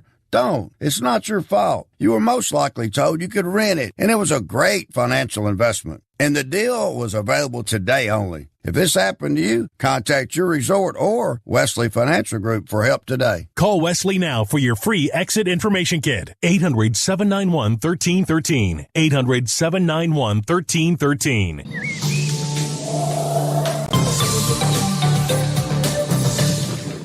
Here's a look at your weather forecast, powered by weatherology.com. Lows dip down to about 30 tonight under partly cloudy skies, southerly winds 5 to 10 miles per hour. 63 tomorrow. Tomorrow night, lows around 40. Low 60s Monday, much warmer on Tuesday with highs in the upper 60s. And that's your forecast. I'm meteorologist Paul Frobley. Currently, it's 42 degrees. Hi, this is Terry Anstein, President, 5 Points Bank of Hastings. On behalf of our shareholders, directors, and staff, I would like to thank all of our great customers for helping us become the fastest growing bank in Hastings. I would also like to invite everyone in the Hastings area to stop in and visit with one of our bankers and learn how we can be your bank for the long run. Locally owned, locally managed, 5 Points Bank, the better bank. Member FDIC.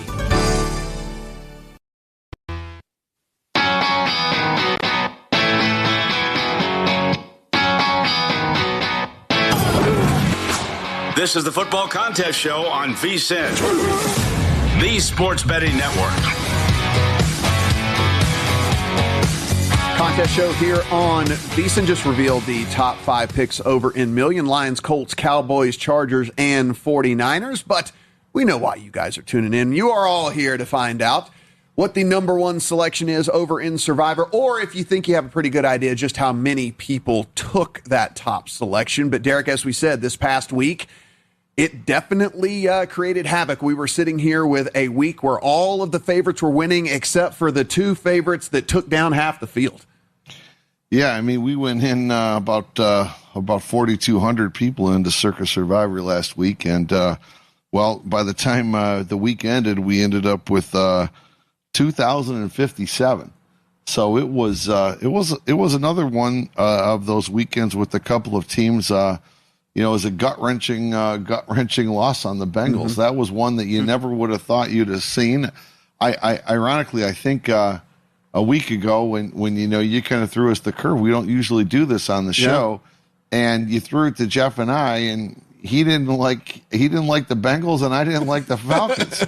And it was just kind of amazing that it played out that way. The second stinker from Falcons backers cost me $6,000. Mm-hmm. Yeah, that's six of my entries lit on fire.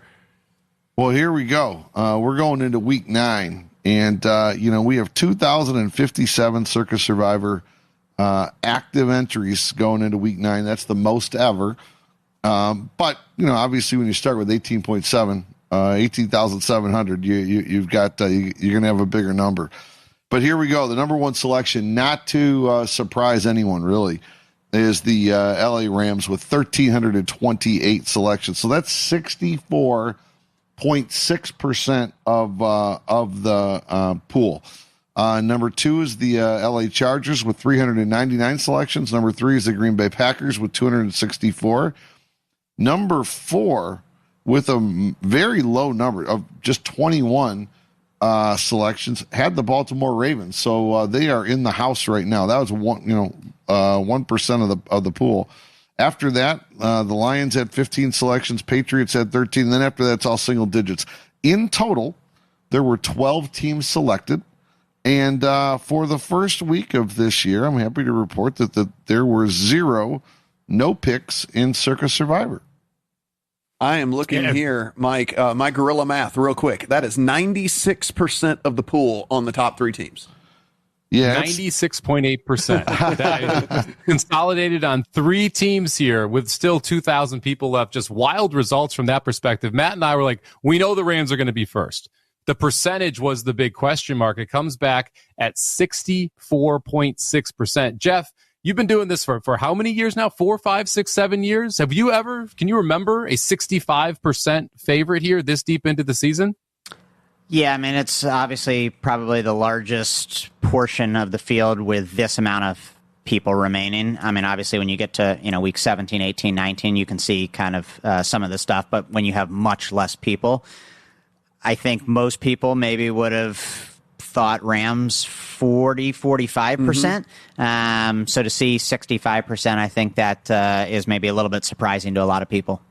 Yeah, Derek, I mean, Mike and I obviously, talk a lot about this, and we kind of preview it on Wednesday. We talk about it again here on Saturday before you guys come in as to what we think things are going to be. And, I kind of think that the people are to the point now. We see this 16,000 people get nuked in this thing, and they're starting to look a little bit more long-term. I mean, the Chargers, even though I get it's a road game, but you're going against, it's the worst of the worst. I mean, the Titans are just dead team walking here, but you see that week 13 game that's at home against the Raiders, and you just go, I kind of want to have the Chargers for that, and the 33% of the people that had the Green Bay Packers, you start to look and say, I mean, if I get in a pinch, I got the Giants, I got the Vikings, I got the Bears on the schedule. I don't want to use them either. And so I think they just kind of started looking a little bit further down the road.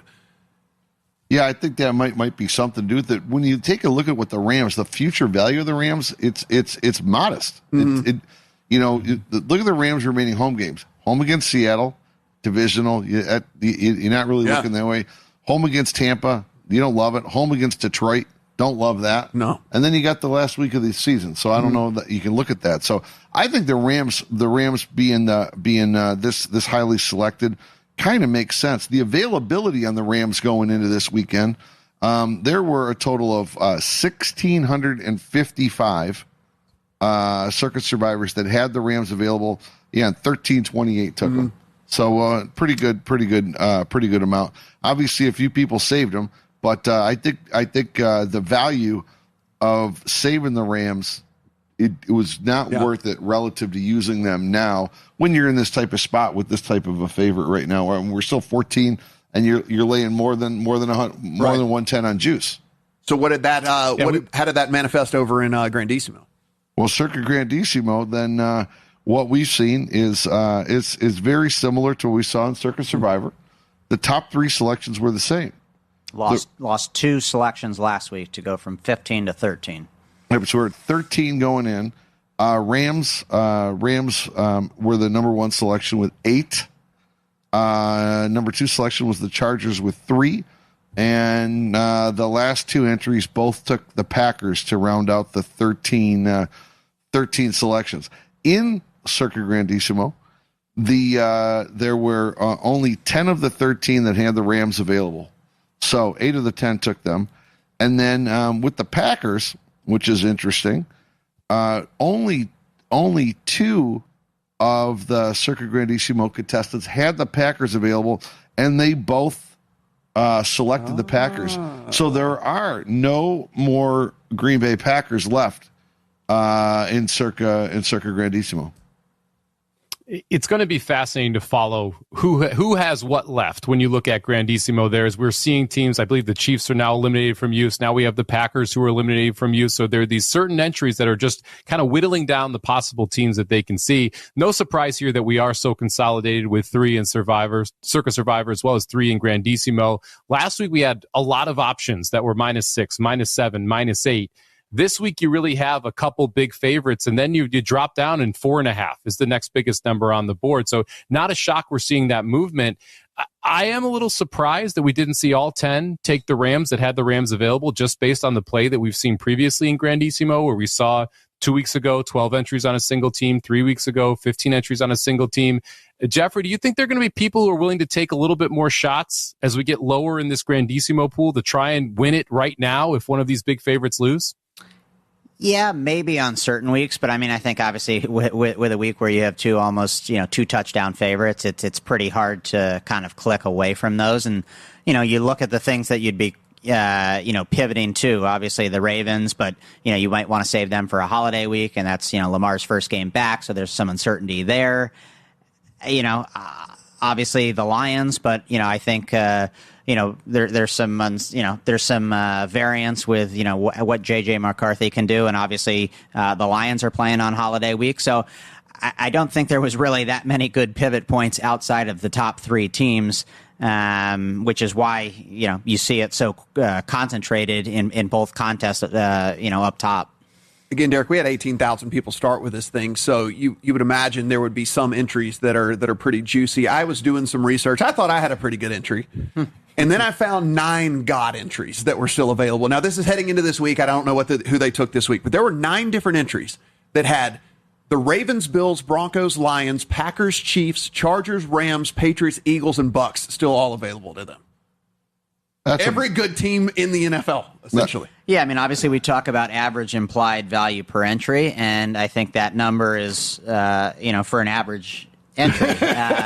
For some of these other entries that, have a lot of those top tier teams left, once you get to the latter half of the season, they're really going to be in the driver's seat. Absolutely. I think, we're doing this off of a generic number. Take the pot, divide by how many's left. But that's clearly not what each entry is worth. That's actually a fascinating science in and of itself.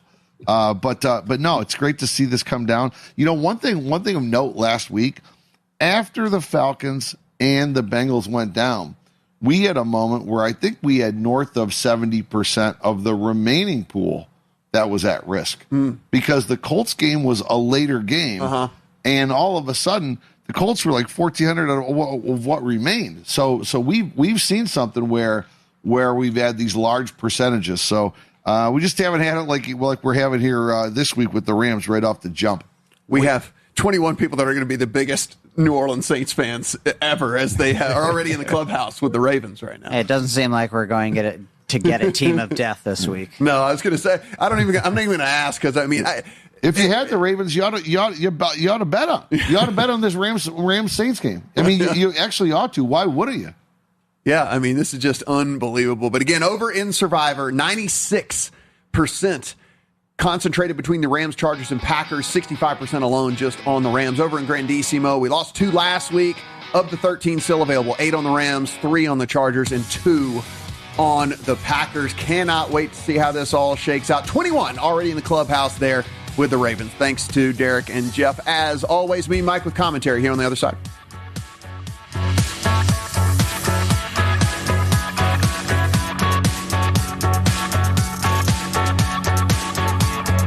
Actual price will depend on product and subscription plan. Featured products are compounded drug products, which the FDA does not approve or verify for safety, effectiveness, or quality. Prescription products require an online consultation with a healthcare provider who will determine if appropriate. See website for details, restrictions, and important safety information. Want a boost in and out of the bedroom? Hims has you covered. Introducing a new 2-in-1 approach to level up your game. Tadalafil for better bedroom performance and zinc for testosterone support. Turn things all the way up and find affordable treatment options at up to 95% less than brand names at hims.com/joy. That's hims.com/joy. Remember when they used to ask, what do you want to be when you grow up? At Bank of America, we ask every day, what would you like the power to do? When you work here, you help build businesses, inspire communities, and forge legacies. And now we've raised our U.S. minimum wage to $25 an hour. So the opportunity to do more also comes with competitive pay. Learn more at bankofamerica.com/25. Bank of America, proud to be an equal opportunity employer. Physical Therapy and Sports Rehab, 207 South Burlington, is the place for all your rehabilitation needs. PTSR offers a wide variety of services, including orthopedic, neurological, and sports injury rehabilitation. A certified hand specialist is available for the more delicate upper extremity injuries. Warm, aquatic therapy, and balance training is also available. PTSR has a strong industrial services division, providing physical and functional capacity testing, as well as drug and alcohol screening. Please visit our website, ptsrhastings.com. 5 Points Bank has been proudly serving the Tri-City area for decades, and we are continuously finding ways to make your banking experience easy and enjoyable. We offer the best of both worlds with kind and welcoming employees in the bank while creating a strong online presence to accommodate your busy lifestyle. Our innovative technology adds layers of security while being easily accessible to all age groups. Stop into the Better Bank to learn more today. Since 1946, Cully Pipe & Steel continues to meet the pipe and steel needs of greater Nebraska and Kansas. Cully Pipe & Steel is a one-stop shop for all of your pipe and steel needs. Cully Pipe & Steel stocks a wide variety of steel and plumbing products. From custom steel products to structural steel, rebar fabrication, steel fabrications, and retail and wholesale plumbing parts and fixtures, remember Cully Pipe & Steel of Hastings. They're located at 405 West South Street and the plumbing showroom at 300 South Colorado in Hastings. At Reuter Auction and Realty, we are land brokers and equipment auctioneers. Our company is deeply rooted in agriculture, and we realize that farm and ranch assets are serious business. We're an integrity-based organization which has evolved into over 55 years of service to Nebraska and northern Kansas. Consult with one of our 12 agents today if it's time to sell your family's land and assets. Call us today for a no-obligation consultation at 402-463-8565 or go to reuterauction.com. You're locked in to Extreme Sports. Olivares now hits a line drive to deep left field. Ward is back to the wall. Granny time! There's Doncic wheeling inside in traffic and got it to go. Got it, a foul. The home of 24/7 sports talk. Nothing but pure sports action.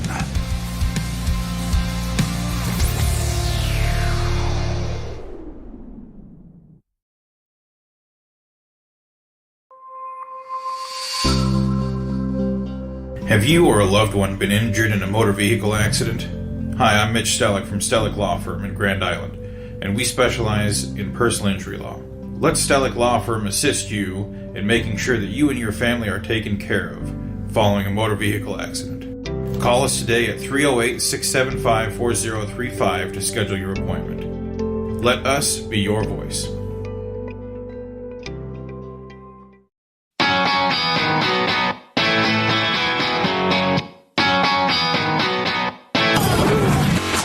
This is the Football Contest Show on VSiN, the Sports Betting Network. Going It is Contest Show here on VSiN, Matt Brown and Mike Somich. Thanks, as always, to Derek and Jeff stopping by, giving us the breakdown here on everything as we get some interesting figures come in over on Survivor and in Grandissimo. We knew it was going to be Rams. Everybody knew it was going to be Rams, but just how much was super interesting. And I actually think, Mike, the thing that you brought up is the most interesting to me, which is 10 people had the Rams in Grandissimo, but only 8 chose to use them, which is really interesting to me because we know that 2 of 2 that had the Packers used them. Now, maybe they, for whatever reason, like the Packers better than the Rams in that, or, the Chargers on the road get 3 of the entries there, but either one probably doesn't make you feel as warm and fuzzy on the inside as the Rams coming out of a bye at home against a rookie quarterback on the road making his first start. So just an interesting choice nonetheless, because it wasn't a choice off the beaten path. It was like you had the 3 options that everybody, that everybody played. You just went with the ones that I don't know, that I wouldn't feel as comfortable about. Well, that's where I'm wondering if we're going to see inside Grandissimo some decisions being made to say, I've got 2 good options. I think the majority of the pool is going to go right. I'm going to go left, right? Yeah. And I realize it is unlikely that the Rams get upset. But if you're sitting in there and you're playing for $6.9 million, and on the unlikely case it happens, you can play another 13.5 point favorite, and 8 of the 13, 9 of the 13 players are going to be on that one. That creates added value around you playing that other team because you have a chance to significantly increase the value of your entry. And so I'm interested, after not seeing that style of play from these competitors for a couple weeks, if we're going to start seeing that shift now that we're down to 13 here, because when we were at 15 a couple weeks ago, we saw mass majorities, 13 of 15, 12 of 15 on one top team. This one surprised me a little bit that all 10 of the people who had the Rams did not go in that direction. I do think it's because they said, hey, I like this click just as much, and I know there's going to be a ton of Rams clicks. Yeah, no, I mean, and certainly you and I are very versed in game theory and have done a bunch of that stuff over the course of if I was going to zig where other people were zagging and I was just taking massive favorites anyway, I would probably wait to do that at another point. But, listen, I'm not in Grandissimo. I didn't have the 100K to get in there. So who am I to talk? That's the key. It's like, when do you decide to do it, right? And what's the value of doing it? Do you have a spot you want to play the Rams down the road that you think is going to give yourself an edge over the other people that had to take them this week, right? So there's also the implied future value of both of those teams and what that could do for your chances to be able to win the pool. This is one of those cases. I don't think there's a huge edge going one way or the other, because the likelihood these teams win are both over 85%. But it's going to be interesting monitoring this in future weeks as we see these options continue. So we are looking here with the Lions as 8.5 point favorites as your number one selection over in million. And by the way, Mike, 13 different 1,000 selections in million this week. Again, with Chiefs only trailing by about, 77 picks there at 923. But the Lions getting 40.5% of the pool on them as 8.5 point favorites, which you and I just kind of look, we like the Lions anyway. I told you, I bet them in real life, and we actually are part of this 40.5% that played them as well here, laying the 8.5. But I now know I am very bad at predicting what people are willing to lay or not lay or whatever in this contest, because the difference between 8.5 and 9, I know it's gotten to 9 and even 9.5 at a couple of the books or something like that or whatever, but it's pretty insignificant. So to think that it was because you saw value, I don't think that that's necessarily the case. I think it was just people are like, the Lions, they're way better. I'm playing them, which we have seen hesitancy sometimes to play these big favorites and lay these big numbers, but not here this week. The Lions being in the top 5, even at number 1, not that big of a surprise for me. The 40%, that was a surprise for me. That is a large percentage of the pool when you're picking 5 games against the spread, and you're also in the final week of a specific segment of the contest, right? So this is a quarterly prize this week. You have people who are trying to make up ground. You have people who are trying to pick losers. You've got all these different things happening inside the pool, and yet you still find one team making up 40% of those entries. It's a huge number when you think about it, when you're picking 5 teams. We only had 4 teams on bye. It's not 6 like last week, so there's still quite a few games you can select from. to have that large of a percentage was what really surprised me. And not shocked they're in the top 5, but 40% is a very big number. I can't remember very many 40% in the 3 years we've been doing this. Yeah, and you look, and I understand all of the reasons for liking the Lions this week. I have sat here and said a million times, I'm not a huge fan of J.J. McCarthy and all of that, but 8.5 is just a big number in the NFL. And to see that at 40.5 is pretty interesting. Not far behind that was the Colts at 3, which makes way more sense to me.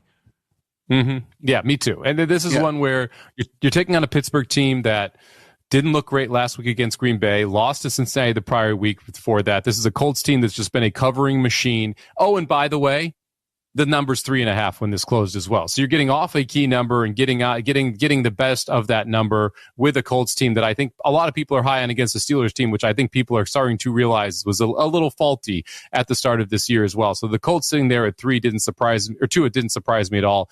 Honestly, the Cowboys sitting third at 3 with almost 35% of the pool, not a shocker either, Matt. That number is 2.5 in the contest. If you look to the Monday night game, we're now seeing that number out to Cowboys minus 3.5. So you have a full point advantage over the current line through the key number of 3, especially in one of the final weeks of a quarter.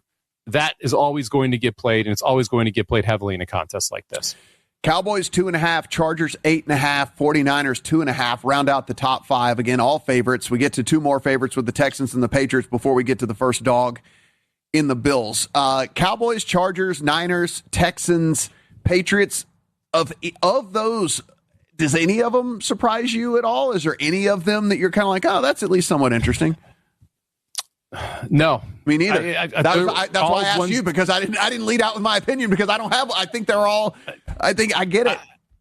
I would love to try and be conscious. Look, the Texans. I guess the one that surprises me the most is the Patriots at minus 5.5, because that line's at 4.5 now. But to be honest, the sentiment around the Patriots supports a lot of people taking them. Everyone loves the Patriots right now. They are the NFL's darling team, with Drake May, an MVP candidate, sitting there at quarterback. They've won 5 straight. They've covered multiple weeks in a row.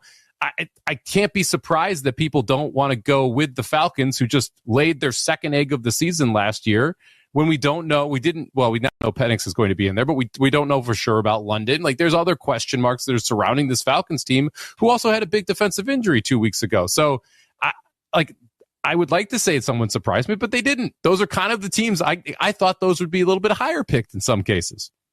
Yeah, just absolutely crazy here with this one. Guys, of course, we have partnered up with Omaha Steaks here this football season. So go in, and when you visit omahasteaks.com/VSiN and spend $129 or more, we're going to give you 16 free smash burgers. Of course, those things go from the freezer to the bun in less than 5 minutes. And we're also going to give you 50% off all site-wide. So again, omahasteaks.com/VSiN. Take advantage of that. $129 or more, 16 free smash burgers. Mike, the first dog, actually, this one does surprise me. The first dog we get to is the Bills. And I do think that one's at least somewhat interesting, because it's not a field goal. It's 2.5.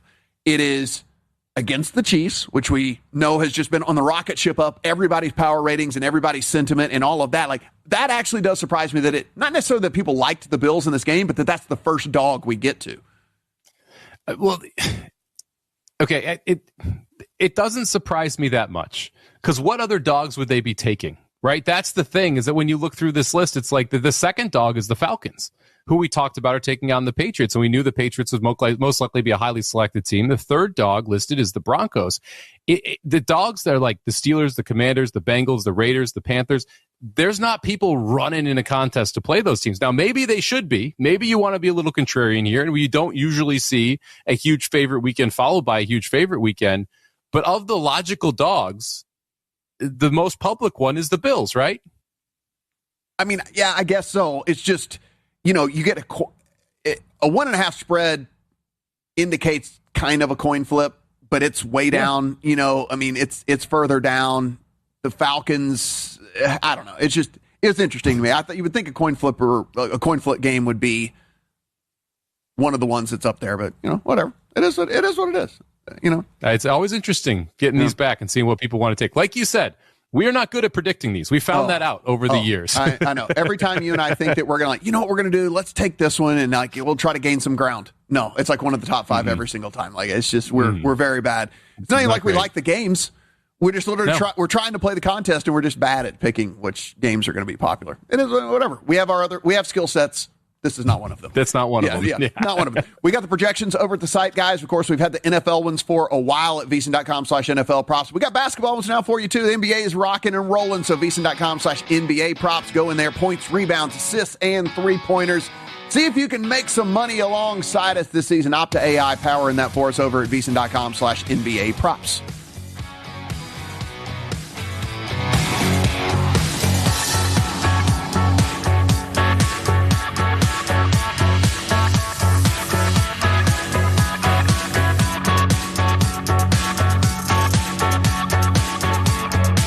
Coverage varies by plan. View contracts and exclusions at endurancewarranty.com. In sports, it's the dream team. And if your car is out of warranty, there's a team for that as well. You, the driver, your mechanic, and Endurance to pay for the repair bills. I'm Danica Patrick. In the past 5 years, auto repair costs have gone up over 36%. And if your manufacturer's warranty is expired, you'll have to cover it all. With an Endurance auto protection plan, no matter what the mileage, if your car is under 20 years old, Endurance can get you covered on the engine, electrical system, transmission, AC, and more. Endurance has plans for any budget. Repairs can be done by the certified mechanic of your choice. Plans cover 24/7 towing, battery jumps, fuel deliveries, tire changes, and lockout services. Act now and get the benefits of our Elite Plan, a $2,000 value at no extra cost. With Endurance, you can never pay for covered auto repairs again. So call now for your free quote. Call 800-290-0497. That's 800-290-0497. 800-290-0497.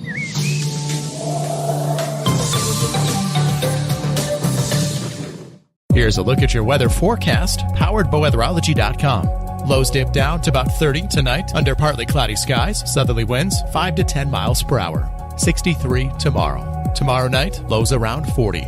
Low 60s Monday, much warmer on Tuesday with highs in the upper 60s. And that's your forecast. I'm meteorologist Paul Frobley. Currently, it's 42 degrees. Join us at Miletovist Winery for The Day the Internet Died, a hilarious mystery dinner that you become a part of. Hey, this is Mick inviting you to get your tickets for 2 unforgettable nights, October 18th and November 8th. Gather your friends, enjoy a great meal, crack the case before dessert. Seating is limited, so get your tickets today at MiletovistWinery.com. And don't miss the mystery that everyone will be talking about, The Day the Internet Died. Get your tickets online at MiletovistWinery.com, St. Paul, Nebraska. Reuter Auction and Realty is proud to serve Nebraska and northern Kansas for the last 5 decades. We are experts in selling agricultural real estate. Our tools include traditional listings, simulcast auctions, and online-only auctions. Our dedication to details is second to none, and we realize most of our clients have one chance in a lifetime to sell their family's assets. We are full-time land brokers committed to our clients, trusted for decades. Call us today at 402-463-8565 or go to reuterauction.com. Stellig Law Firm of Grand Island is committed to assisting clients throughout Nebraska. Stellig Law Firm is a full-service law firm and specializes in estate planning, probate, and personal injury. Stellig Law Firm takes the time to listen and understand each client's personal needs. To schedule your individual appointment, call 308-675-4035. Stellig Law Firm is located at 724 West Koenig Street in Grand Island. A call today will secure your tomorrow. Keep it here on Extreme Sports. Hits it to right field. Brennan is back. He's at the wall, and we are tied. Your all-access pass to nonstop sports talk and live play-by-play coverage. You guys are the #1 sports station because you make the phones light up.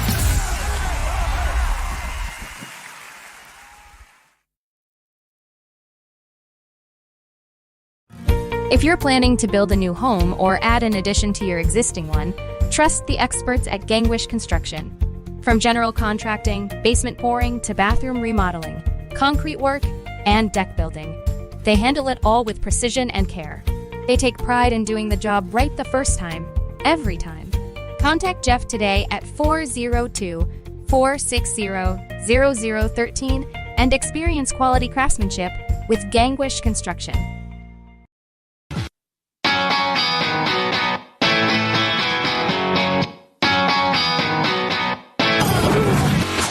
This is the Football Contest Show on VSiN.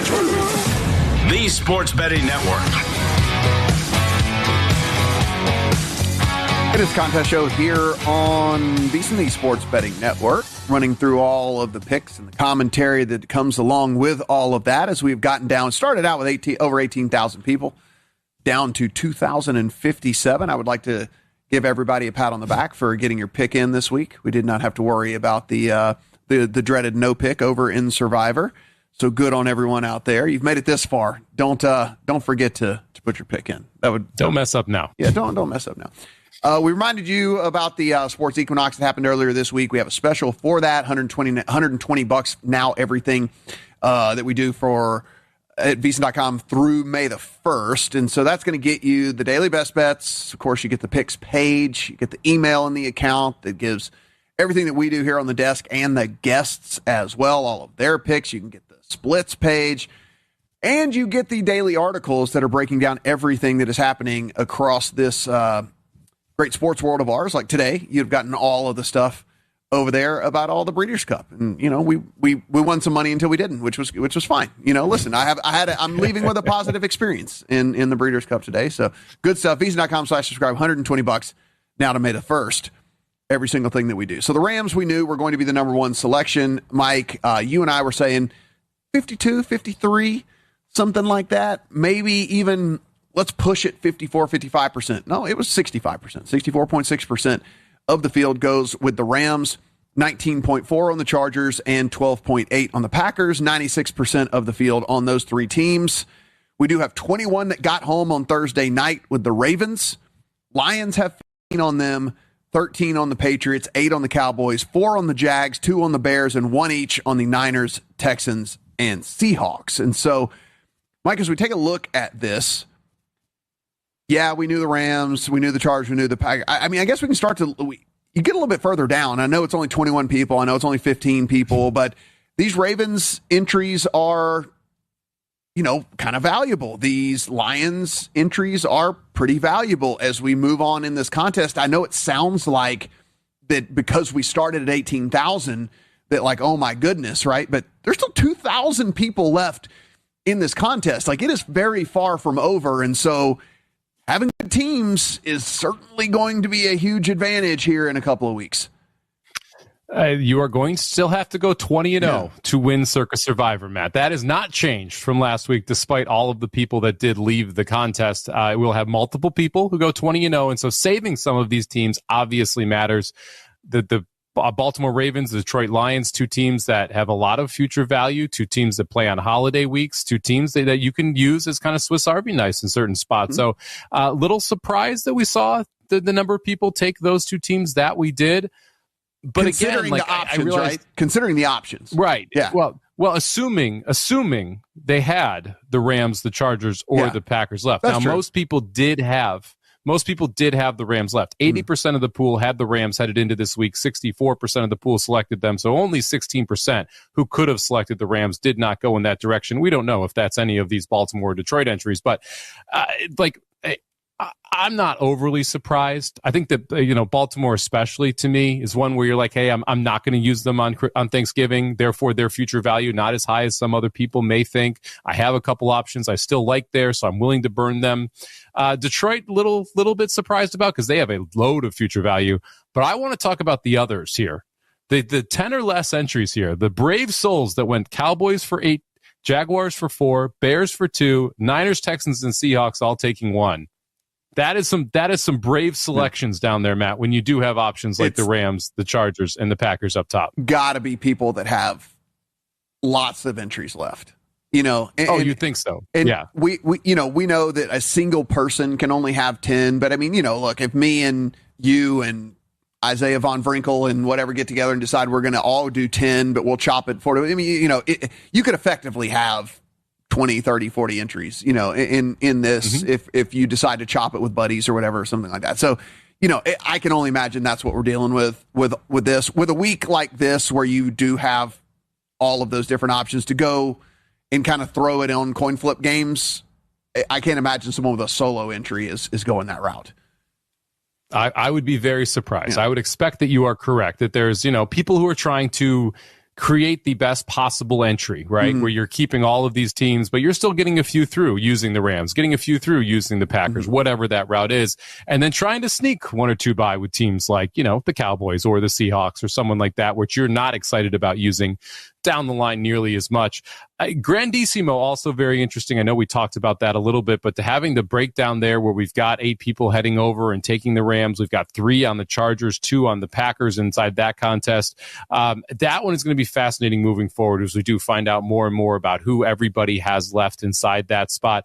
And I'm not surprised this week. Now, last week we didn't see this. I'm not surprised this week we have both Circa Survivor and Circa Grandissimo mirror each other with the top 3 selections, Matt.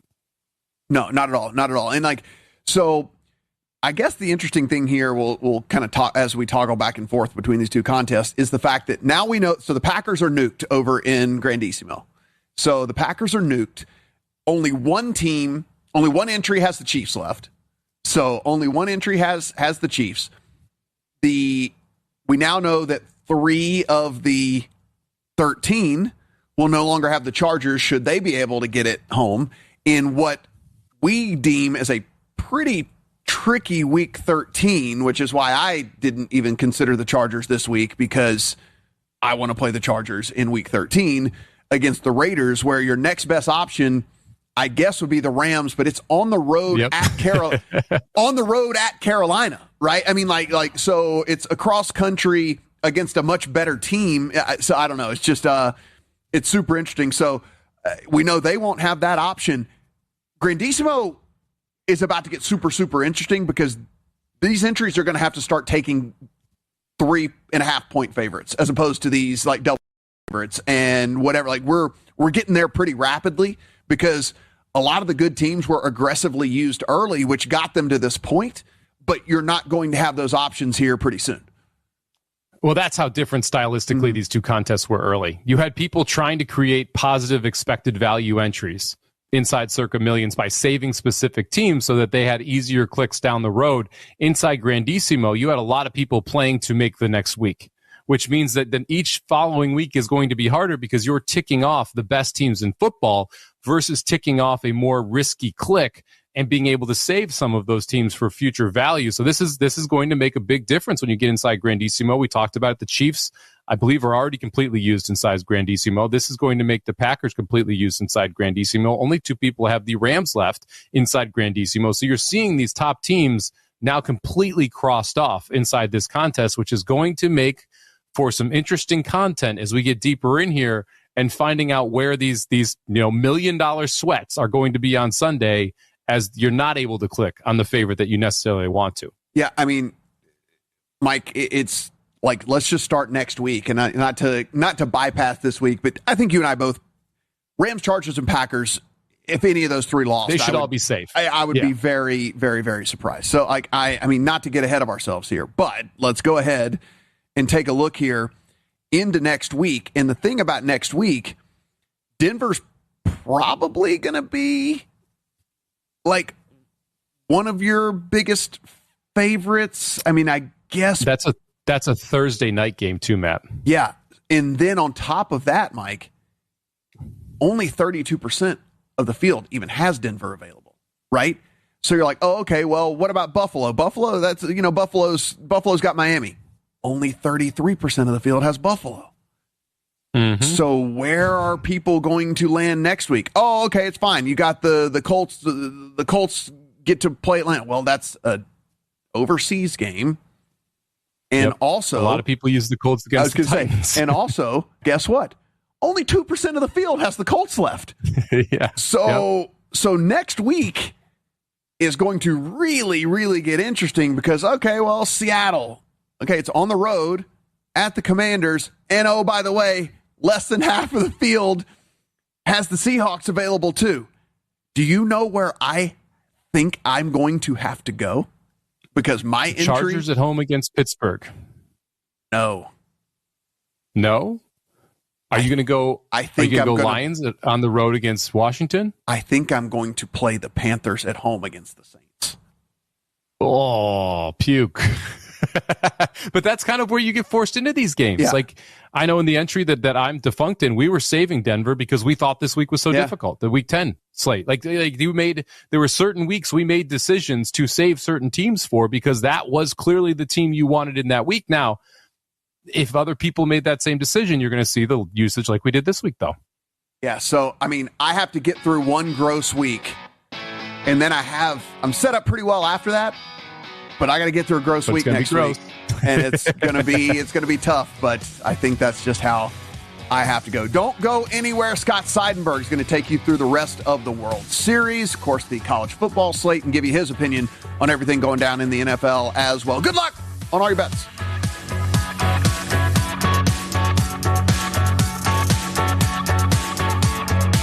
Actual price will depend on product and subscription plan. Featured products are compounded drug products, which the FDA does not approve or verify for safety, effectiveness, or quality. Prescription products require an online consultation with a healthcare provider who will determine if appropriate. See website for details, restrictions, and important safety information. Want a boost in and out of the bedroom? Hims has you covered. Introducing a new 2-in-1 approach to level up your game. Tadalafil for better bedroom performance and zinc for testosterone support. Turn things all the way up and find affordable treatment options at up to 95% less than brand names at hims.com/joy. That's hims.com/joy. Let's go! You're still glowing, flirting, grooving. You still got it. But your immune system weakens as you age, making it harder to fight flu, pneumococcal pneumonia, RSV, and COVID-19. Vaccines are a key part of any health routine and help strengthen your immune response. Ask your doctor or pharmacist which vaccines you need. Schedule in minutes at vaxassist.com. Sponsored by Pfizer.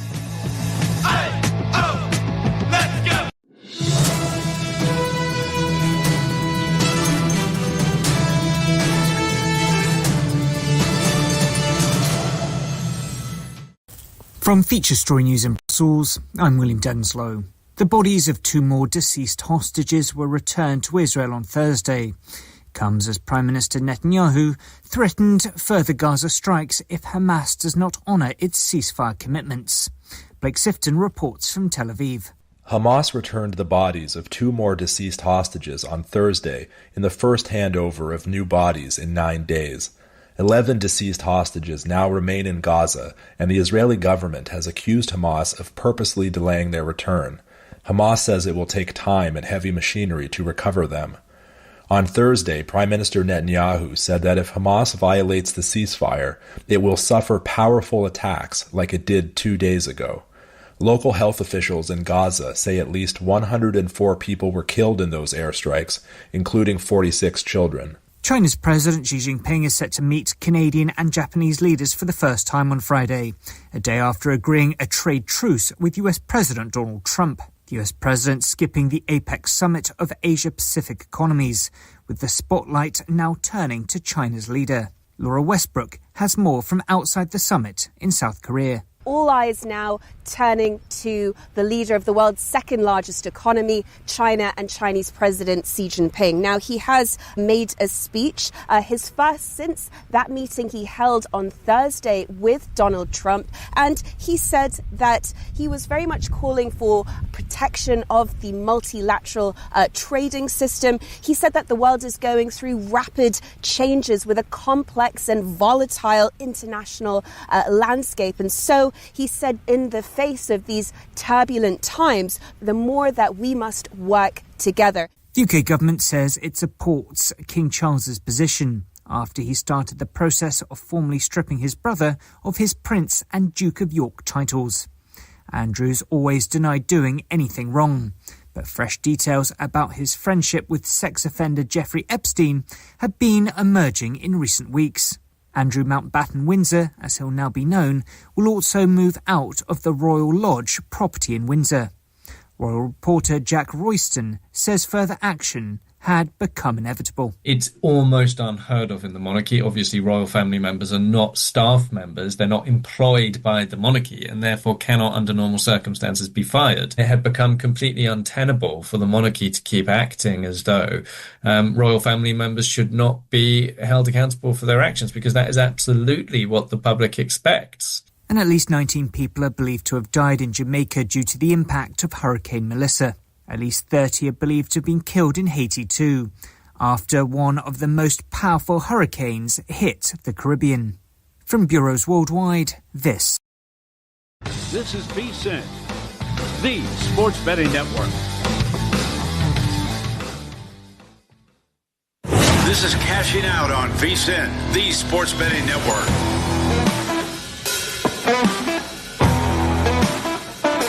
Coming to you live from the Circus Sportsbook here in downtown Las Vegas. I'm Scott Seidenberg. This is Cashing Out here on VSiN, the Sports Betting Network. Thanks so much for joining us. You can always hit us up on Twitter at Scott's On Air and at VSiN Live as we take you through the remainder of Game 7 of the World Series between the Blue Jays and the Dodgers. And coming up, we will get you ready for Week 9 Sunday action of the NFL. Let's talk about the World Series in progress right now. Game 7 from Toronto. We head to the top of the 6th inning with the Blue Jays holding a 3-1 lead over the Dodgers. The Jays jumped out to a 3-0 lead thanks to Bo Bichette's 3-run home run in the bottom of the 3rd inning. That came after Ohtani got the start in this game. Zeros through the 1st inning, zeros through the 2nd inning as Dodgers feeling good about themselves because all 4 of their starters, even Yamamoto, who pitched in Game 6 yesterday, told Dave Roberts he's available for this game. And so if you looked at the situation, at least the pitching situation for the Dodgers, Ohtani was really their only question mark because it was a matter of how long are you going to keep him in the game, right? And then beyond that, you know that they were going to go to their high leverage relievers and then utilizing some of the starters like Glasnow and others out of the bullpen. That was the Dodgers' plan coming into this game number 7. For the Blue Jays, they were going to let Scherzer go as long as he could while still being effective and not want him to face the lineup for a 3rd time. So for Ohtani to get through the first couple of innings and be unscathed, certainly that was a great case scenario for the Dodgers. But then comes that 3rd inning. Strikeout, line out. Single, sack bunt, intentional walk. There was a wild pitch in there. 3-run home run by Bichette. Single, line out, strikeout to end the inning. And after that, you're like, you're not going to bring Ohtani back out for the 4th inning. That was it. His day was done. So 3 runs in for the Blue Jays on the Bichette homer. Robleski comes in relief for the Dodgers in place of Ohtani. Dodgers got one back in the 4th inning. A Teoscar Hernandez sacrifice fly scored Will Smith, made the score 3-1. We had some excitement where the benches cleared at one point in the World Series, Game 7, which I always think it's hilarious when the bullpens run in. It's like, guys, save your energy. What are you doing? What are you running in for? But the bullpens run in because if one bullpen runs in, the other bullpen's got to run in. And so you had a fun scenario that'll play out on all the highlight reels and social media of the benches clearing in a Game 7. But we haven't had really any threats since. You could say that maybe there was a threat in the 5th inning once Scherzer got pulled from the game. Ohtani got a single, and the Dodgers were cooking with something here with 2 runners on, but they didn't get any runs after Louis Varland came in and shut the door. And so we head to the 6th inning with the Blue Jays leading 3-1 over the Dodgers here in Game 7 of the World Series. We're going to keep you up to date with everything going on in Toronto, as well as following with the live odds as the game progresses and see if there's an opportunity to make some live bets. Right now, the Blue Jays minus 207 on the live line up on DraftKings. Dodgers plus 141, plus a run and a half for the Dodgers is at minus 181. They're already down 2. You're already losing that bet.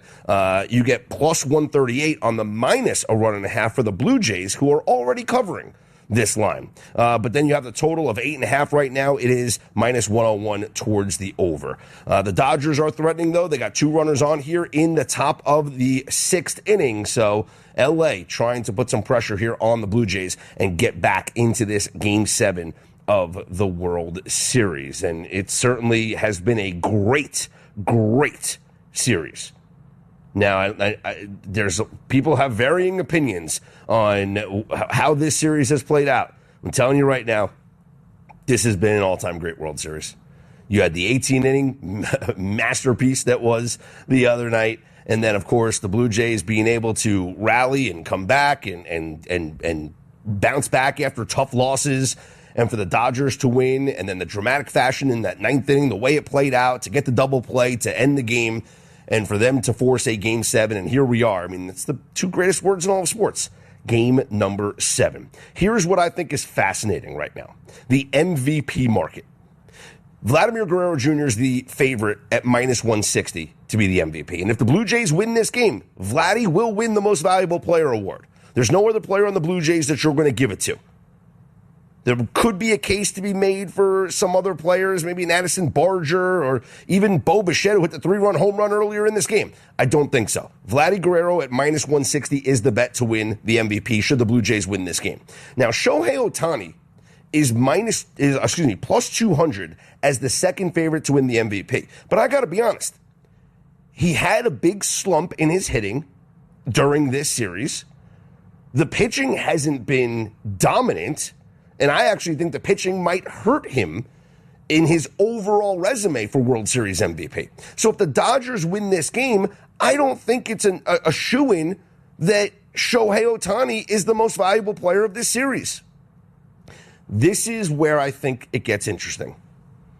Now, earlier today, the line on Yoshinobu Yamamoto was upwards of 12-1, 13-1, 14-1, depending on the book. During this game, these odds have shrunken down. And now some of it has to do with Ohtani giving up 3 runs, right, earlier in the game. And so, obviously, as I mentioned before, the pitching performance kind of takes away from Ohtani's overall resume, which would certainly hurt his MVP case. But even though Yamamoto pitched in game number 6, he told Dave Roberts that he is available to pitch out of the bullpen tonight. If this game gets to a situation where Yoshinobu Yamamoto comes in any spot, it doesn't have to be the final 3 outs of the game. It doesn't have to even be a complete inning. If he comes in like Kershaw did, earlier in this series, to get 1 out, 1 batter with 2 outs at the end of an inning, and he gets that batter out in a key spot, when you throw in what he did in game number 2 and in game, earlier in this game number 6, game number 2 and game number 6, Yoshinobu Yamamoto at 10-1, I think there's some value to be the most valuable player. Now, if he doesn't get into this game, it might be difficult.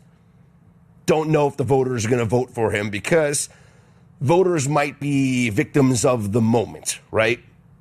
And so, yes, great game 2, great game 6, and the Dodgers aren't in game 7 without Yamamoto, but being down 3-1 in this game 7, the way that they come back and who maybe closes the door on the mound for them, it's all going to factor into what the writers are going to vote for here as they watch this game unfold, who they want to name the most valuable player. But I do think right now, 10-1 on the live odds, all we need is just a situation for him to come into the game. Now, full disclosure, I'm not secretly, but I'm rooting for this because I have a Yamamoto ticket from before the series on him to be the MVP. And I'm hoping that we do see him here in this game here tonight. So selfishly, I'm on the Yamamoto train. But I do think it's a great story. It's a great story. It's kind of like Madison Bumgarner, right? 3 appearances in a World Series, coming in game 7 in relief. That's kind of the story that you're looking for here if you're backing Yamamoto in this spot. Looks like there is a sacrifice fly. The Dodgers will score their 2nd run of the game. So it is a 3-2 game now in the top of the 6th inning. That was looks like a Tommy Edman sacrifice fly there. And so now Kike Hernandez is up with 2 outs in the top of the 6th. Chris Bassett is on the mound for the Toronto Blue Jays, and they lead 3-2. Currently, your live line right now is Jays still heavily favored, minus 246. Dodgers plus 179 on the return. And the run line now, if you want Blue Jays minus 1.5, well, that's at plus 170 because that 2-run lead is now gone. The total has gone down. It was at 8.5. Now it's at 7.5. The over is minus 132 towards the over of that 7.5. And I don't hate going over the 7.5 right now, if I'm being honest. I know it's the 6th inning, but if the Dodgers score 1 run to tie this thing and they have There's 2 outs here in the 6th, so if they get it now, great. If they don't, you have 7, 8, and 9 to get 1 run. A 3-3 ball game. We know we're at least getting 7 runs. I think there's a chance we can get 8 runs.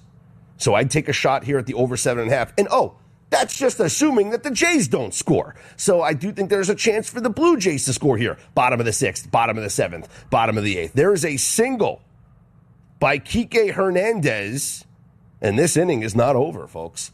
High drama here in Toronto. 3-2 with the Jays leading. 2 outs here in the top of the 6th inning. Miguel Rojas is up to bat here with the Blue Jays bullpen starting to stir.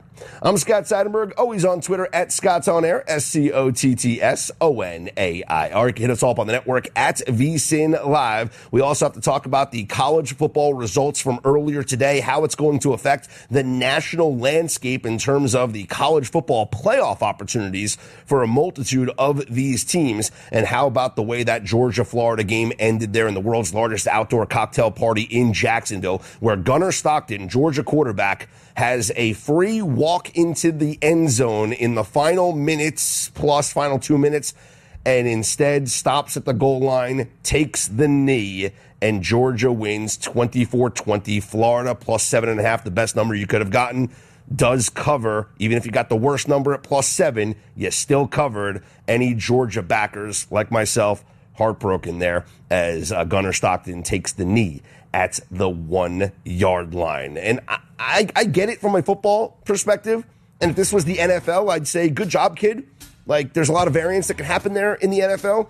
In college football, had he scored and it was a 31-20 game, the game's over. Like, score the touchdown. It looks better in the computers. It looks better in your margin of victory, strength of victory, and whatnot.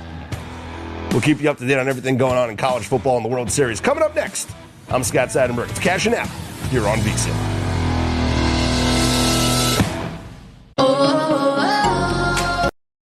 Sand, salt water, and friends. But my moderate to severe plaque psoriasis can take me out of the moment. Now I'm all in with clearer skin thanks to Skyrizi. Risankizumab Riza, a prescription-only 150 milligram injection for adults who are candidates for systemic or phototherapy. With Skyrizi, most people saw 90% clearer skin, and many were even 100% plaque-free at 4 months. Skyrizi is just 4 doses a year after 2 starter doses. Don't use if allergic to Skyrizi. Serious allergic reactions, increased infections, or lower ability to fight them may occur. Before treatment, get checked for infections and tuberculosis. Tell your doctor about any flu-like symptoms or vaccines. Thanks to Skyrizi, there's nothing on my skin. And that means everything. Ask your doctor about Skyrizi, the #1 dermatologist-prescribed biologic in psoriasis. Visit Skyrizi.com or call 1-866-SKYRIZI to learn more.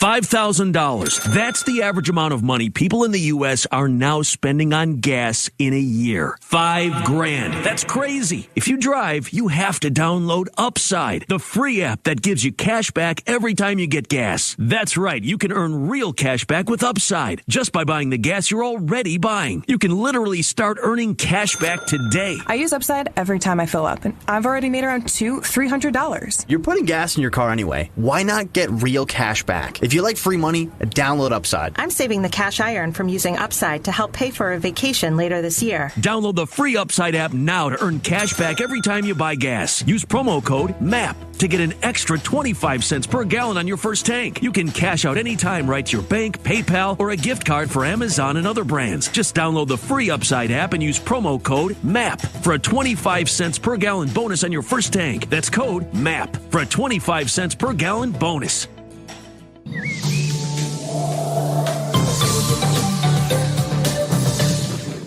Here's a look at your weather forecast, powered by weatherology.com. 30 tonight under partly cloudy skies, winds out of the south, 5 to 10 miles per hour. 63 tomorrow, ample sunshine expected.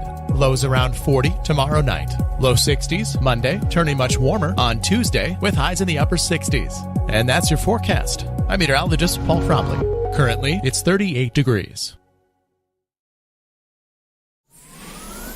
Extreme Sports, the ultimate destination for sports enthusiasts. This is the greatest record in the history of sports. Broadcasting live 24/7. Just have some fun out here, enjoy the journey of all this, of trying to get 16 wins and going after a gold trophy. We give the people what they want. And I am a huge sports fan. I love sports.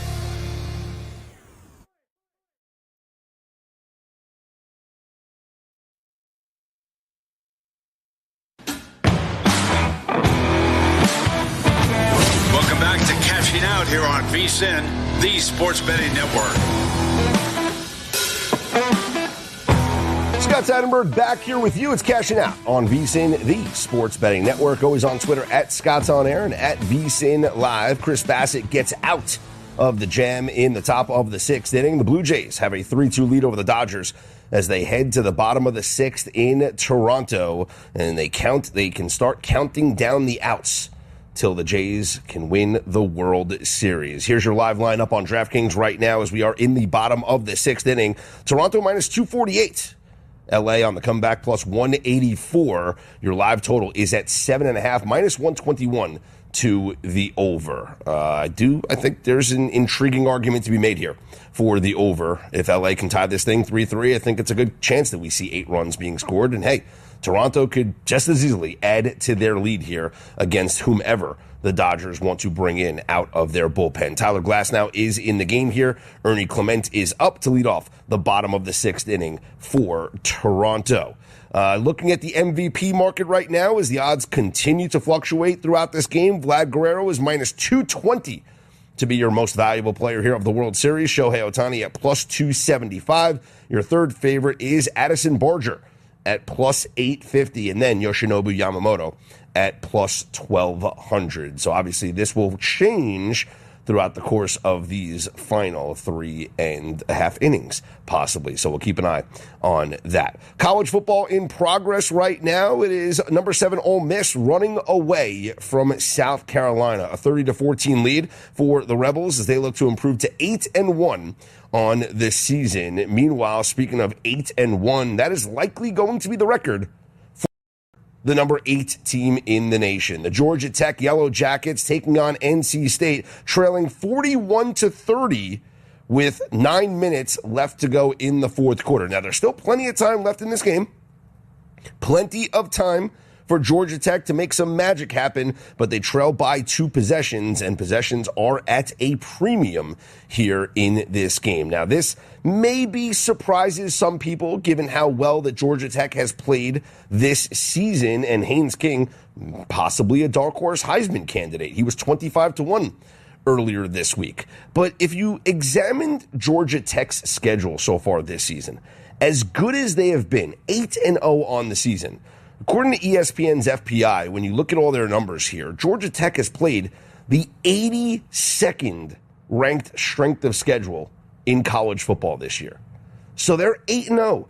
They're a top 10 team. They're a tremendous story and could very well, even with this loss, still go to the college football playoff, win the ACC. But the 82nd ranked strength of schedule?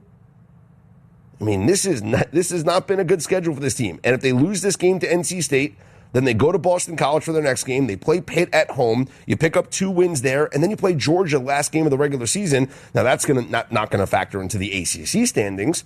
But let's say this team is a 10-1 team getting ready for the ACC championship game. You lose to Georgia. Now you're 10-2. And then if you lose the ACC championship game at 10-3, you're not getting into the college football playoff. 10-3, a non-ACC champion that has this low of a strength of schedule is not going to get into the college football playoff. Now, you win the ACC, it's a different argument, right? We talk about the Power 5 champions are getting in. Doesn't matter.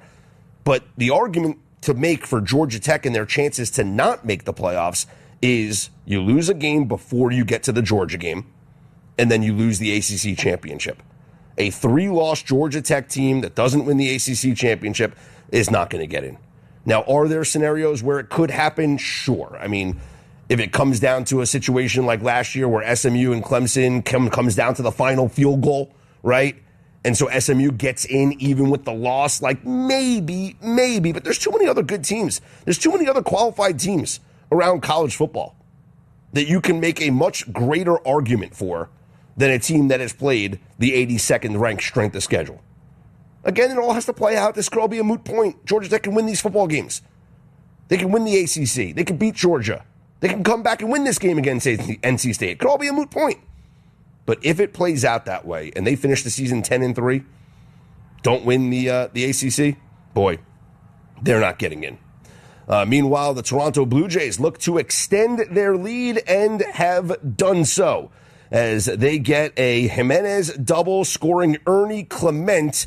Tyler Glass now a bad start to the bottom of the 6th inning here. Blue Jays lead 4-2 over the Dodgers. And maybe we should have gotten in on that live total over 7.5 because the live total right now is at 9.5 up on DraftKings. That under is -143. But the live total here, Jays and Dodgers, 9.5, with Toronto now a -660 favorite to win the World Series. And with that run, Vlad Guerrero Jr. has just shot up to -450 to be the most valuable player here in this World Series.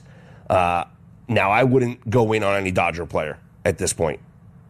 I wouldn't go in on Ohtani at +600, Yamamoto 1,400. I wouldn't go in on any of them. I would just play, if you want to do it, the Dodgers are +428. Just bet the Dodgers. Don't be greedy. +420. I know +600 sounds appetizing, right? With Ohtani here, but no.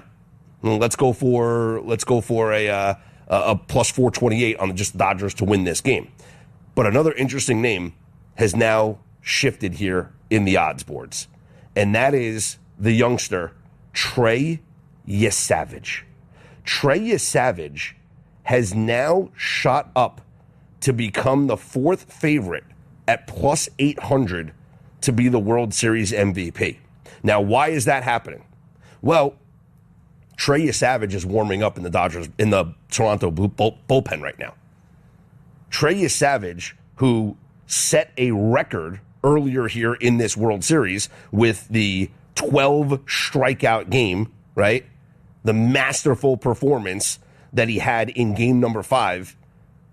If Trey Yesavage, who's warming up right now in the bullpen, comes into this game, shuts down the Dodgers, can Trey Yesavage steal World Series MVP away from Vladdy Guerrero Jr.?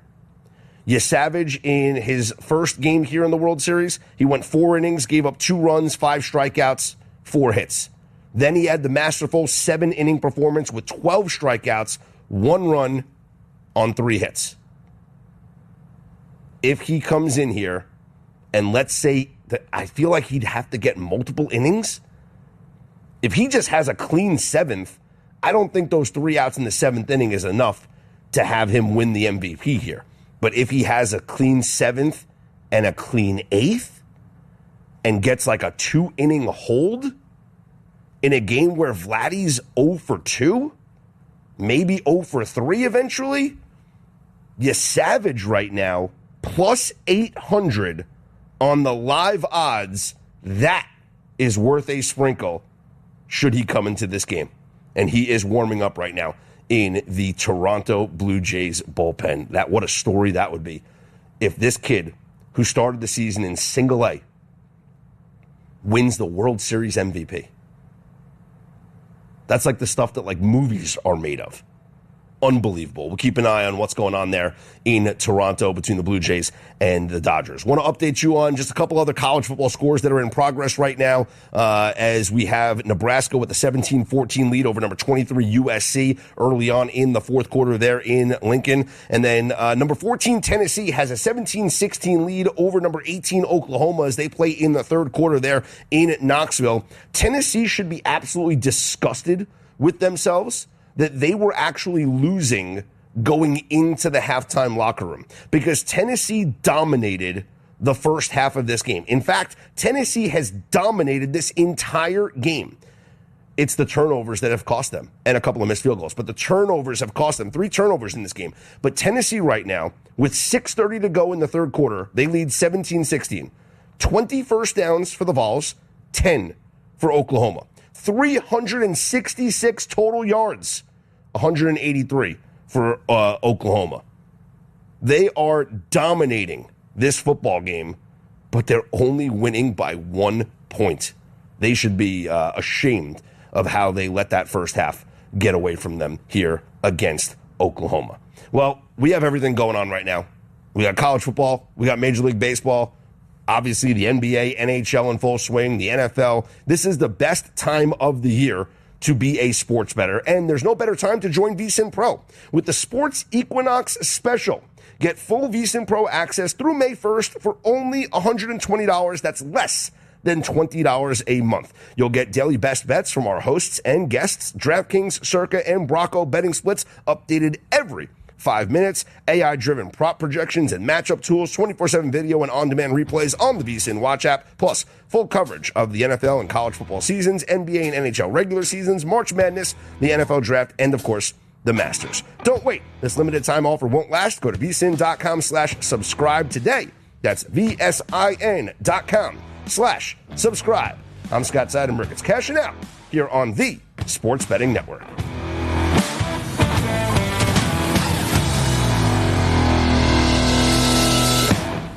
Actual price will depend on product and subscription plan. Featured products are compounded drug products, which the FDA does not approve or verify for safety, effectiveness, or quality. Prescription products require an online consultation with a healthcare provider who will determine if appropriate. See website for details, restrictions, and important safety information. Want a boost in and out of the bedroom? Hims has you covered. Introducing a new 2-in-1 approach to level up your game. Tadalafil for better bedroom performance and zinc for testosterone support. Turn things all the way up and find affordable treatment options at up to 95% less than brand names at hims.com/joy. That's hims.com/joy. Hey, at Total Wine & More, you'll love what you find this Halloween. Me thirsty. Oh, hey, Frankenstein. Did you enjoy that Cabernet?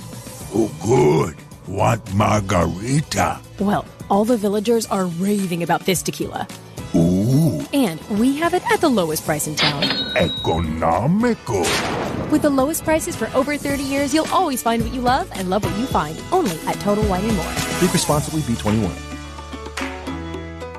Since 1946, Cully Pipe & Steel continues to meet the pipe and steel needs of greater Nebraska and Kansas.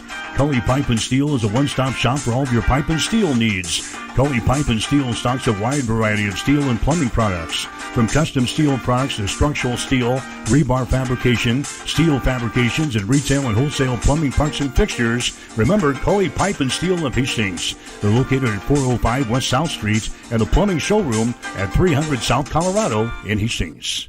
Rev up your energy and fuel your body with the protein punch you've been craving. When it comes to nutrition, Highland Dairy has a wide range of locally made products. Discover tasty ways to a stronger, healthier you with Highland's range of yogurts, smoothies, flavored milk, and cottage cheese. For parents with picky eaters and trendsetters looking to jump on the revival of cottage cheese, Highland has what you need to hit your protein goals. Highland, locally made, naturally delicious. Keep it here on Extreme Sports. Hits it to right field. Brennan is back. He's at the wall, and we are tied. Your all-access pass to nonstop sports talk and live play-by-play coverage. You guys are the number one sports station because you make the phones light up.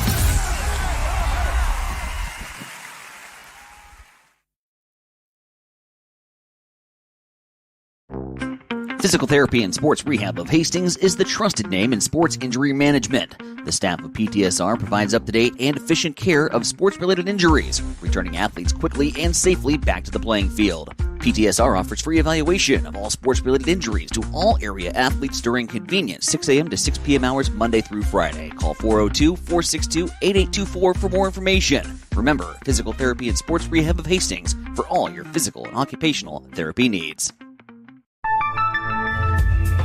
It's never too late to start protecting your company's data from cyber attacks. Your customers put their trust in you to keep their information safe from online threats. Don't let them down. Partner with Hamilton Business Technologies to get real-time threat monitoring, advanced security protocols, and experts who monitor it all for you. We care about the success of your business and the communities you serve. Hamilton Business Technologies. Real people, real technology solutions. Connect with us at hamiltonisbusiness.com. If you're planning to build a new home or add an addition to your existing one, trust the experts at Gangwish Construction. From general contracting, basement pouring, to bathroom remodeling, concrete work, and deck building, they handle it all with precision and care. They take pride in doing the job right the first time, every time. Contact Jeff today at 402-460-0013 and experience quality craftsmanship with Gangwish Construction.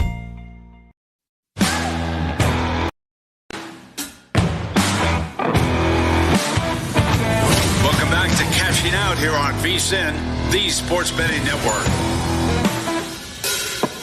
Back here on Cashing Out, I'm Scott Seidenberg with you on VSiN, the Sports Betting Network. We're going to get into the NFL coming up at the top of the hour, get you ready for Week 9 Sunday action in the National Football League. Joining us at the top of the hour, Maddie Glab from the Buffalo Bills team reporter will join us on the program. We'll talk about the biggest game of Week 9, which is the Bills and the Kansas City Chiefs. And just great job by the NFL. Like, really, I know it's not a Sunday night game, but there's no competition in the afternoon slate. Like, we're all going to be watching Chiefs against the Bills because the other two games in the afternoon slate are the Jaguars and the Raiders and the Saints and the Rams. No, thank you.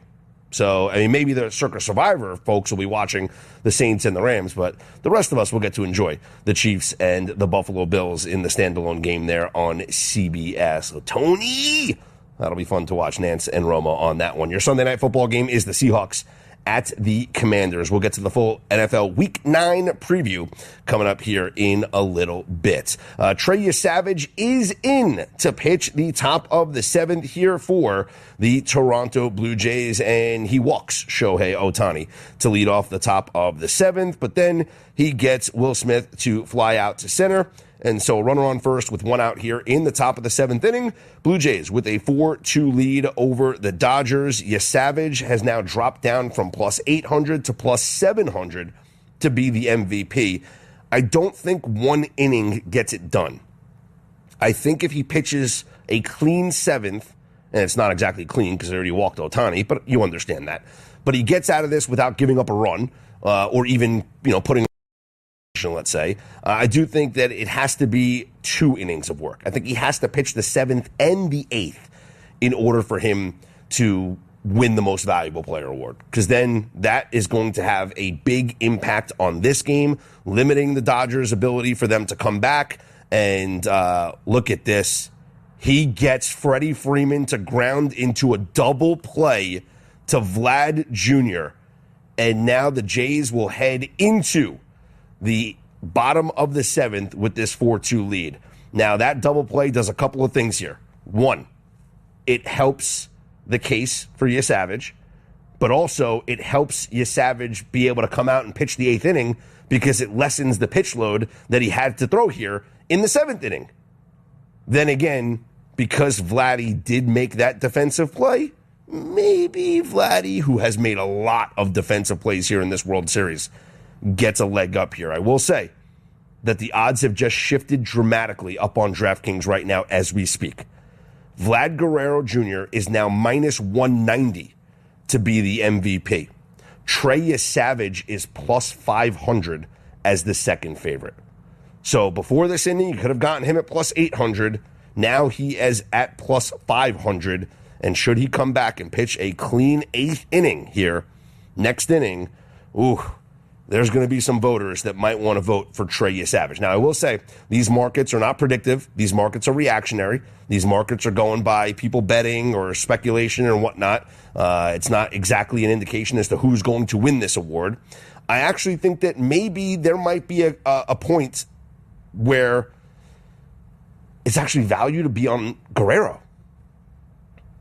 Because with all the attention now on Savage coming in and pitching, maybe the case to be made for Vladdy is not just about his offense, but also about his defense.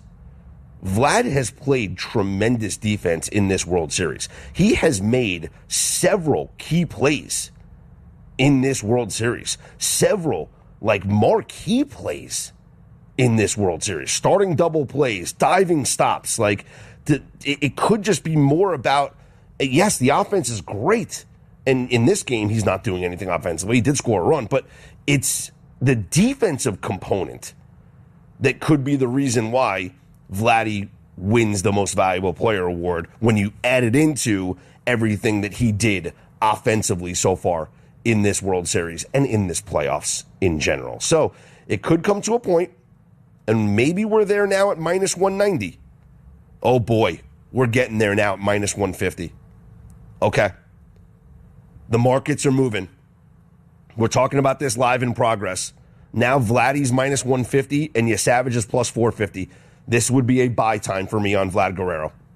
Again, it's the defense that I think is going to be important as well, and that's what some writers might point to when it comes to Vlad being the MVP. Plus, let's face it, he's the face of this Blue Jays franchise, and for them to win the World Series, the first World Series in their franchise history since 1993, the face of this franchise in Vlad Guerrero Jr. could be. It just tells a story. It really does. And sometimes that's what these MVPs, these voted on awards are about. It's the storyline, it's the narrative. And Vladdy is the Blue Jays, and he is this story. But as I mentioned, it's not just about how great he's been offensively, but also the defensive component, starting that key double play, starting several key double plays here in this World Series. The diving stops, that pick play to throw the runner out at third earlier in this series, like the defense that he had in that 18-inning marathon game. We are at a point right now, the market is reacting a little bit too much. Minus 150 on Vlad Guerrero, as much as I talked up Savage at the plus 800 number. Now that you can get Vlad at minus 150, this would be the play. Vlad Guerrero Jr., World Series MVP, minus 150 right now. I think we've hit an inflection point.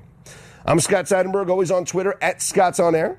You can hit us up on the network at VSiN Live as we are following Game 7 of the World Series and also your college football action that is still in progress right now and talking about the results that happened earlier today. So let's keep check in on what's going on in that Georgia Tech NC State game to see if the number 8 Yellow Jackets can avoid the upset. And right now it doesn't look to be the case as NC State does have the football under 5 minutes remaining. It is a 2-possession game with the Wolfpack leading 41-30. So Georgia Tech looking like they will suffer their first defeat of the season. And now NC State has just scored a touchdown.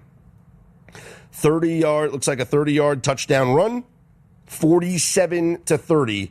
NC State over Georgia Tech. Georgia Tech will lose their first game of the season. And now things get dicey. There is no margin for error.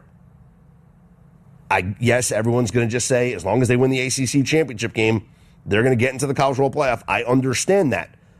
But now you're leaving yourself literally no margin for error. And by the way, when they take on Pitt in 2 weeks, Pittsburgh is quietly 7-2 on the year and 5-1 in the ACC. Now that game is in Atlanta, so Georgia Tech will be favored. But that's not an easy game. If Georgia Tech loses to Pitt, they will lose the tiebreaker there. And so you'll have Pitt with a 1 loss in the ACC. You'll have Tech now with 2 losses in the ACC, so forget about even tiebreaker. But then Georgia Tech, if they lose that game, they're not even going to make the ACC championship game. It'll be Pitt against Virginia or Pitt against Louisville or SMU who had a big win today. Like the ACC standings are about to get very interesting with this loss here by Georgia Tech. And that game coming up in a couple of weeks against Pittsburgh, that could decide it all. So Georgia Tech went from an 8-0 team that was staring at a great chance to make the College Football Playoff is now, I think, actually a dog to make the College Football Playoff. Now that I look at the conference standings. Wow. Elsewhere, Oklahoma now has a 23-17 lead over Tennessee. There's about a minute left to go in the third quarter. The Vols just, how are they going to let this one slip away? The loser of this game is going to be eliminated from college football playoff discussion. The loser of this game will be eliminated from college football playoff discussion. If Tennessee wins this game, they will be 7-2. And looking at the remainder of their schedule, a very good chance, regardless, they're not going to play for the SEC championship, but at 7-2, You play New Mexico State 8-2 at Florida. You should beat Florida 9-2. Then you get the Vanderbilt game. You see what happens in that Vanderbilt game. You finish 10-2. You're going to go to the college football playoff. For Oklahoma, if they win this game, they'll be 7-2. They have Alabama next week. Very difficult game. If they lose that game, going to be tough.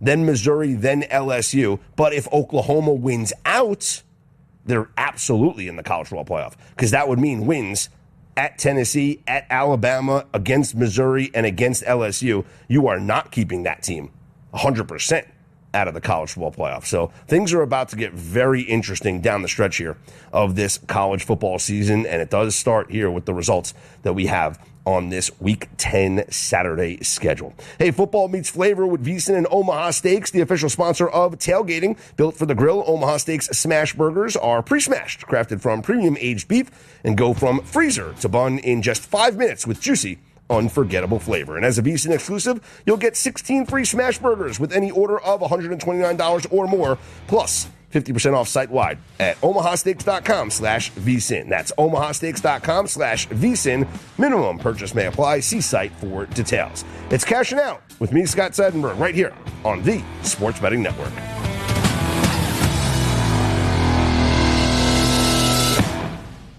Morning, Zoe. Got donuts. Jeff Bridges, why are you still living above our garage? Well, I dig the mattress, and I want to be in a T-Mobile commercial like you. Teach me, Saldana. Oh, no, I'm not really prepared. I couldn't possibly. At T-Mobile, get the new iPhone 17 Pro on them. It's designed to be the most powerful iPhone yet and has the ultimate pro camera system. Wow, impressive. Let me try. T-Mobile is the best place to get iPhone 17 Pro because they've got the best network. Nice, Jeffrey. You heard them. T-Mobile is the best place to get the new iPhone 17 Pro on us, with eligible trade-in in any condition. So, what are we having for lunch? Dude, my work here is done. The 24 monthly bill credits on experience beyond for well-qualified customers plus tax and $35 device connection charge. Credits end and balance due if you pay off earlier. Cancel finance agreement. iPhone 17 Pro, 256 gigs, $1,099.99, and new line minimum $100 plus a month plan with auto pay plus taxes and fees required. Best mobile network in the U.S. based on analysis by Ookla Speed Test Intelligence data 1H2025. Visit T-Mobile.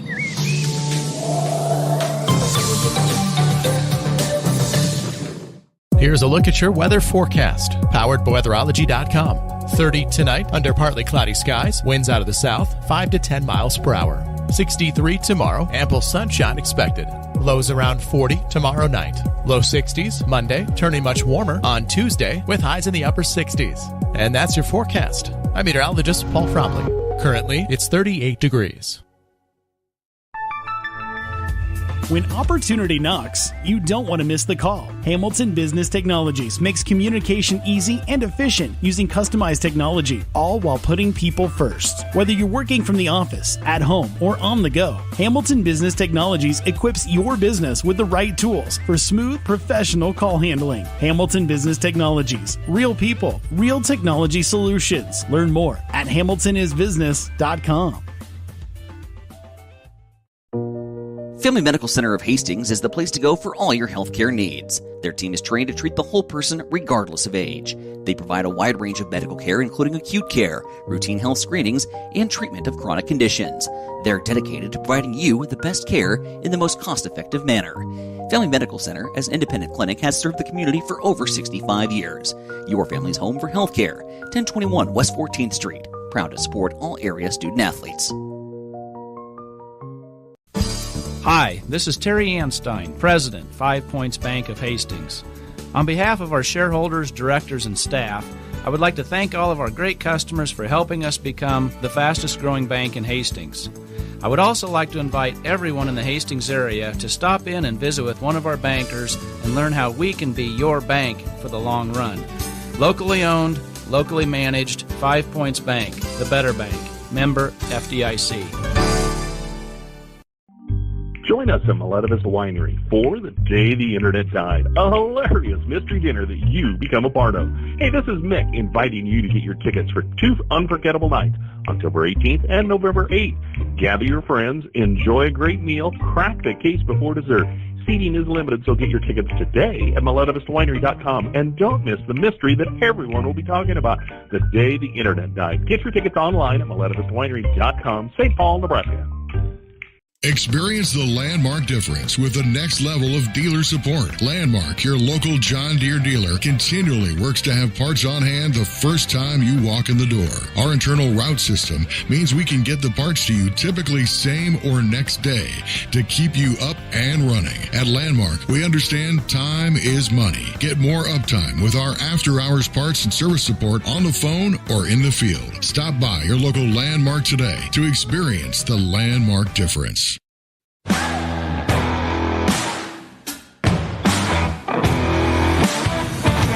Welcome back to Cashing Out here on VSiN, the Sports Betting Network.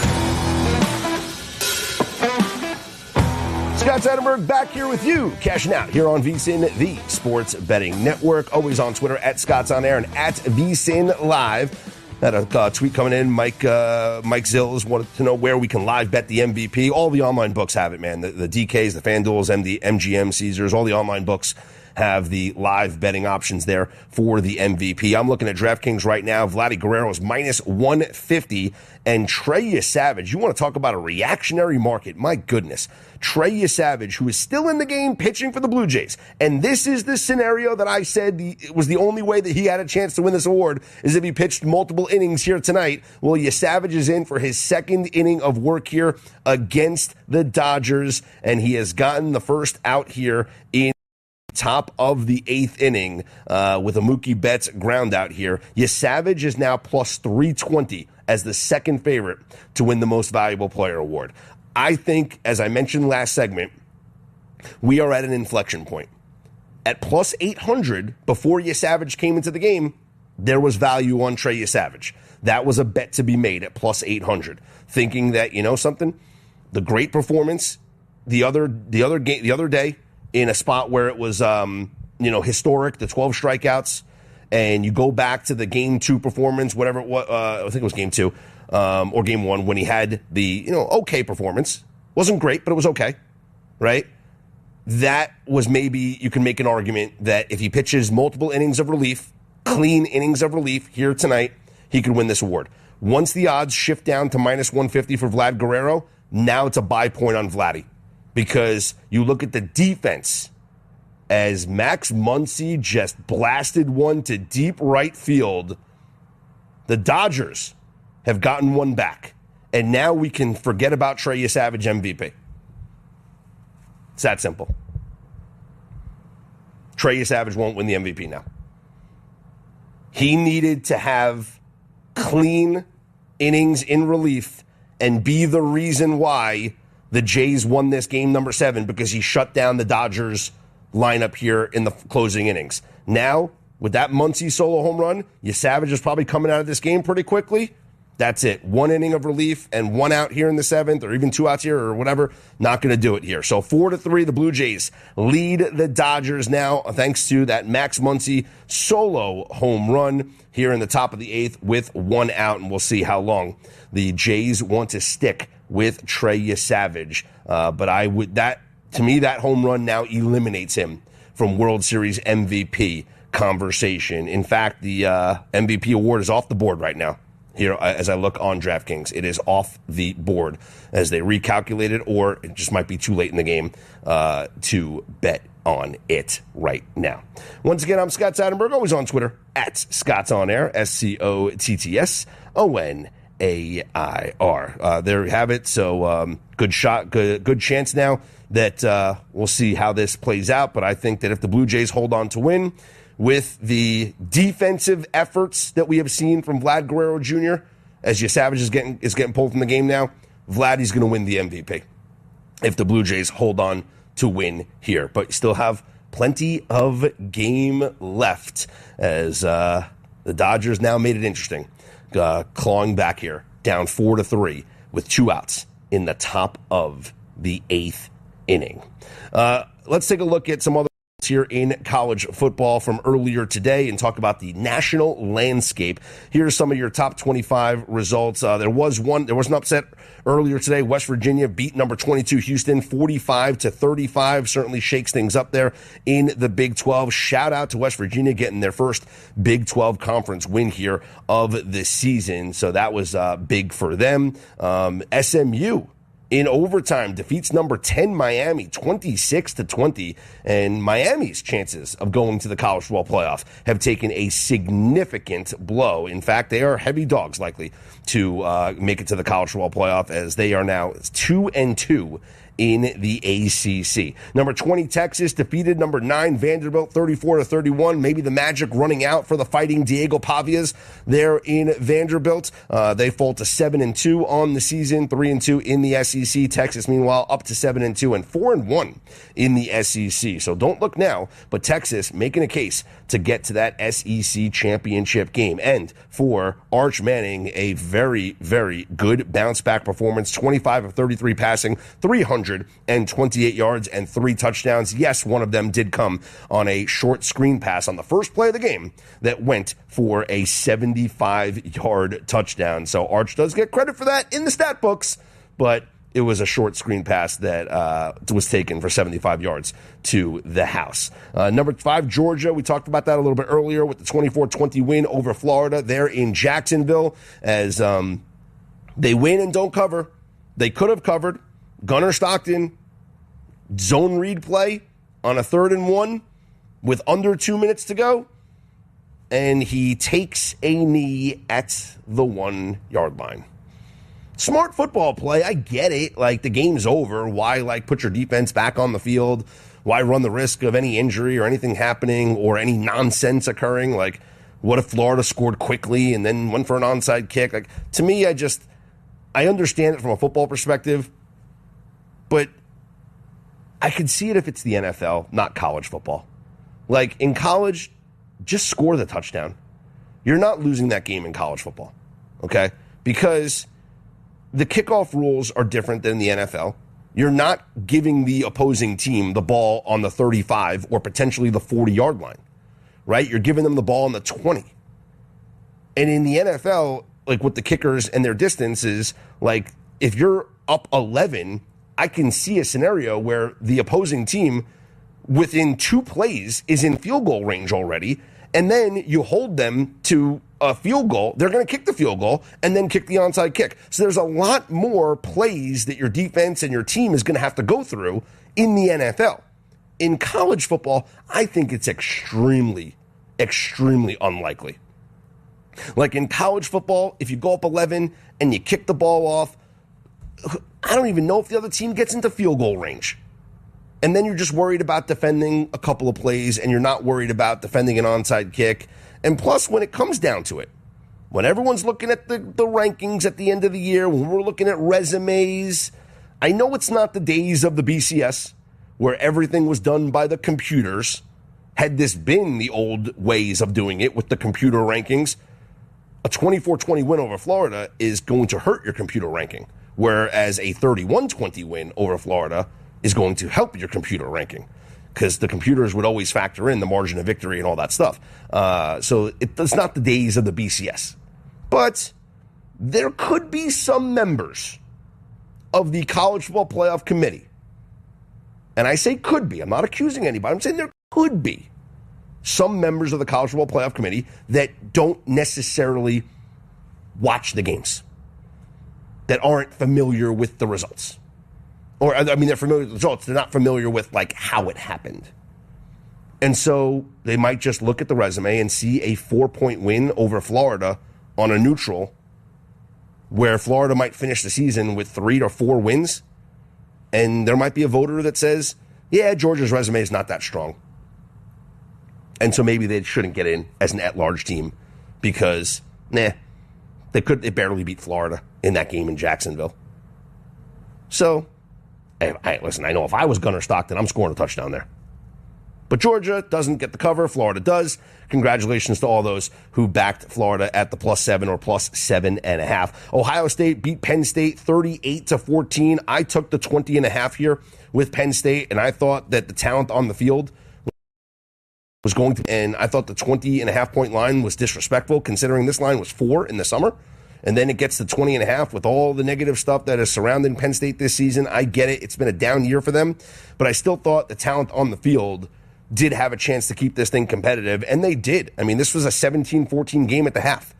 Now, Penn State doesn't score in the second half, and Ohio State scores 21 unanswered in the second half, and there was the difference in this football game as they get the 24-point win. And number 2, Indiana, they put it on Maryland, 55-10. I made a joke earlier in the week when I did a radio appearance, and somebody asked me about would I be afraid of laying a big number here, like 21.5 with Indiana.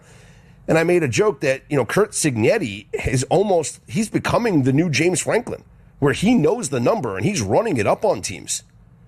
And so I don't think you can be afraid of laying a big number here with Indiana. And that's exactly what happened here.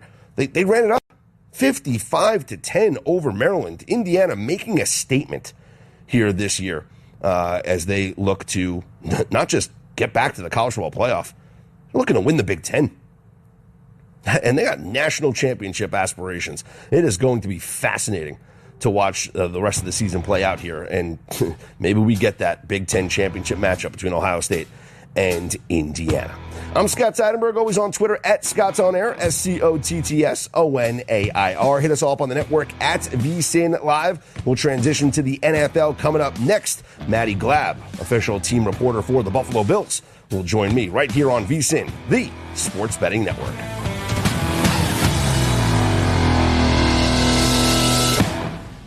Actual price will depend on product and subscription plan. Featured products are compounded drug products, which the FDA does not approve or verify for safety, effectiveness, or quality. Prescription products require an online consultation with a healthcare provider who will determine if appropriate. See website for details, restrictions, and important safety information. Want a boost in and out of the bedroom? Hims has you covered. Introducing a new 2-in-1 approach to level up your game. Tadalafil for better bedroom performance and zinc for testosterone support. Turn things all the way up and find affordable treatment options at up to 95% less than brand names at hims.com/joy. That's hims.com/joy. When you bundle renters and auto with Progressive, you can save while protecting your most valuable possessions, like your priceless vinyl collection. Sure, you sleep on a futon because the money most people would have spent on a bed you spent on more records. But forget the fact that you can stream just about any song ever created for a few dollars a month. No, you need to listen to music in the most difficult way possible. So go ahead and get Progressive so you can save while protecting the things that matter to you. Progressive Casualty Insurance Company and affiliates and other insurers. Not available in all states or cities.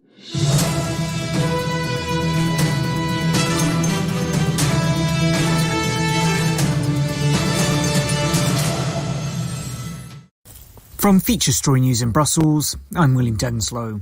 The bodies of 2 more deceased hostages were returned to Israel on Thursday. Comes as Prime Minister Netanyahu threatened further Gaza strikes if Hamas does not honour its ceasefire commitments. Blake Sifton reports from Tel Aviv. Hamas returned the bodies of 2 more deceased hostages on Thursday in the first handover of new bodies in 9 days. 11 deceased hostages now remain in Gaza, and the Israeli government has accused Hamas of purposely delaying their return. Hamas says it will take time and heavy machinery to recover them. On Thursday, Prime Minister Netanyahu said that if Hamas violates the ceasefire, it will suffer powerful attacks like it did 2 days ago. Local health officials in Gaza say at least 104 people were killed in those airstrikes, including 46 children. China's President Xi Jinping is set to meet Canadian and Japanese leaders for the first time on Friday, a day after agreeing a trade truce with US President Donald Trump. The US President skipping the APEC summit of Asia-Pacific economies, with the spotlight now turning to China's leader. Laura Westbrook has more from outside the summit in South Korea. All eyes now turning to the leader of the world's second largest economy, China, and Chinese President Xi Jinping. Now, he has made a speech, his first since that meeting he held on Thursday with Donald Trump. And he said that he was very much calling for protection of the multilateral trading system. He said that the world is going through rapid changes with a complex and volatile international landscape. And so he said in the face of these turbulent times, the more that we must work together. The UK government says it supports King Charles's position after he started the process of formally stripping his brother of his Prince and Duke of York titles. Andrew's always denied doing anything wrong, but fresh details about his friendship with sex offender Jeffrey Epstein have been emerging in recent weeks. Andrew Mountbatten Windsor, as he'll now be known, will also move out of the Royal Lodge property in Windsor. Royal reporter Jack Royston says further action had become inevitable. It's almost unheard of in the monarchy. Obviously, royal family members are not staff members. They're not employed by the monarchy and therefore cannot, under normal circumstances, be fired. It had become completely untenable for the monarchy to keep acting as though royal family members should not be held accountable for their actions, because that is absolutely what the public expects. And at least 19 people are believed to have died in Jamaica due to the impact of Hurricane Melissa. At least 30 are believed to have been killed in Haiti too, after one of the most powerful hurricanes hit the Caribbean. From bureaus worldwide, this is VSiN, the sports betting network. This is Cashing Out on VSiN, the sports betting network.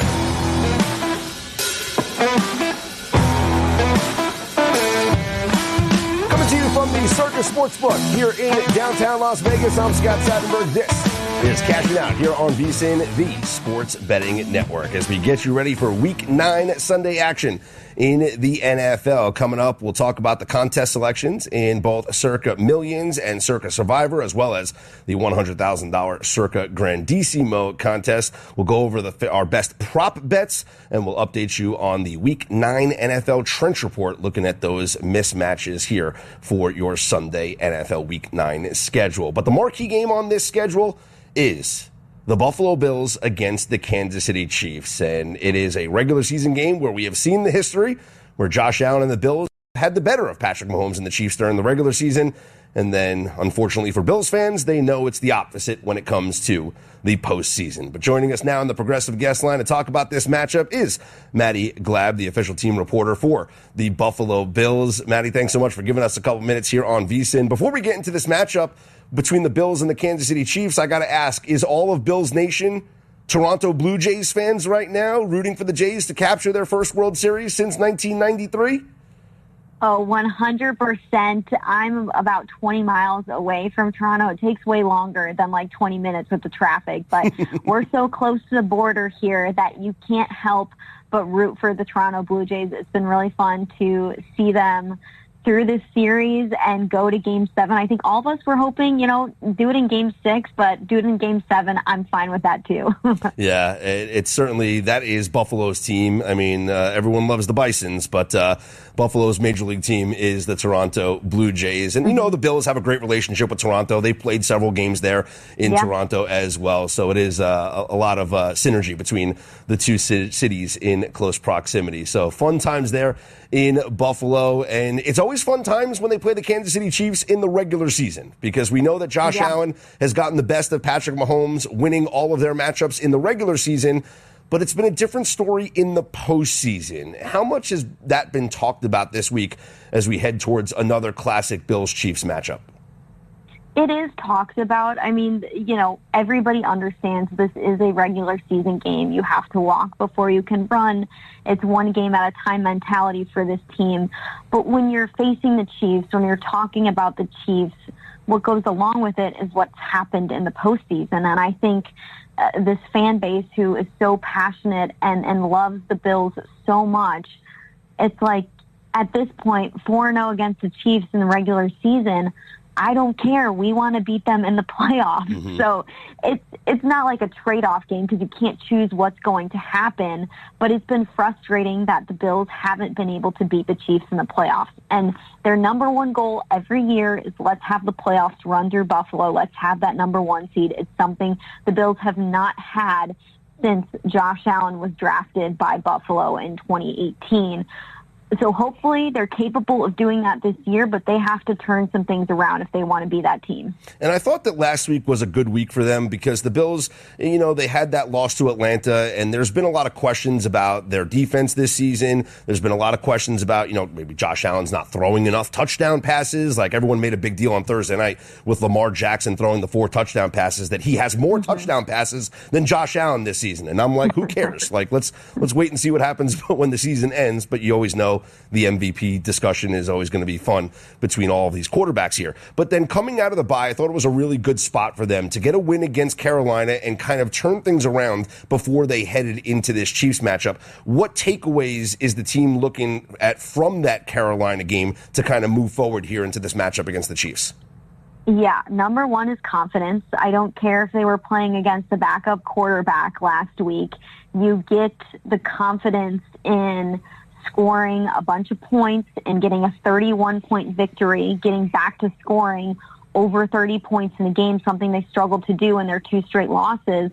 And another huge thing for this team was the fact that you get 2 defensive players back on the defensive line who were suspended for the first 6 weeks in Michael Hoyt and Larry Ogunjobi. They have a tune-up game. Michael Hoyt played out of his mind. The trench play is going to be really important against the Chiefs. And then you also get your first-round draft pick in rookie cornerback Maxwell Harrison back from a knee injury. It was his first game playing. He played about 44% of the snaps.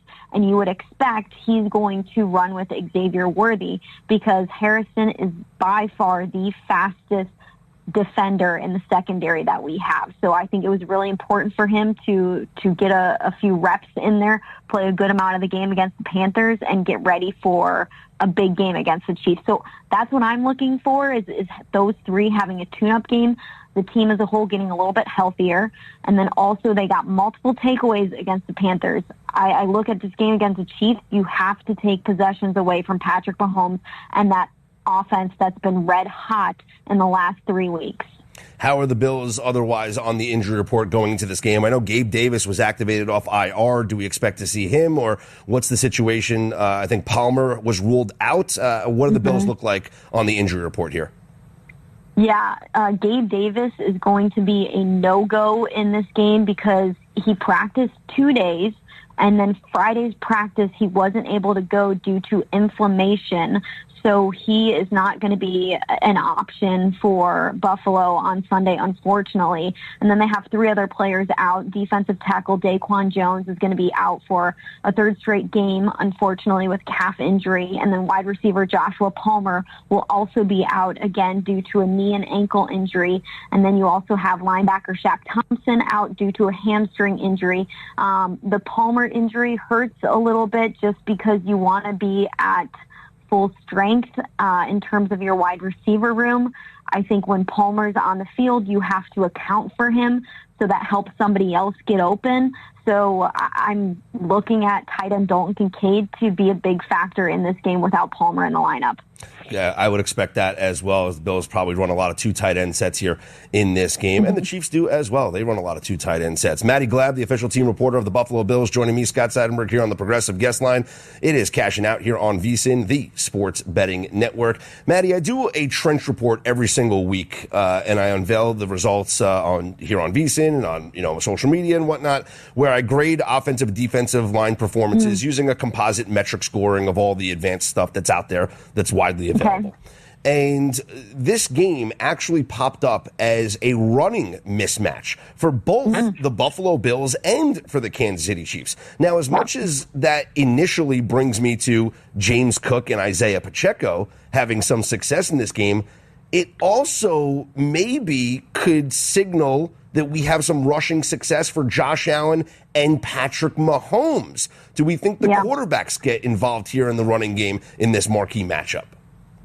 I think so, because this is a game where it's best on best, and you have 2 MVP quarterbacks, and there's going to be a drive probably near the end of the game where both of these quarterbacks have to come alive. And what that looks like for me in different ways is them running the football, right? They're so good through the air, and they're so good on the ground when they extend plays with their feet.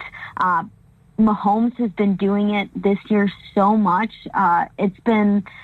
He looks like a young Mahomes out there. It's the first time in a few years where Mahomes has really been using the ground game on his own to extend plays when he sees some green grass to go out and get it. Now, Allen, on the other hand, has not done that as much, but I could see it happen in a game like this where you really have to lean on your best players. That's Patrick Mahomes and Josh Allen for sure. I think the running back game is going to be interesting as well. I mean, the Chiefs have been using Kareem Hunt so much. Pacheco's not playing on Sunday with that knee injury, so I would expect them to use Hunt quite a bit, and I'm really interested to see what the Bills do with their run game, because the Chiefs on defense are really good on the edges in terms of defending the run, but they're not good in between the tackles. The Bills, their offensive line, and James Cook have had success with runs between the tackles this season. So I think that's advantage Bills right there. So I would expect them to take advantage of those spots in Kansas City's defense that aren't as good. Yeah, Josh Allen, his prop line is at 41.5 rushing yards up on DraftKings right now. Patrick Mahomes, 28.5 rushing yards up on DK. Just feels like both of these quarterbacks go over in this marquee matchup, as they tend to do. One final thing, Maddie, when you look at the Kansas City Chiefs, as it's scary seeing them at full strength, right? Let's be honest. And I know Pacheco is going to be out, but when you get Rashee Rice back, and he immediately solidifies himself as a wide receiver one. Hollywood Brown still contributing, scoring touchdowns, right? You have Xavier Worthy, the speed threat. Tyquan Thornton's kind of seemed like the odd man out, even though he is a speed threat as well. And then, of course, you have Travis Kelce, who had a monster game last week there with Patrick Mahomes. Who do the Bills look to take away first in this offense? Yeah. It's like pick your poison, right? What do you want to do here? How do you feel like you can match up? And that's the tough thing going up against a Chiefs offense is you usually don't have the manpower on defense to be able to match up and play good man defense. So you get a lot of teams playing zone or a mix of man and zone. And the Chiefs on offense shred zone defenses. And when they're tested with a good man defense, the Chiefs are not as good on offense. The question is, are the Bills healthy enough to stay with the Chiefs defensively and limit their time of possession, limit their drives, get them off the field on third down? I think they're going to have to try to do that. They've been mixing in more man lately, and I think Harrison really gives you the option to play man defense. Rashee Rice on the field, Patrick Mahomes' stats go up quite a bit when Rashee Rice is on the field. So I would look to take him away right away. I mean, he's had 3 touchdowns in 2 games that he's been back. Xavier Worthy, the same thing. Like Mahomes averages 8.2 yards per pass attempt and a 121 passer rating with Worthy on the field. So I would look to take him away too. But then what's happened is Kelce has gone off the last few weeks because they're taking away Rice and Worthy, and then Kelce eats. It's kind of like a pick your poison. Exactly. Who can you go against? Exactly. Maddie, appreciate the time. Thank you so much, and enjoy the game coming up here tomorrow. Of course, hope it's a good one. It's Cashing Out here on VSiN. Tired of betting on a hunch and coming up short? Stop guessing and start winning with Cappers.ai. Cappers.ai is your new secret weapon. Our advanced AI analysis and simulations dive deep into every game, giving you expert suggestions for point spreads, money lines, and over-unders. We crunch the numbers so you don't have to. But that's not all. Our expected value dashboard shows you the mathematical edge. Cappers.ai scans the odds at major sportsbooks and pinpoints the bets with the highest profit potential. It's not about picking winners. It's about making smart investments. For a limited time, get 50% off your Cappers AI subscription for the football season with code VSiN. Stop leaving money on the table. Let artificial intelligence and positive expected value guide your wagers. Visit cappers.ai/VSiN to claim your 50% discount. That's cappers.ai/VSIN. Cappers.ai. Bet smarter. I'm Ed Evans, CEO of Consumer Cellular. We're dedicated to serving people 50 and up like me. Our needs are different. Big Wireless wants us in an unlimited plan, but if you're not using all that data, you're probably getting used. At Consumer Cellular, we're focused on affordable, reliable plans, including data that suits your needs, not ours. Our plans start at just $20, and you'll get the best customer service in the business. Call 1-888-FREEDOM or visit consumercellular.com/facts. Plans include $5 credit for auto pay and e-billing. See site for additional facts. Confidence is knowing you're ready to handle whatever comes your way. That's what it feels like to take on your workday with Cintas. They make sure your AEDs are up to date, your fire extinguishers are tested and inspected, your floor mats are cleaned and delivered, and your workwear looks good, feels good, and is freshly laundered with a Cintas Apparel Plus program. So are you ready to take on today? Visit Cintas.com and get ready for the workday.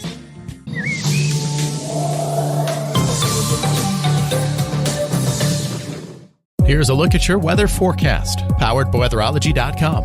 30 tonight under partly cloudy skies, south winds 5 to 10 miles per hour. High of 63 tomorrow. Tomorrow night, lows around 40. Low 60s Monday, turning much warmer on Tuesday with highs in the upper 60s. And that's your forecast. I'm meteorologist Paul Frobley. Currently, it's 38 degrees.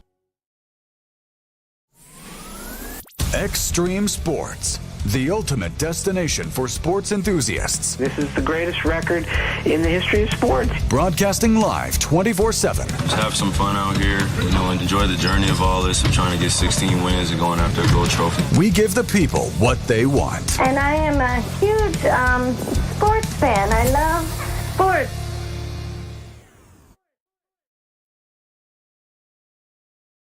Listen to podcasts.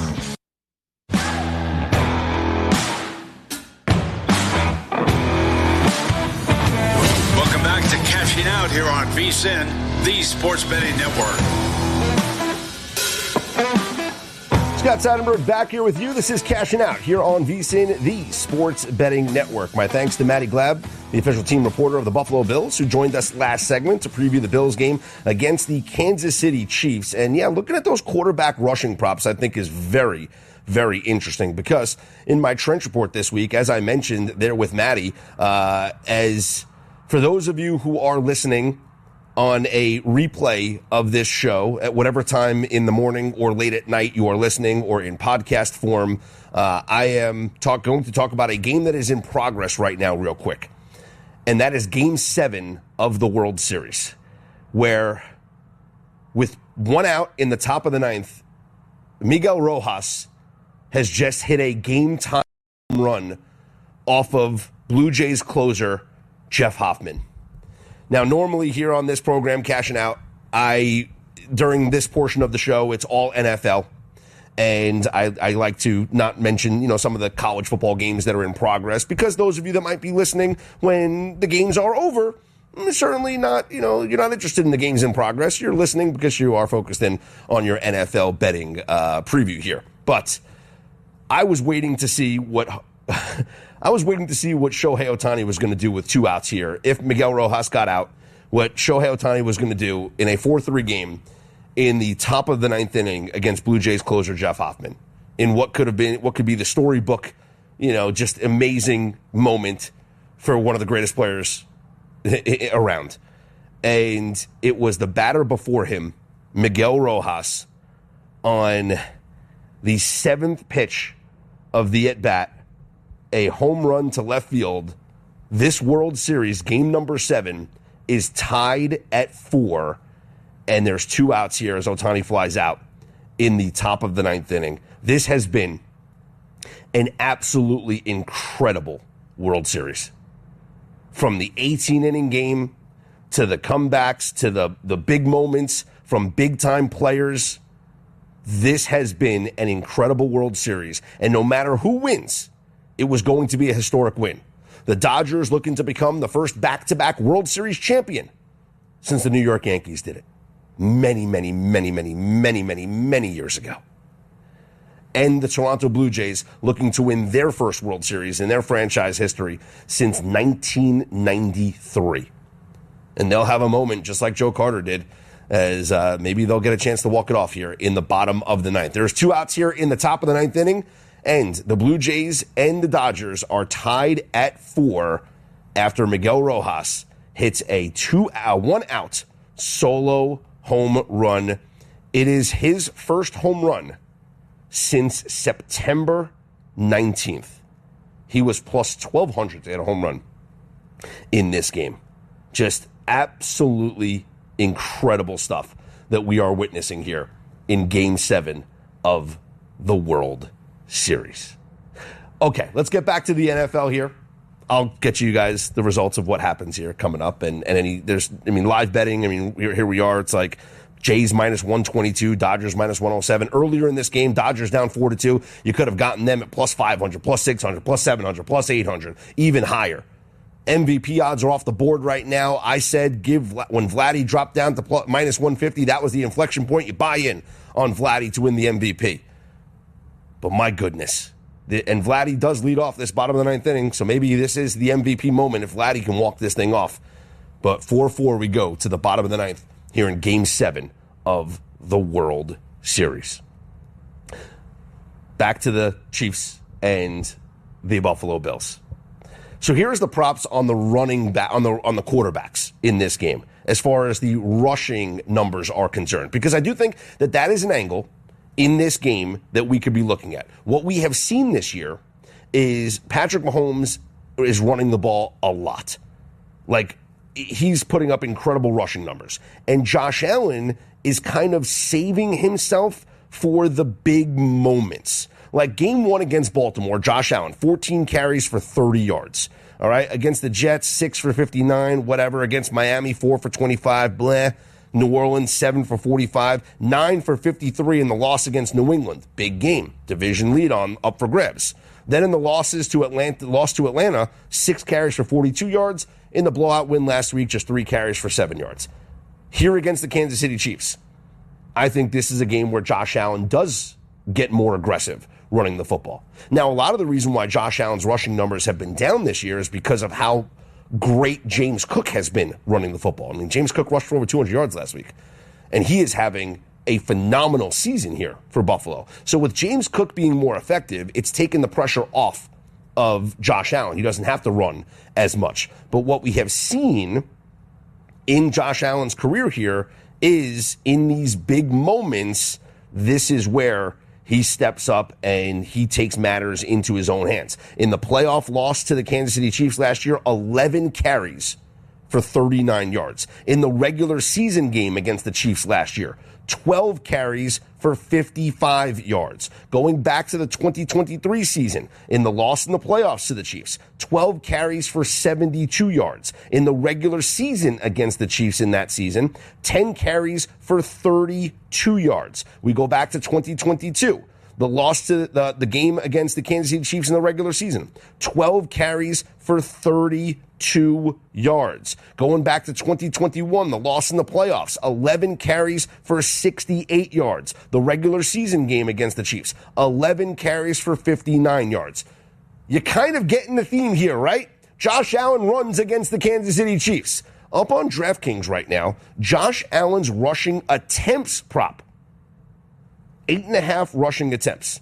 I think he goes over 8.5. We have seen 11, 12, 10, 11, 12 in all of these games against the Kansas City Chiefs. He's going to go over 8.5 rushing attempts. His number is at 41.5 rushing yards. That's a big number, but if there was ever a game in which he can get it, I think it's this game against the Kansas City Chiefs, especially when you consider that this was identified as one of my top rushing mismatches of the week here in my Week 9 Trench Report.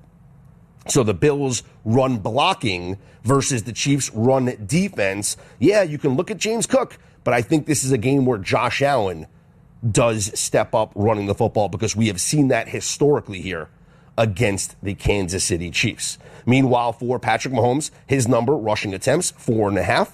His rushing yardage is at 28.5 up on DraftKings right now. And Patrick Mahomes has done a tremendous job of running the football this season. This season, Patrick Mahomes, 6 carries for 57 yards in week number 1. He had 7 carries for 66 yards in the second game against the Eagles. Then a couple of easy victories where 5 carries, 2 yards, 4 carries, 5 yards, 6 for 60 in the loss against Jacksonville, 10 for 32 in the marquee game against Detroit, 4 for 28 against the Raiders in a game where he played, a half? 2.5 quarters? And then 4 for 30 in the game against Washington last week. Mahomes should go over 28.5 rushing yards. He should go over his rushing attempts prop. So I like both of these quarterbacks here to go over their rushing numbers. I really do. I think this is the game that the game script calls for this. Also, the Kansas City Chiefs were identified as one of the top 5 rushing mismatches in my Trench Report this week against the Buffalo Bills running defense.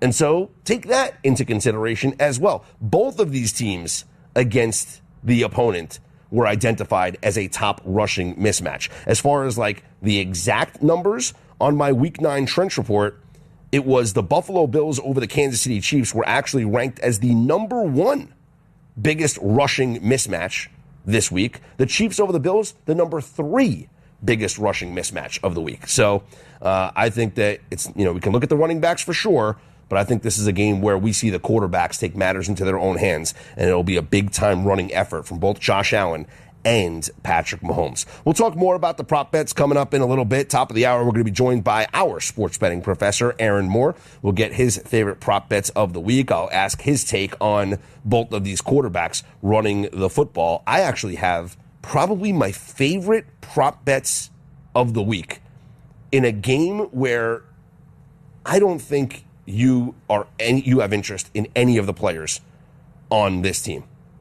But I do think there is a prop angle where we can cash a multitude of bets on this same player. In fact, I might even cook up a same game parlay. We'll tell you about that coming up next. But I want to remind you guys, college basketball tips off on Monday.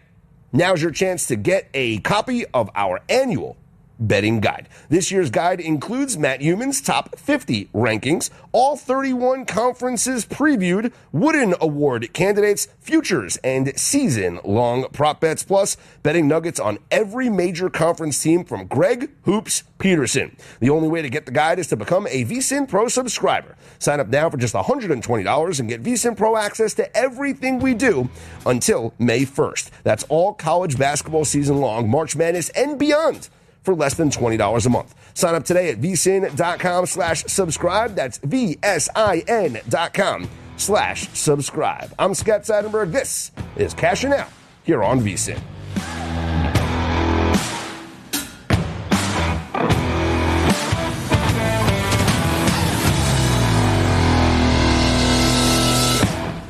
Actual price will depend on product and subscription plan. Featured products are compounded drug products, which the FDA does not approve or verify for safety, effectiveness, or quality. Prescription products require an online consultation with a healthcare provider who will determine if appropriate. See website for details, restrictions, and important safety information. Want a boost in and out of the bedroom? Hims has you covered. Introducing a new 2-in-1 approach to level up your game. Tadalafil for better bedroom performance and zinc for testosterone support. Turn things all the way up and find affordable treatment options at up to 95% less than brand names at hims.com/joy. That's hims.com/joy. Wesley Financial Group is not a law firm, and Chuck McDowell, definitely not an attorney.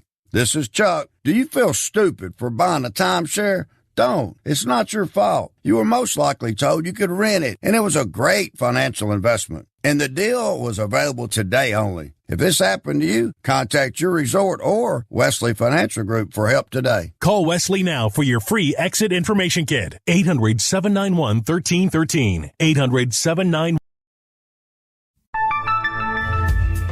If one of the things running through your mind as a business owner is the recurring worry of possible cyber attacks, you can let out a sigh of relief. Hamilton Business Technologies has you covered. As the official business IT partner of the Huskers, we offer real-time threat monitoring, advanced security protocols, and more to keep your data safe from harm. We care about the success of Nebraska businesses and communities like yours. Learn how we can help you at hamiltonisbusiness.com.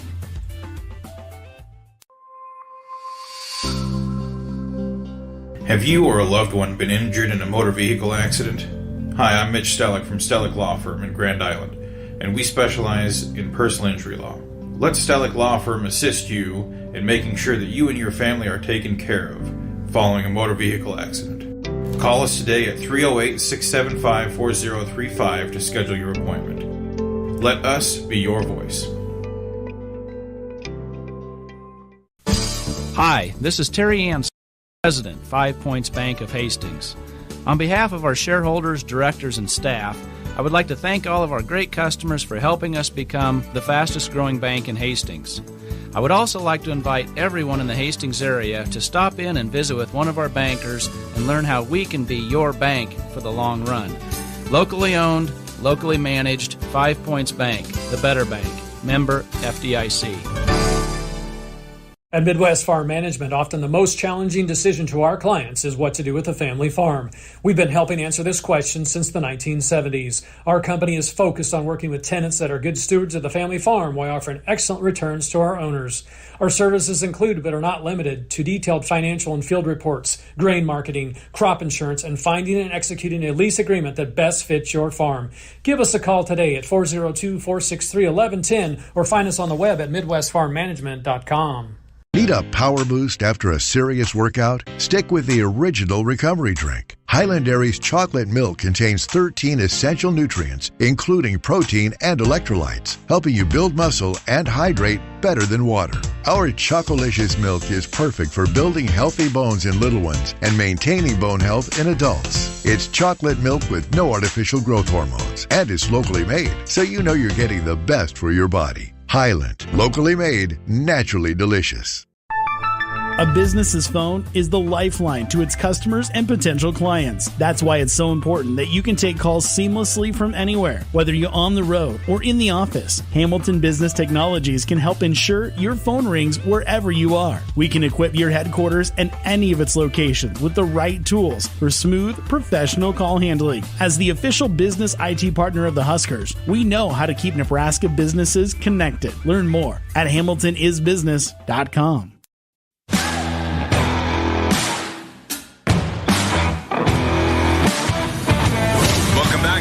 Out here on VSiN, the Sports Betting Network. Scott Seidenberg back here with you. This is Cashing Out here on VSiN, the Sports Betting Network. Always on Twitter at Scott's On Air and at VSiN Live. I teased you last segment talking about a prop bet or multiple prop bets on a player that, well, he's on a team that you probably have no interest in betting on in this game coming up here on Week 9 NFL Sunday. And the game I'm going to look at is between the Los Angeles Rams and the New Orleans Saints. The Rams are 14-point favorites over the New Orleans Saints, and the Saints will be starting Tyler Shuck at quarterback as he's going to take over for the remainder of the season in place of Spencer Rattler. And I think that is the right move here for the New Orleans Saints. They need to figure out what they have moving forward in Tyler Shuck before they decide what they're going to do this offseason in the NFL draft, and which quarterback they're going to take at the top of the draft, as the Saints will be in the running for the worst record in the NFL. So they need to see what Tyler Shuck can do. They invested the draft pick in him this year. Got to see how the kid plays. Now, it's a tall order going up against a Rams team coming off a bye, a Rams team that is the top selection in the Circa Survivor. You're going on the road, and you're 14-point underdogs. But there is a specific player in this game that I want to target in the prop betting markets. And there's multiple bets that I am going to be placing on this said player. The first bet is going to be his over 3.5 receptions. The second bet is going to be on his over 35.5 rushing yards. And the third bet, and this is the fun little sprinkle, plus 500 anytime touchdown. And that player is Saints tight end Juwan Johnson. Now you're saying, Scott, why Juwan Johnson? Like, do the Rams have a difficult time defending tight ends? Is this like scheme based here? Do you think that, well, game script, they're down 2 touchdowns, they're going to be throwing the ball a lot, and maybe the tight end's the guy that's going to get open, so maybe that's a fun, cute little way to play this prop? No, all that's relevant. Like, cool, I'm cool. That could mean something, but to me, this is. They say the old adage is the tight end is the backup quarterback's best friend, or a young quarterback's best friend is the tight end, right? Because that's the bailout throw, the check down throw, the short, high percentage throws. The tight end is a young quarterback's best friend. But in this case, he literally is. Tyler Shuck and Juwan Johnson were teammates back in Oregon years ago. And their relationship, as described by both players, is a big brother, little brother relationship.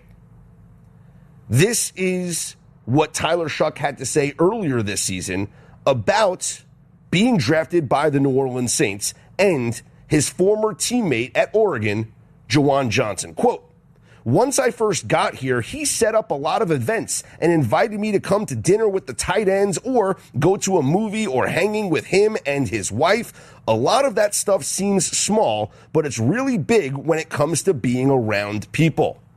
The other quote from Tyler Shuck in training camp this year when talking about his relationship with his former Oregon Ducks teammate, Juwan Johnson. Quote, "Juwan's my guy.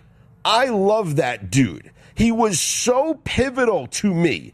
He had such a huge impact on me," end quote.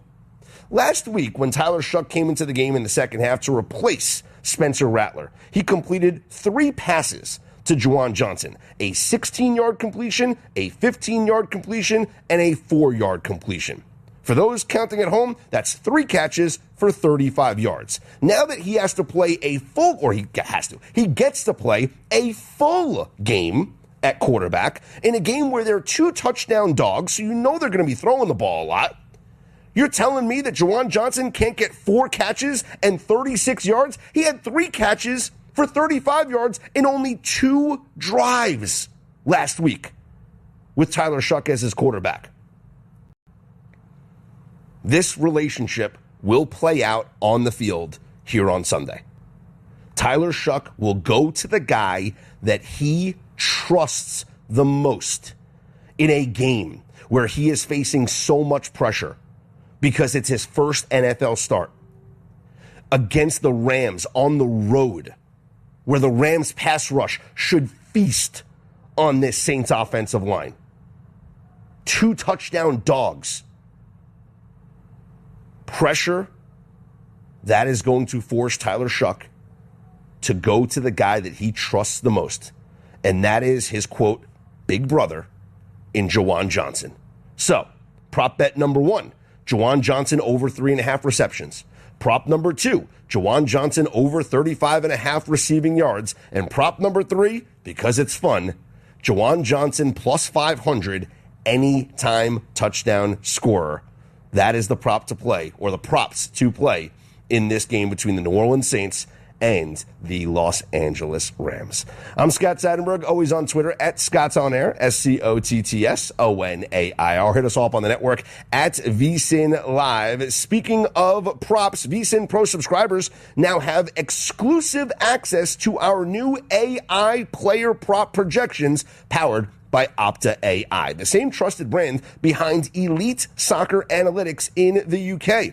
And you're going to get data-driven projections for quarterbacks, wide receivers, running backs, and you're going to compare those projections to the DraftKings lines, and that's going to help you find all the value here.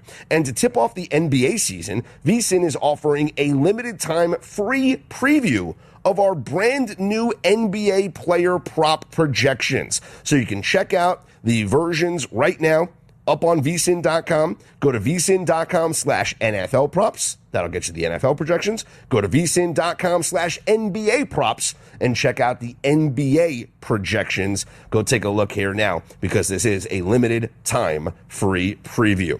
Our sports betting professor, Aaron Moore, will join me at the top of the hour. We'll get his favorite prop bets here for Week 9 Sunday in the NFL as we try to capitalize here on the prop markets, where I do think that's where the edges can be found nowadays in the NFL. I was talking with Aaron actually earlier this week about how the sports books are getting sharper. Like, these lines are getting sharper and sharper. And you have a situation where it's getting harder to beat these books. I'll just be honest. Now, I know there's weeks like last week where all the favorites win. Right? All the favorites win. The games go over, sure. But the books are getting sharper with more information, with the widespread legalization of gambling, all the content that's out there. These sports books are getting sharper. I do think, and most would agree, that the advantages can be found in the prop markets, where most of the time those lines are set by computer projections, by the computer algorithms that are just going off of the recent performances for these players. And the way that we can find advantages in the prop market is to look for the storylines or the hidden stuff that's not just in the box score. Because anybody can come out here and say, you know what, Juwan Jennings over 35.5 receiving yards because this guy, he went over in 4 of his last 5 games. Or Juwan Jennings under 35.5 receiving yards because he went under in 5 of his last 6 games. Anybody can do that. But that's the information that these lines are based off of. I'm telling you right now, the computer and the sports books are not projecting Jawan Jennings to go over his yardage prop because of his relationship with Tyler Shough. That's an angle where we as bettors can take advantage of the prop market. Or a situation like we could see with the Detroit Lions this week, where their offensive coordinator comes out and talks about how the team has been failing wide receiver Jameson Williams. I have to talk about what is going on here in the World Series because there is so much drama right now in game number 7. Again, apologies for those who are listening on the replay and getting ready for your NFL Week 9 Sunday. But we are in extra innings now of game 7 of the World Series. And the Blue Jays just had the bases loaded with a chance to win the World Series. The Dodgers got an incredible defensive play and force out at home plate where it was Varsho grounded out to Kirk. No, Varsho grounded out, and it was an incredible play. Get the runner out at home. They reviewed it. Foot was on the plate by the catcher. And then Ernie Clement, with 2 outs, just flied out to deep center field where the fielders essentially collided in the outfield here for the Dodgers. I thought that ball was going to be dropped because of the fielders colliding. It does wind up getting caught for the out, and we head to the top of the 10th inning here, extra innings in Game 7 of the World Series. It's incredible. I'm Scott Seidenberg. It's Cashing Out here on VSiN, the Sports Betting Network.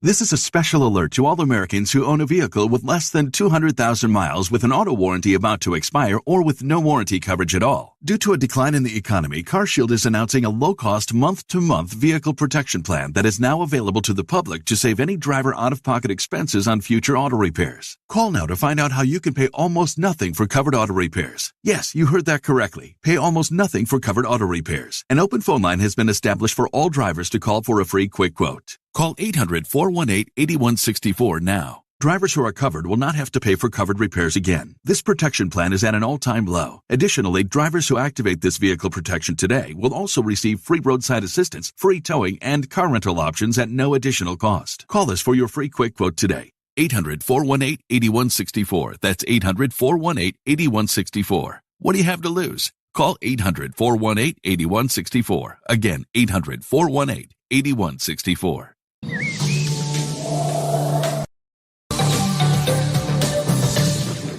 Here's a look at your weather forecast, powered by weatherology.com. 30 tonight under partly cloudy skies, south winds 5 to 10 miles per hour. High of 63 tomorrow. Tomorrow night, lows around 40. Low 60s Monday, turning much warmer on Tuesday with highs in the upper 60s. And that's your forecast. I'm meteorologist Paul Trombley. Currently, it's 38 degrees. You're locked in to Extreme Sports. Olivares now hits a line drive to deep left field. Ward is back to the wall. Granny time! There's Doncic wheeling inside in traffic and got it to go. Got it, the foul. The home of 24/7 Sports Talk. Nothing but pure sports action.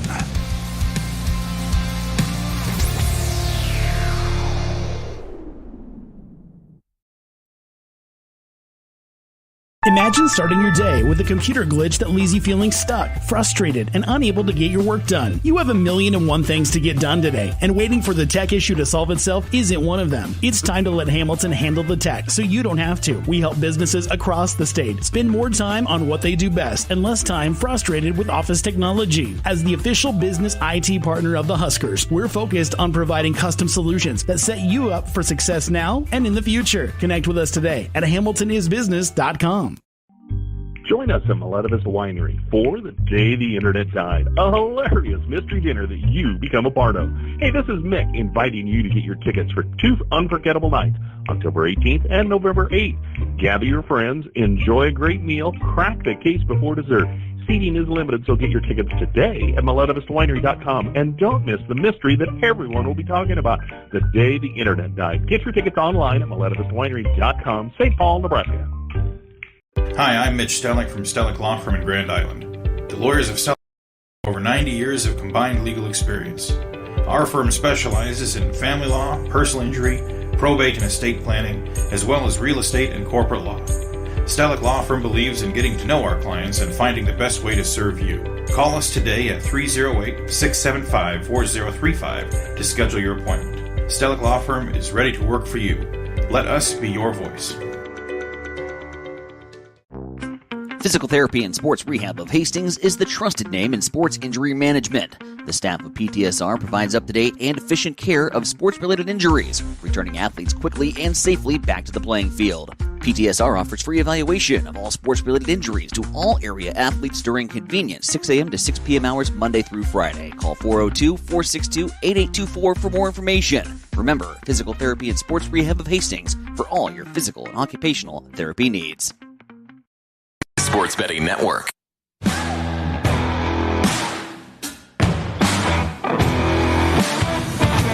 Welcome back to Cashing Out here on VSiN, the Sports Betting Network. Scott Seidenberg back here with you. This is Cashing Out here on VSiN, the Sports Betting Network. Always on Twitter at ScottsOnAir, ScottsOnAir. We are in extra innings here in Game 7 of the World Series, so apologies if you are listening on the replay and maybe you already know what happened here in the World Series, but we are definitely helping out the live audience right now in progress as we are in the top of the 10th inning in Game 7 of the World Series. How did we get here? Well, with one out in the top of the 9th inning and Blue Jays closer Jeff Hoffman in the game, Miguel Rojas batting in the 9th spot ahead of Shohei Ohtani. So Ohtani looming on deck. Miguel Rojas hit a game-tying solo home run off of Jeff Hoffman to tie the game at 4. The Blue Jays did threaten in the bottom of the 9th. Yoshinobu Yamamoto gets out of a jam there in the bottom of the 9th. So Yamamoto, the Game 6 pitcher, in here in the bottom of the 9th and did get out of the jam there. Dodgers now batting in the top of the 10th inning. We will keep you updated on this situation. I know that there's been some questions about maybe Ohtani coming back into the game to pitch, and I don't think that is allowed. As part of the Ohtani rules, he can, let's see, the Ohtani rule allows him or any other two-way player to start the game as a pitcher, be removed for a reliever while remaining the team's designated hitter, then return later to the game as a reliever, forfeiting the team's DH spot. So that's interesting. He can continue. So the Ohtani rule was put into place where you can, and it was for one player. It was for Shohei Ohtani, right? Where he could come, he can start the game, and then when he leaves as the pitcher, serve as the designated hitter. But Ohtani's never come in relief, so we haven't had a moment here with the relief, him as a relief pitcher. Now this is the situation here. If the DH is replaced, they lose Ohtani in the lineup. That's what it is. So I guess technically Ohtani could come back to pitch, but then they lose, he can't bat. So you got to play it accordingly. If you do that, you lose Ohtani's bat, man, that is going to be unbelievable if Dave Roberts would even go to that. But why would you? Unless it's a situation where Ohtani just batted, you have a couple of innings before his spot in the lineup comes up again, and you think he's more valuable to you on the mound coming back in. But then it's such a dangerous spot because that would mean he would just never do it. It would never happen. The guy started the game as the pitcher, got warmed up, did all that stuff, and then comes out, cools off, stays as the hitter. Then what? You got to send him back out to revamp up his arm. Like, that's how injuries happen, right? So it would never be the case. So just unbelievable stuff of what's going on here in Game 7 of the World Series as we play here in the top of the 10th inning right now. The MVP markets has been off the board forever. And now it's your guess is as good as mine. Who's going to win this World Series MVP? I still think if the Blue Jays win, it's going to be Vladdy because he was the favorite, the overwhelming favorite, like coming into this game, the overwhelming favorite throughout the game. Trey Savage did come in relief, and he immediately shot up to become the second favorite. It was at that moment where I said, we've gone too far. Vladdy was down to minus 150 to be the MVP. That was the point to buy in on Vladimir Guerrero to win the MVP. Because also, it's not just about the hitting, which he has not hit well in this game. But defensively, he has had several key moments in this World Series. And including in this game. Key double play on Freddie Freeman earlier, in the clutch innings there. So his defense is going to be another reason why he wins the MVP should the Blue Jays win this thing. Now, for the Dodgers, Ohtani's been the favorite. And he did not have a good game on the mound pitching. 3 runs in 2 1/3 innings. He did not have a good game pitching earlier in this series. I think the pitching woes are going to take away from Ohtani's resume here to win MVP. Now, he does have 2 hits in this game. He is 2 for 4 in this game. So he has done well hitting so far in this game, even though he had a slump over the last couple of games. So I get it, Ohtani, slight favorites, all right. Selfishly, as someone who has a Yamamoto ticket, maybe Yamamoto coming in and pitching and getting the outs there in the bottom of the 9th is enough to pair with his starts earlier and the great starts that he has had in this series. Maybe Yamamoto's got a shot here. But let's see how this plays out and who becomes the hero. I mean, it's certainly wide open, but we don't have a market right now because it is completely off the board here in extra innings. This could come down to a situation where the person that wins MVP is like the person that comes up with the big hit here late in the game. Like, watch Miguel Rojas get another hit and be the World Series MVP because he's, goes 3 for 5 with the big game-winning hit here. Like he's the MVP. The guy hadn't had a hit in a month and has a big-time Game 7, and they award him with the World Series MVP. I mean, stranger things have happened, right? So I do think that this is just wide open right now. Sir Anthony Dominguez is pitching, and Andy Pages is at the plate. Pages made the catch there in the bottom of the 9th to close out the game where he essentially collided with the other fielder there for the Dodgers in Kike Hernandez. I thought that was going to be a bad situation there in center field, but it wasn't. So Pages is batting now, Kike on deck, and then Miguel Rojas, and then the top of the lineup, of course, with Ohtani. But there's 1 out, bases loaded for the Dodgers here in the top of the 10th, Game 7 of the World Series. In fact, you want to talk about live odds fluctuating over the course? The Dodgers minus 500 on the live odds right now. Why? Well, that just goes to the whole run expectancy matrix. Like, how many runs do you score with bases loaded and 1 out? You are expected to score multiple runs here, or at least 1 run here, because you can get a run without getting an out. But then again, the Blue Jays, just in the bottom of the 9th, had bases loaded and 1 out, and they got the force out at home and then a fly out to center field, so they didn't score any runs. Regardless of who wins, I tweeted this out earlier. You guys can follow me at Scott's On Air. This is an incredible World Series, an all-time great World Series. And it looks like the same situation has just unfolded here, I think. Is that an out or a run? I think the Dodgers, let's see what just happened here. It looks like the force out at home plate, it looks like. So the same situation that just happened for the Blue Jays in the bottom of the 9th has happened for the Dodgers here in the top of the 10th. A ground out with the bases loaded, the force out at home, and so there's now 2 outs with the bases loaded. Honestly, they need to show this World Series to any little league team that is just learning the game, because this World Series has been a defensive clinic. Maybe not base running. We could talk about Barger and the mistake he made in Game 6. But this World Series has been a defensive clinic. Both of these teams have just played incredible defense throughout the course of this World Series. The multiple double plays, the great plays, the heads-up plays. We can look at the Game 6, 9th inning.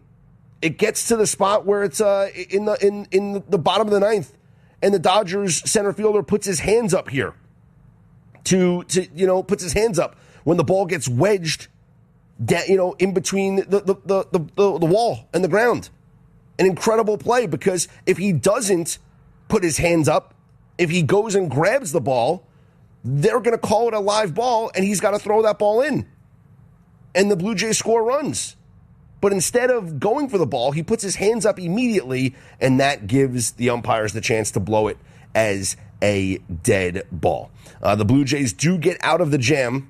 Terrible footwork around first base by Sir Anthony Dominguez, but it doesn't matter, as we will head to the bottom of the 10th inning in Toronto, as we are tied at 4, Game 7 of the World Series. It is a great time of the year, guys. I mean, we have an all-time great World Series Game 7, an all-time great World Series in general. NFL is in week number 9. College football is in week number 10. Conference standings and the college football playoff implications with every single one of these games. And oh, by the way, NBA and NHL in full swing right now. So this is the best time of the year to be a sports bettor, and it's the best time of the year to join VSiN Pro. With the Sports Equinox Special, you can get full VSiN Pro access through May 1st for only $120. That's less than $20 a month. And you'll get daily best bets from our hosts and guests, DraftKings, Circa, and Bracco betting splits updated every 5 minutes, AI-driven prop projections and matchup tools, and 24/7 video and on-demand replays on the VSiN Watch app. Plus, full coverage of the NFL and college football seasons, NBA and NHL regular seasons, March Madness, the NFL Draft, and the Masters. So don't wait. This limited time offer will not last. Go to vsin.com/subscribe today. That's VSIN.com/subscribe. We head to the bottom of the 10th inning in Game 7 of the World Series, and right now the Toronto Blue Jays on the live line, -130 favorites to win the World Series. We'll get back into the NFL props coming up next with our professor, Aaron Moore. I'm Scott Seidenberg. This is Cashing Out here on VSiN, the Sports Betting Network.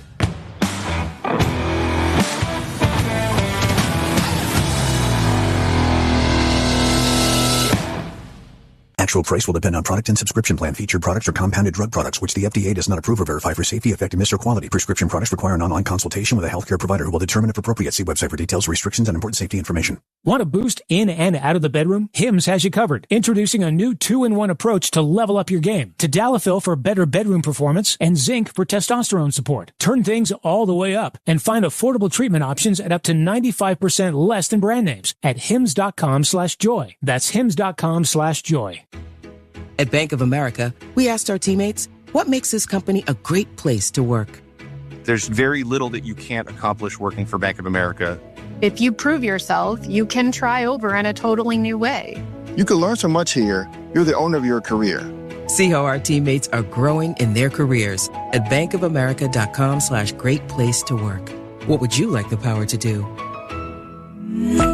Bank of America, proud to be an equal opportunity. Rev up your...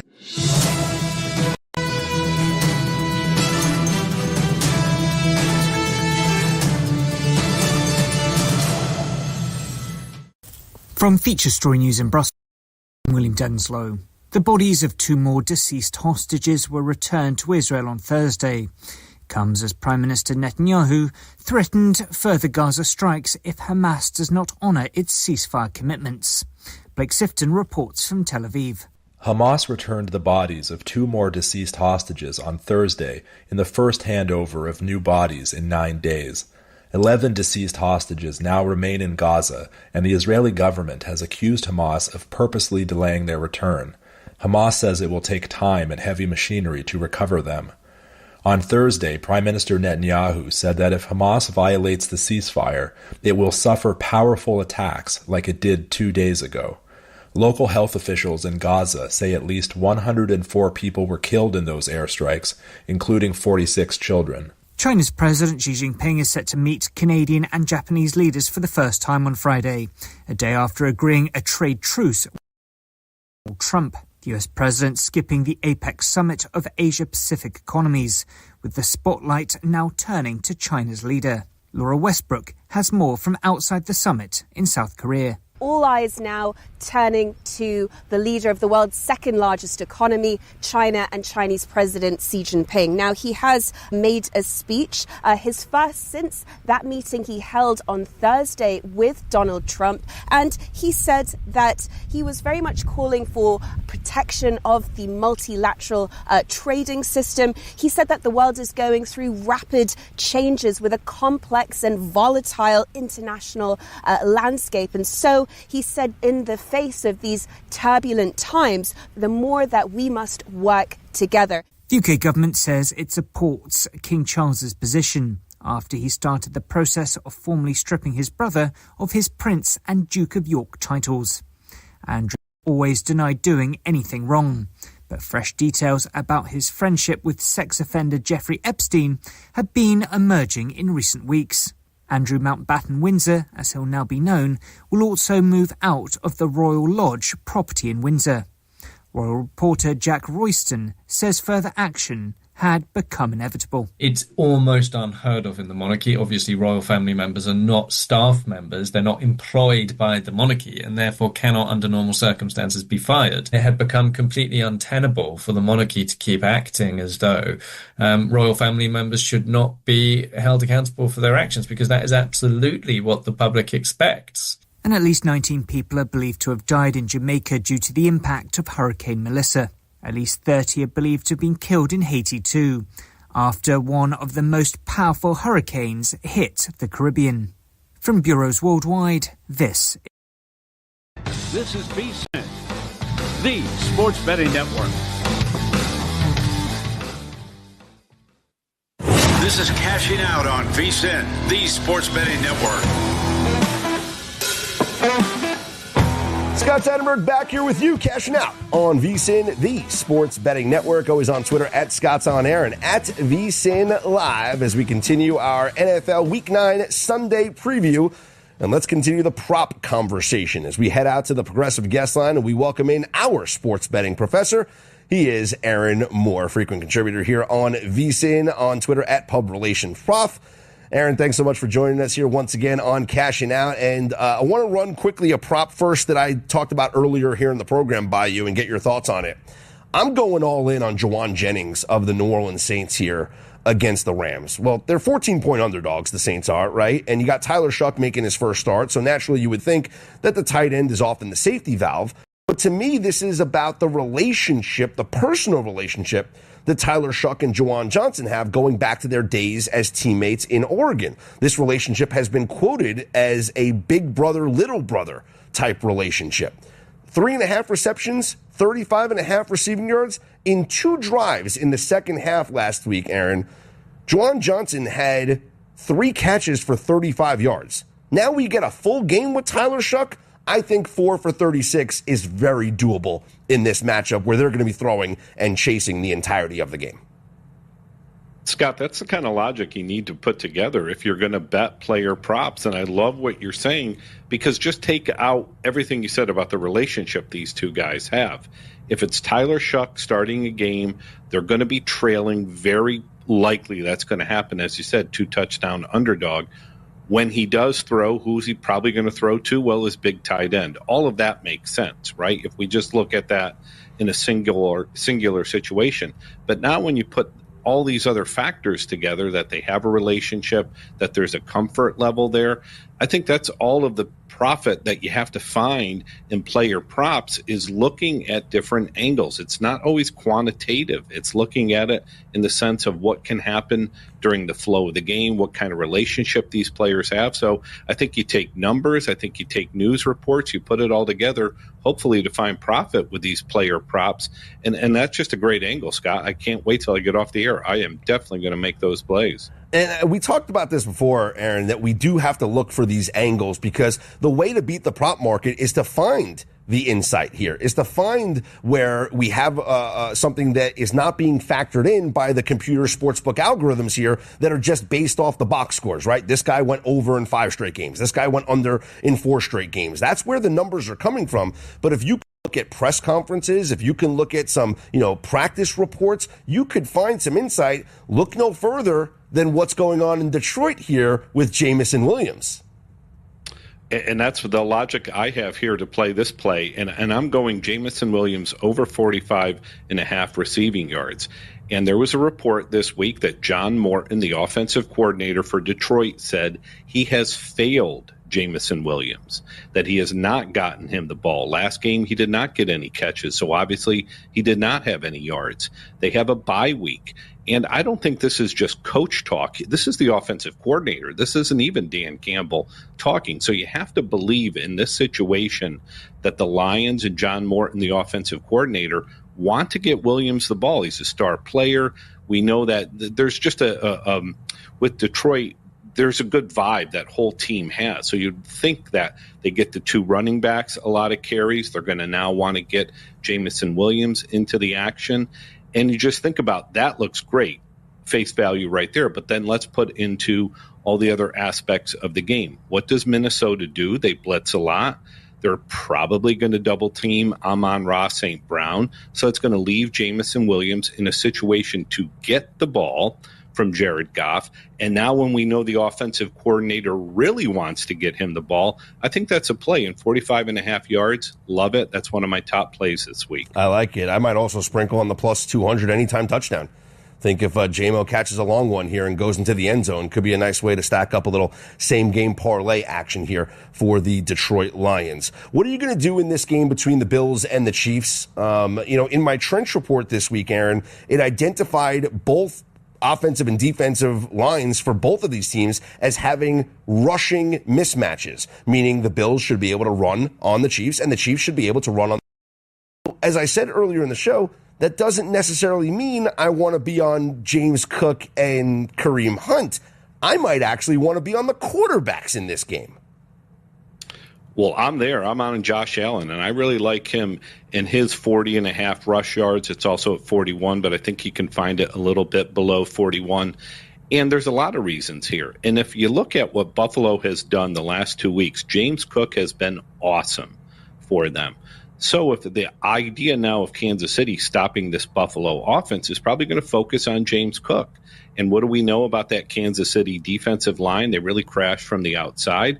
I think that gives Josh Allen the ability to run. And the 40.5 rush yards, he's gone over that 4 of his 7 games. It's a big number, but it's not a Josh Allen big number. And if you look at that, when these two teams play, these two rivals play in Buffalo, Josh Allen at home has gone over that total rushing on the turf. So I think if you look at what Kansas City and Buffalo are going to do, it's going to be a great game. It's got to be in the hands of Mahomes and Allen each possession. And I think just the last game that Cook had where he had 200 yards rushing, he clearly is that big part of that offense now for Buffalo. So if Kansas City is going to try to stop the first option, it's going to be Cook. So give me Allen if he's rushing. He's moving the ball in terms of getting past those defensive ends, as I said, with Kansas City. So I do think it will be a rushing game. If they stop James Cook, I think that really looks good for Josh Allen's prop total over. Yeah, I think the way that I was looking also at the as we have some breaking news here, Aaron, as for those who are listening on the replay might have already known this, but we are in extra innings in Game 7 of the World Series, and the Dodgers have just taken a lead over the Toronto Blue Jays thanks to a Will Smith solo home run off of Shane Bieber in the top of the 11th inning. The Dodgers with a 5-4 lead here over the Toronto Blue Jays. You know, Will Smith is a big factor here because a player named Will Smith has won the World Series for the last, I think it's 4 straight years now. Whether it's Will Smith on the Dodgers or there was another Will Smith on the Astros, there was a Will Smith on the Texas Rangers. So it's a player named Will Smith has won the World Series here, not from West Philly, but from LA right now. 5-4 Dodgers lead here in the top of the 11th inning. Aaron Moore, our sports betting professor, joins me, Scott Seidenberg, here on the Progressive Guest Line. It's Cashing Out on VSiN, the sports betting network. I was looking at Josh Allen's attempts. It was at 8.5, Aaron, because you mentioned before his history here against the Kansas City Chiefs. If you look at all the matchups that they've played, regular season and postseason, Josh Allen's rushing attempts are like 10, 11, 12 in all of these games. I feel like 8.5 is a low number, even though he's not running a lot this year. 8.5 is a low number because of this matchup. Yeah, and you talk about, well, it's teams going against each other. The quarterbacks aren't playing each other. I don't necessarily think that's the situation here. These are two MVP guys going at each other when each team obviously has the ball. And I think Josh Allen is just going to be able to lead this Buffalo offense. And the 8.5 rushes, certainly that just is in the flow of the offense. That's another thing we talk about, Scott, with looking at props is how is the whole team playing in 8.5 rushes with Josh Allen, expected to be obviously the focal point of what they're going to do on offense with James Cook. I'll take that 8.5. I think that really does make sense. Let's talk about some other players here that you are interested in Week 9 NFL Sunday. The Chargers, an interesting game coming up here as they are some sizable favorites against the worst team maybe in the NFL in the Tennessee Titans. We're going to go with some Chargers players here in this game. So sticking to that theme of rushing attempts, I'm taking Kamani Vidal over 16.5 rush attempts. And you look at, obviously, the Chargers should be in a position to lead in this game, so you're going to expect their top running back to get a lot of carries. Well, also Hassan Haskins, their backup running back, he's not going to play. So it's going to be more chances for Vidal here. And if you look at Tennessee, maybe two of their best players, Jeffrey Simmons and Arden Keys, they're not playing. So when Los Angeles has the ball in these situations, it's going to be Vidal. They really don't have any other rushing options. Jarrett Patterson is going to be in the backfield for the Chargers, 16.5 rushing yards. And if you look at 16.5 rush attempts, Vidal had 23 carries against Minnesota. And I think the correlation there is the Chargers were beating Minnesota from the beginning. And if they're going to rush and they're going to take that time off the clock, if they are winning on the road, I think 16.5, give me those 17 rushes. I really do think Vidal hits on that one. One final thing before I let you go here, Aaron. When you look at these games that are very heavy one-sided lines, like the Packers, almost 2-touchdown favorites here, the Rams, 2-touchdown favorites, could you find value in the backup running backs? Because maybe in the fourth quarter, Josh Jacobs, he's already banged up, but maybe Josh Jacobs doesn't get a lot of touches in the fourth quarter. Maybe Kyren Williams doesn't get a lot of touches in the fourth quarter. Would you be intrigued by Emmanuel Wilson and Blake Corum props in those games? Definitely Blake Corum, because he really does have that power aspect for the Rams. If they're leading, they want to take some time off the clock, be safe with the ball. Absolutely with Blake Corum. And I think that does relate to this Chargers bet as well with Vidal. They don't have a backup running back. So if they are up by 2 touchdowns, it's still going to be the starter. But what you're saying in these other games where it's 10-plus points in the spread, yeah, you have to look at the backup running back. Maybe he gets carries in the first half and the second half, because if they're leading, they're going to try to take that time off the clock, rush the ball. There you go. Yeah, I think I'm going to take a swing on both of those players. I think Corum was at like 30.5 yards. Wilson's like 28. I might take a shot at both of those guys. He is Aaron Moore, our sports betting professor. Always appreciate the time, Aaron. Good luck with all your bets coming up here tomorrow. Thanks, Scott. Good luck to you. I'm Scott Seidenberg. It's Cashing Out here on VSiN.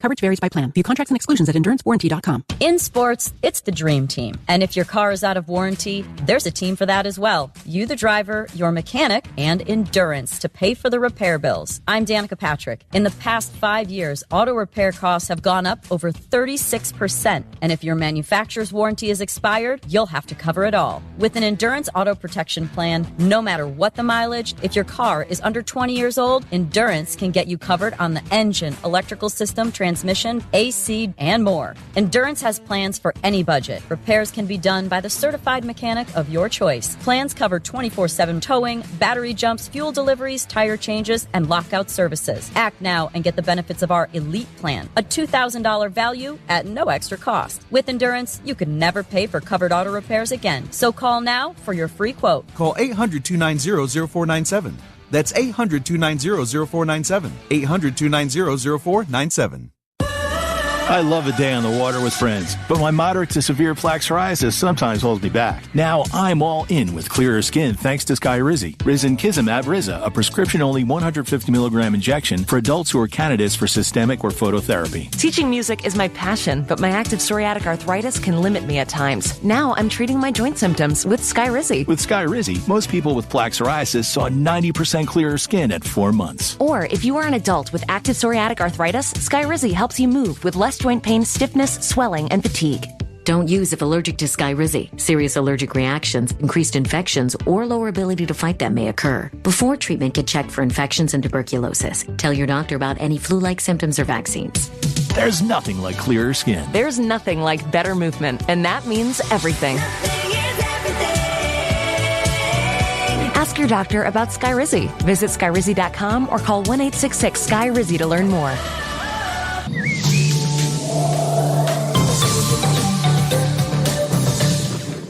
Here's a look at your weather forecast, powered by weatherology.com. 30 tonight under partly cloudy skies, south winds 5 to 10 miles per hour. Tomorrow, high temperatures reach up to 63. Clear skies tomorrow night, 40. Low 60s Monday, much warmer on Tuesday with highs in the upper 60s. And that's your forecast. I'm meteorologist Paul Trombley. Currently, it's 37 degrees.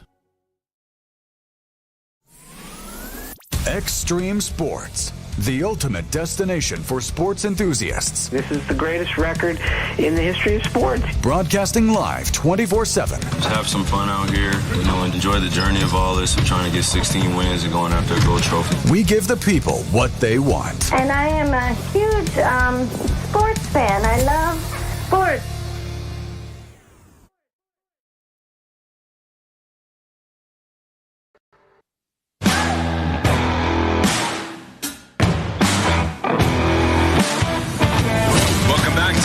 Out here on VSiN, the Sports Betting Network. Well, the Yoshinobu Yamamoto MVP dream is absolutely alive right now. Dodgers with a 5-4 lead in the bottom of the 11th inning here in Game 7 of the World Series, and Yamamoto is still in the game pitching here to the Toronto Blue Jays. The Jays do have a runner on third, though, so the tying run is on third with one out here in the bottom of the 11th inning. But if Yamamoto closes this thing out, he will get credit for the victory here, and he'll have over 2 innings of work in this game without allowing a run if he doesn't allow a run here. And then you go back to the Game 6 performance yesterday, 6 innings, only 1 run allowed with the 6 strikeouts. Then you go back to the complete game earlier in the series, the 9 innings, 1 run on 4 hits with 8 strikeouts. He's going to win the MVP, not Ohtani. The Yamamoto MVP dream is going to happen. We're going to cash this thing if he is able to hold off here, the Toronto Blue Jays. But it is 5-4. The Dodgers have that lead because of Will Smith's solo home run in the top of the 11th inning. And it is a walk here.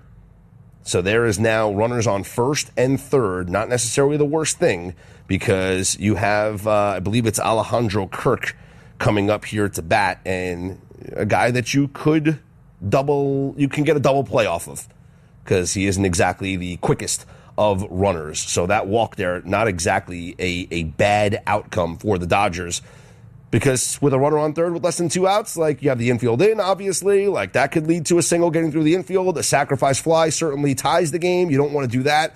The walk is not necessarily a bad thing here. You can certainly get Kirk to ground into a double play. As I mentioned, he is not exactly the quickest of runners. So not a bad outcome there for Yamamoto, who I'm so fascinated by this MVP market because it has fluctuated here as this series has progressed.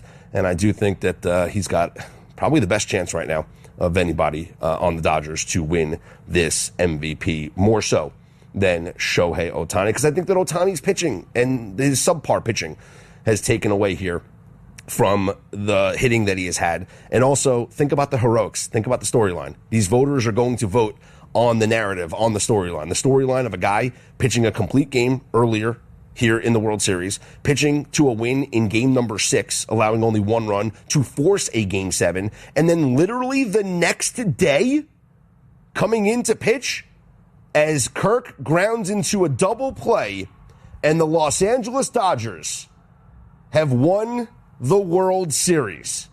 Back-to-back World Series champions for the first time since the New York Yankees did it, going all the way back to 2000. Congratulations to the Los Angeles Dodgers. You see the crowd there here inside the Circa Sportsbook. The Dodgers, a 5-4 win in 11 innings over the Toronto Blue Jays, have won back-to-back World Series. Some would call this the greatest World Series ever, and it could very well become the greatest World Series ever. We had 18 innings earlier in this series. We had comebacks. We had more extra innings drama. We had the Dodgers down 3-2, going to Toronto, winning both Game 6 and Game 7 on the road. We had Yoshinobu Yamamoto pitch a complete game in Game 2 of this series, pitch to a 6-inning victory in Game 6, and on no rest, volunteering to pitch and giving you almost 3 innings of relief, picking up the win and closing the door when the Blue Jays had the tying run at third with only 1 out here in the World Series. Now this isn't the moment to be critical, and we can go back and look at countless moments throughout all of these games to nitpick multiple situations that could have gone differently if you are the manager or whatnot. But if anything, guys, I am consistent, okay? Major League Baseball teams need to stop bunting. The Blue Jays had a runner on second here thanks to the Vlad Guerrero double to lead off the inning. A runner on second with nobody out. At that point, I want to ask you guys a question. If you are the Dodgers, okay, you are pitching now to, Isaiah Kiner-Falefa, who doesn't matter who the batter is. But you have the tying run is on second base with nobody out. What do you want the batter to do? Do you want the batter to get a hit? A single ties the game. Do you want the batter to hit a home run? Home run wins the game. Or do you want the batter to get out? And whatever happens on the base paths, who cares? Because at that moment in the game, the runner doesn't mean anything to you unless you get outs. And so by giving away an out, you help the Dodgers. Why? Because it plays out exactly how it plays out. Now there's 1 out and a runner on third. And the Dodgers are either going to intentionally walk the batter to set up a double play, or they're just going to pitch around the batter, which they did, and it sets up a double play. And guess what? The next batter, who's a slower runner, perfect scenario, hits into a double play. If you're Dave Roberts, if you are the Dodgers manager, and you're sitting in that Dodger dugout, and you're mapping things out, because as a Major League Baseball manager, it's like a game of chess. You have to be thinking multiple moves ahead, right? You have to be thinking about what comes next. And then not only what comes next, what comes after that. And so Dave Roberts is playing the scenarios in his head. If this batter bunts and there's 1 out and a runner on third, we're going to have to then walk Barger, and then we can get Kirk, a slow runner, to ground into a double play. That's how we're going to attack this inning. Whereas if you let the batter hit Maybe you pinch hit for Kiner Falefa, maybe you don't, but you let him hit. What's the worst case scenario? He strikes out.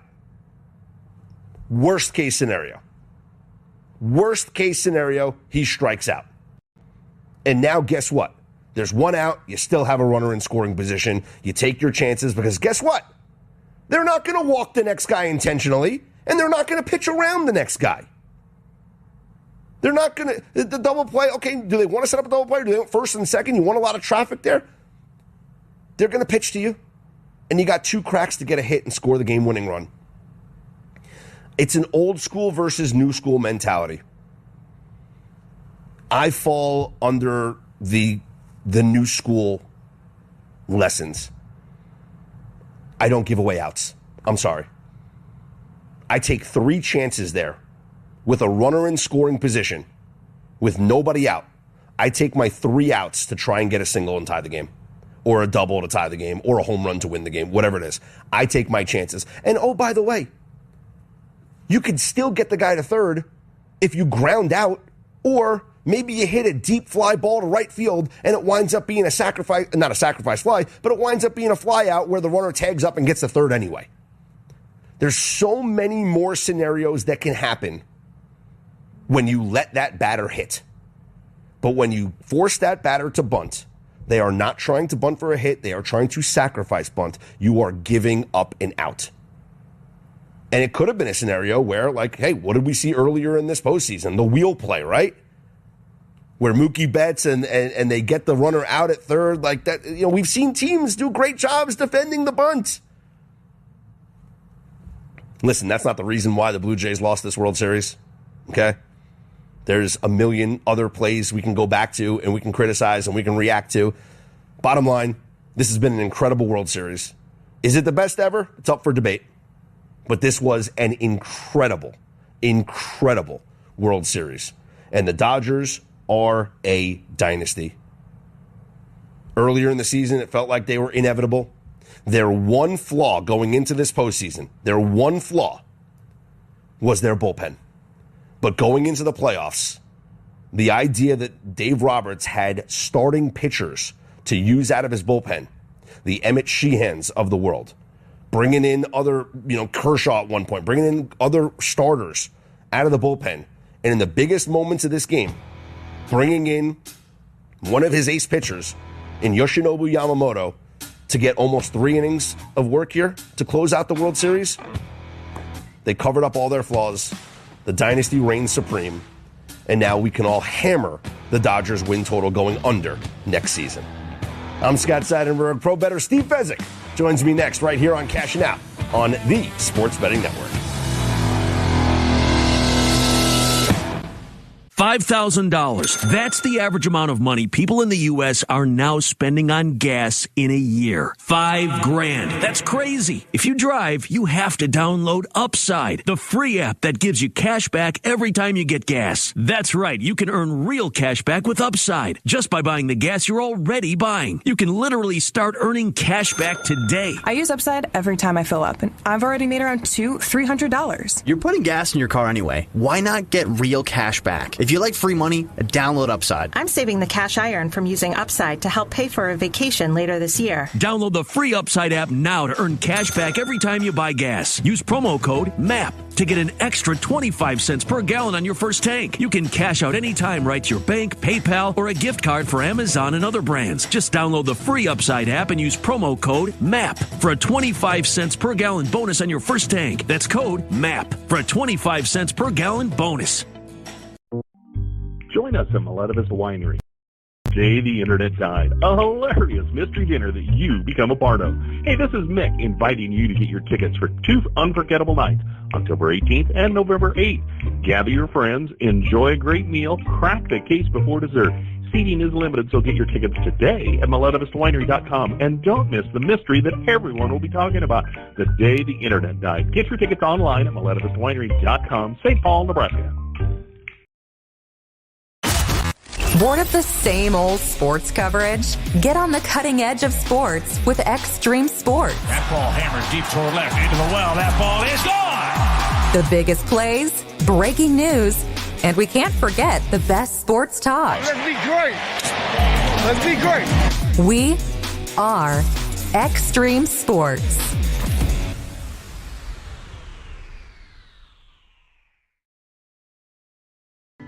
Did you know that one of the most important protections that you can provide for your family is to have a will? Stellick Law Firm in Grand Island can help you provide and make your last wishes known when your family is at its most vulnerable time. Call Stellick Law Firm today to get your estate plan completed. Stellick Law Firm is located in Grand Island, and you may call us at 308-675-4035 to get your estate plan started today. Stellick Law Firm. Let us be your voice. Hi, this is Terry Anstein, President, 5 Points Bank of Hastings. On behalf of our shareholders, directors, and staff, I would like to thank all of our great customers for helping us become the fastest growing bank in Hastings. I would also like to invite everyone in the Hastings area to stop in and visit with one of our bankers and learn how we can be your bank for the long run. Locally owned, locally managed, 5 Points Bank, the better bank. Member FDIC. In today's digital world, technology works great until it doesn't. At Hamilton, we work to keep your business up and running. We are more than an IT company. We're your partner, focused on customized solutions that set you up for success now and in the future. Say goodbye to tech stress and unexpected IT costs when you hire Hamilton. Together, we help you focus on what really matters. Hamilton Business Technologies. Real people, real technology solutions. Connect with us at hamiltonisbusiness.com. Physical Therapy and Sports Rehab, 207 South Burlington, is the place for all your rehabilitation needs. PTSR offers a wide variety of services, including orthopedic, neurological, and sports injury rehabilitation. A certified hand specialist is available for the more delicate upper extremity injuries. Warm, aquatic therapy, and balance training is also available. PTSR has a strong industrial services division, providing physical and functional capacity testing, as well as drug and alcohol screening. Please visit our website, ptsrhastings.com.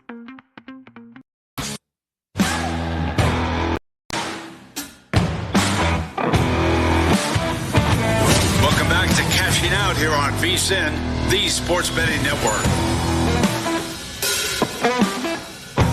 Scott Seidenberg back here with you. This is Cashing Out here on VSiN, the Sports Betting Network. Always on Twitter at Scott's On Air and at VSiN Live. Congratulations to the Los Angeles Dodgers, who are back-to-back World Series champions, winning an epic Game 7 in 11 innings. Yoshinobu Yamamoto, 3 wins in this World Series.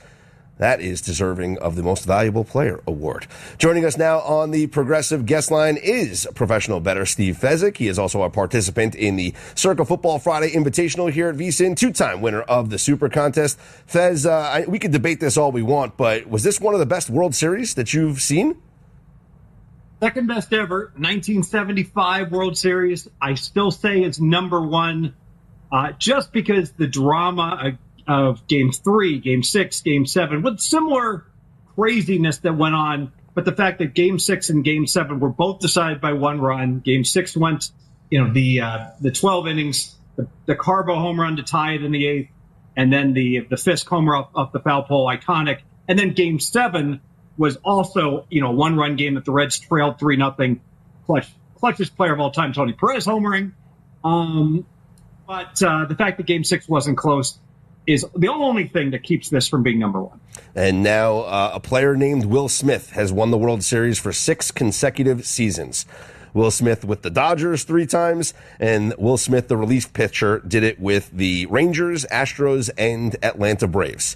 So you just got to be named Will Smith, and you're going to be winning. Surely there's a double-A player that someone can promote up to their team, right? Like the Braves, so that they can win next year. Just someone's got to be named Will Smith here to get yourself a World Series ring. Did you live bet the Dodgers in this game? I did. I had a position on Toronto, and I saw when it was 2-3 after 7.5 innings. 3-4, and I said, I got plus 450 ish on the Dodgers, and I said, there's so much pressure on these relievers. I know they're so good, the closer, but I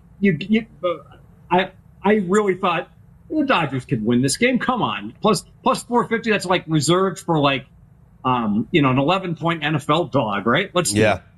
No, that's a fair point, especially when you consider the bullpen woes there of the Toronto Blue Jays. Let's transition into football here, Fez. And earlier this hour, I had our props segment with our sports betting professor, Aaron Moore. And you and I have talked prop betting a lot when it comes to the NFL. And I do believe that that is the way that we need to be starting to progress to be more profitable betting NFL football, because I think lines are getting sharper than ever. And I know you have weeks where, like last week, favorites just dominate and the public has a field day. But I think the way to really take advantage of these books is in the prop betting market. What do you think? I 100% agree with you. Now, this is going to be controversial. Scott, you said a way to be more profitable. I will come over the top and say a way to win instead of to lose is to employ the strategy that you just said. The 1990s movie, The Running Man, Richard Dawson was the villain. He was named Killian. Killian is lying to you. He has his national show, and he's like, shh, it's showtime. Let's go to and hammer out our top 5 best bet sides and totals. Scott, no one is going to win playing 5 sides and totals, laying -110. If you want to talk about, you got your Profit X set to go, you can play these all at -102. And you know what? I do have good news, because everyone's going to disagree with me. If you can indeed beat -110 pricing on NFL sides and totals late in the week, I'm not talking openers here, well, then you're going to become a millionaire, because you're going to be playing -102 against these betting exchanges. And think about that. That's like you're going to do 3.5% better laying 102 than laying -110. How much is 3.5% worth? Well, promos where blackjacks pay 2 to 1. People fly to Australia to play promos like that. Those promos are worth 2%.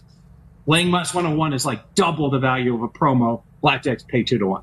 Yeah, that is it's a great point. I mean, look no further than the top 5 consensus plays here in the Circa Millions contest. I think when I was listening to the contest show, I think they were saying it's been maybe 1 week this season where the top 5 consensus had a profitable week, like a 3-2 week. Like, it's been a tough week for the top 5 consensus plays here. And you're right, it's just hard betting 5 sides every single week here in the NFL. Now, looking at this schedule in particular, as I mentioned last week, Fez, was a big week for the favorites, and we have a number of sizable favorites here in this Week 9 schedule. Do you think that the fact that we see such heavy favorites is the sports books adjusting to the rate in which favorites are hitting at so far?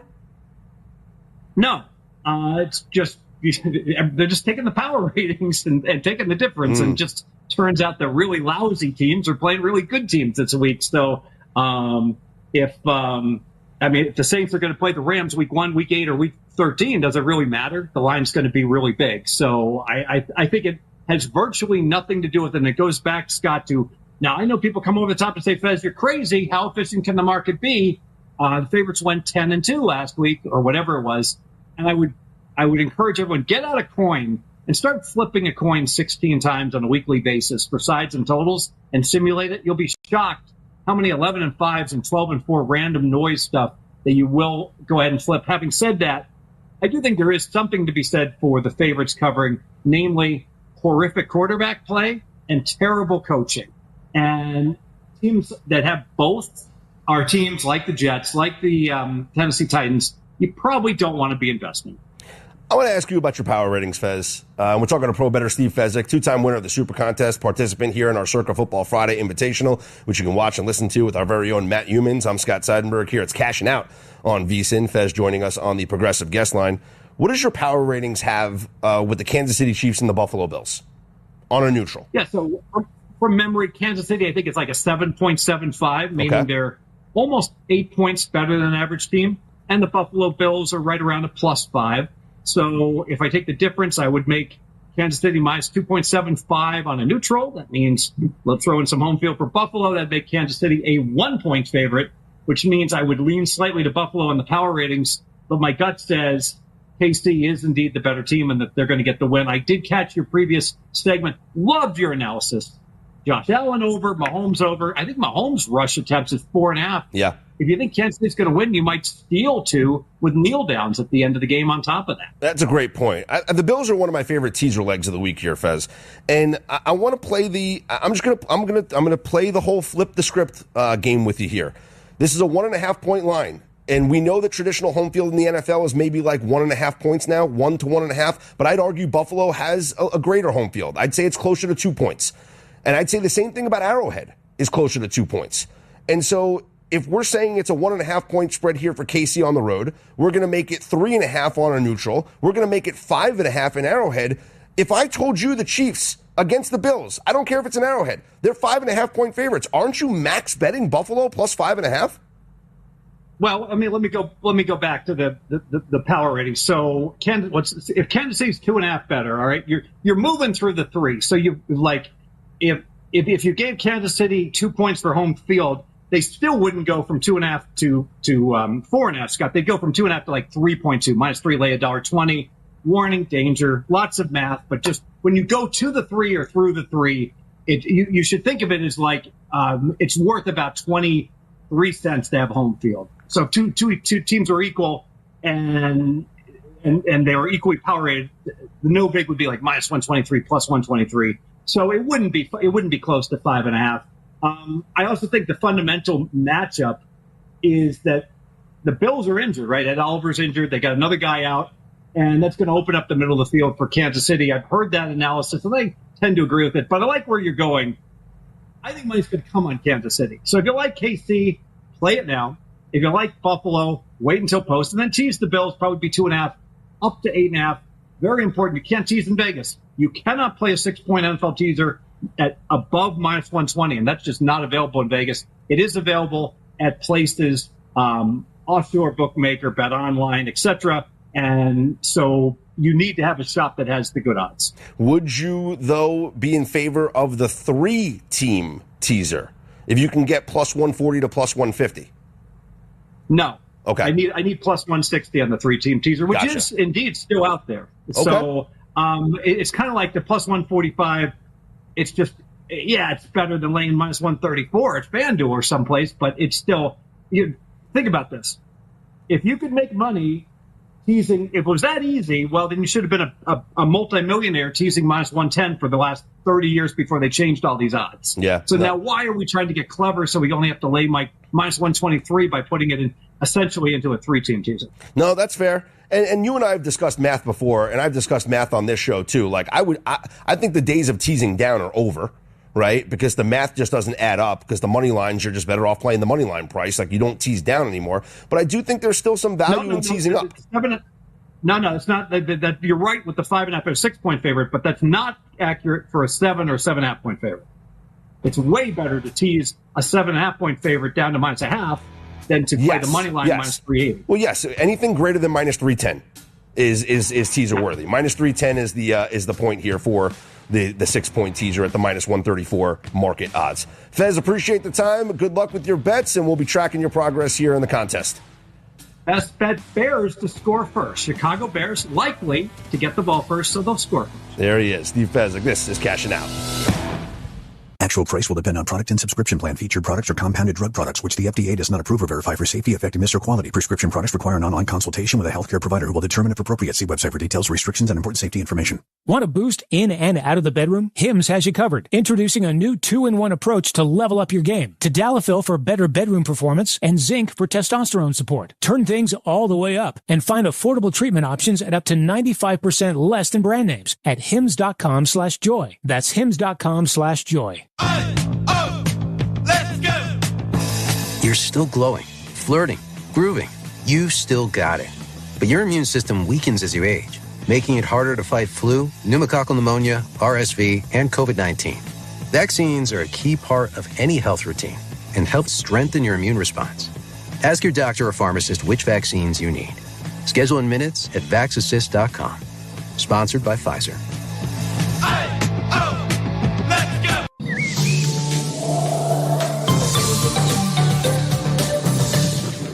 Here's a look at your weather forecast, powered by weatherology.com. 30 tonight under partly cloudy skies, south winds 5 to 10 miles per hour. Tomorrow, high temperatures reach up to 63. Clear skies tomorrow night, 40. Low 60s Monday, much warmer on Tuesday with highs in the upper 60s. And that's your forecast. I'm meteorologist Paul Trombley. Currently, it's 37 degrees. 5 Points Bank has been proudly serving the Tri-City area for decades, and we are continuously finding ways to make your banking experience easy and enjoyable. We offer the best of both worlds with kind and welcoming employees in the bank while creating a strong online presence to accommodate your busy lifestyle. Our innovative technology adds layers of security while being easily accessible to all age groups. Stop into the Better Bank to learn more today.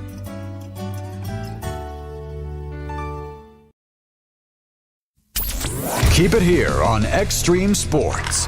Hits it to right field. Brennan is back. He's hit the wall, and we are tied. Your all-access pass to nonstop sports talk and live play-by-play coverage. You guys are the number one sports station because you make the phones light up.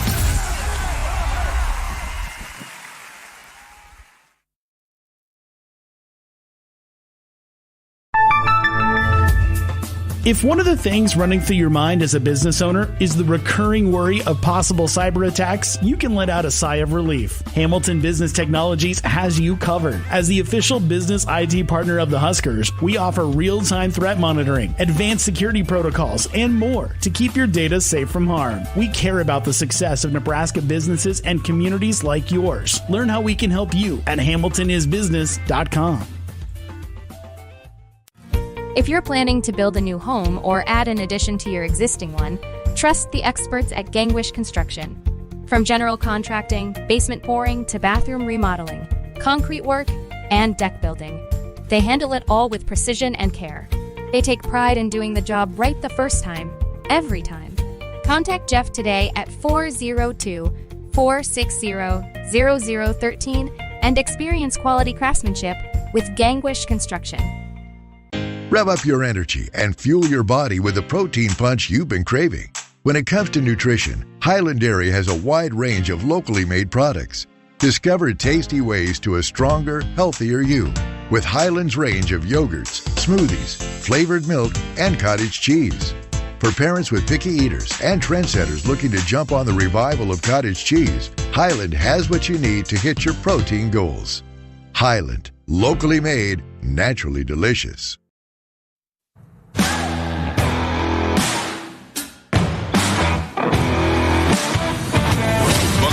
Cashing out here on VSiN, the Sports Betting Network. Scott Seidenberg back here with you. It's Cashing Out here on VSiN, the Sports Betting Network. Always on Twitter at Scott's On Air and at VSiN Live. Apologies, not a normal show here on this late Saturday evening into Sunday morning. Obviously, Game 7 of the World Series goes into extra innings. We're going to focus on what is going on there. Congratulations to the Dodgers, and Yoshinobu Yamamoto wins the World Series MVP. We cash several tickets on plus 1,800, plus 1,500, plus 1,200. It's been a fun ride here for some of the stuff that we've been talking about with Yoshinobu Yamamoto and his chances to win World Series MVP. 3 wins in this series. I mean, my goodness, what a performance. My thanks to pro bettor Steve Fezzik, who joined us on our previous segment. He likes the Chicago Bears to score first in their game. He expects the Bears to get the ball first in their game against the Cincinnati Bengals, and he likes them to score first. And let's talk about these games real quick as we'll go through the spreads and where we are on the schedule in terms of injuries as well. So here is your quick rundown of NFL Sunday, week number 9, with best bets, of course. We start with that Chicago game in Cincinnati. We're currently here at Circa. The Bears are a 3-point favorite with a total of 51. Joe Flacco back for Cincinnati, even though he was banged up, dealing with an injury. Looks like he is good to go. Meanwhile, DeAndre Swift for the Chicago Bears is not going to play, and so it will be Kyle Monangai at running back for the Bears. I would load up on some Monangai props. The sportsbooks have adjusted significantly, though. This does identify as a huge trench report mismatch for me between the Chicago Bears and the Cincinnati Bengals. It is the number 2 rushing mismatch in my trench report and the number 2 overall mismatch in my trench report. The Bears over the Cincinnati Bengals. Take a look at those Kyle Monangai props. Next, the San Francisco 49ers, San Francisco Giants, baseball. San Francisco 49ers take on the New York Football Giants. 49ers are 2.5-point favorites here at Circa with a total of 48.5. This does identify for me as a rushing mismatch in my trench report. I would look at Christian McCaffrey, who should have another good performance in this game against the Giants. I just don't know what to expect from the Giants. Losing Cam Scatterbo kind of feels like he was the heart and soul of this young team right now. Still a lot of love for Jackson Dart. He still has some weapons to throw the football to.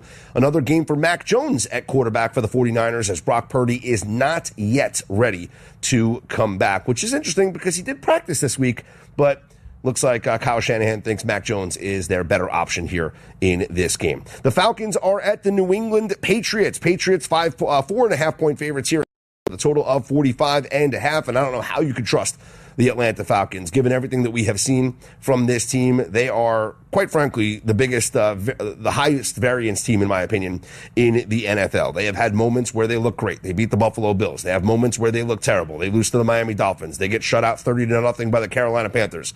I cannot bet on this Atlanta Falcons team, who continues to take their best player in Bijan Robinson off of the field in the biggest moments of the game. 3rd and 1, 4th and 1. With all due respect to Tyler Algiers, the other team knows exactly what's going to happen when you take Bijan out and you bring in Algiers in the short yardage situation. So it's New England or pass for me in this one. Colts visit the Steelers, and Indianapolis is a 3.5-point favorite here at Circa, total of 51.5. You got Tomlin as a home dog, incredible ATS record. You have Tomlin off of a loss as a home dog, incredible ATS record. And is this the pivot point for the Indianapolis Colts? Is this the game where the Colts prove to everybody how for real they are with this record? Or is this the game where the Colts come back down to earth because their record is a little bit overinflated based on their opponents that they've played? I do not want to take anything away from the Indianapolis Colts, but they have beaten one good team this season, and that is the Chargers. Yeah, I guess they beat the Denver Broncos, but what had to happen for them to win that game? Bo Nix throwing an interception in the red zone, and they missed the field goal at the end of the game and got a chance to re-kick the field goal at the end of the game because of a phantom leverage penalty. We would be looking at this Colts team a lot differently if they had 2 losses instead of 1 loss. And so the one good team they played when they lost to the Rams, and we'll see what they do here as road favorites against the Pittsburgh Steelers. Carolina's at Green Bay. The Packers are 12.5-point favorites. This is a game where I'd be looking at Emmanuel Wilson props. Josh Jacobs, not 100%, but this could be a game where the Packers are just, running out the strings there in the fourth quarter. I could see their backup running back, Emmanuel Wilson, getting some love. In fact, that'll be one of our first best bets that we give out here on the show. And that is going to be Emmanuel Wilson to go over 28.5 rushing yards. You could even sprinkle on Emmanuel Wilson anytime touchdown, which is at plus 195, which you would think it would be higher odds for a backup running back. But that's how much we have to factor in his involvement in this offense. A heavy spread here for the big favorites, and also Josh Jacobs being banged up. So I'm going to go with the over 28.5. Rushing yards for Emmanuel Wilson, plus 195 for the anytime touchdown is a fun sprinkle as well. Next, we have the Minnesota Vikings at the Detroit Lions. Detroit an 8.5-point favorite, and this is one of the legs of my 3-leg teaser this week at plus 145 odds. The 3 legs of the teaser are the Minnesota Vikings down from 8.5 to 2.5, the Broncos up from 2.5 to 8.5, and the Buffalo Bills, up from 2 to plus 8. So 3-leg teaser, plus 145 odds, and those are the 3 legs: Buffalo, the Lions, and the Denver Broncos. For the Detroit Lions, best prop bet in this one is Jameson Williams to go over his receiving yardage prop, and also Jameson Williams at anytime touchdown. So Jameson Williams over 45.5 receiving yards, plus 200 on the anytime touchdown. Why? Because their offensive coordinator came out this week and said, we need to get J-Mo more involved in the offense. I'm going to believe the coach speak, and we're going to go with Jameson Williams to have a big-time game here for the Detroit Lions against the Vikings. Next up, we're going to talk about the Denver Broncos at the Houston Texans. Houston up to a 2.5-point favorite in this game. And as I mentioned, the Broncos are one of that 3-leg teaser. We're going to tease them up to 8.5. I don't think these are even teams, and that's what this line is telling us. And I don't think that's the case here. I think Denver, who shows up in my trench report every single week, because of how much they dominate on the offensive and defensive lines. I think they're able to come away with the victory here, but I like teasing them up, thinking that they just keep this game close. Chargers are at the Titans, and the Chargers 9.5-point favorites on the road here against Tennessee. The only way I could look at this game is LA or pass, because the Titans might be the worst team in the NFL, and Cam Ward hasn't shown me the ability yet to be a legit NFL quarterback. He could get there, but he's not there yet. The Jacksonville Jaguars here in Vegas to take on the Raiders. Jags 2.5-point favorites here at Circa. Don't expect this to be a game where the Raiders are out-fanned in the building. This is going to be one of the very few situations that occur over the course of the year where the Raiders actually own the building.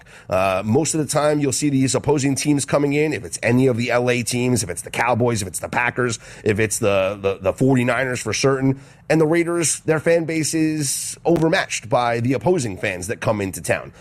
The Jaguars fans aren't going to travel here, so it's going to be all Raiders fans in this building. Lean towards the Raiders, but no play for me on this game. Raiders are getting healthier, though. Bowers and company are back. Rams are hosting the Saints, and the Rams are 14-point favorites here at Circa. We have a couple of best bets in this matchup. First off, our best prop bets of the entire week, Juwan Johnson, the tight end for the New Orleans Saints. We're going over 3.5 receptions on Juwan Johnson. We are going over 35.5 receiving yards for Juwan Johnson, and we're going to sprinkle on the plus 500 anytime touchdown for Juwan Johnson. He is very close with Saints' new quarterback, Tyler Shuck. Goes back to their days as teammates at Oregon. They have a big brother, little brother type relationship, and I do think that Shuck trusts Juwan Johnson. He will feed him in this matchup. In just 2 drives with Shuck at quarterback last week in the second half, Juwan Johnson had 3 catches for 35 yards, so expect him to feast here in this game. That is my best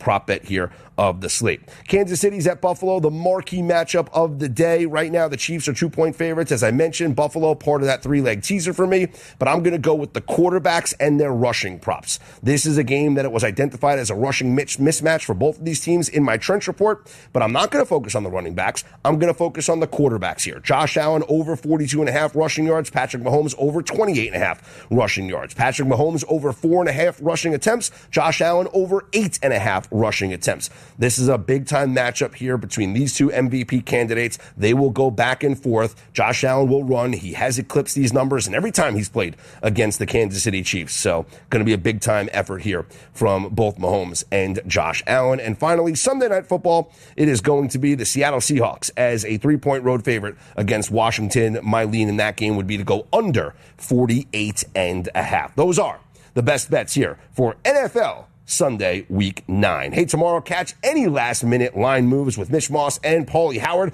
on VSiN's Pro Football Tailgate Show.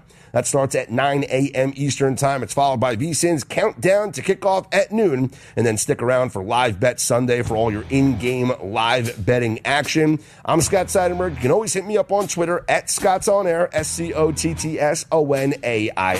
I will be back with you on Live Bet Sunday tomorrow as we go through the final hour, the witching hour, if you will, of the afternoon slate, and we get you ready for Sunday Night Football right here on VSiN, the Sports Betting Network.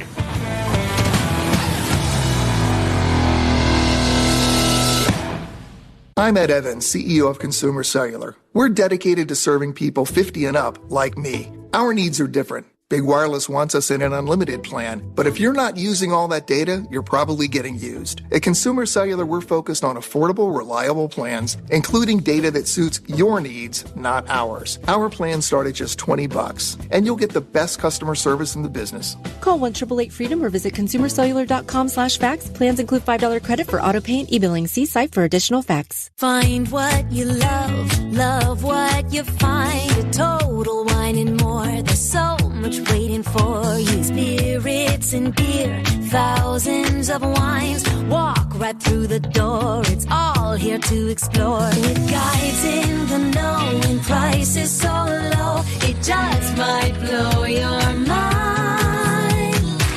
You're gonna find what you love and love what you find. Drink responsibly.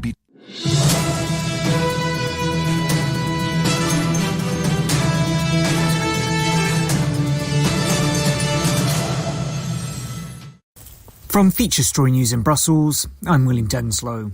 The The bodies of 2 more deceased hostages were returned to Israel on Thursday. It comes as Prime Minister Netanyahu threatened further Gaza strikes if Hamas does not honour its ceasefire commitments.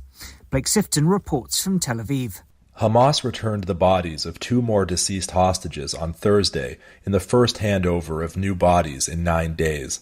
11 deceased hostages now remain in Gaza, and the Israeli government has accused Hamas of purposely delaying their return. Hamas says it will take time and heavy machinery to recover them. On Thursday, Prime Minister Netanyahu said that if Hamas violates the ceasefire, it will suffer powerful attacks like it did 2 days ago. Local health officials in Gaza say at least 104 people were killed in those airstrikes, including 46 children. China's President Xi Jinping is set to meet Canadian and Japanese leaders for the first time on Friday, a day after agreeing a trade truce with US President Donald Trump. The US President skipping the APEC summit of Asia-Pacific economies, with the spotlight now turning to China's leader. Laura Westbrook has more from outside the summit in South Korea. All eyes now turning to the leader of the world's second largest economy, China, and Chinese President Xi Jinping. Now, he has made a speech, his first since that meeting he held on Thursday with Donald Trump. And he said that he was very much calling for protection of the multilateral trading system. He said that the world is going through rapid changes with a complex and volatile international landscape. And so he said in the face of these turbulent times, the more that we must work together. The UK government says it supports King Charles's position after he started the process of formally stripping his brother of his Prince and Duke of York titles. Andrew's always denied doing anything wrong, but fresh details about his friendship with sex offender Jeffrey Epstein have been emerging in recent weeks. Andrew Mountbatten Windsor, as he'll now be known, will also move out of the Royal Lodge property in Windsor. Royal reporter Jack Royston says further action had become inevitable. It's almost unheard of in the monarchy. Obviously, royal family members are not staff members. They're not employed by the monarchy and therefore cannot, under normal circumstances, be fired. It had become completely untenable for the monarchy to keep acting as though royal family members should not be held accountable for their actions, because that is absolutely what the public expects. And at least 19 people are believed to have died in Jamaica due to the impact of Hurricane Melissa. At least 30 are believed to have been killed in Haiti too, after one of the most powerful hurricanes hit the Caribbean. From bureaus worldwide, this is VSiN, the Sports Betting Network.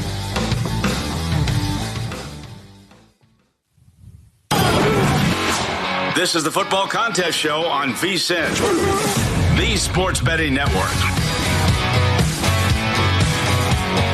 It is the contest show here on VSiN, the Sports Betting Network. Matt Brown and Mike Somich, joined as always here on the desk, the man, the myth, the legend, the guy that makes it all happen, Derek Stevens, and of course the guys that you guys angry tweet. But you know what, Jeff, you have become a little bit more calm in your old age here. You're not fighting with anyone on the internet anymore, and I like that. Look at that. You've turned a new leaf. Priorities changed. Yeah, that's what it is. Turn a new leaf. But of course, Director of Operations here, Jeff Benson. So, guys, real quickly, and of course, next segment, we will do the big reveal on not only Grandissimo, as we lost a couple last week, what the final 13 are going to do over there, but of course, Survivor as well. But just a historic week for favorites last week. How did that all end up with for you guys? I mean, not great. I think anytime you get a lot of favorites and overs, typically going into Sunday Night Football and Monday Night Football, quite difficult for the book to overcome. So yeah, I mean, I think obviously, you know, this probably applies a bit more to both the Survivor contest, but you know, favorites have just been on a pretty historic run. I mean, obviously, outside of a couple weeks, we really haven't had a ton of 3-point to 10-point favorites go down. So it'll be interesting to really kind of see how that pans out for the rest of the NFL season. And of course, Derek, the couple of favorites that did go down, there were implications. Yeah, there are a couple favorites that went down. There sure were. They took out the second and third most selected teams. So we had a week that it knocked out over 50% of Circus Survivor. Interestingly, Not much of the Circa Grandissimo. So it was interesting that the favorites that did go down had a lot of impact. Cannot wait to see where everybody ended up this week. But Jeff, we are in Circa Million over here, and in a week where there are a lot of big favorites this week. We'll see as you tell us the top 5 if people went that way again. Yeah, I mean, obviously, before we get into week 9 and the top 5 consensus pick, a couple of housekeeping notes. This is obviously the last week of quarter 2. It's the first of the 5-week quarters. So there's a lot of game theory that goes into this week, and certainly a lot of money up at stake.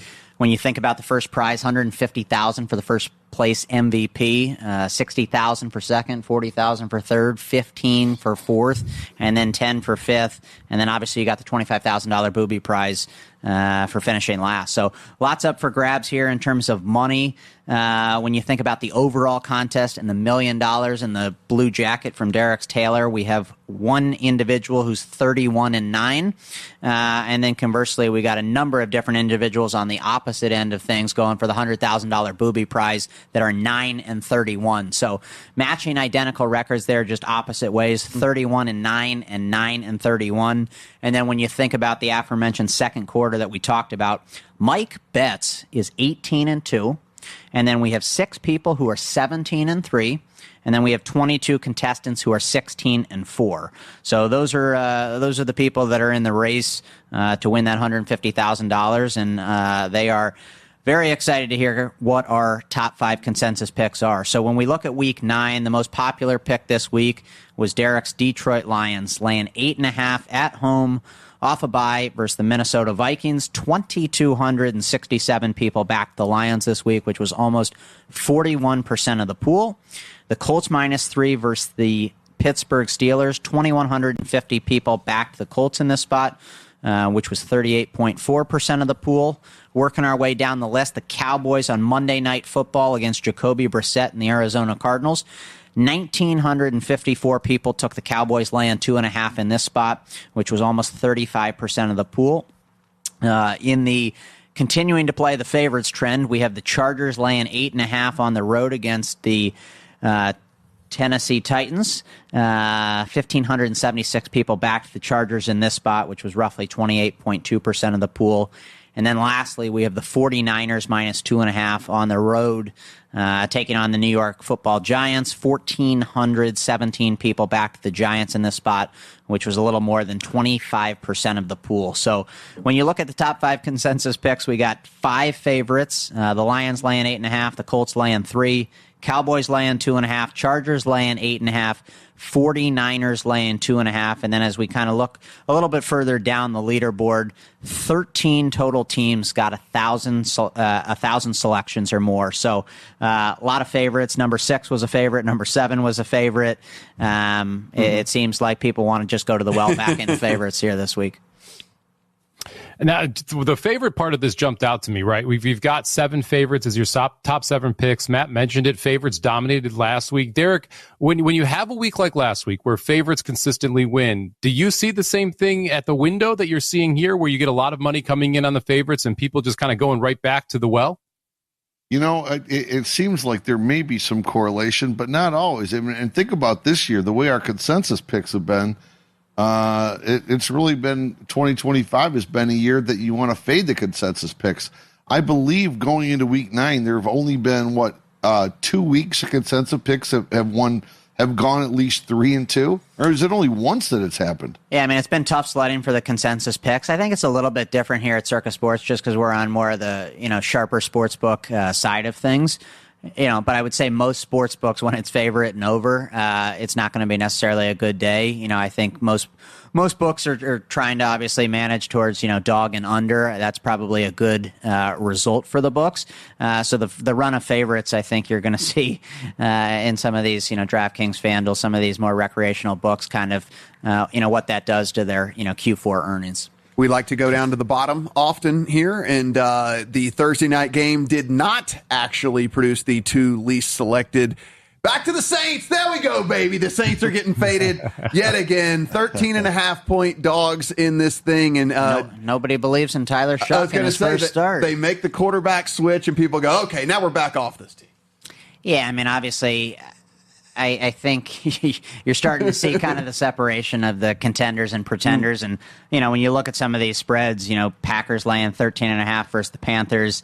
Obviously you got the big spread with the Rams laying, 13.5 versus, Shuck making his first start on the road.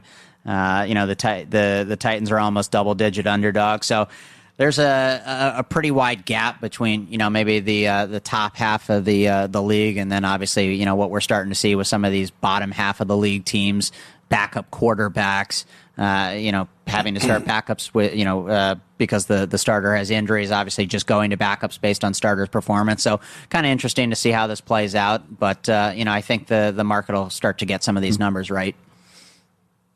One of the games that jumped out to me and that Matt and I kind of went back and forth on as well during Ready, Set, Bet was the game that's happening right there in Vegas with Jacksonville taking on the Las Vegas Raiders. We've seen 2.5s, we've seen 3s. We've seen this market kind of teeter back and forth around that key number. In the contest, we've got 1,700 people that selected this game. There's 1,000 on Jacksonville, 700 and plus on the Las Vegas side. What's the action been like for you guys in that specific game? And do you expect that to kick off around 3, or do you think we're going to stick at the 2.5? Yeah, I mean, you'll probably see 2.5 juiced or 3 reduced. It seems like it's traded at 2.75 all week. Obviously, the news of Travis Hunter getting ruled out. The Raiders certainly getting much healthier with Brock Bowers. And it looks like, coming out of a bye, they're going to be ready to play. So it seems like that number's kind of in that half-point range, and it hasn't really moved much off of that. So I'd imagine, that number will close 2.5 or 3 and nothing outside there. Derek, I do have the Lions power ranked second. In my power ratings, only did the Chiefs, but 8.5 is a big number. I know that it's in some perceived value. It's gotten a 9 at a couple of the books or whatever out there, but 40.5% of the pool on the Lions this week. We talked about people not believing in Shook. I mean, it seems like there's some disbelief in J.J. McCarthy taking back over as well. Yeah, I don't think there's any question about that. I mean, obviously Lions historically, in more recent history, have been a covering machine under Dan Campbell. We opened this as a 9.5, and we took Minnesota money. It got to 8.5 Thursday and hasn't moved off the 8.5. What we have seen is the total come down. We were at 48.5 yesterday. It's down to 47.5 today. I don't see this number really moving that much, and I do think there's a little bit of the Lions support comes from the anti-J.J. McCarthy angle on this. Yeah, I mean, obviously you look at McCarthy, one could classify him still as a rookie. Yeah. Hasn't played very much, obviously gotten quite a few practices under his belt. All of last year and this year, but hasn't seen much game action. So, what are you getting from them? I think you see a lot of people kind of fading McCarthy in this spot. Got the Colts sitting there second, laying 3 against Pittsburgh this week. We did see a lot of Pittsburgh money against Green Bay heading into their Sunday night game last week. We're seeing the opposite here, where Indianapolis now pushing out to 3.5 in some places. Does this feel like more people getting behind this team of Indianapolis, or people wanting to fade Pittsburgh off 2 pretty poor back-to-back performances agaginst the Bengals and Packers? I mean, probably a little bit of both. I mean, obviously, if you just bet the Colts every week, you're sitting pretty good through 8 weeks here. But yeah, I mean, obviously, it's been a lot of Colt money early this week. I think people are starting to maybe adjust their power ratings, and that number's starting to come around. Obviously, Daniel Jones looks good. Jonathan Taylor, from the backfield, it looks like they got a pretty complete team. So it'll be interesting to kind of see, what people make of that moving forward. But I think you've seen people really upgrade the Colts in the power ratings, and that's why I think you're seeing them, lay 3 here in this spot when the market's maybe moved out to 3.5. We do have the top 7 plays over in Million this week. All favorites. Lions 8.5, Colts 3, Cowboys 2.5, Chargers 8.5, Niners 2.5, Texans 1.5, and then the Patriots 5.5. The first dog you find is the Bills at plus 2.5 there as the 8th selection here in the contest. Saints way down at the bottom again, just like old times at the beginning of the contest here. Now, guys, we said all these favorites were on a big run. The 2 dogs that lost last week did create havoc over in Circus Survivor. We will discuss that and just how many people took the big favorites this week. We'll break it all down for you on the other side.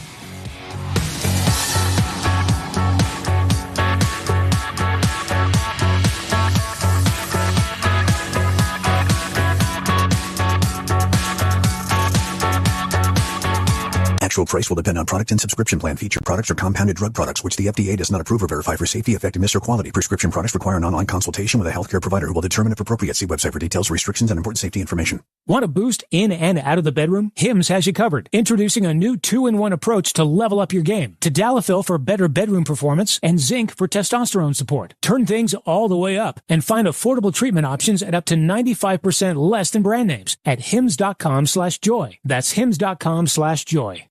This is a special alert to all Americans who own a vehicle with less than 200,000 miles with an auto warranty about to expire or with no warranty coverage at all. Due to a decline in the economy, CarShield is announcing a low-cost month-to-month vehicle protection plan that is now available to the public to save any driver out-of-pocket expenses on future auto repairs. Call now to find out how you can pay almost nothing for covered auto repairs. Yes, you heard that correctly. Pay almost nothing for covered auto repairs. An open phone line has been established for all drivers to call for a free quick quote. Call 800-418-8164 now. Drivers who are covered will not have to pay for covered repairs again. This protection plan is at an all-time low. Additionally, drivers who activate this vehicle protection today will also receive free roadside assistance, free towing, and car rental options at no additional cost. Call us for your free quick quote today. 800-418-8164. That's 800-418-8164. What do you have to lose? Call 800-418-8164. Again, 800-418-8164.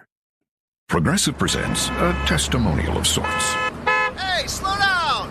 Oh, yeah? Well, you drive like my grandma. She's a very attentive and courteous driver who wears a seatbelt and always uses her turn signals. She's also a talented painter and has very low cholesterol. Not that that has anything to do with her drive. We just thought a more complete picture of who she is might be interesting. Anyway, have a nice day.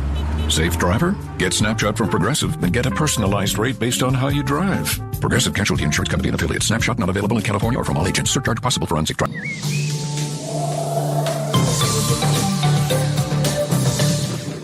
Here's a look at your weather forecast, powered by weatherology.com. 30 tonight under partly cloudy skies, south winds 5 to 10 miles per hour. Tomorrow, highs around 63. Clear skies tomorrow night, lows level off around 40. Low 60s Monday, much warmer on Tuesday with highs in the upper 60s. And that's your forecast. I'm meteorologist Paul Frobley. Currently, it's 37 degrees. Hi, this is Terry Anstein, President, 5 Points Bank of Hastings. On behalf of our shareholders, directors, and staff, I would like to thank all of our great customers for helping us become the fastest growing bank in Hastings. I would also like to invite everyone in the Hastings area to stop in and visit with one of our bankers and learn how we can be your bank for the long run. Locally owned, locally managed, 5 Points Bank, the better bank. Member FDIC.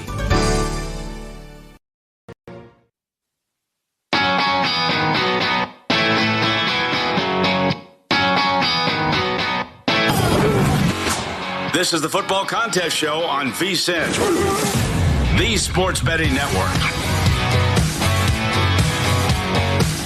Contest show here on VSiN. Just revealed the top 5 picks over in Million: Lions, Colts, Cowboys, Chargers, and 49ers. But we know why you guys are tuning in. You are all here to find out what the number one selection is over in Survivor, or if you think you have a pretty good idea just how many people took that top selection. But Derek, as we said, this past week, it definitely created havoc. We were sitting here with a week where all of the favorites were winning except for the 2 favorites that took down half the field. Yeah, I mean, we went in about 4,200 people into Circus Survivor last week, and well, by the time the week ended, we ended up with 2,057. So it was another one of those weekends with a couple of teams. It was a gut-wrenching loss on the Bengals. Mm-hmm. That was one that you never would have thought you'd have seen.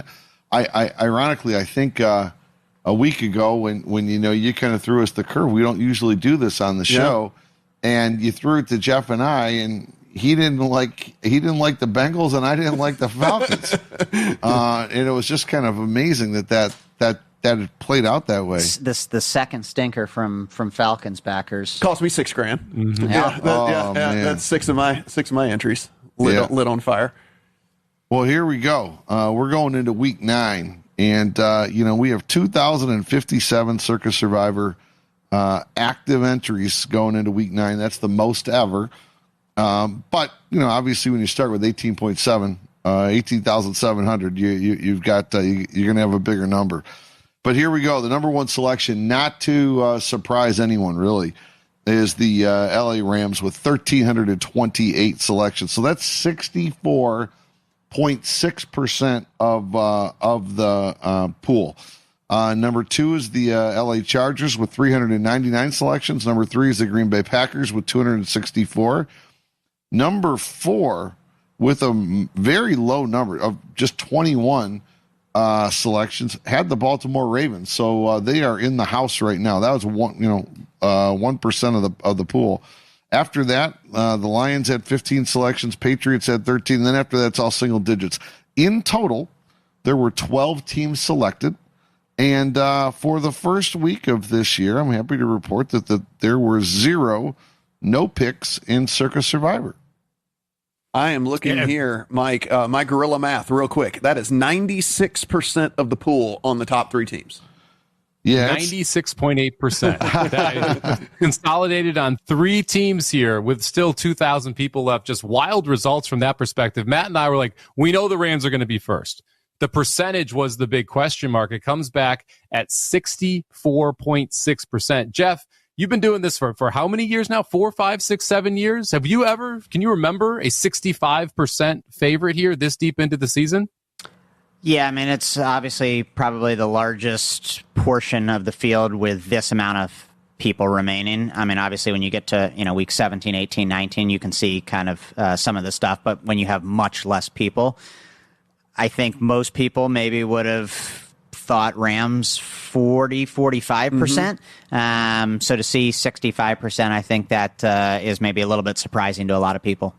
Yeah, Derek, I mean, Mike and I obviously, talk a lot about this and we kind of preview it on Wednesday. We talk about it again here on Saturday before you guys come in as to what we think things are going to be. And, I kind of think that the people are to the point now. We see this 16,000 people get nuked in this thing, and they're starting to look a little bit more long-term. I mean, the Chargers, even though I get it's a road game, but you're going against, it's the worst of the worst. I mean, the Titans are just dead team walking here, but you see that week 13 game that's at home against the Raiders, and you just go, I kind of want to have the Chargers for that, and the 33% of the people that had the Green Bay Packers, you start to look and say, I mean, if I get in a pinch, I got the Giants, I got the Vikings, I got the Bears on the schedule. I don't want to use them either. And so I think they just kind of started looking a little bit further down the road. Yeah, I think that might be something to do with it. When you take a look at what the future value of the Rams, it's modest. Look at the Rams' remaining home games. Home against Seattle, divisional. You're not really looking that way. Home against Tampa, you don't love it. Home against Detroit, don't love that. No. And then you got the last week of the season. So I don't know that you can look at that. So I think the Rams being this highly selected kind of makes sense. The availability on the Rams going into this weekend, there were a total of 1,655 circuit survivors that had the Rams available. Yeah, 1,328 took them. So pretty good amount. Obviously, a few people saved them, but I think the value of saving the Rams, it was not worth it relative to using them now when you're in this type of spot with this type of a favorite right now. We're still 14, and you're laying more than 110 on juice. So what did that? How did that manifest over in Grandissimo? Well, Circa Grandissimo, then what we've seen is very similar to what we saw in Circa Survivor. The top 3 selections were the same. Lost 2 selections last week to go from 15 to 13. So we're at 13 going in. Rams were the number 1 selection with 8. Number 2 selection was the Chargers with 3. And the last 2 entries both took the Packers to round out the 13 selections. In Circa Grandissimo, there were only 10 of the 13 that had the Rams available. So 8 of the 10 took them. And then with the Packers, which is interesting, only 2 of the Circa Grandissimo contestants had the Packers available, and they both selected the Packers. So there are no more Green Bay Packers left in Circa Grandissimo. it's going to be fascinating to follow who has what left when you look at Grandissimo there. As we're seeing teams, I believe the Chiefs are now eliminated from use. Now we have the Packers who are eliminated from use. So there are these certain entries that are just kind of whittling down the possible teams that they can see. No surprise here that we are so consolidated with 3 in Circa Survivor as well as 3 in Grandissimo. Last week we had a lot of options that were -6, -7, -8. This week, you really have a couple big favorites, and then you drop down, and 4.5 is the next biggest number on the board. So not a shock we're seeing that movement. I am a little surprised that we didn't see all 10 take the Rams that had the Rams available just based on the play that we've seen previously in Grandissimo, where we saw 2 weeks ago 12 entries on a single team, 3 weeks ago 15 entries on a single team. Jeffrey, do you think there are going to be people who are willing to take a little bit more shots as we get lower in this Grandissimo pool to try and win it right now if one of these big favorites lose? Yeah, maybe on certain weeks, but I mean, I think obviously with a week where you have 2 touchdown favorites, it's pretty hard to kind of click away from those. And, you look at the things that you'd be, pivoting to, obviously the Ravens, but, you might want to save them for a holiday week, and that's, Lamar's first game back, so there's some uncertainty there. Obviously the Lions, but, I think, there's some variance with, what JJ McCarthy can do. And obviously, the Lions are playing on holiday week. So I don't think there was really that many good pivot points outside of the top 3 teams, which is why, you see it so concentrated in both contests, up top. Again, Derek, we had 18,000 people start with this thing, so you would imagine there would be some entries that are pretty juicy. I was doing some research. I thought I had a pretty good entry. And then I found 9 God entries that were still available. Now, this is heading into this week. I don't know who they took this week, but there were 9 different entries that had the Ravens, Bills, Broncos, Lions, Packers, Chiefs, Chargers, Rams, Patriots, Eagles, and Bucks still all available to them. That's every good team in the NFL, essentially. Yeah, I mean, obviously we talk about average implied value per entry, and I think that number is, for an average entry. For some of these other entries that, have a lot of those top-tier teams left, once you get to the latter half of the season, they're really going to be in the driver's seat. Absolutely. I think, we're doing this off of a generic number. Take the pot, divide by how many's left. But that's clearly not what each entry is worth. That's actually a fascinating science in and of itself. But no, it's great to see this come down. One thing of note last week, after the Falcons and the Bengals went down, we had a moment where I think we had north of 70% of the remaining pool that was at risk because the Colts game was a later game, and all of a sudden the Colts were like 1,400 of what remained. So we've seen something where we've had these large percentages. So we just haven't had it like we're having here this week with the Rams right off the jump.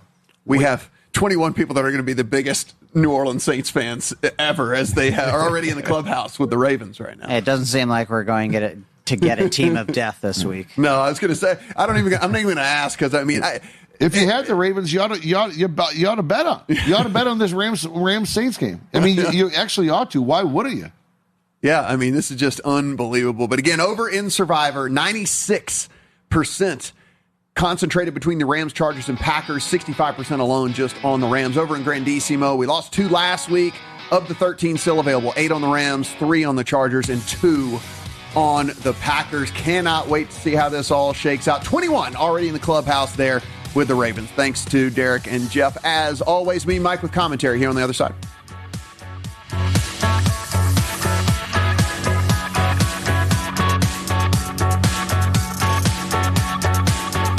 $5,000. That's the average amount of money people in the U.S. are now spending on gas in a year. $5,000. That's crazy. If you drive, you have to download Upside, the free app that gives you cash back every time you get gas. That's right. You can earn real cash back with Upside just by buying the gas you're already buying. You can literally start earning cash back today. I use Upside every time I fill up, and I've already made around $300. You're putting gas in your car anyway. Why not get real cash back? back. If you like free money, download Upside. I'm saving the cash I earn from using Upside to help pay for a vacation later this year. Download the free Upside app now to earn cash back every time you buy gas. Use promo code POWER to get an extra 25 cents per gallon on your first tank. You can cash out anytime right to your bank, PayPal, or a gift card for Amazon and other brands. Just download the free Upside app and use promo code POWER for a 25 cents per gallon bonus on your first tank. That's code POWER for a 25 cents per gallon bonus. Physical therapy. Need a power boost after a serious workout? Stick with the original recovery drink. Highland Dairy's chocolate milk contains 13 essential nutrients, including protein and electrolytes, helping you build muscle and hydrate better than water. Our Chocolicious milk is perfect for building healthy bones in little ones and maintaining bone health in adults. It's chocolate milk with no artificial growth hormones, and it's locally made, so you know you're getting the best for your body. Highland, locally made, naturally delicious. When opportunity knocks, you don't want to miss the call. Hamilton Business Technologies makes communication easy and efficient using customized technology, all while putting people first. Whether you're working from the office, at home, or on the go, Hamilton Business Technologies equips your business with the right tools for smooth, professional call handling. Hamilton Business Technologies. Real people, real technology solutions. Learn more at hamiltonisbusiness.com.